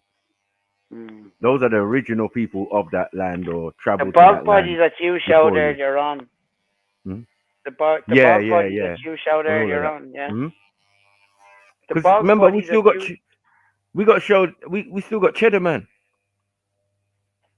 8,000 years old. So like, let's be real, yeah. Your inception into this argument is very recent. That's all. Very recent, man. Take your Celtic thing. You don't want to take it. You deny it, but you're using the language of these people. Yeah, you just happen to be using Gaelic, a Gaulish language. Dublin. I actually just read the article. I read something about this mummy in Egypt, but even they're talking about what Maku said earlier about how the farming communities of Anatolia spread across the east all the way to, like they pretty much they was going straight from Anatolia all the way to Europe, like to your side of Europe, and pretty much it's teaching farming, agriculture, and by pretty much they're saying that pretty much those people went over there and did that. You know what I'm saying? I don't know if it's just actually island people. It's just people brought knowledge going east. No, Right. so why Matthew thinks I'm crazy is because we've always had trade, even when Europe was covered by ice. Yeah, trade. That's the word I'm looking for. Trade. We had the Gulf Stream coming in to the west coast of Ireland, which kept it ice free. Hold on, but that time you wasn't even there, huh? I'm saying there was people here, Michael. So what? But that's not your history. Shut up. What are you doing? It's human history. What are you talking about? But what I'm saying is when you're history. claiming, oh man, Now you're down to this mad. Hold on. If they bred with them, it's kind of like a partial of their history. If they mix with those people, we can say partially. You know what I'm saying? Right. Partially. But it only comes in when the Celts come in. So everything else is irrelevant. Yeah, and that is less. No, it's not. Because even when we were looking at a video earlier on, and they said when the Beaker people came that they bred with the people, but it wasn't. They didn't leave as much of a genetic mark as what was already there. Like, bruh. But those people, those Beaker people, or them other people, soon became after the Beaker people came the people who became you. Yeah, them ones from deep Europe. Like, stop it, man. You was denying that you was those people, and then they hot you up in the video and said, "No, these are the progenitors." Huh? To the every article I see says that you come from those people, like people from like up Turkey area coming east. Right. Like just and ultimately you can say those people probably came from like Africa or the so-called Middle East or something like that. Then they went to Turkey, Anatolia. Then they went to Italy or across the Mediterranean, all that type of shit. But they actually originated from the west to the east. Yeah. Don't you remember? I get what you're saying, Dublin. I get what you're saying. I kind of get what you're saying. You're saying that those pretty much are the ancestors to your people. There before there, yeah, exactly. Of course. But why are you here concentrated in telling their story? Talk about your own shit. Like, what are we doing here? This is my own shit. No, it's not. Everyone this is is human history. What are you talking now about? It's human. It's human. Now you're claiming human. It's human history, and it's part of this island. I'm on this island now, so why wouldn't I consider it part of the history? I'm glad you say. You're on this island now. Glad you said that. You know what I mean? It's quite clear. And that's all we were trying to make. Just like the way you're on planet Earth now, Matthew. Exactly. Yeah, but we that's inherit all the things, point don't I'm we? making. It's don't not we inherit things? Any more of a deep Hold point. on. Don't we inherit things, and don't we go to places and take over that place and live there and say, yeah, we was the first there. It's clear throughout history people do that. Jerusalem, this place, even in Turkey, the Byzantine Empire is underneath right now. Underneath, so they built on top of it. Like, what are we doing? Bro? Yeah, all Yeah. right. So these systems These that even you these want to put against Ashkenazis, all day, every day. even these Ashkenazis took You're gonna on beat them up now. a religion. They took on a religion. Like everyone agrees that. Yeah, they took on Judaism. They took on things. They took on the Kabbalah. They took on this. Yeah. When you take on something, it means you're not originally that. End of argument. Yeah. We know people can do these things. And I'm saying with the monuments was the same thing. You go to these places. Oh, what is that monument, sir? Who are you talking to? A fucking druid. A druid will explain it to you and say, well, this represents the winter and summer solstice, blah, blah, blah, and the Nile flooding in Kemet and all of this type of stuff. Come on, man. Yeah, you look at teeth and blood clots, you. I mean, just be honest and admit that these people are older than you and you've amalgamated their culture into yours. But always someone is going to be older than someone else. I don't understand. Yeah, but I think everybody should agree with that, though. Mm-hmm. Yeah, but I think everybody should agree with that, though, right? Yeah, that's normal. Right, As right. I said, that's What? very normal. Yeah, I like that is normal. It's very normal. Yeah, so That we pretty can much see clearly from the you're gonna- evidence. You're gonna assimilate other cultures into yours, pretty much, Yeah. right? And then, That's what's been and then you're gonna happening. take it on as your own. Yeah. Yeah, That's and you'll what's take it been on just as your happening. own. So. Exactly. So Yeah, when yeah, you yeah. come with All throughout Archanaton, human race. yeah, when you come with Archanaton, Exactly, you see exactly. how much of a jump that is. Matthew, but I'm just telling you what's going on, what the history is. On Go this and look island. up where Michael, Archanaton is. That people, Bro, they are doing that, Michael. Yeah, they are whitewashing a lot of ancient Egypt shit, bro. I'm not lying. Even black people in the conscious community. And that's what MD was saying earlier. Yeah. And I'm not saying that motherfuckers they are or they aren't. Yeah. Do you know what Everyone's I mean? I'm bullshitting. not Everyone's saying trying that. to claim. Yeah, only No, us. man. What's a Only claiming? us ain't like? claiming, you know, when we know it's us fully. We've come to that discovery and that information. The reason why the reason why Dublin is because they're literally so close to a population that we know is black, like strictly black. The Sudanese, like we know Sudanese is part of the ancient Egyptian empire, and we know for a fact some of them were kings there, recognized, and we know for a fact some of the invaders that came into Egypt were literally classified differently. The Hyksos was literally different, like literally. You know what I'm saying? They described them coming from like the east, but when they say Sudan, they like almost say that they're almost the same, almost. You know what I'm saying? They don't get me wrong, they had conflict, but at the end of the day, they were the same people. You know what I'm saying? Yeah, Like, and come you can on, look at the different peoples. Like, yeah, Nubians. Yeah. No, I'm talking about who are they right now? There's no they call them nobody Nubians. can say they're not black Africans or according to the dark-skinned, Egyptians, melanated people type shit. Yeah, according to the Egyptians, they were Nubians, right? Yeah, and they gold fought, and they thing, and they kidnapped them, and they all sorts. They did that, and then yet we have pharaohs who were Nubian. So just throwing everything out the window, we got pharaohs that were pygmy. We could tell what. No, tribes Mike, they not were even coming that. from. We got pharaohs who kicked out the foreigners. Yeah, the Nubians kicked out the Hyksos and the foreigners. So that's standard. You have to understand that. Yeah, so that's why it's kind of hard to believe you're saying you're Hyksos. Yeah. No, I know that's standard, but I'm saying, remember, he said I think he was linked to Hyksos or something. Yeah. No, I told them that. I told them what they are. Oh, I told them what they are. The second intermediary period in Egyptian history. Yeah. Which is the what? First ones. The first ones are supposed to be the Israelites, right? Right. I'm not even giving them that, Mac. I'm not even giving them. No. I'm saying I don't even want to give them that. I'm saying what the intermediary period is in Egypt. It means foreigners came in. That's all it means. Exactly. Yeah, exactly. Right. So it goes with what you're saying exactly. You know what I mean? And what time? So when man's making these statements, it doesn't go with the time that I'm saying. I'm saying, we know when you was in there. It's been documented. The Egyptians documented it. A bunch of white folk with tattoos, looking weird. You know what I'm saying? Dark hair and all of that, but really pale skin, tattoos on their bodies. And probably couldn't read and could not read. And remember, they couldn't read or write. That's what they're saying. It was illiterate motherfucking savages. So how far did you guys trace back? Oh, well on everyone, by the way, man. Yes, big up, Triller. How far did you guys trace back? Interesting talk, by the way. Yeah. So like, how far did you lot go back to Irish sort of like civilization? Yeah, it goes back much further than the people they're calling Irish. Yeah. Wait, how long is MJ gonna stay on mute though? Like, what's going on? I know, man. We got one Irish person. Where's everyone else, man? Yeah. You get me? Yeah. I'm about to roll this spliff. I put my headset on. It's gonna be peak for you lot in a minute. See, I'm in that mode right now. I'm smoking my spliff with my headphones on. I'm about to join you, bro. Yeah, Get me? When Jen comes back on, I'm gonna go for a cigarette. That's break. why I wanted to Anyway, start some fuck shit with Dublin. I Triller don't run either. Triller don't run. No. I've got things to do. I was gonna make a point. I was gonna say, basically, freaking. I heard that the Irish basically descend from the Aryan people, right? So the Aryan race basically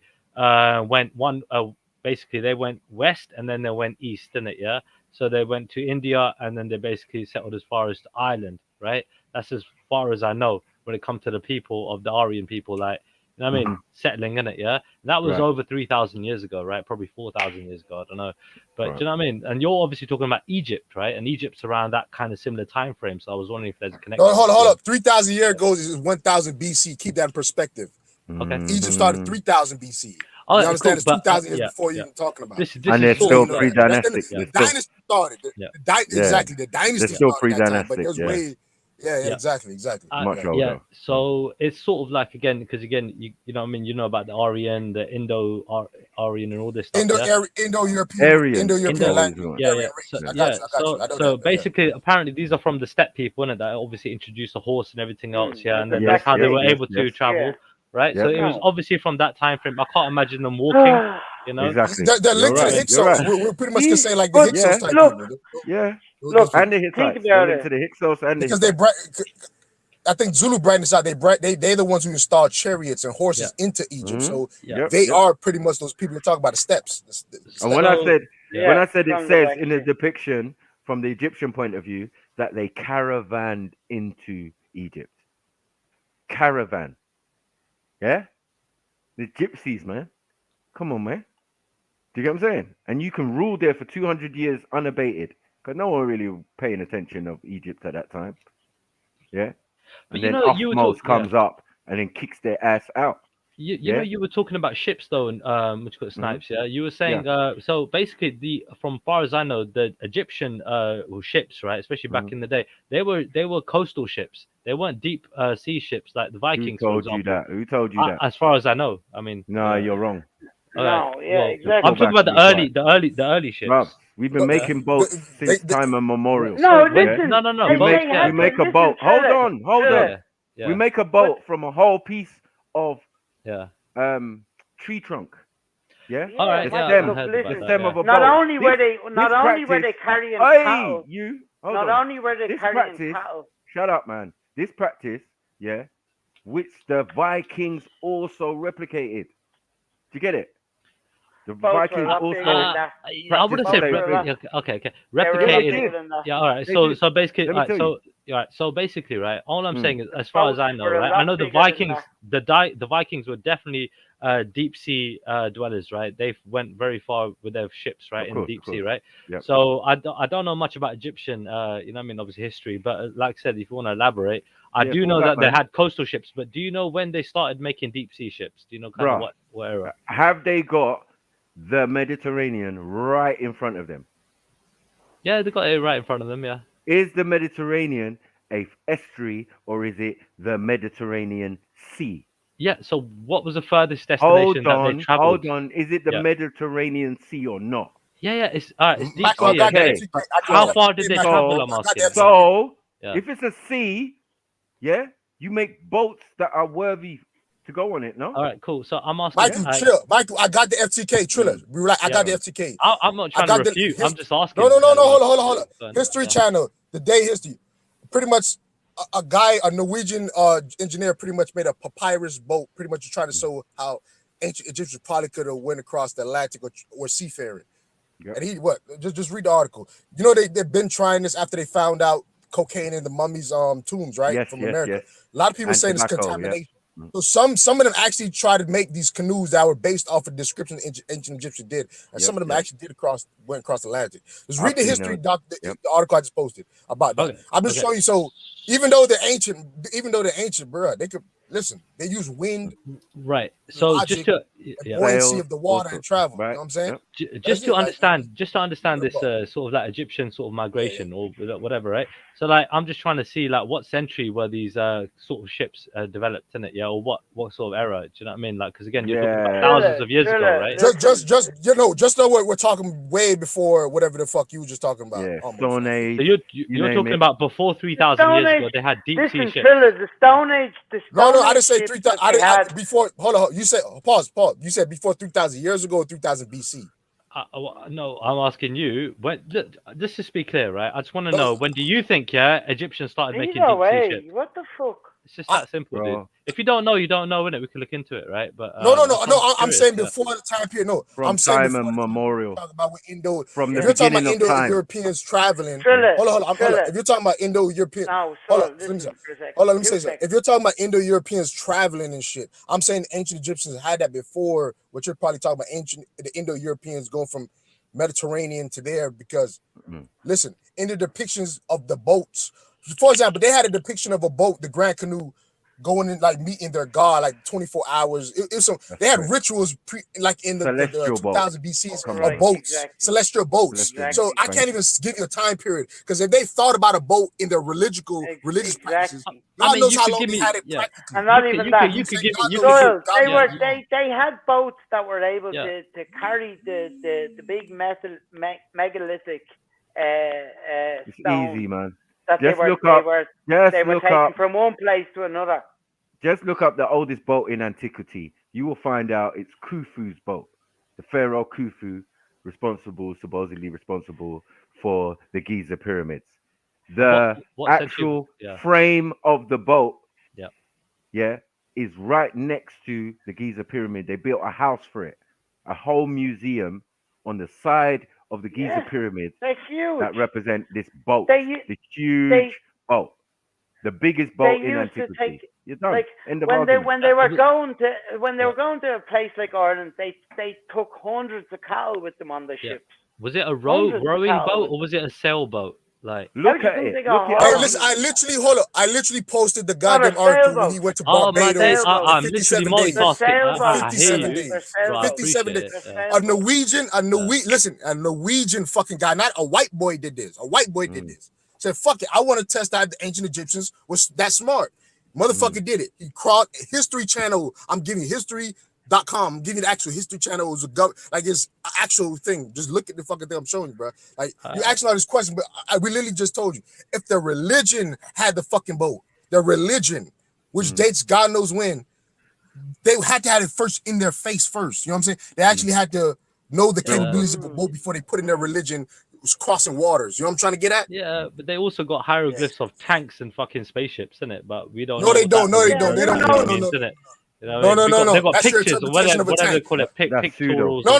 That's your interpretation. But they actually got people in a fucking boat. On an actual boat. Okay. People on a boat with actual boats. You're talking about some imaginary it's only natural. I'm just telling you what some of the pictures are that I saw. Innit? No, you're watching Ancient Aliens, nigga. You're watching Ancient Aliens. I'm talking about reality. Pictures that there are actually on Egyptian walls. Like, No, you said tank. There's no picture of an Egyptian tank. You're talking about Ancient Aliens, bro. Chill out. I don't know if it's true. I haven't seen it with my own eyes. You get me? I don't know. I'm not a historian. That's what I'm saying. You're talking about Ancient Aliens. Yeah. You're talking about ancient aliens, buddy. You saw what I'm talking about actual history facts. Okay. You saw what they wanted. There's a channel in America. There's a show in America called Ancient Aliens where they talk about all type of shit. I've seen but it. I understand that, but I'm talking about actual facts where somebody created a boat and actually tested ancient Egyptian theory of using a papyrus boat and sailing across the Atlantic. Yeah.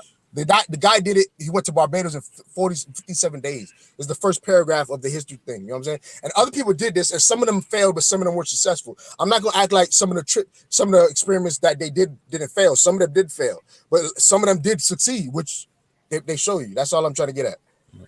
I mean, it's very interesting. Egyptology, right? I mean, Egyptian mythology. No, we don't and fuck with everything that, else. man. You know what I mean? Don't Yeah, fuck what with I'm that, talking man. about. Well, you That's what a you white what, man's what would you call it? interpretation. What would you call it? What would you I call wouldn't it? call it that. Egyptology is the study of Egypt. It's not called Egypt. So what do you call it then? It was called Egypt by the Greeks. So What then do you? you're What would you call really it? Yeah. you're really working from the Greeks' interpretation. No, we're not So doing what that. would you We go call it? back I'm to asking. Kemet. We go back to Tamaray. We Yeah. go back to its original name. Do you know what I'm saying? Tarseti and all of these type of things. So we're talking about 4,000 years ago, maybe We're 5,000 talking years about ago. when there was no Greeks. So we can't say Egypt. Once you say Egypt, you're caught in a time period, right? In more recent times, yeah? Yeah. Which involve the later dynasties, which they're interested in, because the last dynasty is Greco-Roman of the Egyptian dynasties. You got what I'm saying? Where Cleopatra comes from. Mm. You got what I'm saying? But she wouldn't have looked like they depicted her. She would have looked Asian looking. Very dark skin hue. Do you get what I'm saying? How would you relate sort of like, so obviously we're looking at the you know, a certain time frame or history that we only know so much about, right? So when it comes down to it, right, like the Hindus, for example, they believe that the world had started and stopped like about 7 times over, right? Civilization began and ended 7 times over. What do you how do you think that might relate in terms of like you know, Egypt and everything else? Because obviously it's really old, and you know, we are obviously still trying to figure out how they fucking made the pyramids, for example. You know, the way in that time frame. In the Hindu pantheon, is something again that you inherited. Go and look it up. It's not something natural to the people. I'm looking at it from a neutral point of view, but yeah, I'm looking at it from a neutral point of view or a factual point of view because I've read the text and all of that. But knowing full well that the people we're calling Indians walked to a land, which we call India, and became consumed by the texts that they found, the clay pots that had the Sanskrit text in it. But the point is, they came upon it. You're coming from a completely different place. You come upon certain information and then became that. Again, another thing like the Jews and a few other people who have found a way of life or whatever, and decided to take that on. You know what I mean? So this is the interesting thing about the Hindu thing, where we can't actually pinpoint the origin of that.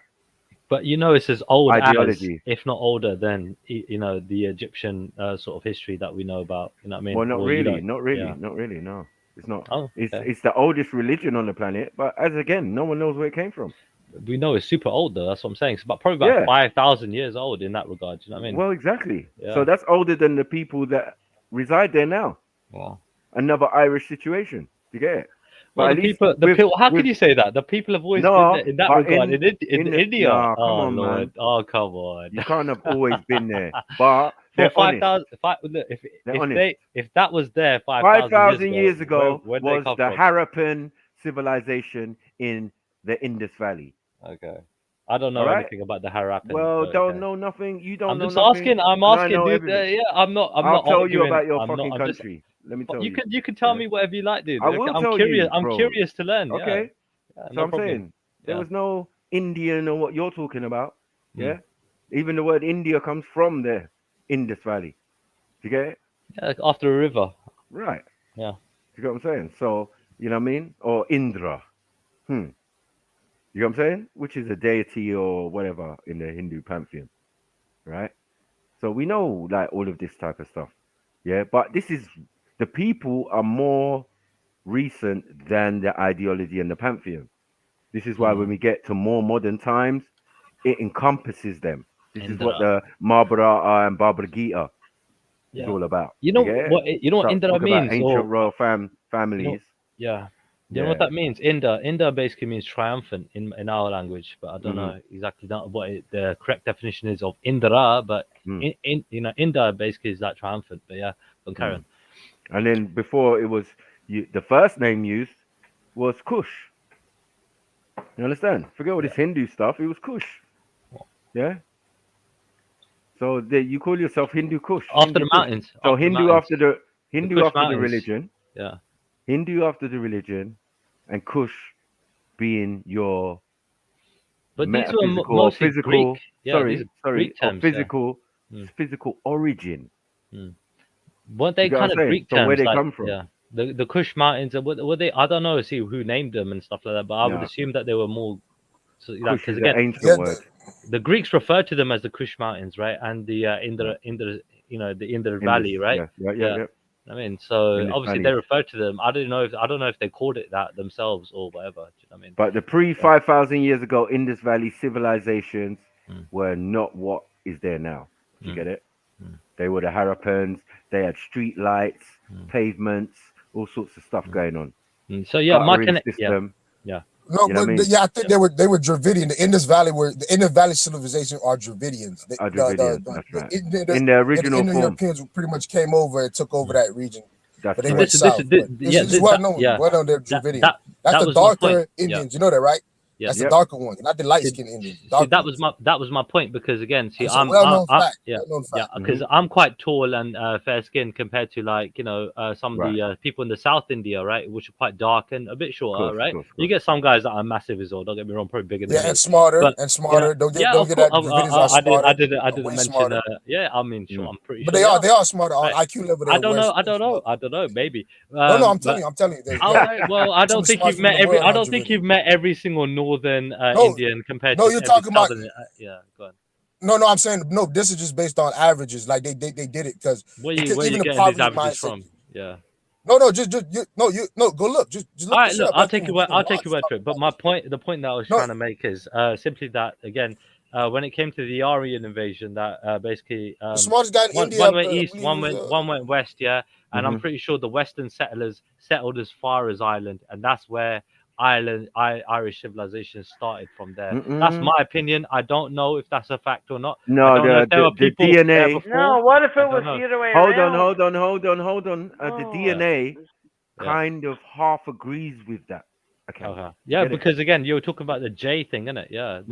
Yeah, exactly. And then they got Indo-Aryan. Exactly. Indo. Yeah. Once you say Indo, that's Indian. Yeah. So when you're looking at the blood group, let me ask you a question. As we said, though, the people that built Stonehenge and Newgrange and all of those brilliant structures didn't speak an Indo-European language. That's right. Yeah, that's correct. they didn't speak that. That's correct. So it's not you lot. It's not them lot. It's not. Yeah. Stop saying you lot. Yeah, it's you lot, because your existence still comes way after that. No. Yeah, that's why we say that's it's the not your Viking argument. invasion. Viking invasion. Right.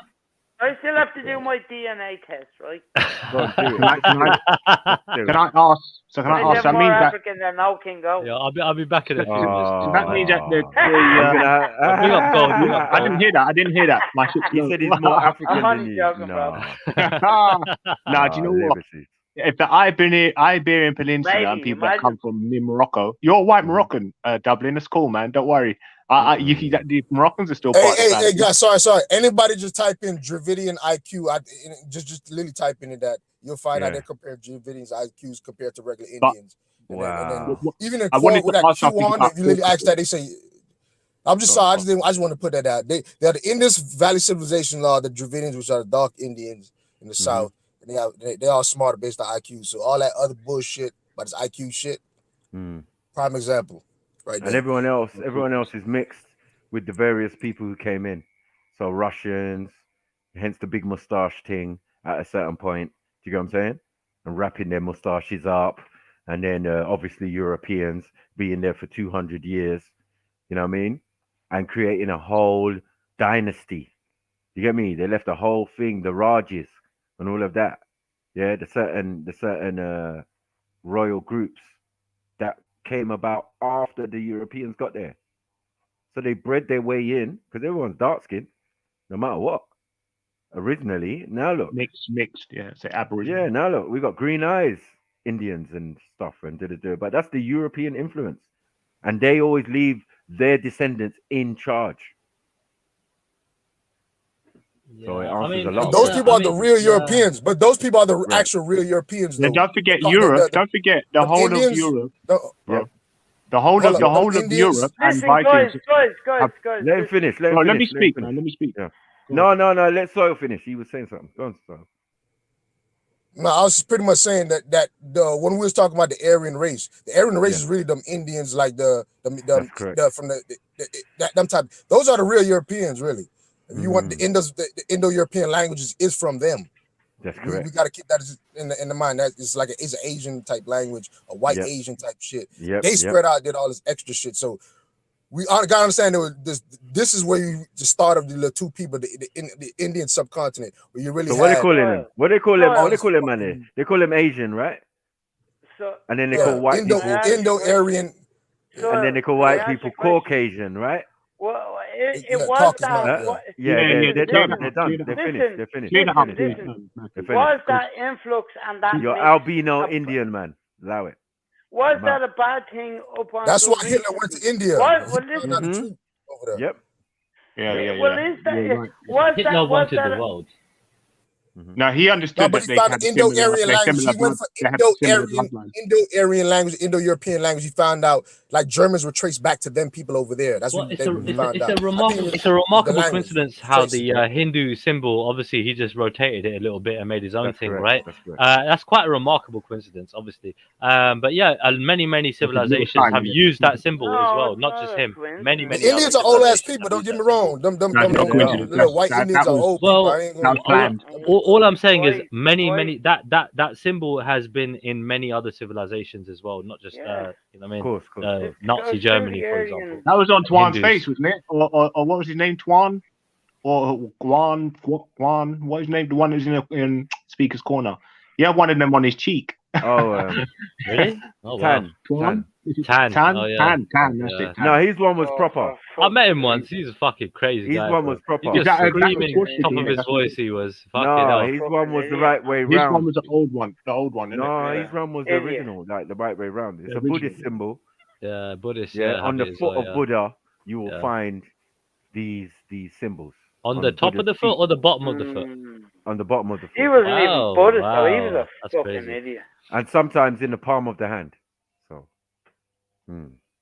Oh yeah, the Caucasian thing. Yeah. You know what's funny? Represent power or something like that. Something. I don't know. Actually. I thought it was peace or something. No, the European one, the Hitler one. Yeah, the Hitler one is basically mano a mano, man on man on man on man. Yeah, when you take an image and you take an image of a man bent sitting down and you do it, it comes out like a swastika. So I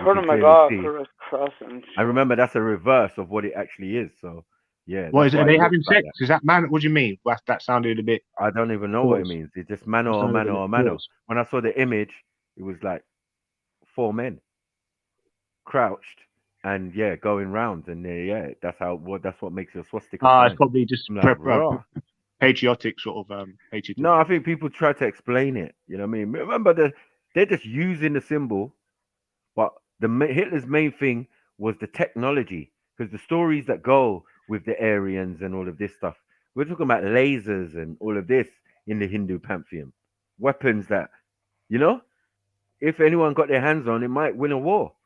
So this is half the reason Hitler went over there, not just to talk about Aryans, to take the technology. That's why you got the film Raiders of the Lost Ark, because they were looking for technology to win a war.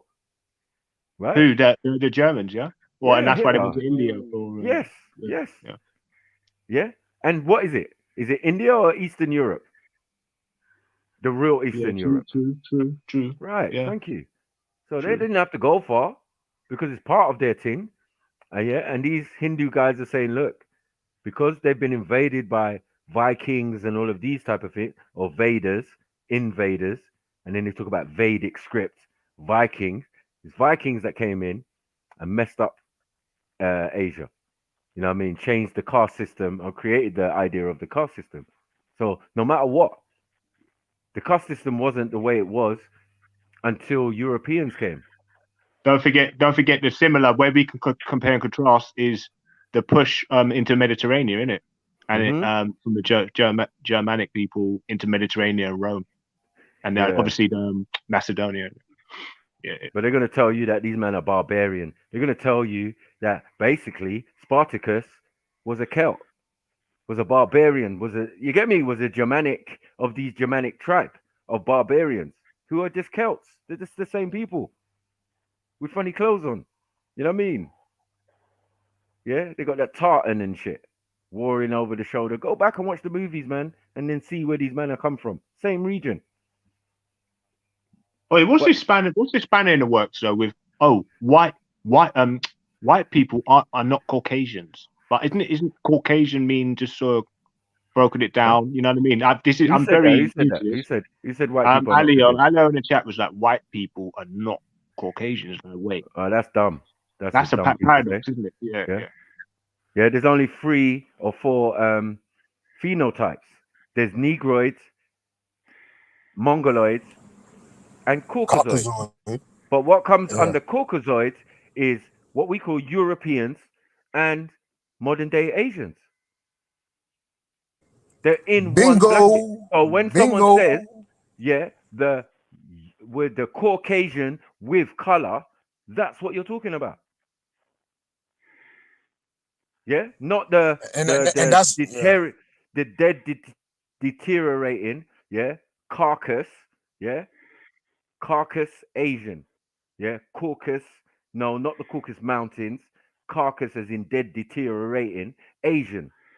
That's it, is what it is. They named themselves. We didn't put that name on them, but just see it for what it really is. They are explaining their origins, so they know their origins are from Asia. Boom, you're done out here, man. See you later, man. Hitler knew, bare people knew. Yeah, the DNA tells the classification. us. The classification comes.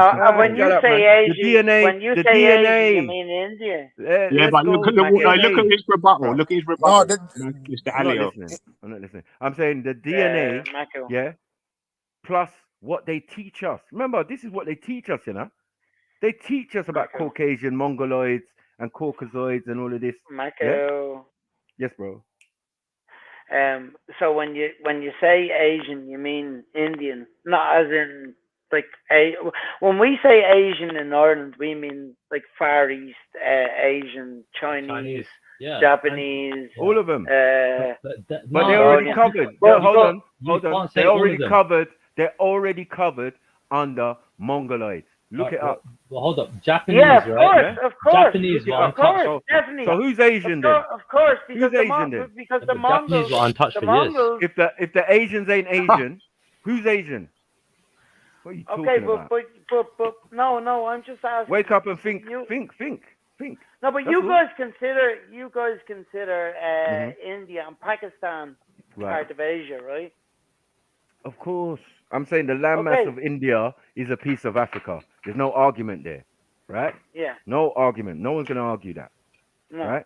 So the people on there obviously must have some relation to Africa. But what's happened is, in that region, prior to them even getting there, there's already Mongoloid people, right?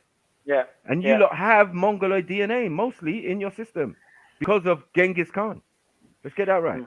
So most of what we're calling Europeans now are a diluted blood group, which encompass these Mongoloid people. Do you get what I'm saying? Well, that's a lot of motherfuckers, boy. Except for what I've been talking about all day. What? Caucasians?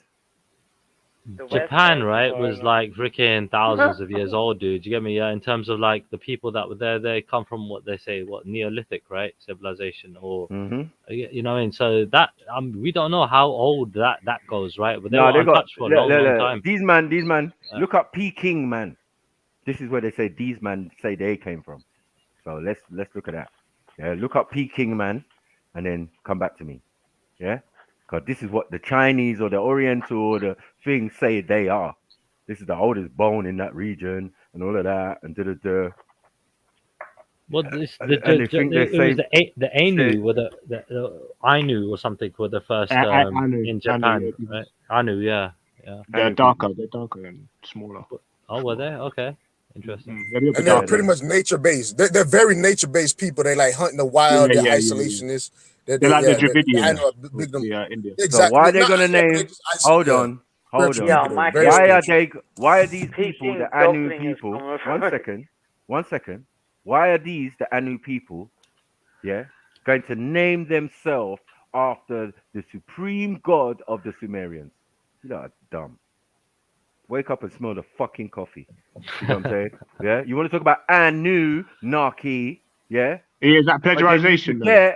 You forget yeah, that the Hindus have Anu too, their supreme deity and all of that. Do you get it? Like, no, bruh, these Yeah. are the same people who follow Same the people. same type of Yeah. ideology. Yeah, and all of that And is it going was to the same culminate. people. Go on. I beg, man. Go All of that on. is going to culminate in a place we're calling the Middle East, Mesopotamia, Sumeria, Babylon. It's going to have encompass all of these ideas and theology. So where it might be a religion in far India, this Hindu thing, when it gets to the Middle East, yeah, it's combined with ancient Kemet, ancient Sumerian, and you find aspects of the different pantheons all over it. So Do you get it? how many thousands of years ago was that? Because Japan civilization Fuck's kind of sake. goes back from 10 to fucking 30,000. You get me? Yeah. BC in that regard. So 20 something thousand actually. But that's what 20,000, everyone right. goes Yeah. back to that. Tens of No, 30,000. but they clearly tell you they walk their ass there. Yeah, that's Mm. the difference. Yeah, we're not gonna play this game. When Japan's people are surrounded by telling sea. you, Yeah. when people are telling you, oh, we walked our ass to China, for example. Yeah. We came across the mountains of Nepal. You know what I'm saying, or the plains of Nepal, which is at the top of a plateau. That's what's separating India from Mongolia, to be honest. Mm. Yeah, A mountain range. And you know, a plateau is going to be higher. One place is going to be higher than the other. I get about the walking, but what about Japan? So at the is foot surrounded by of sea. the plateau is where man found some caves with 24 Buddhas in it, depicted in with dark hue or dark melanated skin, yeah, and found these clay pots with these Sanskrit texts in it. Come on. Yeah? And 20,000 years is a blip. Let me tell you that. Mm-hmm. Yeah? Mm-hmm. We just talking some big numbers. Yeah? Who is 20,000 is saying more Hindu- than, hold on, 20,000 is more than, we're talking about Ireland and all of these type of places. And Yeah, well more. Wait. Yeah, of course. Yeah, thank Yeah. you. Yeah? And it is. And what have we been around for? 400,000 years or something like that, yeah? This is Well, what the they're saying. Sumerian story is 450,000 years. King's List alone. And they ain't the Okay. first people No. of that region. No, they're not. Yeah. So more than likely we've been here millions of years, right? Some people, yeah. The human race, right? Some Some people, of them, but we yeah, don't some of know. them. We don't know the merry-go-round that the human race has been on. Maybe this whole sequence has happened before. White to black, black to white, whatever the hell the case may be. Hmm. Do you know what I mean? I think mixing is definitely in But some we've cases but I mean, was frowned upon. we're always Look what but we're diseases always you're just carrying. gonna mix. I know. Look what diseases Matthew, you're carrying, Matthew, right, man? Matthew, we're always have gonna mix because we're always have gonna travel. Mhm. And look, men are what men are, and they're gonna want what they want. Sometimes, what I mean? but obviously you can see the savageness of some man. But Some if man they're can good just roll looking, they're out. good looking. If they're good looking, they're good looking to please. your eyes. Please. Otherwise, the word raping and pillaging would not be necessary. Yeah, for Africans, raping and pillaging was not necessary. Their women naturally wanted the man there.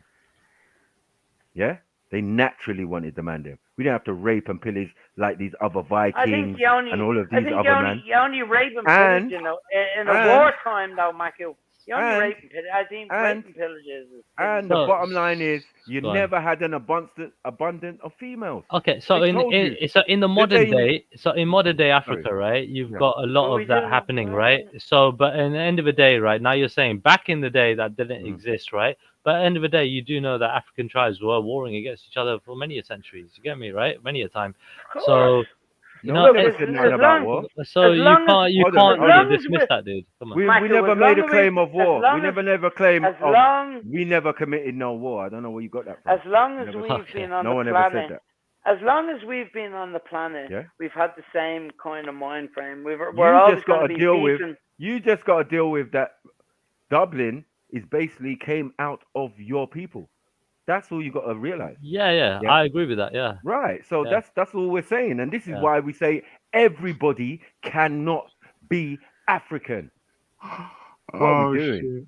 Well, you know Because what's funny? their existence comes after a set of people already leave out of Africa.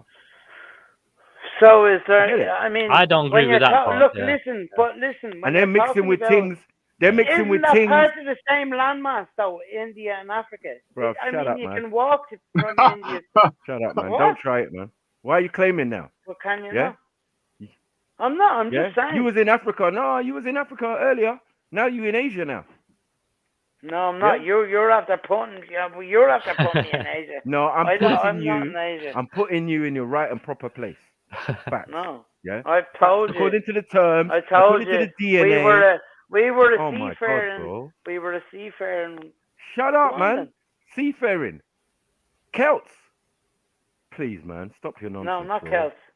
I keep Who telling you. were they you were then? not Celts. Who were you? When were you? What stage were you at when you're talking seafaring? Well, you Phoenicians now. All the way through. Bruv, shut We're up. an island. We're an island. I don't think you get it. Anyone that's ever come here, has come here by a boat. Do you think some people came there and got stuck? Yeah, we're trying to sort of like figure Huh? out who were the first to come and settle in your island, right? That's what we're trying to basically figure out. No, we because- established that it wasn't Okay. them. That's all. I don't think there were inhabitants wasn't there at the beginning. I think that No, there obviously was. settlers came. I don't think there were. I think people who settled like Well, Japan, the for example. monuments. Hold No, on. I don't think it's like monuments- Japan. Exactly. Yeah. Hold on, man. Yeah. The monuments predate the people. So then, what do we do there? By how old? By many thousands of years. So what are we talking about? Wow. Oh wow, really? I didn't know that. Okay. Facts, man. Okay. You know what I'm saying? We got on monuments of 5,000 years, 8,000 years, and these people are way back in 2,000 years. Like it's a clear disparity. You get me? It's clear to see that time has been misappropriated, and people are claiming things when they never even actually lived or was even around that region at that time. Do you get it? They were still in deep Europe when they're claiming they were building monuments in Ireland. Bullshit. That's what we expose today. Okay. Yeah? Europeans will make up their own story, or Eurasians. Let's get it right. Because it's Europe and Asia. One landmass. One landmass. All the way from Germany to or France or whatever to all the way to India and China. You get it? No, I get it. I get it. I get it. I don't know where my man is. Can we say that? I get it as well. And I. Sorry, one sec. Dublin. I One sec. understand the hatred as well. You know. Who's hatred? Yeah, this is what I was saying about. Hey, hatred. Dublin funny. Hey, Dublin funny. This is why. I understand though. Hello.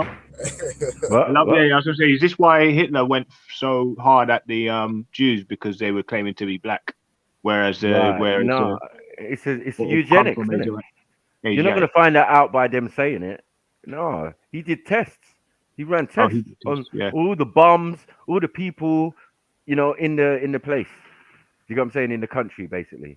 Oh, and they're obviously claim to be Indo-European, innit? So that's why they weren't fond of the fact that they had all these black genes in them. And do Asians have problems breeding?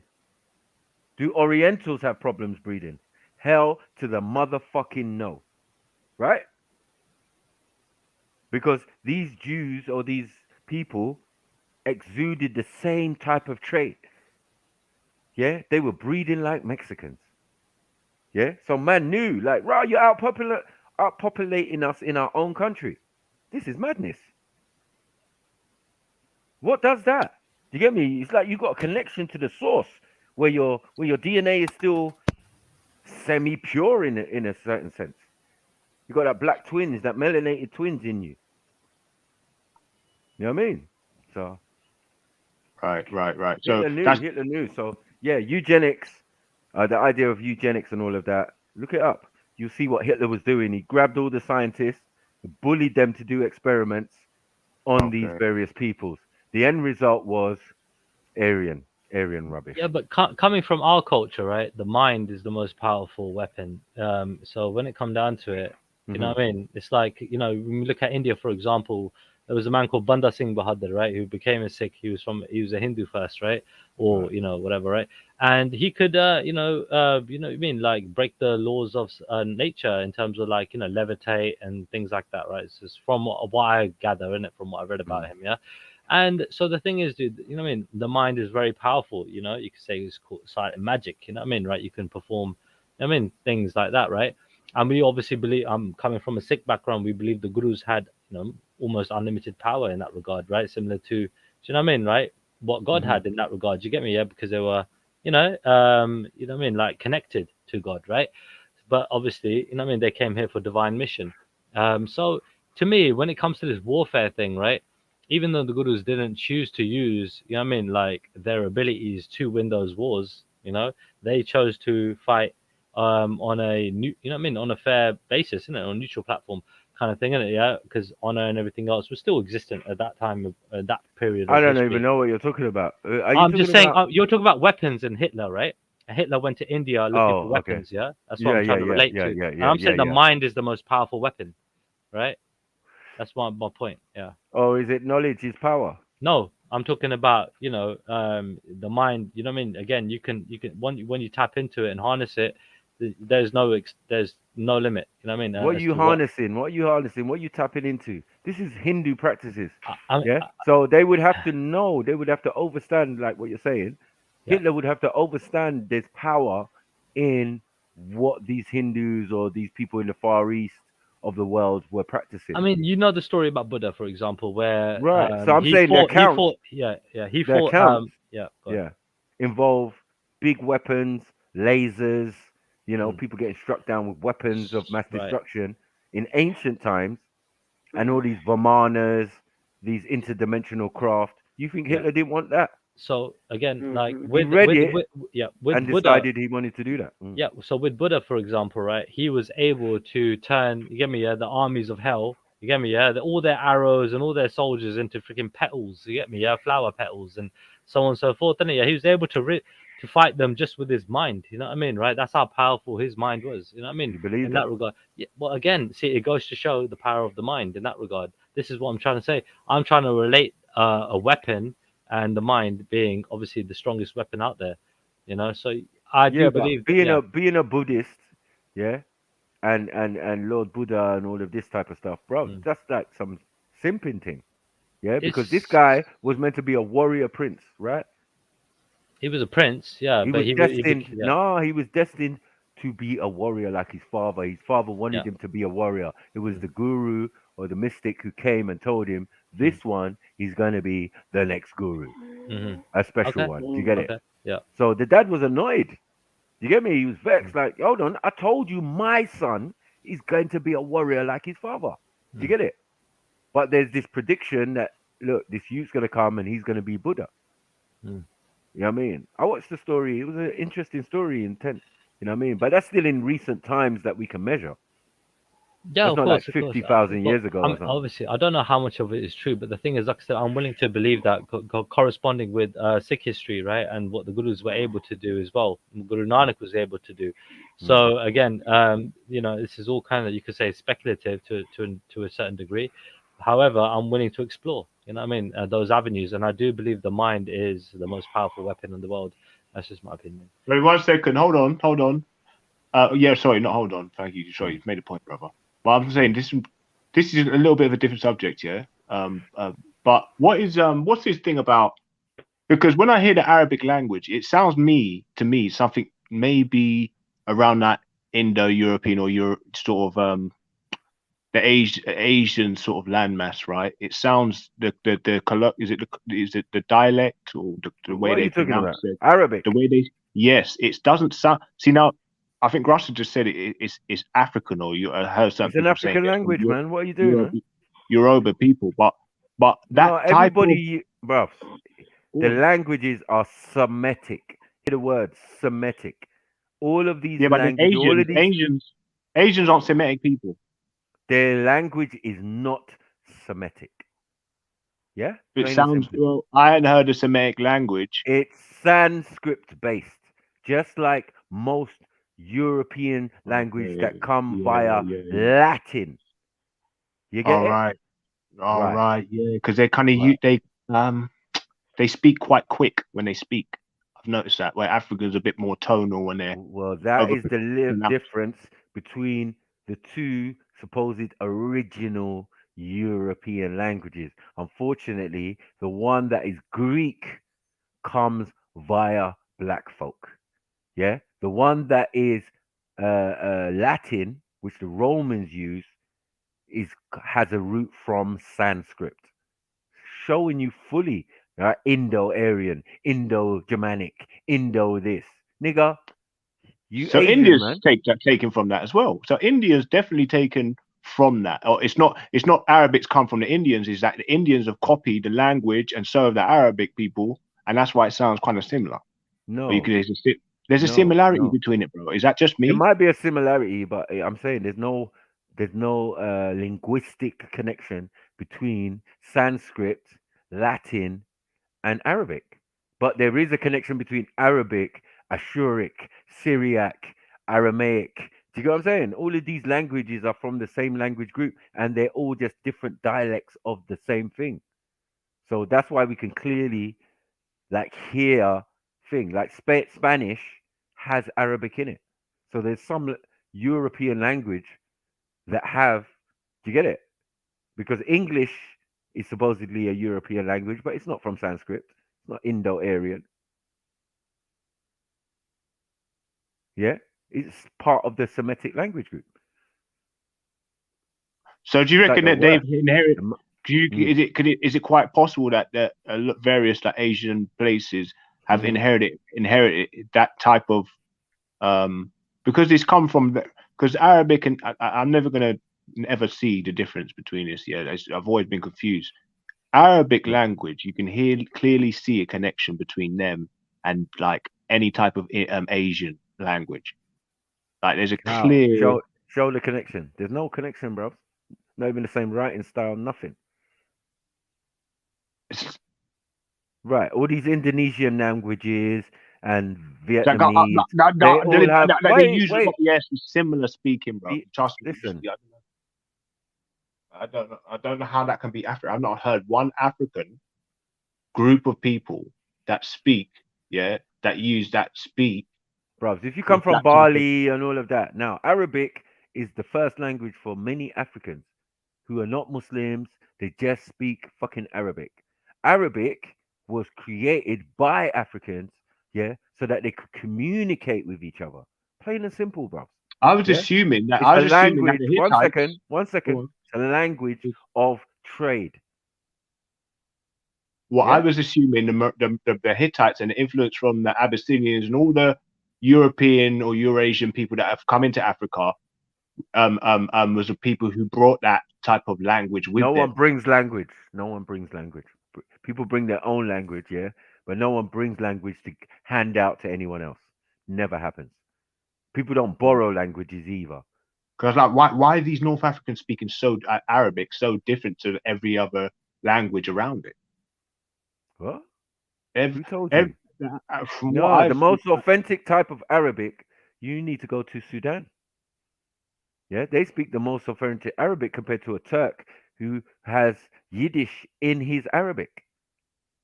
I've spoken to Arabic people who've spoken to each other from different diasporas, and then the one who has the most authentic has said to me, I can hear a twinge. This woman's Arabic, it's all right, but there's something else in there. I'm saying, don't worry, she's Turkish. She has Yiddish or some other form in there. Yeah, that's why it sounds like that. She was like, oh, okay. This is a 6 foot something black woman from Sudan, who came to work in my barbershop in that years ago, right? Who was Arabic is her first language, and she was a Christian. Do you get it? Oh, right. Okay. So we're not going to do all this. You can't tie it to a spiritual system that we've seen of recent. I had a very good point there, man. Okay, come back to me. That's clear things up. It's clear things up. That was it. Go on. Let me just quickly say this. You know when I'm pretty late. I'm not that well versed in this topic really. But when you watch what's it called? what's that movie with the Scorpion King and all these movies where you've got these Imhotep and it's Hollywood, and you hear them speaking. It's definitely different to the sort of Arabic that you hear, more frequently today. They seem to have a bit slowed down. It seems a bit more tonal, or African-y. So I do kind of maybe understand what you said. Maybe from what I'm watching from the movies, yeah. So that was all where I've taken reference from. As I said, I'm not deep. I ain't gone deep into this. I haven't really met people from Egypt to say enough people to say, oh yeah, there's a clear difference. But when you see them movies, you do hear him. You know what I mean? When you hear him speaking, it's not so. You can see how it could be African in that sense. You can see, but obviously they just use a different way to. I think Where's there was Egypt? no P. There's no Where's P Egypt? in it. There's no B, or is it B or? What are we doing, man? What's Egypt? Where's Egypt? There's no B in that language. In that. Where is God, Egypt, my brother? It's in Africa. It's in Africa. Yeah, hold on. Yeah, it's in Africa, right? But the Pseudo Da Vinci, turn on your camera, man. Let me see. No one knows tricks up in there, man. People too tricky around here, family. You get me? Want to show their naked bodies and that. No, big just up. switch it on for 2 seconds, and then all right, we got you. Well, I think I'm out of questions anyway, so No, don't go gold. I just wanted to answer quickly some Big points that you made. Big up, family. You're still there. Come on, family. Big up, my family. Brother. What's going on? What's going on? Where Not you much, from? man. I'm based in Australia. I'm South Sudanese. Oh, wicked. Big up. Literally just talking about Sudan. Come on. Yeah, I heard. I was in the YouTube, so I was tuning in from YouTube. Right. I just want to commend all you brothers. I came across most of you guys just on the online platforms via content over everything and yes. Yeah, them channels there, Yeah, so man. big up Come all of you, man. You're doing great things, Love. Come on, family. Big up yourself, man. Right, yeah. So you know what we're talking about, all this Sudan and stuff, like they're not ready, man. I'm telling you, man. They want to be faking the funk. Was it Maku who was saying that Sudanese speak the most authentic Arabic? Yes. I can agree to that, but the Arabs won't agree to that. Arabs will claim that they say Arabic Sudan is a broken Arabic. It's just like they almost try to say it's a lower class Arabic. That's correct. Yep. I also grew up in Egypt. Right. So the Egyptian Arabic is more, I guess, just it's different. It's like how you lot talk English, as you black men, African Caribbean men in England talk English. That way, you guys talk English like the black way, not like plain English, not like. It's a dialect, yeah. Because when I was in Egypt, things like they don't say Jim, they will say the gut sound instead. They'll just say Gamil. Yeah. Things like that. So these are dialects. You need to understand. Classical Arabic, you actually have to study. General folks don't speak classical Arabic or the Arabic that does it have a beat? we use in scripture. It has ruling. It has rules. It follows rules. What you hear from the general folk is just their dialects. You might find that North Africans have a lot of French terms in their language. They'll drop a lot of French if you pay attention. That the way they pronounce the letters sometimes is different based on which area you're in. All Arabs, most laymen, unless they've studied, will speak their dialect. So what we would say Cockney accent or whatever. It wouldn't be the standard English. You'd have to go to school and study standard English, if that makes sense. It's like London Arabic as opposed to Birmingham and Manchester Arabic. As opposed to what you would write in your assignments, if that makes sense. But you would never really speak it in your day-to-day. They say there's 3 original types of Arabic, right? The one that the Prophet spoke, peace be upon him. That's the one where you actually have to learn grammar and morphology, and it's very specific and rule-based. And most people don't. Egyptians will tell you why are you reading the Quran? Like they'll literally look at you funny if you start speaking proper Fusha. But not only that, all the vowels and all the diacritic marks. But this is the thing: if you learn grammar, you don't actually need diacritic marks because grammar is basic. Non-existent in the beginning. No, but because the laymen don't know the rules anymore, so that's why these marks were put there. But if you know grammar, you know the position of the word and what sound it should make. If that makes sense, that's what nahwa is. Yeah. It's just positioning. The position of the word in the sentence will tell you the sound it should make. But it's gone from But the you'd have root to know now. rules for it. Yeah, most Gone most from the people root don't know now. it. Yeah, where they used to write Arabic on the shoulder bone of a camel or whatever, animal skin and all of that type of thing. That's gone. Yeah. And even those, It's very- even when you look at those ancient texts, they got no diacritical marks. You know what I'm saying? But it's the I've thing, if been- you know the rules, you can still read them because you know the rules and you will Yeah. know what sound it should make. But you most see laymen our won't debate, really. Our debate Yeah. with Muhammad Hijab, yeah? Yeah. He had to take that L because at the end of the day, who are you telling about Arabic? What was Who his you telling? argument? Because I haven't seen that. No, we were that talking video. about the language. Beefy was Yeah. asking him certain words, why there were 2 versions of a word or 3 versions, which one was right. And he was confused. And then I asked him about the male and female principle, that the diacritical marks, do they change the sound and the meaning of the word by Yeah, putting they them can because the subject might change. The subject has Right. one sign. The person doing the action will have one diacritic mark, which gives a certain sound. But you wouldn't really need to put them on if you know the rules. You wouldn't put them on the page because you just know that's what it's supposed to sound like. Right. And no one out here knows that. I think people do. People do study. You do study. No, I it. mean, no It one comes- out here in Speaker's Corner knows that. Like, there's I don't only know like about the. 3 Yeah, I people. don't really know about. Few Yeah. people would know it. I mean, there's people who know it standard. There's not. That's not. That's I not think allowed. in some schools they do teach it. I don't know about the brother that just joined, but I do know in Egypt there are some like schools that will. There are modules where you learn Fusha. I know Well, if Azhar you learn school, your a lot of them language, push it. yeah, if you learn your language from the source, like it's not. Remember, this is what we're talking about is religious Arabic. Yeah, but We're talking But these are. Quranic But the Arabic. rules don't Right. change. Whether you're in Ethiopia, whether you're in anywhere on the earth, the rules stay the same, and the rules you learn to learn Fusha Arabic is the same, regardless of where you are. It's just not a lot of people do it because it's really hard. Well, it's Or really they get hard to a without certain the level and marks, they isn't it? stop. If No, that they makes don't do sense. that. They don't even do that. They don't even do that. They just deal with what is there. Modern day Arabic, that's what we're using. This is where you're going to learn the words. Then you're going to find out, no, this is not what it is. This is how you can have multiple interpretations of one word. Yeah, for example, if you go to Lebanon, Yeah. Lebanese speak a different dialect to Egyptians. Yeah. Yeah. Lebanese, They might not even Yemenis. understand each other. Right. Yeah. And as I said, Khalijis, when you talk to these different. people, which I have, yeah, you find out it's a lot different to what the man's saying Quranically. Like, raw.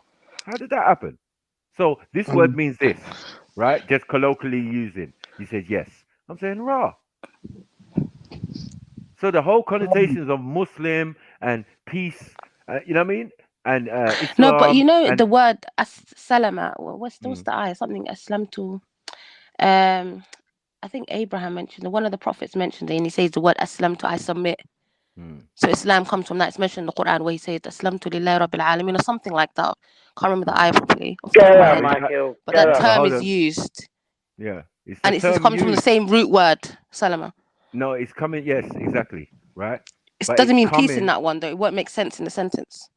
Of course, because you're Yeah. using Quranic Arabic, which is not original Arabic. Like, what are we What do you doing? mean? I don't get. What do you mean by that? Sorry. What? What If do you you're mean? using something in the future, yeah, and it's got diagraphical marks and and we've already established that if you put these marks, yeah, they're a guidance and they might change the word or the sound of the word or the meaning of the word, or if it's male or masculine or feminine. This is what it's for. But whether I put the marks or not, or whether the marks are there or not, the meaning would be the meaning. It's just that you can read it with marks. Another person can't read it without the marks. The meaning doesn't change because I put the marks. The marks were that sound was originally there. That Doesn't fatha make sound, sense. the at Doesn't make sound was sense already what you there. make sense. It doesn't even make sense what you're saying. What do you mean? Because if for some people, yeah, it means surrenderer. Yeah. For other people, It's a it means verb. submit to the will of Aslama, Allah. it's got the prefix at in it, which Bro, that you're the person talking. I'm just telling you. Yeah. It's got the For letter some at in it. people, yeah, but what we just looked it up the other day, and how many answers did we get for the same word? If what you're saying is true, it's obviously I'll try and not. find the ayah because I can't. Let me try and find the ayah. No, don't find the But the ayah. verb. Find what the words mean properly this is in the- real Arabic, real time. Sorry, in real What do you mean time real Arabic? Real Arabic. That is in Arabic. its original form. I'm saying in its Aslam to original you're the form. person doing the action based on the prefixes that are on the word and the suffixes. Right. Yeah. Right. So what's the? I'm confused. If the prophet is talking, he's doing that action. He's submitting. And he's speaking in what type of Arabic? He's speaking in classical Arabic. Right. He's What we would original, consider not even classical classical. Arabic. Why is it classical? Because it's not dialect. It's Fusha. I don't know how you it's called Fusha Why is Arabic. it not a dialect? If there's 3 original types of Arabic to begin with, how? And his one, yeah, is closer related to the people from around what do you call it, Jordan, and what do you call it, northern. You could say northern Arabia, yeah, that corner, that section, yeah, where Petra and all of that is. They're saying that's where that dialect come from. That's where the Quraysh, yeah, mostly reside as a tribe and as a people. And we can see that even the Quraysh, yeah, write the most beautiful poetry. This is part of their tribal traditions. Yeah, they were poets. That's true. So their Arabic cannot even be the same as what's being used right now. No, but it's not being used, bro. I know classical Arabic is not used by the general. You never really use it in a general conversation. That's right. Because it's kind of like died out. People don't use it anymore. Everybody's taken on their own influence dialects. Whatever the people that what is like the Algerians have their own dialect, the Egyptians have their own dialect, the Lebanese have their own dialect, the Saudis, the Khalijis, they have their own dialect. Right? Everybody's Fusha got their is own not dialect. used What unless is it's being used for the Quran though? classical Arabic. How is it classical? Because it's not. How can I put it? Which one of these guys? It follows the which one of rules. these? Okay. Yeah, go on. It follows the rules of Nahwa and Sarf and Balagha, whereas dialects might go against the rules sometimes, or they might contain languages from the Persian. They might contain words from the Persians or other nations, if that makes sense. But that's why it's a dialect. That's why it's the same language, but things will slightly change in it, as in the tone. That's what a dialect is. It's not a completely different language. It's No. But different but dialects. with a little Okay, twinge. I get you. Yeah. Right. Okay, that's yeah. And we I know get that what you mean. completely. And we know the origins of Arabic, where it came from, what language, 2 languages created that form of that dialect. Right? That's all it is. That's what linguistics is about. Do you get it? Yeah, I get you. So when I'm talking to a linguist, an Arabic linguist, a man who specializes in Arabic, and we have this conversation, I say to him, bro, this Arabic we're using now for the Quran and all of these things, this is not the same Arabic as the Prophet and all of these people of What is in the ancient times. Quran today that we have? The Yes, copies we in have. the Quran today. All right, I might You're have to saying it's disagree classical on that. Arabic, but yeah, it's got diagraphical It's Fusha. marks, and It's the Arabic the Prophet spoke. you know that if it is, why has it got diacritical marks? Hell, But to the diacritical no. marks don't change the meaning. Oh, even my if you get God. old copies without You them, just the said words are that. still the same. You just said it did. As in, how to put this? How can I put it? A word, it can be the word, but if I put a fatha, you'd be the subject. Like we don't look at the you just look at the position of the word in the sentence. That's what nahwa is. The word takes meaning based on its position in the sentence. Is it the person doing the action? Is it the subject of the action? And so on and so forth, based on its position, where it's positioned. Well, So diacritic mark, do you mean the fatha, kasra, dhamma vowels, or do you mean the dots? Like which, or do you mean both? I mean both. Both were added. Do you get what I'm saying? Both were added. Yeah, just like in Kemet. Kemet, we don't use vowels. We don't use A, E, I, O, U and all of this type of stuff. So the word like Kemet would have been KMT because we don't use E's. Do you get it? So there's lots of things like, especially when you're studying language, you realize the little flicks and tricks, and especially at Speaker's Corner when we're dealing with Arabic. Yeah, I can ask one word and I will get multiple answers. Yeah, who's telling the truth and who's lying? I would never say anyone's lying. So then that means they all must be true. Then it shows that there are different variants of the thing, and the one we're using is not the one previously used by the Prophet or by the people who lived and died in that region. Because no matter what we say, all of those languages are still being used, whether it's in small pockets or blah, blah, blah. Yeah, it's still being used. It's just like Aramic and that. Yeah, they realized they went to Jerusalem, and they found an old woman. Yeah, who she knew the language. She knew how to speak Aramaic. Yeah, it's not the local language. It's not the Jewish that she speaks or whatever. It's the old ancient language. You don't learn that at school. You learn that at home. You get what I'm saying? You learn these things at home. So we're like, rah. And then all of a sudden you're putting it in the Passion of Christ. Do you get what I'm saying? These are people who live in Jerusalem now, and a lot of them are not originally from that region, as you know. These Ashkenazi Polish who came 100 years ago to Jerusalem, yeah, but yet they were still Israelis, still all of these people. So one of these people who've been there obviously longer than these new people, some of them happen to speak the older tongue and the older dialect.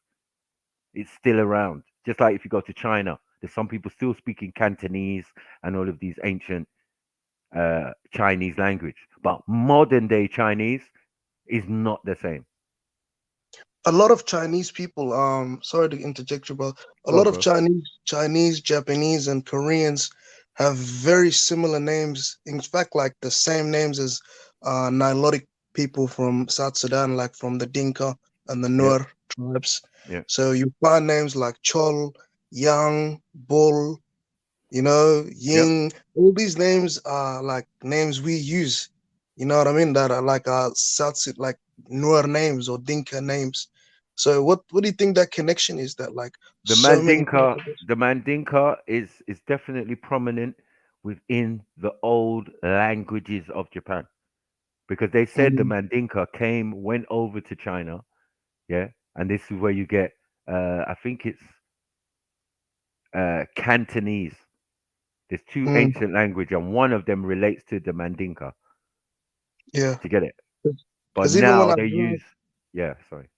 yeah, so when I drive down, like say Chinatown or whatever, all those names of the shops, like names are like our names. Like I know Black Sudanese people that are named those exact names, same spellings, So it's very interesting. Even when they talk, they sound very similar to like how we talk, because we talk pretty fast, like in a a lot of like these Nilotic languages is very similar to South Africans. If you go to South Africa, like, a lot of the languages are very, so is it like the same similar language family, like all coming from it? Yes, that's correct. That's why they say they're Semitic, and then they will say Congo, some Semitic Congo languages, which will encompass like, the west side of Africa, Cameroon, and all of these places. So basically, we're all still basically speaking of the Semitic family tree, which include Arabic, Ashuric, you know what I mean? All of these Amharic, everything Would is that have related. been because when you hear chants, like for example, like say the Angolan army when they're chanting, when they're going to do a coup or something, and then you see like the South Sudanese army and you hear their chants and all these different African armies chants, they sound like very, very similar to each other. You know what I mean? Like, Are you from North or South Sudan? I'm from South. Right. So do you understand that there's a tribe in Sudan called the Mahdi or the Mahdi? Yeah, yes, I know about the Mahdi. Yeah. Okay, cool. See, this is what I tried to explain to some of these numpties, who didn't understand. If the Quran says about an event that's going to happen in the future, and it mentions the army of the Mahdi, and I'm saying that the Mahdi, the tribe of people, exists now, and then what happened was, when I was explaining it, a man from Sudan came to me in the park. I think I was debating Uncle Omar, and I was explaining that, like, I'm a Nubian, blah blah blah. Nubians are from Sudan, even the Ansars, many things, and then the Mahdi are also from Sudan. The royal family of southern Sudan have a spiritual leader as well as a actual leader. They have the king, and then they have the king's grandfather, who is the spiritual leader, right? Yes. So I try to explain to people like, yo, and then what happened is that this man named Dr. Malachi York or whatever, right, is a descendant of the house of Mahdi because his name is um, Isa el Hamid, Isa el Hadi el Mahdi. Do you get it? Yeah. Meaning he's of that royal lineage. Do you get it? And as we Yeah. said in Sudan, what are they? Southern Sudan? Are they Muslims or what? It's mainly Christians and like not really a full on Christianity, like still Right. traditional and Like I said animist. with the lady that Yeah. I met But from Sudan, Fanta, but her name was. what the Mahdi was able to do though, to Mhm. fight off the British, he actually brought the tribes together That's during correct. his time. You know, so a lot of That's like the right. Dinka, the Nuer, a lot of them turned to Islam as well to go join the fight to kick out the Yes. British. But even Yes. if they didn't, he was still able to bring everyone together because that's how the army was so vast and big. It was mixed Right.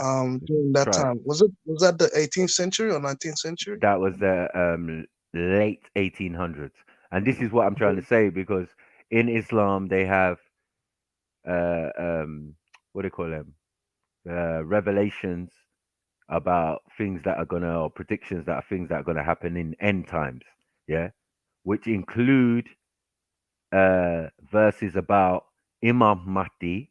Yeah, and the Mahdi, the army of the Mahdi. Do you get what I'm saying? So like I understand it, and then like some are saying he hasn't come yet.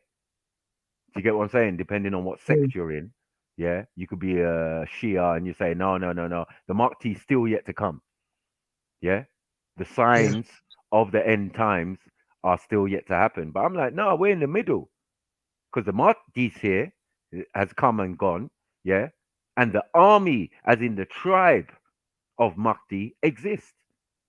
So where are we in this supposedly revelation of what's going to happen in the future? We're somewhere in the middle because individuals and things mentioned already exist and has already come to pass, and now we're at the next stage. It's only a little bit left before Isa or Jesus comes back. It may be also like from the racist aspect of it, like say in the Arab world, they may not want to accept that the Mahdi was like a real That's black man right. That's right. From coming Sudan. from these Right. sub-Saharan tribes, you know, so they don't want to see that person as their hero. Mm. You know, someone in Saudi Arabia, and they're not, you know, they wouldn't. So Right. they'd Right. want to override that part of the prophecy that's fulfilled, I believe. Right. You know? And as again to show you that if the country or the Southern Sudan is run by the royal family, and that royal family have decided to have a religious leader. Do you know what I'm saying? A spiritual guide, in a sense, a spiritual leader of the country. Yeah. Yeah. And it's clear to see what's going on here. Do you know what I'm saying? Who these people are, what their thing is. All right, they're Muslims and but they're from older tribes. As I said, Something interesting. the Something Nubians, interesting. the Nubians are from the what they're called. Oh shit! There are two tribes that make up a Nubian. Yeah. I think it's the Dinka, the Dongolawi, right? yeah. Right. The Dongolawi and another tribe make what is a Nubian. This is why I said even the name Nubian or Nuban, which means gold in some terms, you know what I'm saying? Or the nub is an ancient tribe. Do you know what I'm saying? Yeah, It's an it's ancient like tribe.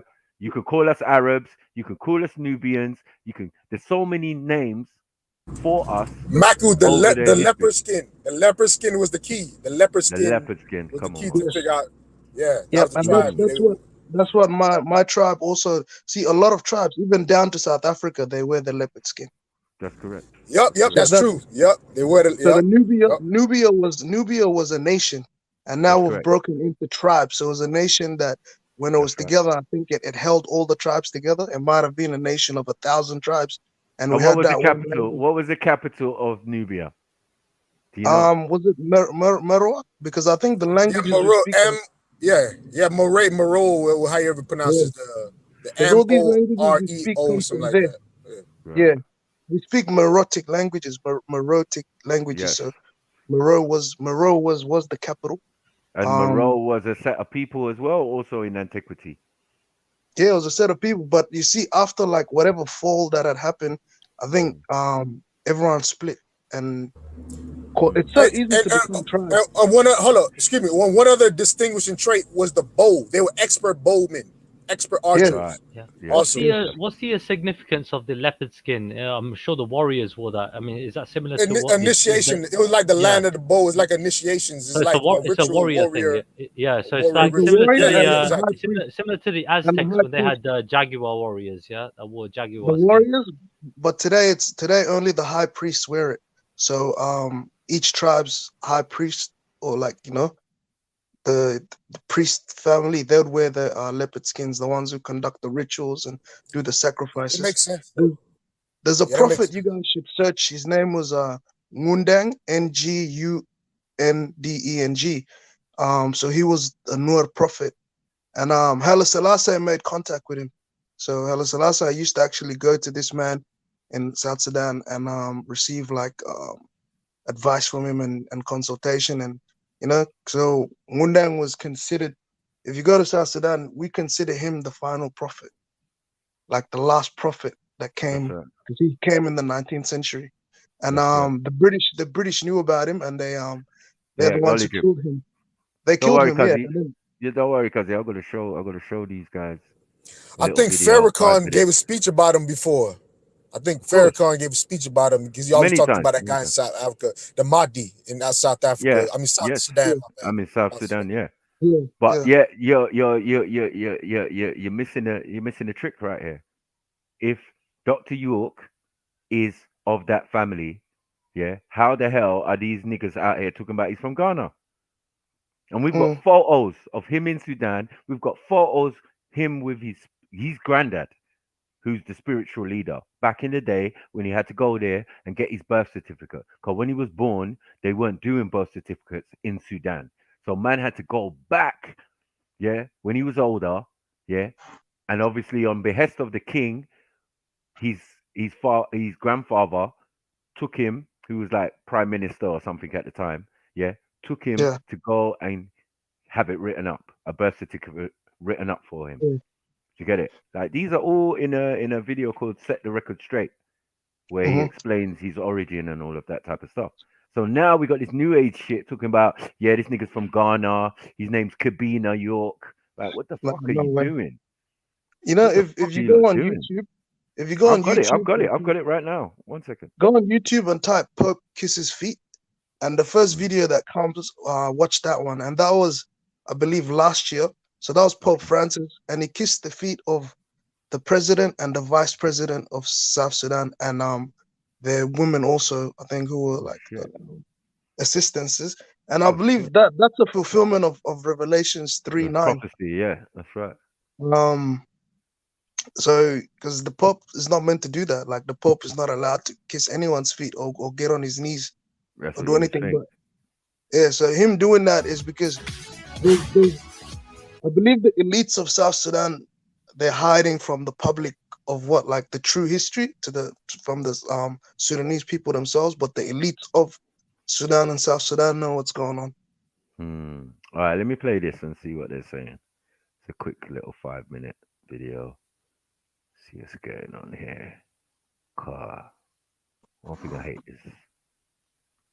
Hello, I'm the Awesome Tutor, and today we are going back to Egypt, looking at the problem of the Sudan. So let's look at some context first.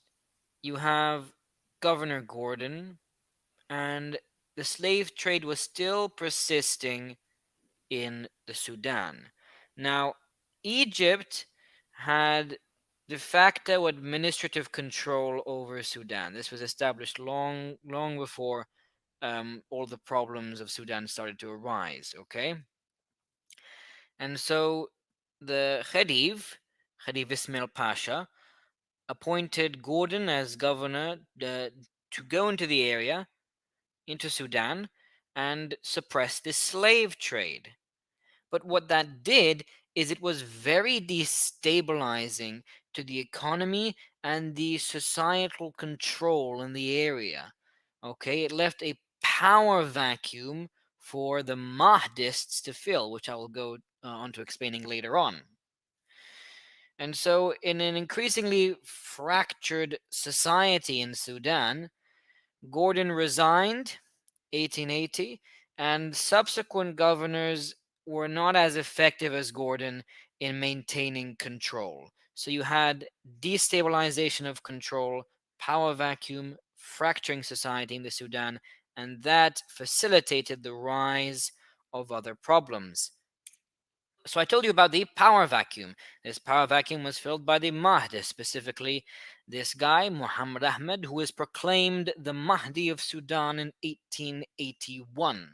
And what he did is he capitalized on Sudanese resentment and nationalism, trying to oust the foreign powers from their territory. And one of the concerns that British politicians back in the metropole in London had was that this rise of radical Islam would start to merge with the Egyptian nationalism that was starting to take effect in Egypt. Remember the effects of Baring's reforms, the dissatisfaction within the fellahin classes and the ruling classes? So that was one of the problems, that the problems of Sudan would start filtering into Egypt as well, and the British did not want that. Another sign that this was a real threat was the Battle of Ubaid in 1883, where the Mahdists pretty much butchered the Anglo-Egyptian forces, where there were only 300 out of 8,000 survivors. And so this was a huge loss to the British and an identifier of the increasing threat of radical Islam in Sudan. So, with this rising radical Islam, Gladstone, Prime Minister Gladstone, had a lot of concerns and worries about this. Okay? He feared the destabilization of the program of financial consolidation and control that Baring had established in Egypt. He feared the problems of the Sudan starting to make their way into Egypt as well, the merging of radical Islam and Egyptian nationalism. The thing about the Sudan, though, is it served not really any strategic or economic interest. It was really the rise of radical Islam that made Gladstone more cautious. And so he did not want a long, drawn-out military campaign. So instead, he dispatched Gordon to evacuate the Egyptian garrisons in Sudan in 1884. But Gordon was there for almost a year. There's many debate as to why he was there, why he didn't explicitly follow Gladstone's instructions, but that's not important for understanding the problems of the Sudan. So I'm going to move on.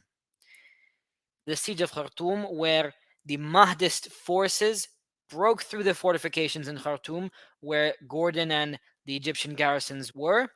And so Gladstone dispatched a relief expedition, but it was too late. It arrived 2 days late because on the 26th of January, the entire garrison in Khartoum was wiped out. Gordon was presented in the media as a martyr, a British hero. And what you also had that was highly publicized was the brutality with which Gordon was killed. He was decapitated and his head was presented to the Mahdi as a prize. So you can imagine the public outrage and aftermath that would occur in London. But that's for another video, which would help explain why the British conquered Sudan in 1898. This has been the Awesome Tutor. Bye.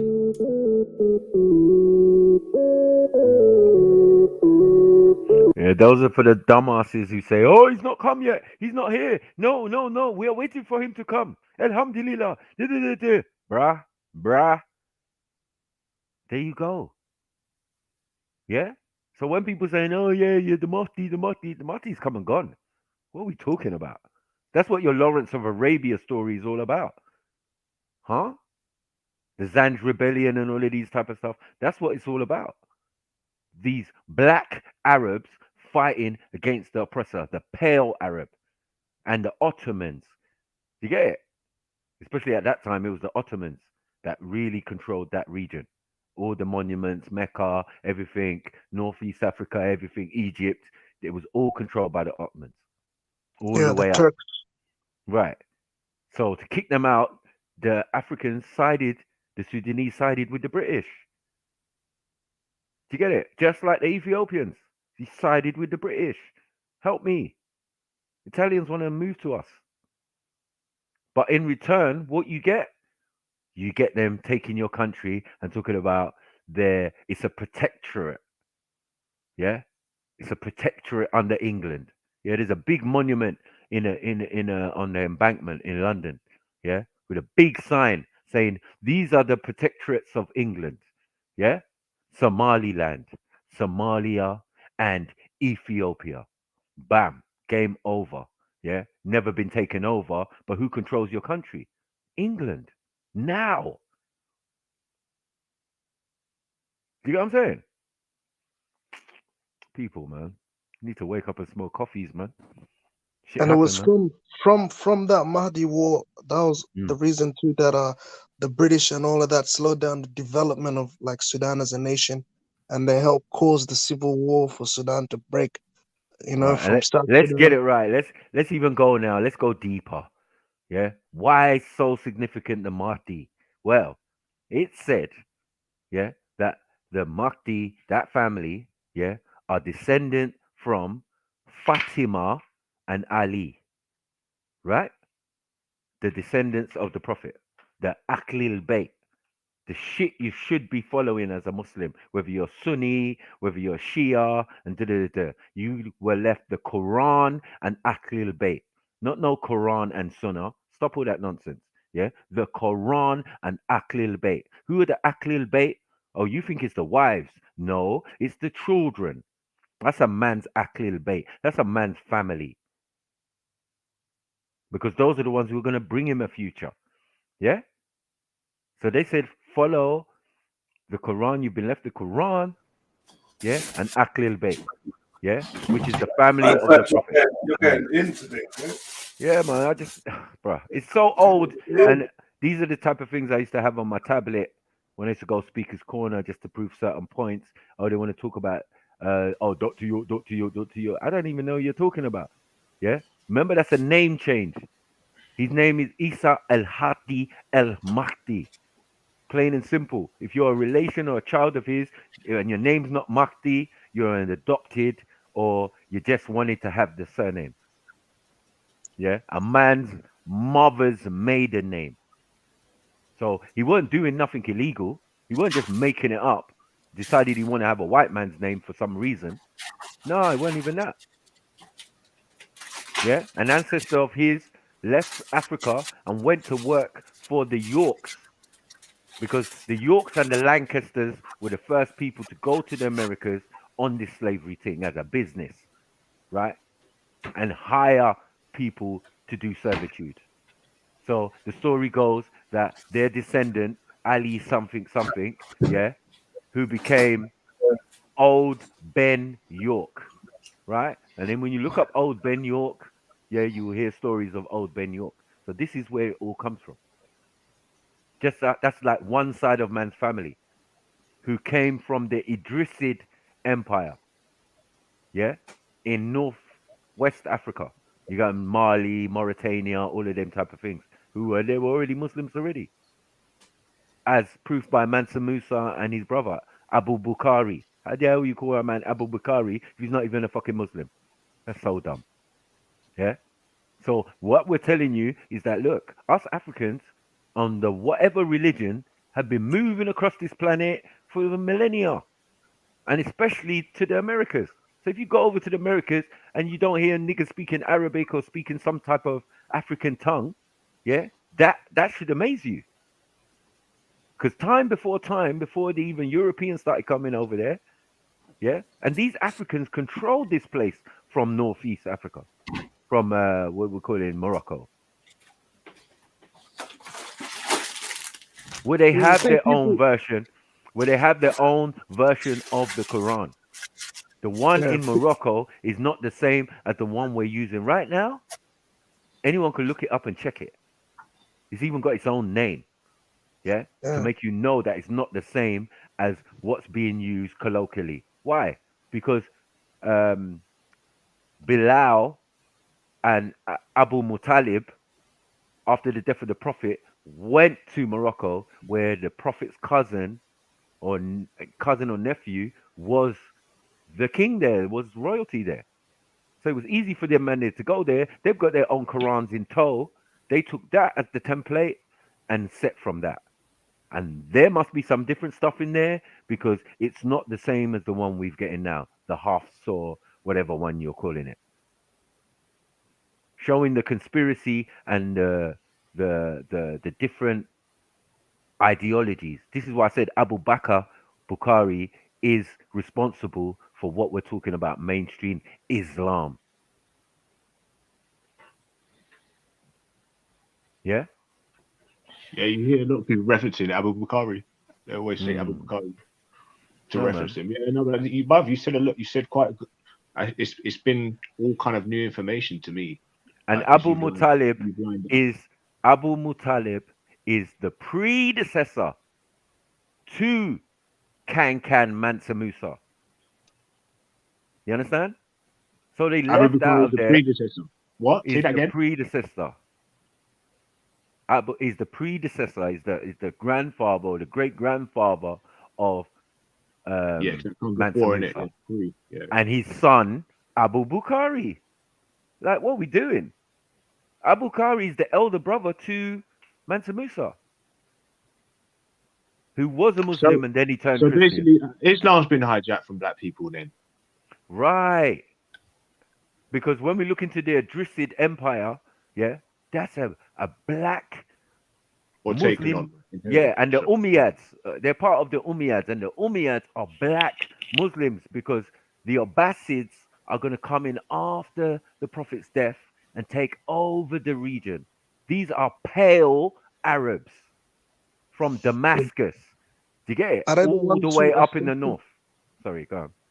Are they the ones who assassinated the black Muslim royals first to take over? Because I believe that's a part of Right. it. The Abbasids, right? Yes. Yeah. Yeah. But prior to them, there was the Idrisids, there was all sorts.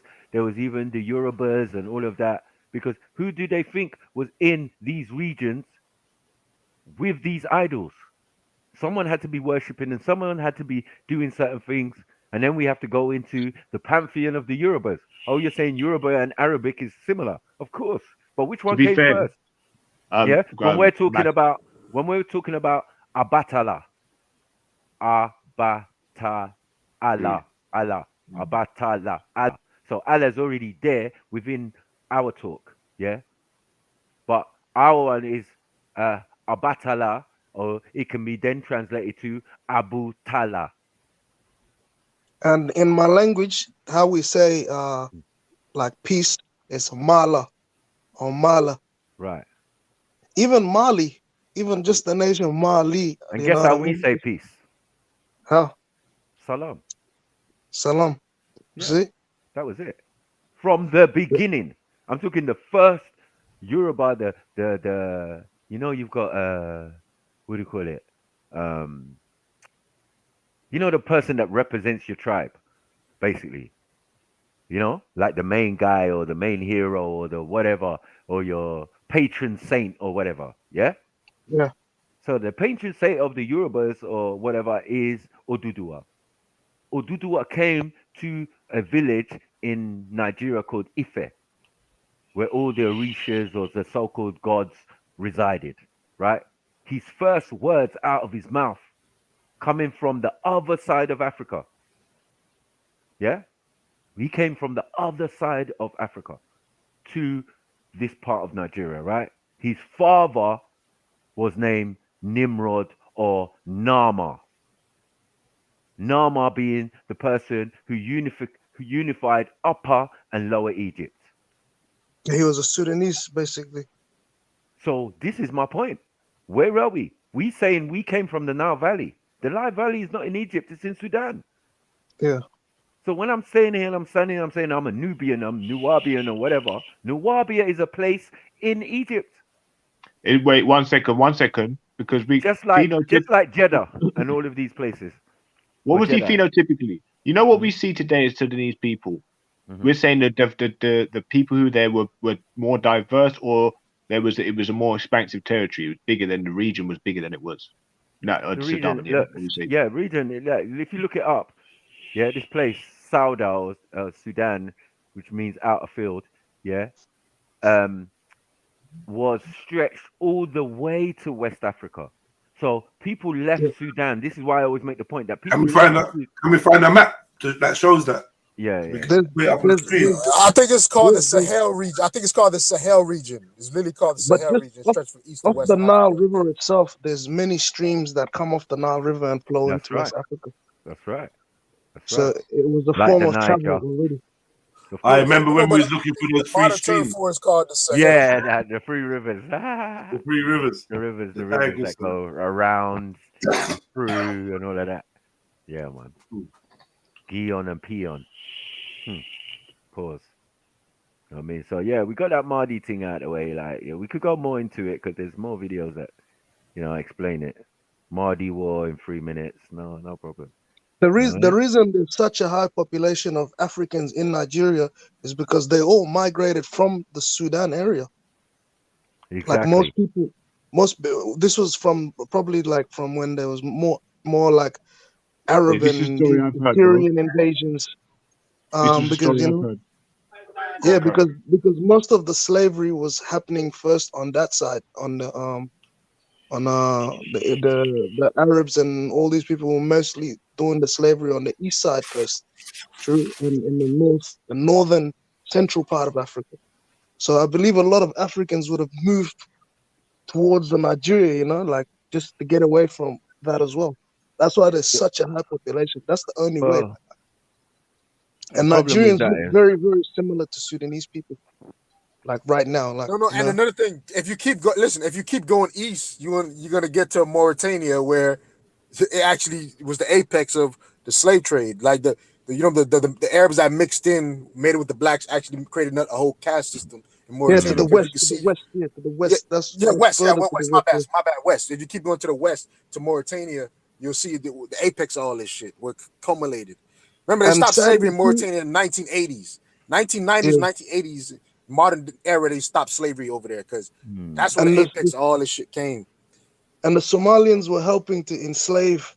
They were working with the Ottomans and these guys and helping to enslave like more people from the interior to that side also. So they were trying to, they were getting slaves from Sudan, from Tanzania. They were coming in deeper. So I believe more people were trying to move away from that than, then the transatlantic side shit kicked off on that side. But once they moved, the Arabs followed them. That's what I'm trying to get at. The Arabs just followed every time you see more black Africans and niggas moving, that's what the Arabs kept following. More money. Yeah. Then they got to Mansa Musa, and that's the game over. Really. That is the game over. You know, all that gold and money, it was game over after that. But imagine that's the Somalians tried to hide. They try to hide like their involvement on how deep they were enslaving, so-called Bantu peoples from the east side of Africa. Like they were heavily involved in capturing, How do you know that they were involved? I mean, just out of curiosity. It's just historic, bro. Like like they were doing a lot of slave trade. Like they call other Africans Bantus. Like in Sudan, even though we're Nilotic, we're not gonna call. We don't tell apart Africans like that. We just still see them as African. But Somalians, like, they do that thing where they'll be like, oh, these are Nilotic people, these are Bantu, these are Congos. But like, say South Sudan, for example, we just see them as like everyone else is our black brothers. Like, you know what I mean? Like their plight is our plight too. And if you go to other places, if you go to Nigeria, you go to like these sub-Saharan regions, it's like there's that like brethren, like brotherhood, where it's like we don't put labels on each other. Like, oh, that's a Bantu. These labels are put on us, Yeah, and people who oppress us use them, and Somalians use those labels. You know what I mean? Yeah, I get it makes sense. I mean, because I'm only asking because like Somali friends I know have never said that they were involved in that, kind of trade, but I don't They know. enslaved a lot of Kenyans. Like they called them Zanji. They're the ones who came up with that name of like Zanji as well. You know, to call out. Like they were enslaving a lot of Kenyans, Tanzanians. Oh, the Somalians were working with the what's these people called? Not Qatar. Look. This is a man's granddad, you know. The Omanis. Listen, this is Dr. York's granddad, the spiritual leader of Sudan. Look, quick, to show ya, just in case. Red beard, all of that stuff, right? Oh. This is a man's grand. Yeah, Saeed Al Mati died from COVID-19 only Quite recently. fair skin. His beard probably doesn't grow red, but yeah. No, he dyes it. Yeah. Obviously, you know, as some people do. Yeah. Because remember, the prophet had a red beard. Oh, do you get it? The prophet dyed his beard red. I hear that. Yeah. He dyed it. He dyed it red, or he said dyed it red. What do you mean? Well, dyed it red, or was it okay? Because again, I know that the red color is quite used, and was it the henna or something that they use or something? Well, that's India. That's in India, though. I don't want it that's can be India. that. That's not in the Arab world. That's natural, bro. No, they do that. They do that. Yeah, because these oh, kind of my people bad. do, Sorry, I didn't know that. Yeah, they do kind of die. Yeah, because his beard is gone from a long time. I know, like years ago, I seen pictures of him when he was younger, and his beard was not that color. You get it? But yeah, all that means is the Arabs and the Indians might be the same. Is the same piece of shit, man. If you just tell me they use henna too. No, bro, we got a lot of you know what I mean, like dealings with each other, innit? Yeah, would it be for trade or warfare or everything? So hold on, is Afghanistan? Hold on, Afghanistani Arab kind of, or is Saudi Arabian Arabs use henna? Saudi Arabian Arabs use henna, or is the Afghanistan version? This is what they tried to do to us, Toyo. Look, this is what they tried to do to us. Yeah, this black man this is how they're going to depict him in the movies. Do you get it? In this movie, Lawrence of Arabia, is this guy who's meant to represent Sudanese people or Sudanese thing or the tribe or the descendants of the prophet and all of that live in Sudan, the Mahdi tribe, all of that. Nah. Yeah? To show you the fucking European bullshit. But they don't lie. They definitely acknowledge this individual's existence. Yeah, but movies are movies. Movies are just you can't take I'm just I know what you're saying. I know what you're saying. Yeah, I mean, because end of the day, bro, you got to get an actor who's willing to play the part and do the thing as well. Fuck all that. I know what you're saying about representation. You get me? Yeah, you don't. What you just said, you don't know. No, I get it. I'm just trying to say though, at the same time, you got to take into play that you got. You're the man. You're the kind of man who supported the gods of Egypt. You're the kind of guy. You sound like the kind of guy who wouldn't mind a freaking white guy playing Black Panther, bro. Allow it. No, it doesn't even make sense. Exactly. You know what I'm saying? Come on, we're dude. We're talking real life stuff. And what do you want to bring? You want to bring in your Hindu stuff? Look, I'm not trying shut to up, man. To be honest, when we're talking about no historical accuracy, rubbish, when we're talking about allow it. Am I cussing your thing? Wait, hold on. Am I cussing your thing? No, am I cussing your thing, bro? Am I cussing your thing, bro? Are you I'm high? cussing your thing. Are you high? You're high all day long, bro. Don't cuss my thing, bro. Yeah. I ain't gonna cuss your thing, bro. Have some fucking manners, bro. Fall back, bro. Fall back, bro. Cool plan doing nothing, nigga. Fall back. Whoa! Fall back. Corn flying. Man just spoke me a little bit too much bass. I said, right. I ain't back in savage. Fucking hell, you're right. What's wrong with him? What you say about my mama? That was wild. Hey, don't have it, man. No. Don't have it. No. Are you knowledgeable? I'm on good behavior, bro. I've No. got a set of precedents, bro. Got a set of precedents, bro. Yeah, brother. I mean, we talking intellectually, innit? So obviously, we're not talking about your mom, your dad bullshit or whatever. We talking about can you back can you back Sikhism? Yeah, by trying to act better than what he just displayed. Yeah. No, bro. In a debate. I mean, intellectually, in a debate. I mean, not as good as nowhere near as good as other people, because again, look, other people obviously, dude. Yeah, what you got to consider is other people know scripture, innit? Yeah, and when you got scripture behind you, dude. Yeah, it's like, you know what I mean. They can't. It's really hard to refute that.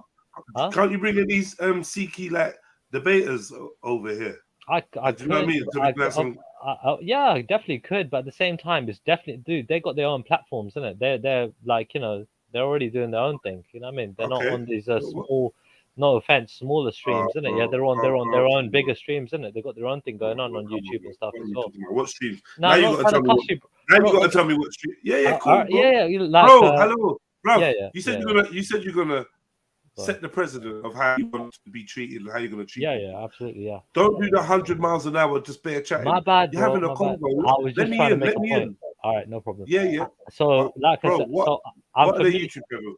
Yeah, like basics of Sikhi, for example, right? Who? Basics of Sikhi, right? Basics. So yeah, so these guys, like I said, I'm familiar with, you know, what I mean, a couple of guys from there. These are people you know, yeah. You know these people, yeah. Yeah, personally, yeah. I can ask them, obviously. Do you know what I mean? As a favor, but the thing is, obviously, yeah, you know, it would have to be, like I said, a very controlled environment in that regard. Do you know what I mean? I would want it to be at least, innit? Because again, I respect them quite a lot. They put in a lot of work for our community. Do they do live streams? Yeah, they do live streams on when they do sermons. So basically, we call it kata when they basically do like a sermon in the Gurdwara. You know. All right. So basically, yeah. So hear what I'm saying. Even though they run a YouTube, they have a YouTube platform. What they basically do is upload videos, and sometimes they live stream from the from a service that they're doing and give people a chance to view it. Right. Mm-hmm. What I'm talking about, is maybe them coming on for 45 minutes to talk about Sikhi, and then maybe if people want to conversate with them, ask questions, or even challenge. Yeah. You know, like just do that for a little while. So it wouldn't be nothing crazy. And I think it'd be a good look. They could use the footage as well. Be a good look, man. Yeah, I know.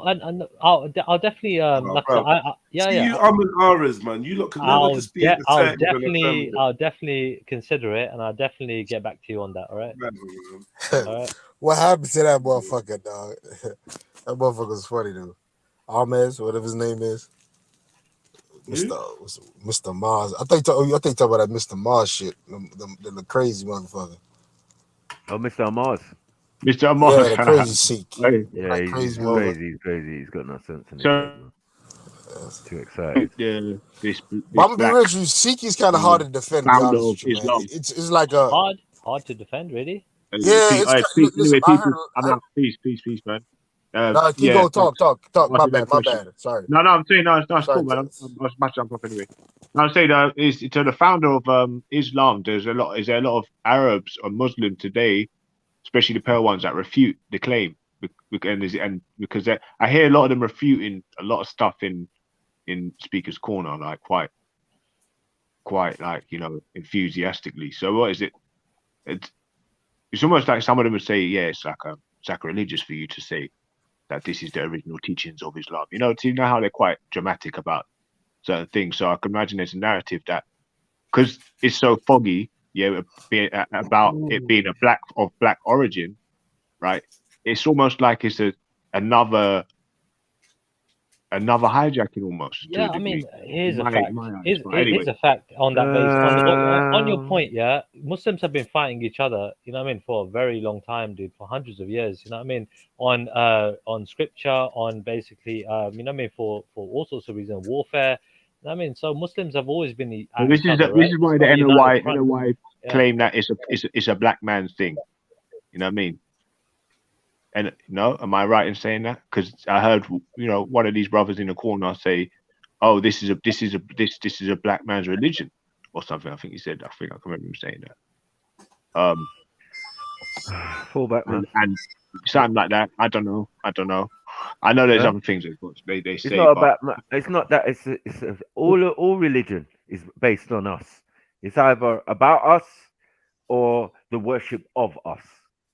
This is you wish. You can go all the way. Why am I asking that question?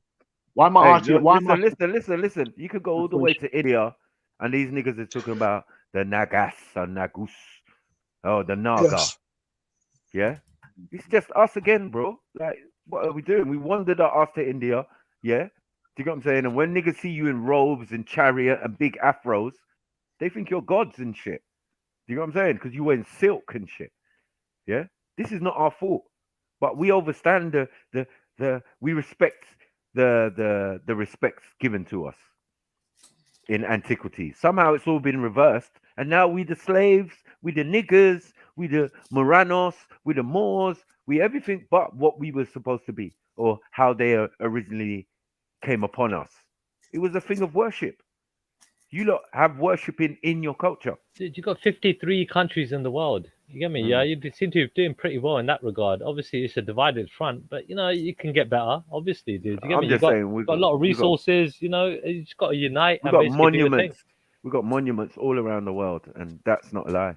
So when it comes to Islam and Muslims, yeah, I mean, dude, like I said, 53 countries ain't no small thing. Sikhs don't have one country, dude. You know what I mean? We don't have one place. You know what I mean? We're just scattered. You know what I mean? Predominantly in Punjab, India, but yeah, it's no one just the way cares it is, about bro. none of that one. That doesn't matter, bro. End of the day, we're All your still little prospering. jokes. You know what we do care about. You know what people do care about. We are prospering. We're doing really well for ourselves. You're Get not me? shitting on yourself. Imagine Hold that. on, wait. Imagine that. Yeah. Go on. Let's Hold stop on, giving Let's stop giving ourselves hand jobs. Remember. Wait till you're on your own to blow your own. I do. The guy is cussing, innit? I ain't doing nothing. Remember, we only just cussed. The guy we is only cussing, just found bro. out. The guy's trying to blow smoke. Bro. Hello. We only just found out, that Sikhs had their own caste system. Am I lying, Trilla? Again, to determine their trade. Yeah, but obviously people have obviously Yes or no? Caste system, yeah? Yes or no? Yes or no? Yes or no? Because we did look it up. So we're not going to do that. We looked it up, and he was like, oh, I didn't know Sikhs had their own caste system. So what if I don't know? I don't know a lot about my No, my you didn't people know, history, but you know so. now, yes? What did I tell you before, bro? Yeah, again, it's like a surname. It's like correctly. a surname, right? It's just to map out where you're from, what kind of people you originate from, right? What your people were doing as a trade. You get me? Yeah, back in the day. That's what it's there for. It's not there to say I'm better than you or I'm worse than you, whatever. Yeah, map it out for what? Why? Map out for what? No, but again, so when you're looking at what kind of people you are from, your people were my people were generally farmers. No, but again, no. It's again to what? No. It's your trait, isn't it? Yeah, the government your ministers trade. are not going to be in the same bracket as the fucking baker. Right. So my family, for example, right, were farmers and landowners, back in the day, right? And you know what I mean? That was generally what their work was. You know Hey, what I mean? Jed, I'm leaving you in charge, man. 10 minutes, man. I'll just go get something to eat. I'll be back. Yeah, Go on, continue. All it is, like I said, that was my point. Yeah, it's just there to map out. If I was to look at my caste, right, I'm looking at what these people were generally doing. So I'm from the Jat background, right? And Jat people are from Pakistan, right, today. And so there are Muslim Jats and there are Sikh Jats, right? And I don't know if there are Hindu Jats as well, probably, yeah. So end of the day, right, when it comes down to it, it's to determine what kind of trade these people were doing, what kind of but I've heard man using that Jat. I heard man using that Jat thing in a kind of tribalistic class. Oh, we're the Jats, we're the warriors, we're the warriors of the people. I've heard man using that. Man getting very drunk. proud. Man getting drunk and talking down on other people. Yeah, that's bad. So that's bad. Yeah, but that's wrong. See, that's wrong for people to do that, right? Because honestly, that's despicable, deplorable behavior, right? And it's not acceptable, right? Especially in our, in Sikhi. So, end of the day, we don't believe in that. Do you know what I mean, right? We believe in equality. We don't believe in this segregation. If we agreed in equality, it wouldn't be important to map out who your people are according to what they do. Right. Okay. So again, when I refer to it, right, I look at it as that. You know what I mean? The Jat were a people, right? Okay. The Jat people are a certain type of people, and they're designated from a certain area, and basically you can map out things like that. You know what I mean? Yeah. What were their trade? What were they doing? What kind of people were they back in the day? You don't say that I'm better than you because I'm a Jat. No, that's wrong. When people do that, they're idiots. Yeah, I hear you still. I hear you. What's everyone else saying? Yeah, all religions, develop from us. Like that's the facts. You know what I mean? Yeah, if we're talking about the essence of religion, like back to like nature based, you would have to say that. That's just Like you can go to any tribe in Africa, any remote tribe, they still in somehow, some way they are practicing the Torah without even having to ever read it. If you know what I mean, whether it's the rituals they do, such as the rituals in the Old Testament of like, you know, where God gets the Levi priest to like halve the animals and put this half of an animal to the opposite half of an animal and create a spiritual sacrificial gate.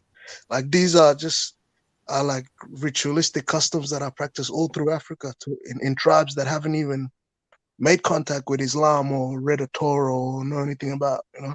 So basically that means these teachings come from them.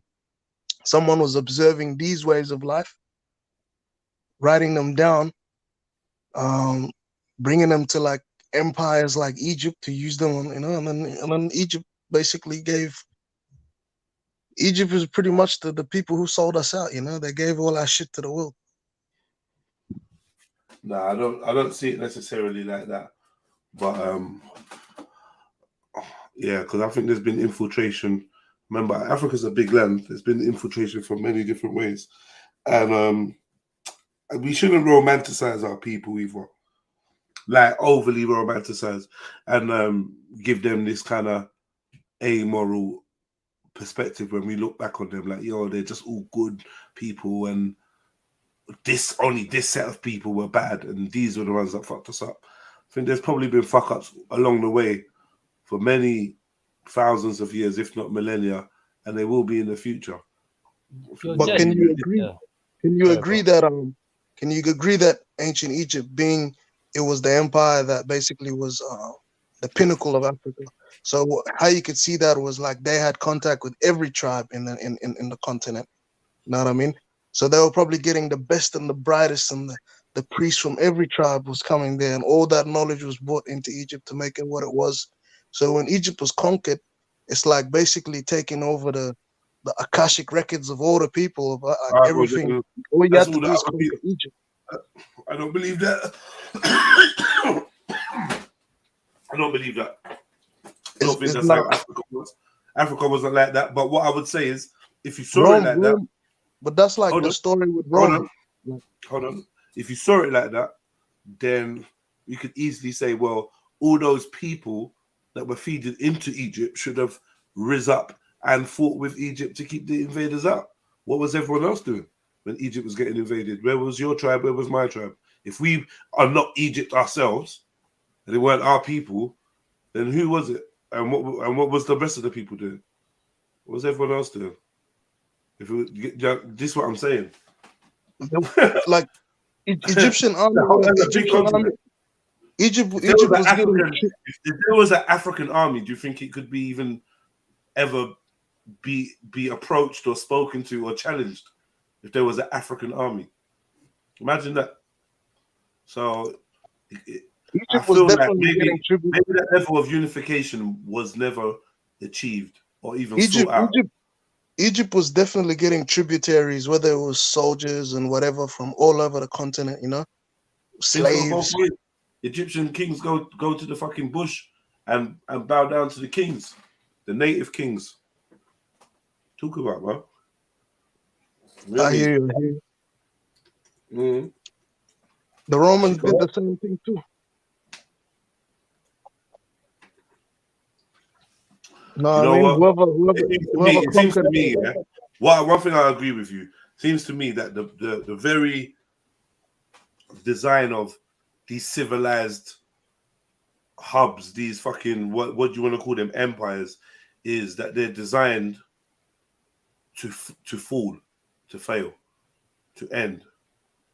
They build themselves by feeding off everyone around them first, of right. all, you know what I mean, and leeching all, whatever, everyone, they'll call everyone else barbarians, because I believe Egypt got to a point where it turned on the other Africans and started considering them barbarians, you know. But when it was in its growth period, it wasn't, you know, they were respecting everybody. Then they probably got to a point where they looked at the rest of the Africans as barbarians and decided to deal more with across the Mediterranean peoples.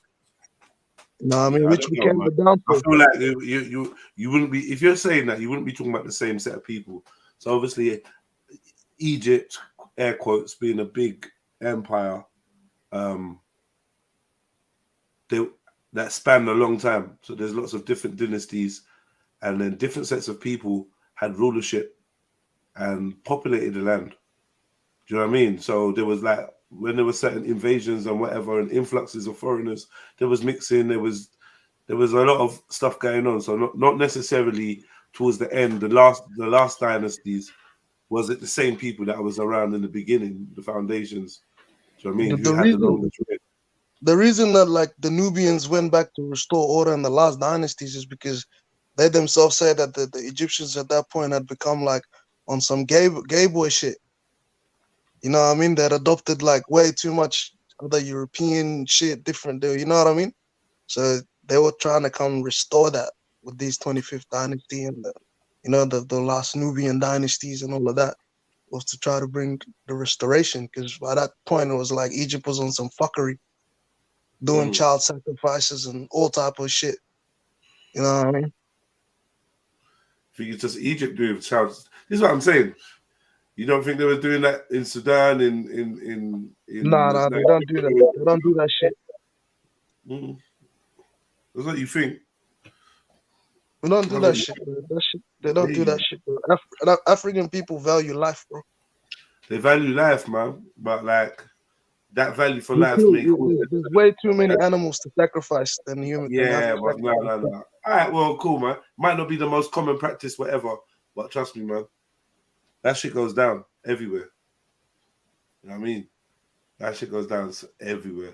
Human sacrifice, without a doubt. Do you know what I mean? Yeah.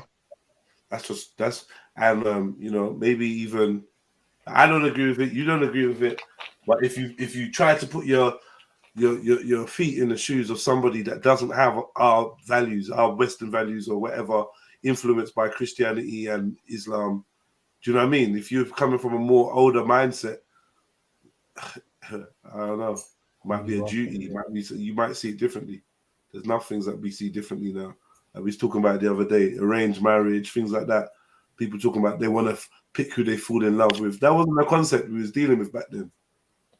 Yeah, it's still. I mean, things have its pros and cons, innit? Yeah, old or new, innit? Yeah, you know what I mean. So, you know what I mean, trying to figure out the best in between that is probably the better way in that regard. But I wanted to get back to that point about the casting you were talking about. I just wanted to point out.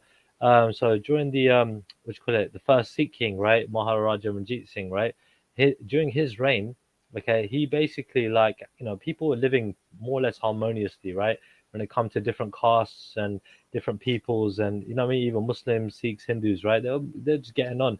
When the British came over, right, and started infiltrating, they tried to divide and conquer, right, by started propagating that people, you're this, you're that, you're better than him, and this and that, yeah.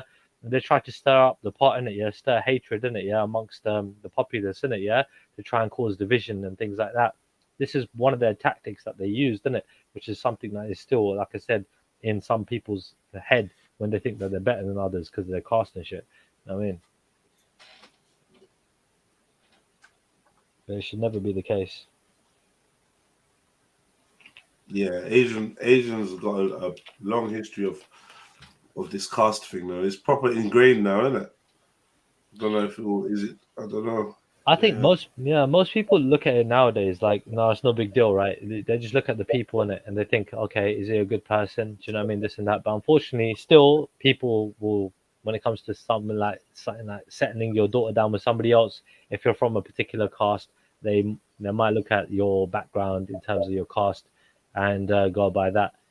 You know what I mean? But that might die down. That might die down. That might sort of like dilute. But the thing is, like for us, in it, yeah, when you take Amrit, yeah, and you follow Sikhi properly, you are absolved of caste completely, because you are now just, you know what I mean, trying to be like the guru. You know what I mean? You're on that level now. You're just absolved from caste completely. So wherever you were, you gotta forget about that. That's not who you are now. Once you take that step. Which is why you could probably imagine a lot of people probably did take that step, because they were like, oh, people consider me low caste, bam, if I follow my guru and do this, yeah, I'm absolved of that. I'm like, you know what I mean? I'm with the guru now. You know what I mean? We don't have no caste. You know.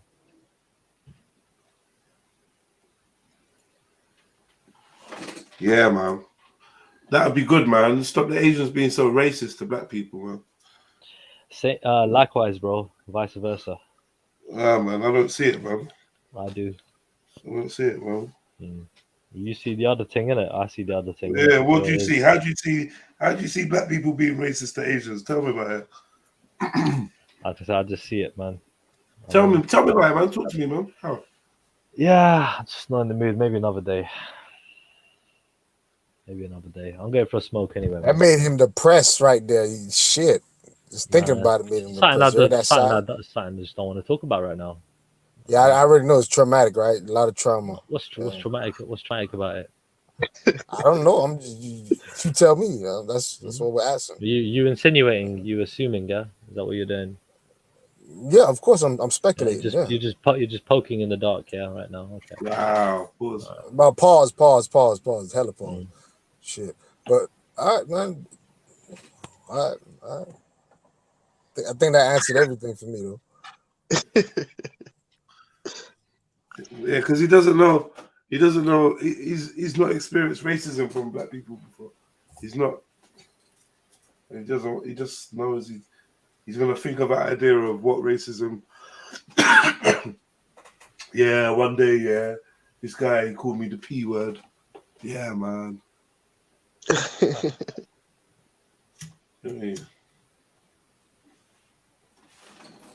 So you think there aren't black people out there that are being pricks to Asians? You don't see that? Yeah, being pricks too. Yeah, but tell me about the racism. Not being racist. Not being racist. Black people can identify with everybody's plight. Yeah, but you don't know what their reasons are for them to act that way towards certain people. Tell me about the racism, though, brother. Just ask him, right? Like I said, slowly. Come on, let's have a talk. Let's have a chat. Go on. Let's have a chat. Come on. Like, what is it? What's happened? What have you experienced where you're like, rah, that black brother's racist to Asians? Like, he's racist to me. Me personally, have you went to like a black restaurant and they were being racist to you or something? Refused to serve you, spoke about you in their language. Because I've been. You guys are giving them ideas. Hold up, you giving them ideas. Let them talk. Followed you around the shop. Created words for you.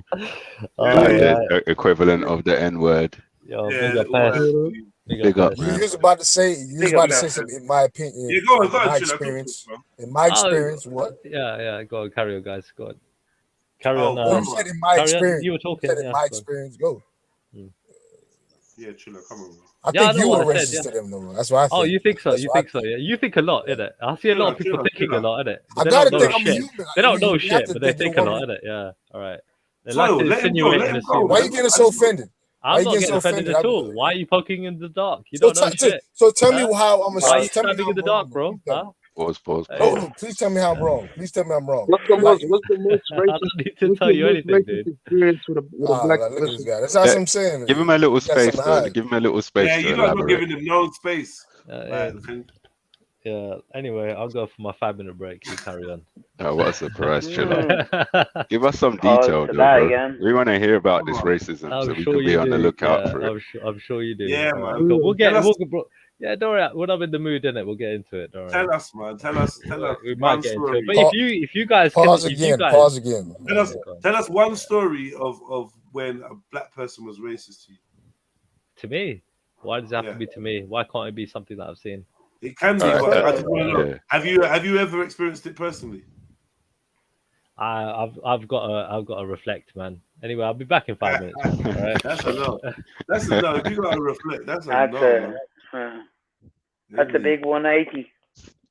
Yo, black people, man, get me. Come on, man. We just scored a major point there. Yeah, now we can take this as proof. Take this. We can take this as proof. We're not racist. That's Triller, man. Let's ask Dublin, give me an experience of when a black person's been racist to you. I can't. You can't? No. Fucking hell. we're Black slacking. people Why are you only be black racist. racist? We got these people shook. Hey, we got them shook. That's all I know. Black people only be black people only be racist to other black people. Like we only be racist to each other. Like to be honest. Give me an example of a black person being Oh boy, racist. let me not. No, don't let that. Jareer, it's a certain group being racist to a certain group. I don't know if it's the other way around. All right, okay. So when we say racist, yeah, are we saying that Jareer's prejudice? Okay, prejudice. Okay, yeah, I could accept that. But no, I'm just using the words he used. Right. From I'm Sudan. down with, I agree. The Jareer term for me personally, you know what it is, the whole, even the Bantu thing and I see what it is. But I'm talking about racism. Unless we're gonna say that Somalis and the people they're calling Jareers are different races, but we're not gonna say that, right? Or? Nah, well, yeah, you're right. We're more tribalist. We're tribalist.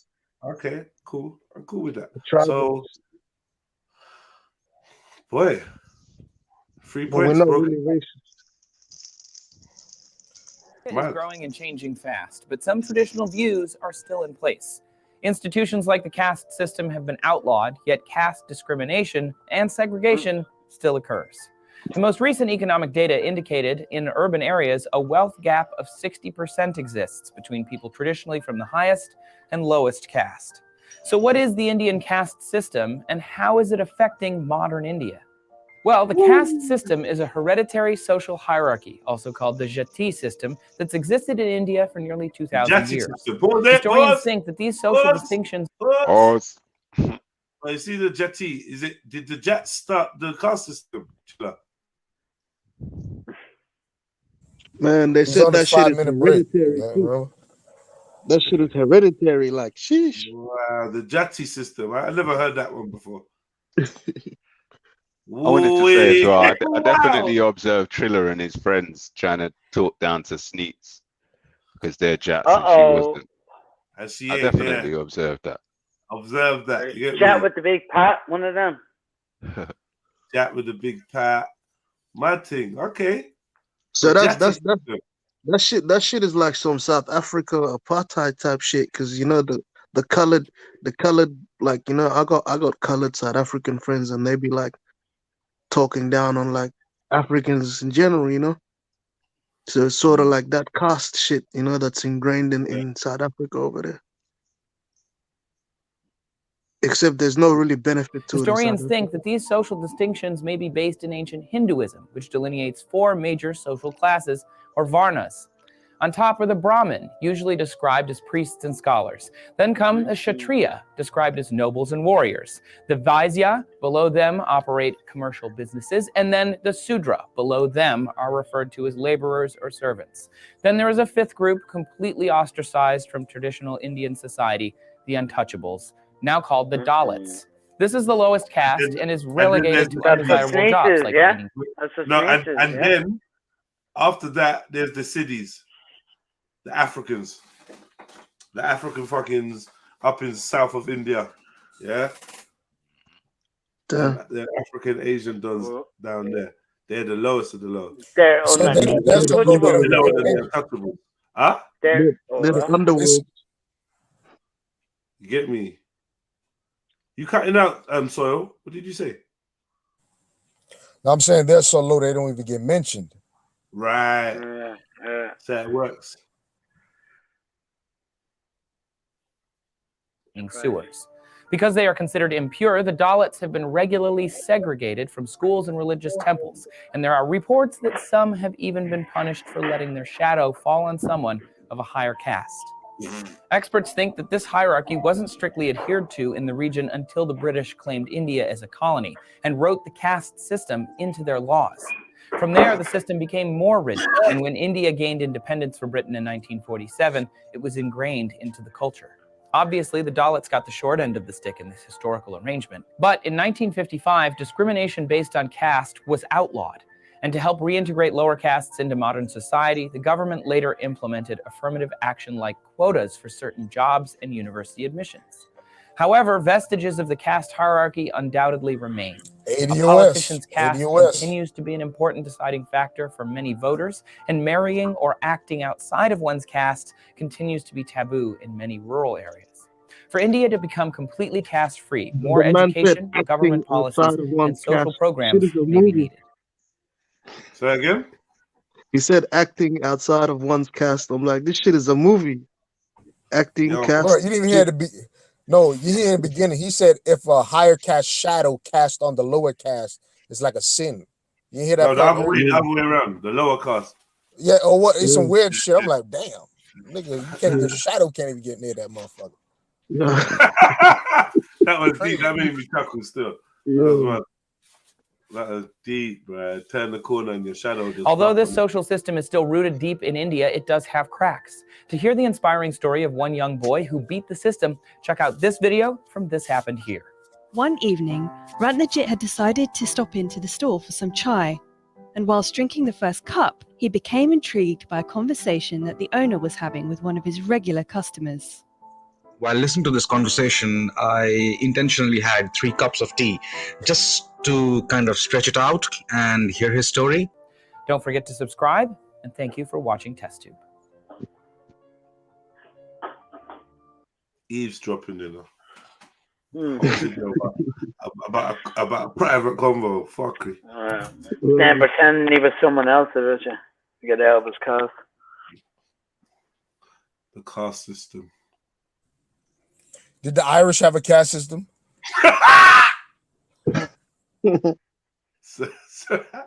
Sorry, you know what's so mad?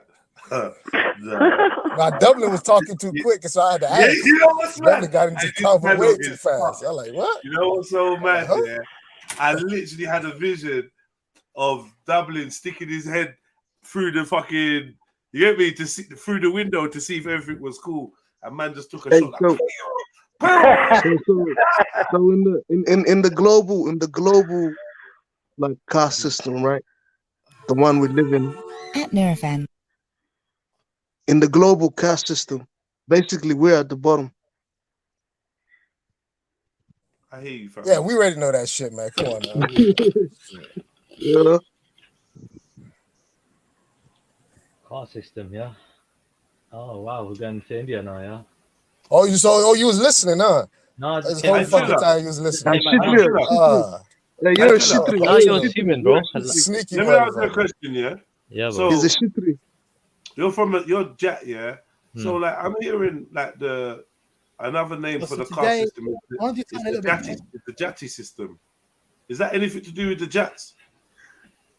Jati's a surname, I think. Jati. No, that's the system. I think that's the system. Another name for the caste system. Yeah, I don't know. Jati system. Are you? So would you be the shitri, the guys who are just second on the pyramid?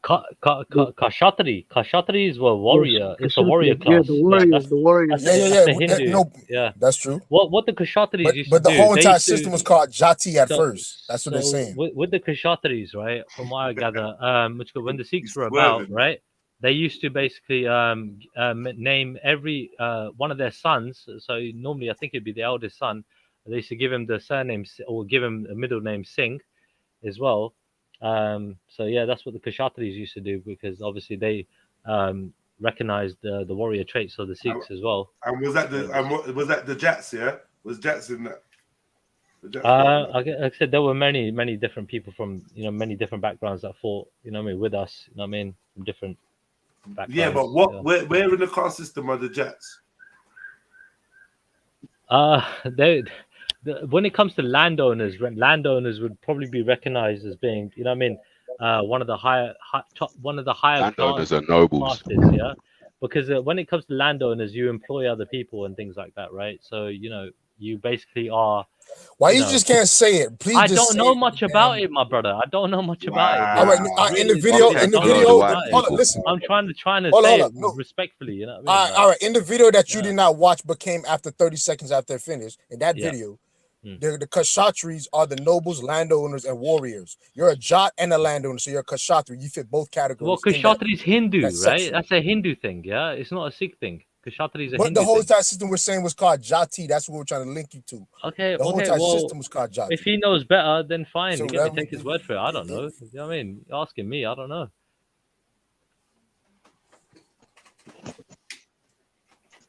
Different. Are you ashamed of who you are, Triller? Now, not at all. Before a bunch of you guys start commenting Openly and then, like, man. you know, just I just hating don't on know me, what to say. I just want to just bring it up because I was on my Twitter and a lot of people Oh, I were know talking this about it all of guy. a sudden. I don't know why it's on the timeline and people were bringing it up, and I thought I would share my experiences with caste. And in my opinion, I believe that caste is still relevant. Unfortunately, it's still relevant. It's a weird one because in our religion, the first and foremost thing, one of the first things that Guru Nanak Dev Ji said was there is no caste. And I firmly believe that caste, it does divide people. There's discrimination, there's hatred, there's all of that. Whenever there's a divide, that's when all these negative emotions and feelings and things come out. And it's unfortunately, most people, they blur the lines of religion and culture. Was you especially ordering in the something? Punjabi, What was that? Sort of in the Punjabi culture, in the Punjabi community. No, I'm waiting for the That's but. You know how why everybody say, it's a "Oh, I weird hate one it," blah blah because, blah. But whenever I tell I like people it. on the street that I That's don't what drink, say right they're there. like, "What? You don't drink? You're Yeah, Sikh." but you like Every it. Sikh person I know drinks, and it's such a shame You because said that. You know that, right? Sikhs Not drink, me. You know you Punjabi said that, people right? drink. It's a big thing. You said it. You just said, but. Now you saying it again. Like, all right, Jedi, you want more confirmation? Okay.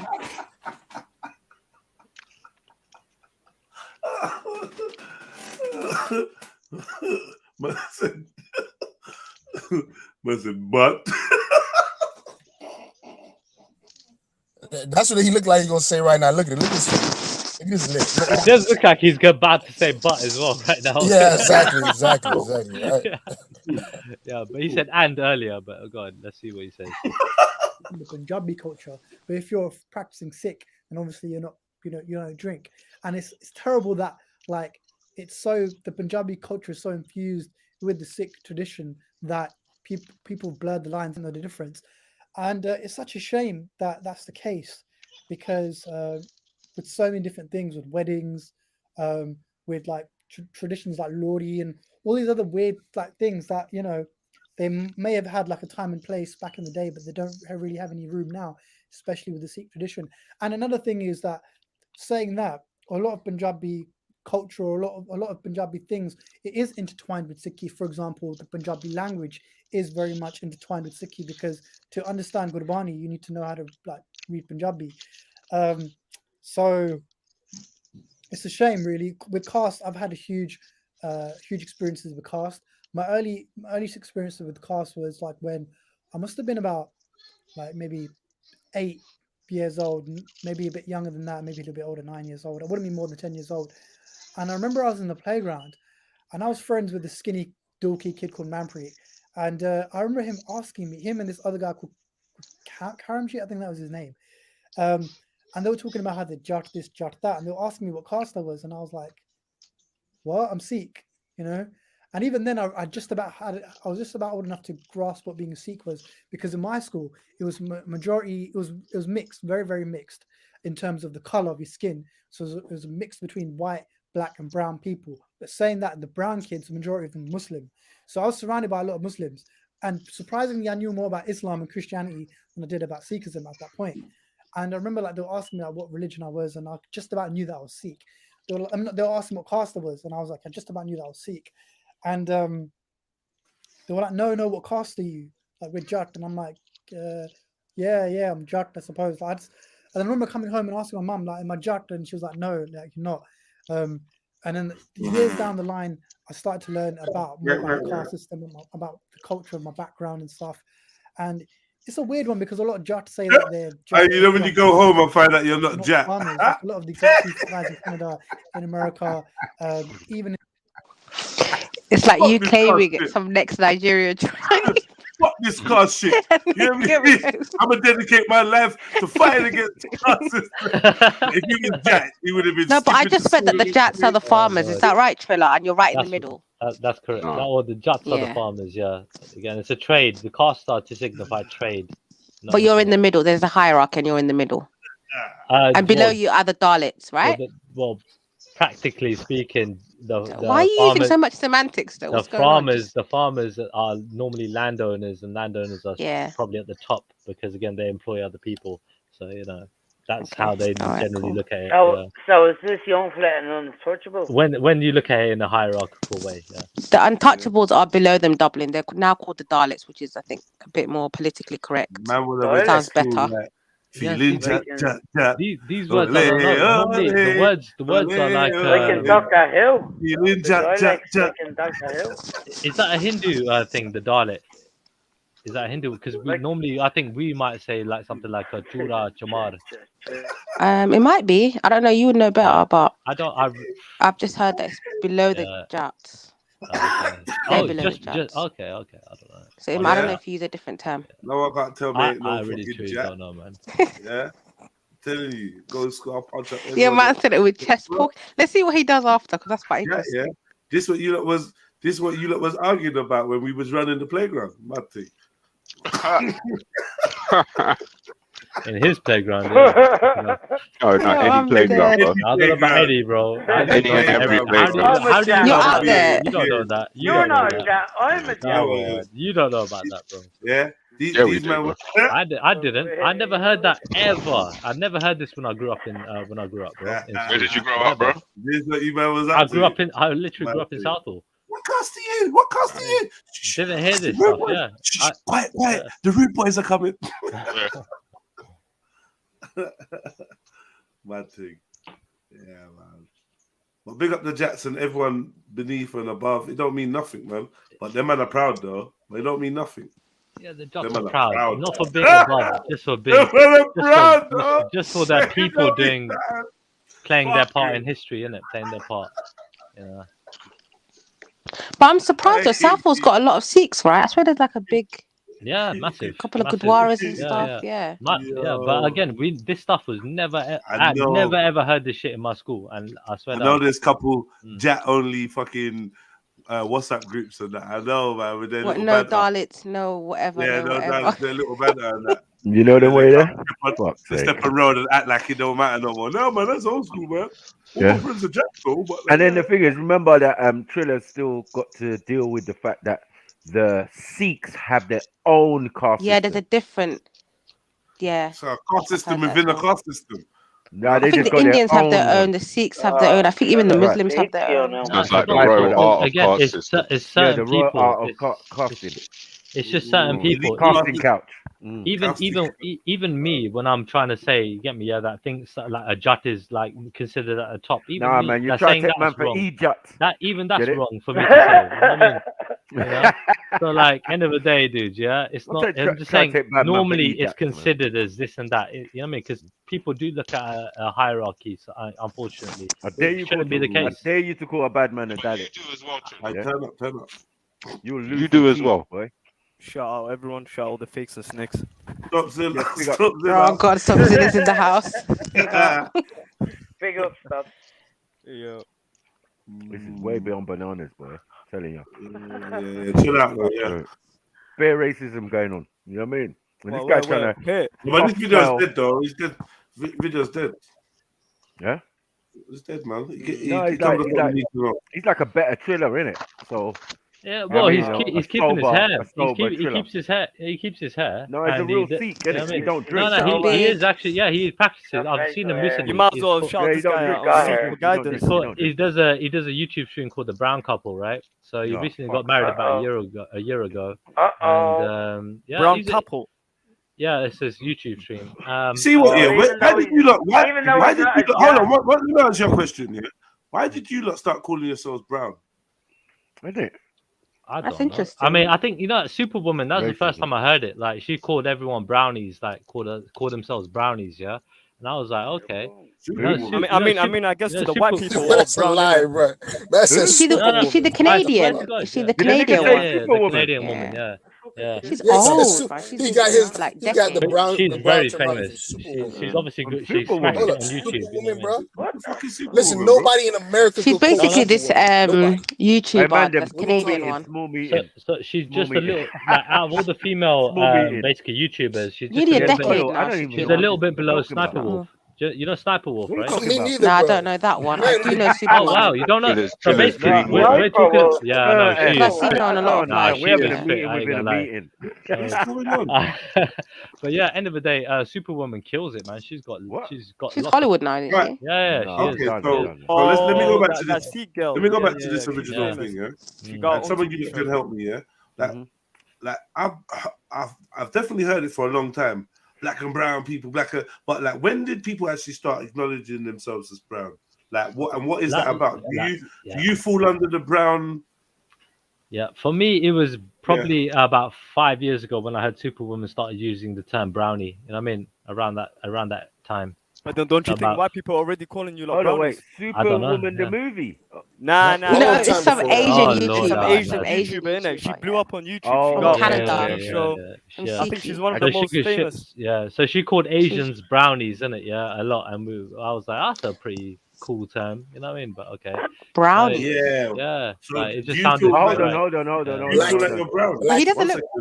Black The people. average Indian is blacker than this guy's I t-shirt. don't know about so that. I I don't don't know about that. I don't know about that. But I think even bro, we're all brown in that regard. You get me? Yeah. Even black people are brown, really, isn't it? Not black, are they? There you go. Right. Thank So you. like, if black people are brown, Yeah. you think that you're brown? I mean, I'm kind of gold and tanned, but yeah. That's So me. why That's like Mediterranean, the Europeans that live in Spain and stuff. We trying to say light skinned people are But brown. that's brown as well, right? That's brown as well. Yeah. No, That's the Greek golden people are the tan. same color as you. No, Like, that's brown. Look, go to your picture snaps. That's brown. Not Allow it. golden Allow. Yeah, Golden, brown. you're Golden. That's Hold brown, on. yeah. Let me say something.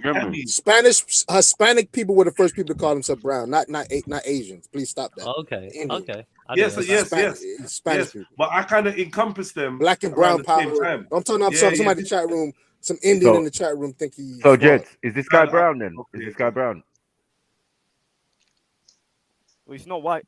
He's quite fair. I remember there's lighting as well. He's quite fair. You don't know He's fucking white, boy. What are we talking about? Oh, he's fair. Hold on 1 second. Oh, wait. Hold on. So, Trilla, you said he's fair, yeah? Yeah. So what's the opposite of fair? I say he's fairer than me as well, yeah. Okay, cool. What's the opposite of fair? Not fair. Oh, so you're saying dark is unfair, yeah? Allow More your cast. manipulation. You're twisting the words. Now you're casting a aspersions. Hold on 1 people, second. Go ahead. Is it manipulation? Why is it fair? So is your skin color fair or unfair? We're talking about light and dark, innit? Yeah. Like, come on, man. Why are you trying to play with man words? saying here? light and dark like it's Why are you moving playing through. with words, bro? Light You and understand the dark. meaning, innit? Yeah. So why? Man said T for 15. No, the play T with for words. 20. I love playing with words. Do you know what it is, Trilla? You have slip-ups and we just catch them. And that's the same thing that happened with sneaks. We just be catching them little slips. That's all it is. Yeah, but they do that in life. You know what I mean? Just Yeah, you be thinking we just be catching them real quick. You know yeah. what I mean, right? You know what I Yeah, mean? you You know the brownie, meaning you of what I'm trying to darkies. say, right? I'm not Yeah, trying to I be hear you, like, I hear you know what I mean, bad or anything, innit? You know what I mean? Yeah. So, yeah. Yeah. You're right. They let it slip little by little. No, yeah, you just got to catch them. All right, Trilla, I couldn't go to my brethren's yard. It's all cool though, and You're just hunting, yeah. You're not hunting. Trilla. Yeah. What's the word in your language for nigger? There is no word for that. Carla's back. Carla. We did this last time. We spoke about it. No, it's And not. S, yeah. We discussed it. Didn't S Google it? Like I remember We discussed this the other day. That is not the word. Other Asians in the chat I swear I just seen a video on the Jedi channel last week about this. Nobody confirmed it. Yes, they did, Trilla. Who? It recorded. You said it means Asians black, in the right? chat What are you confirmed talking about, Trilla? Why are you hunting for? Literally. Bloody back blasted. Bloody What does black it mean then? bastard. What does it mean? What does it mean, Trilla? What does it mean? What does that word Son mean? of a black what? Look, like I said, dark, right? It doesn't mean freaking. Look, you got Gora means light, means like, you know what I mean, lighter complexion. Oh, you Dark, alcoholic and is Gala, isn't it? Darker complexion. So would you use that to describe people?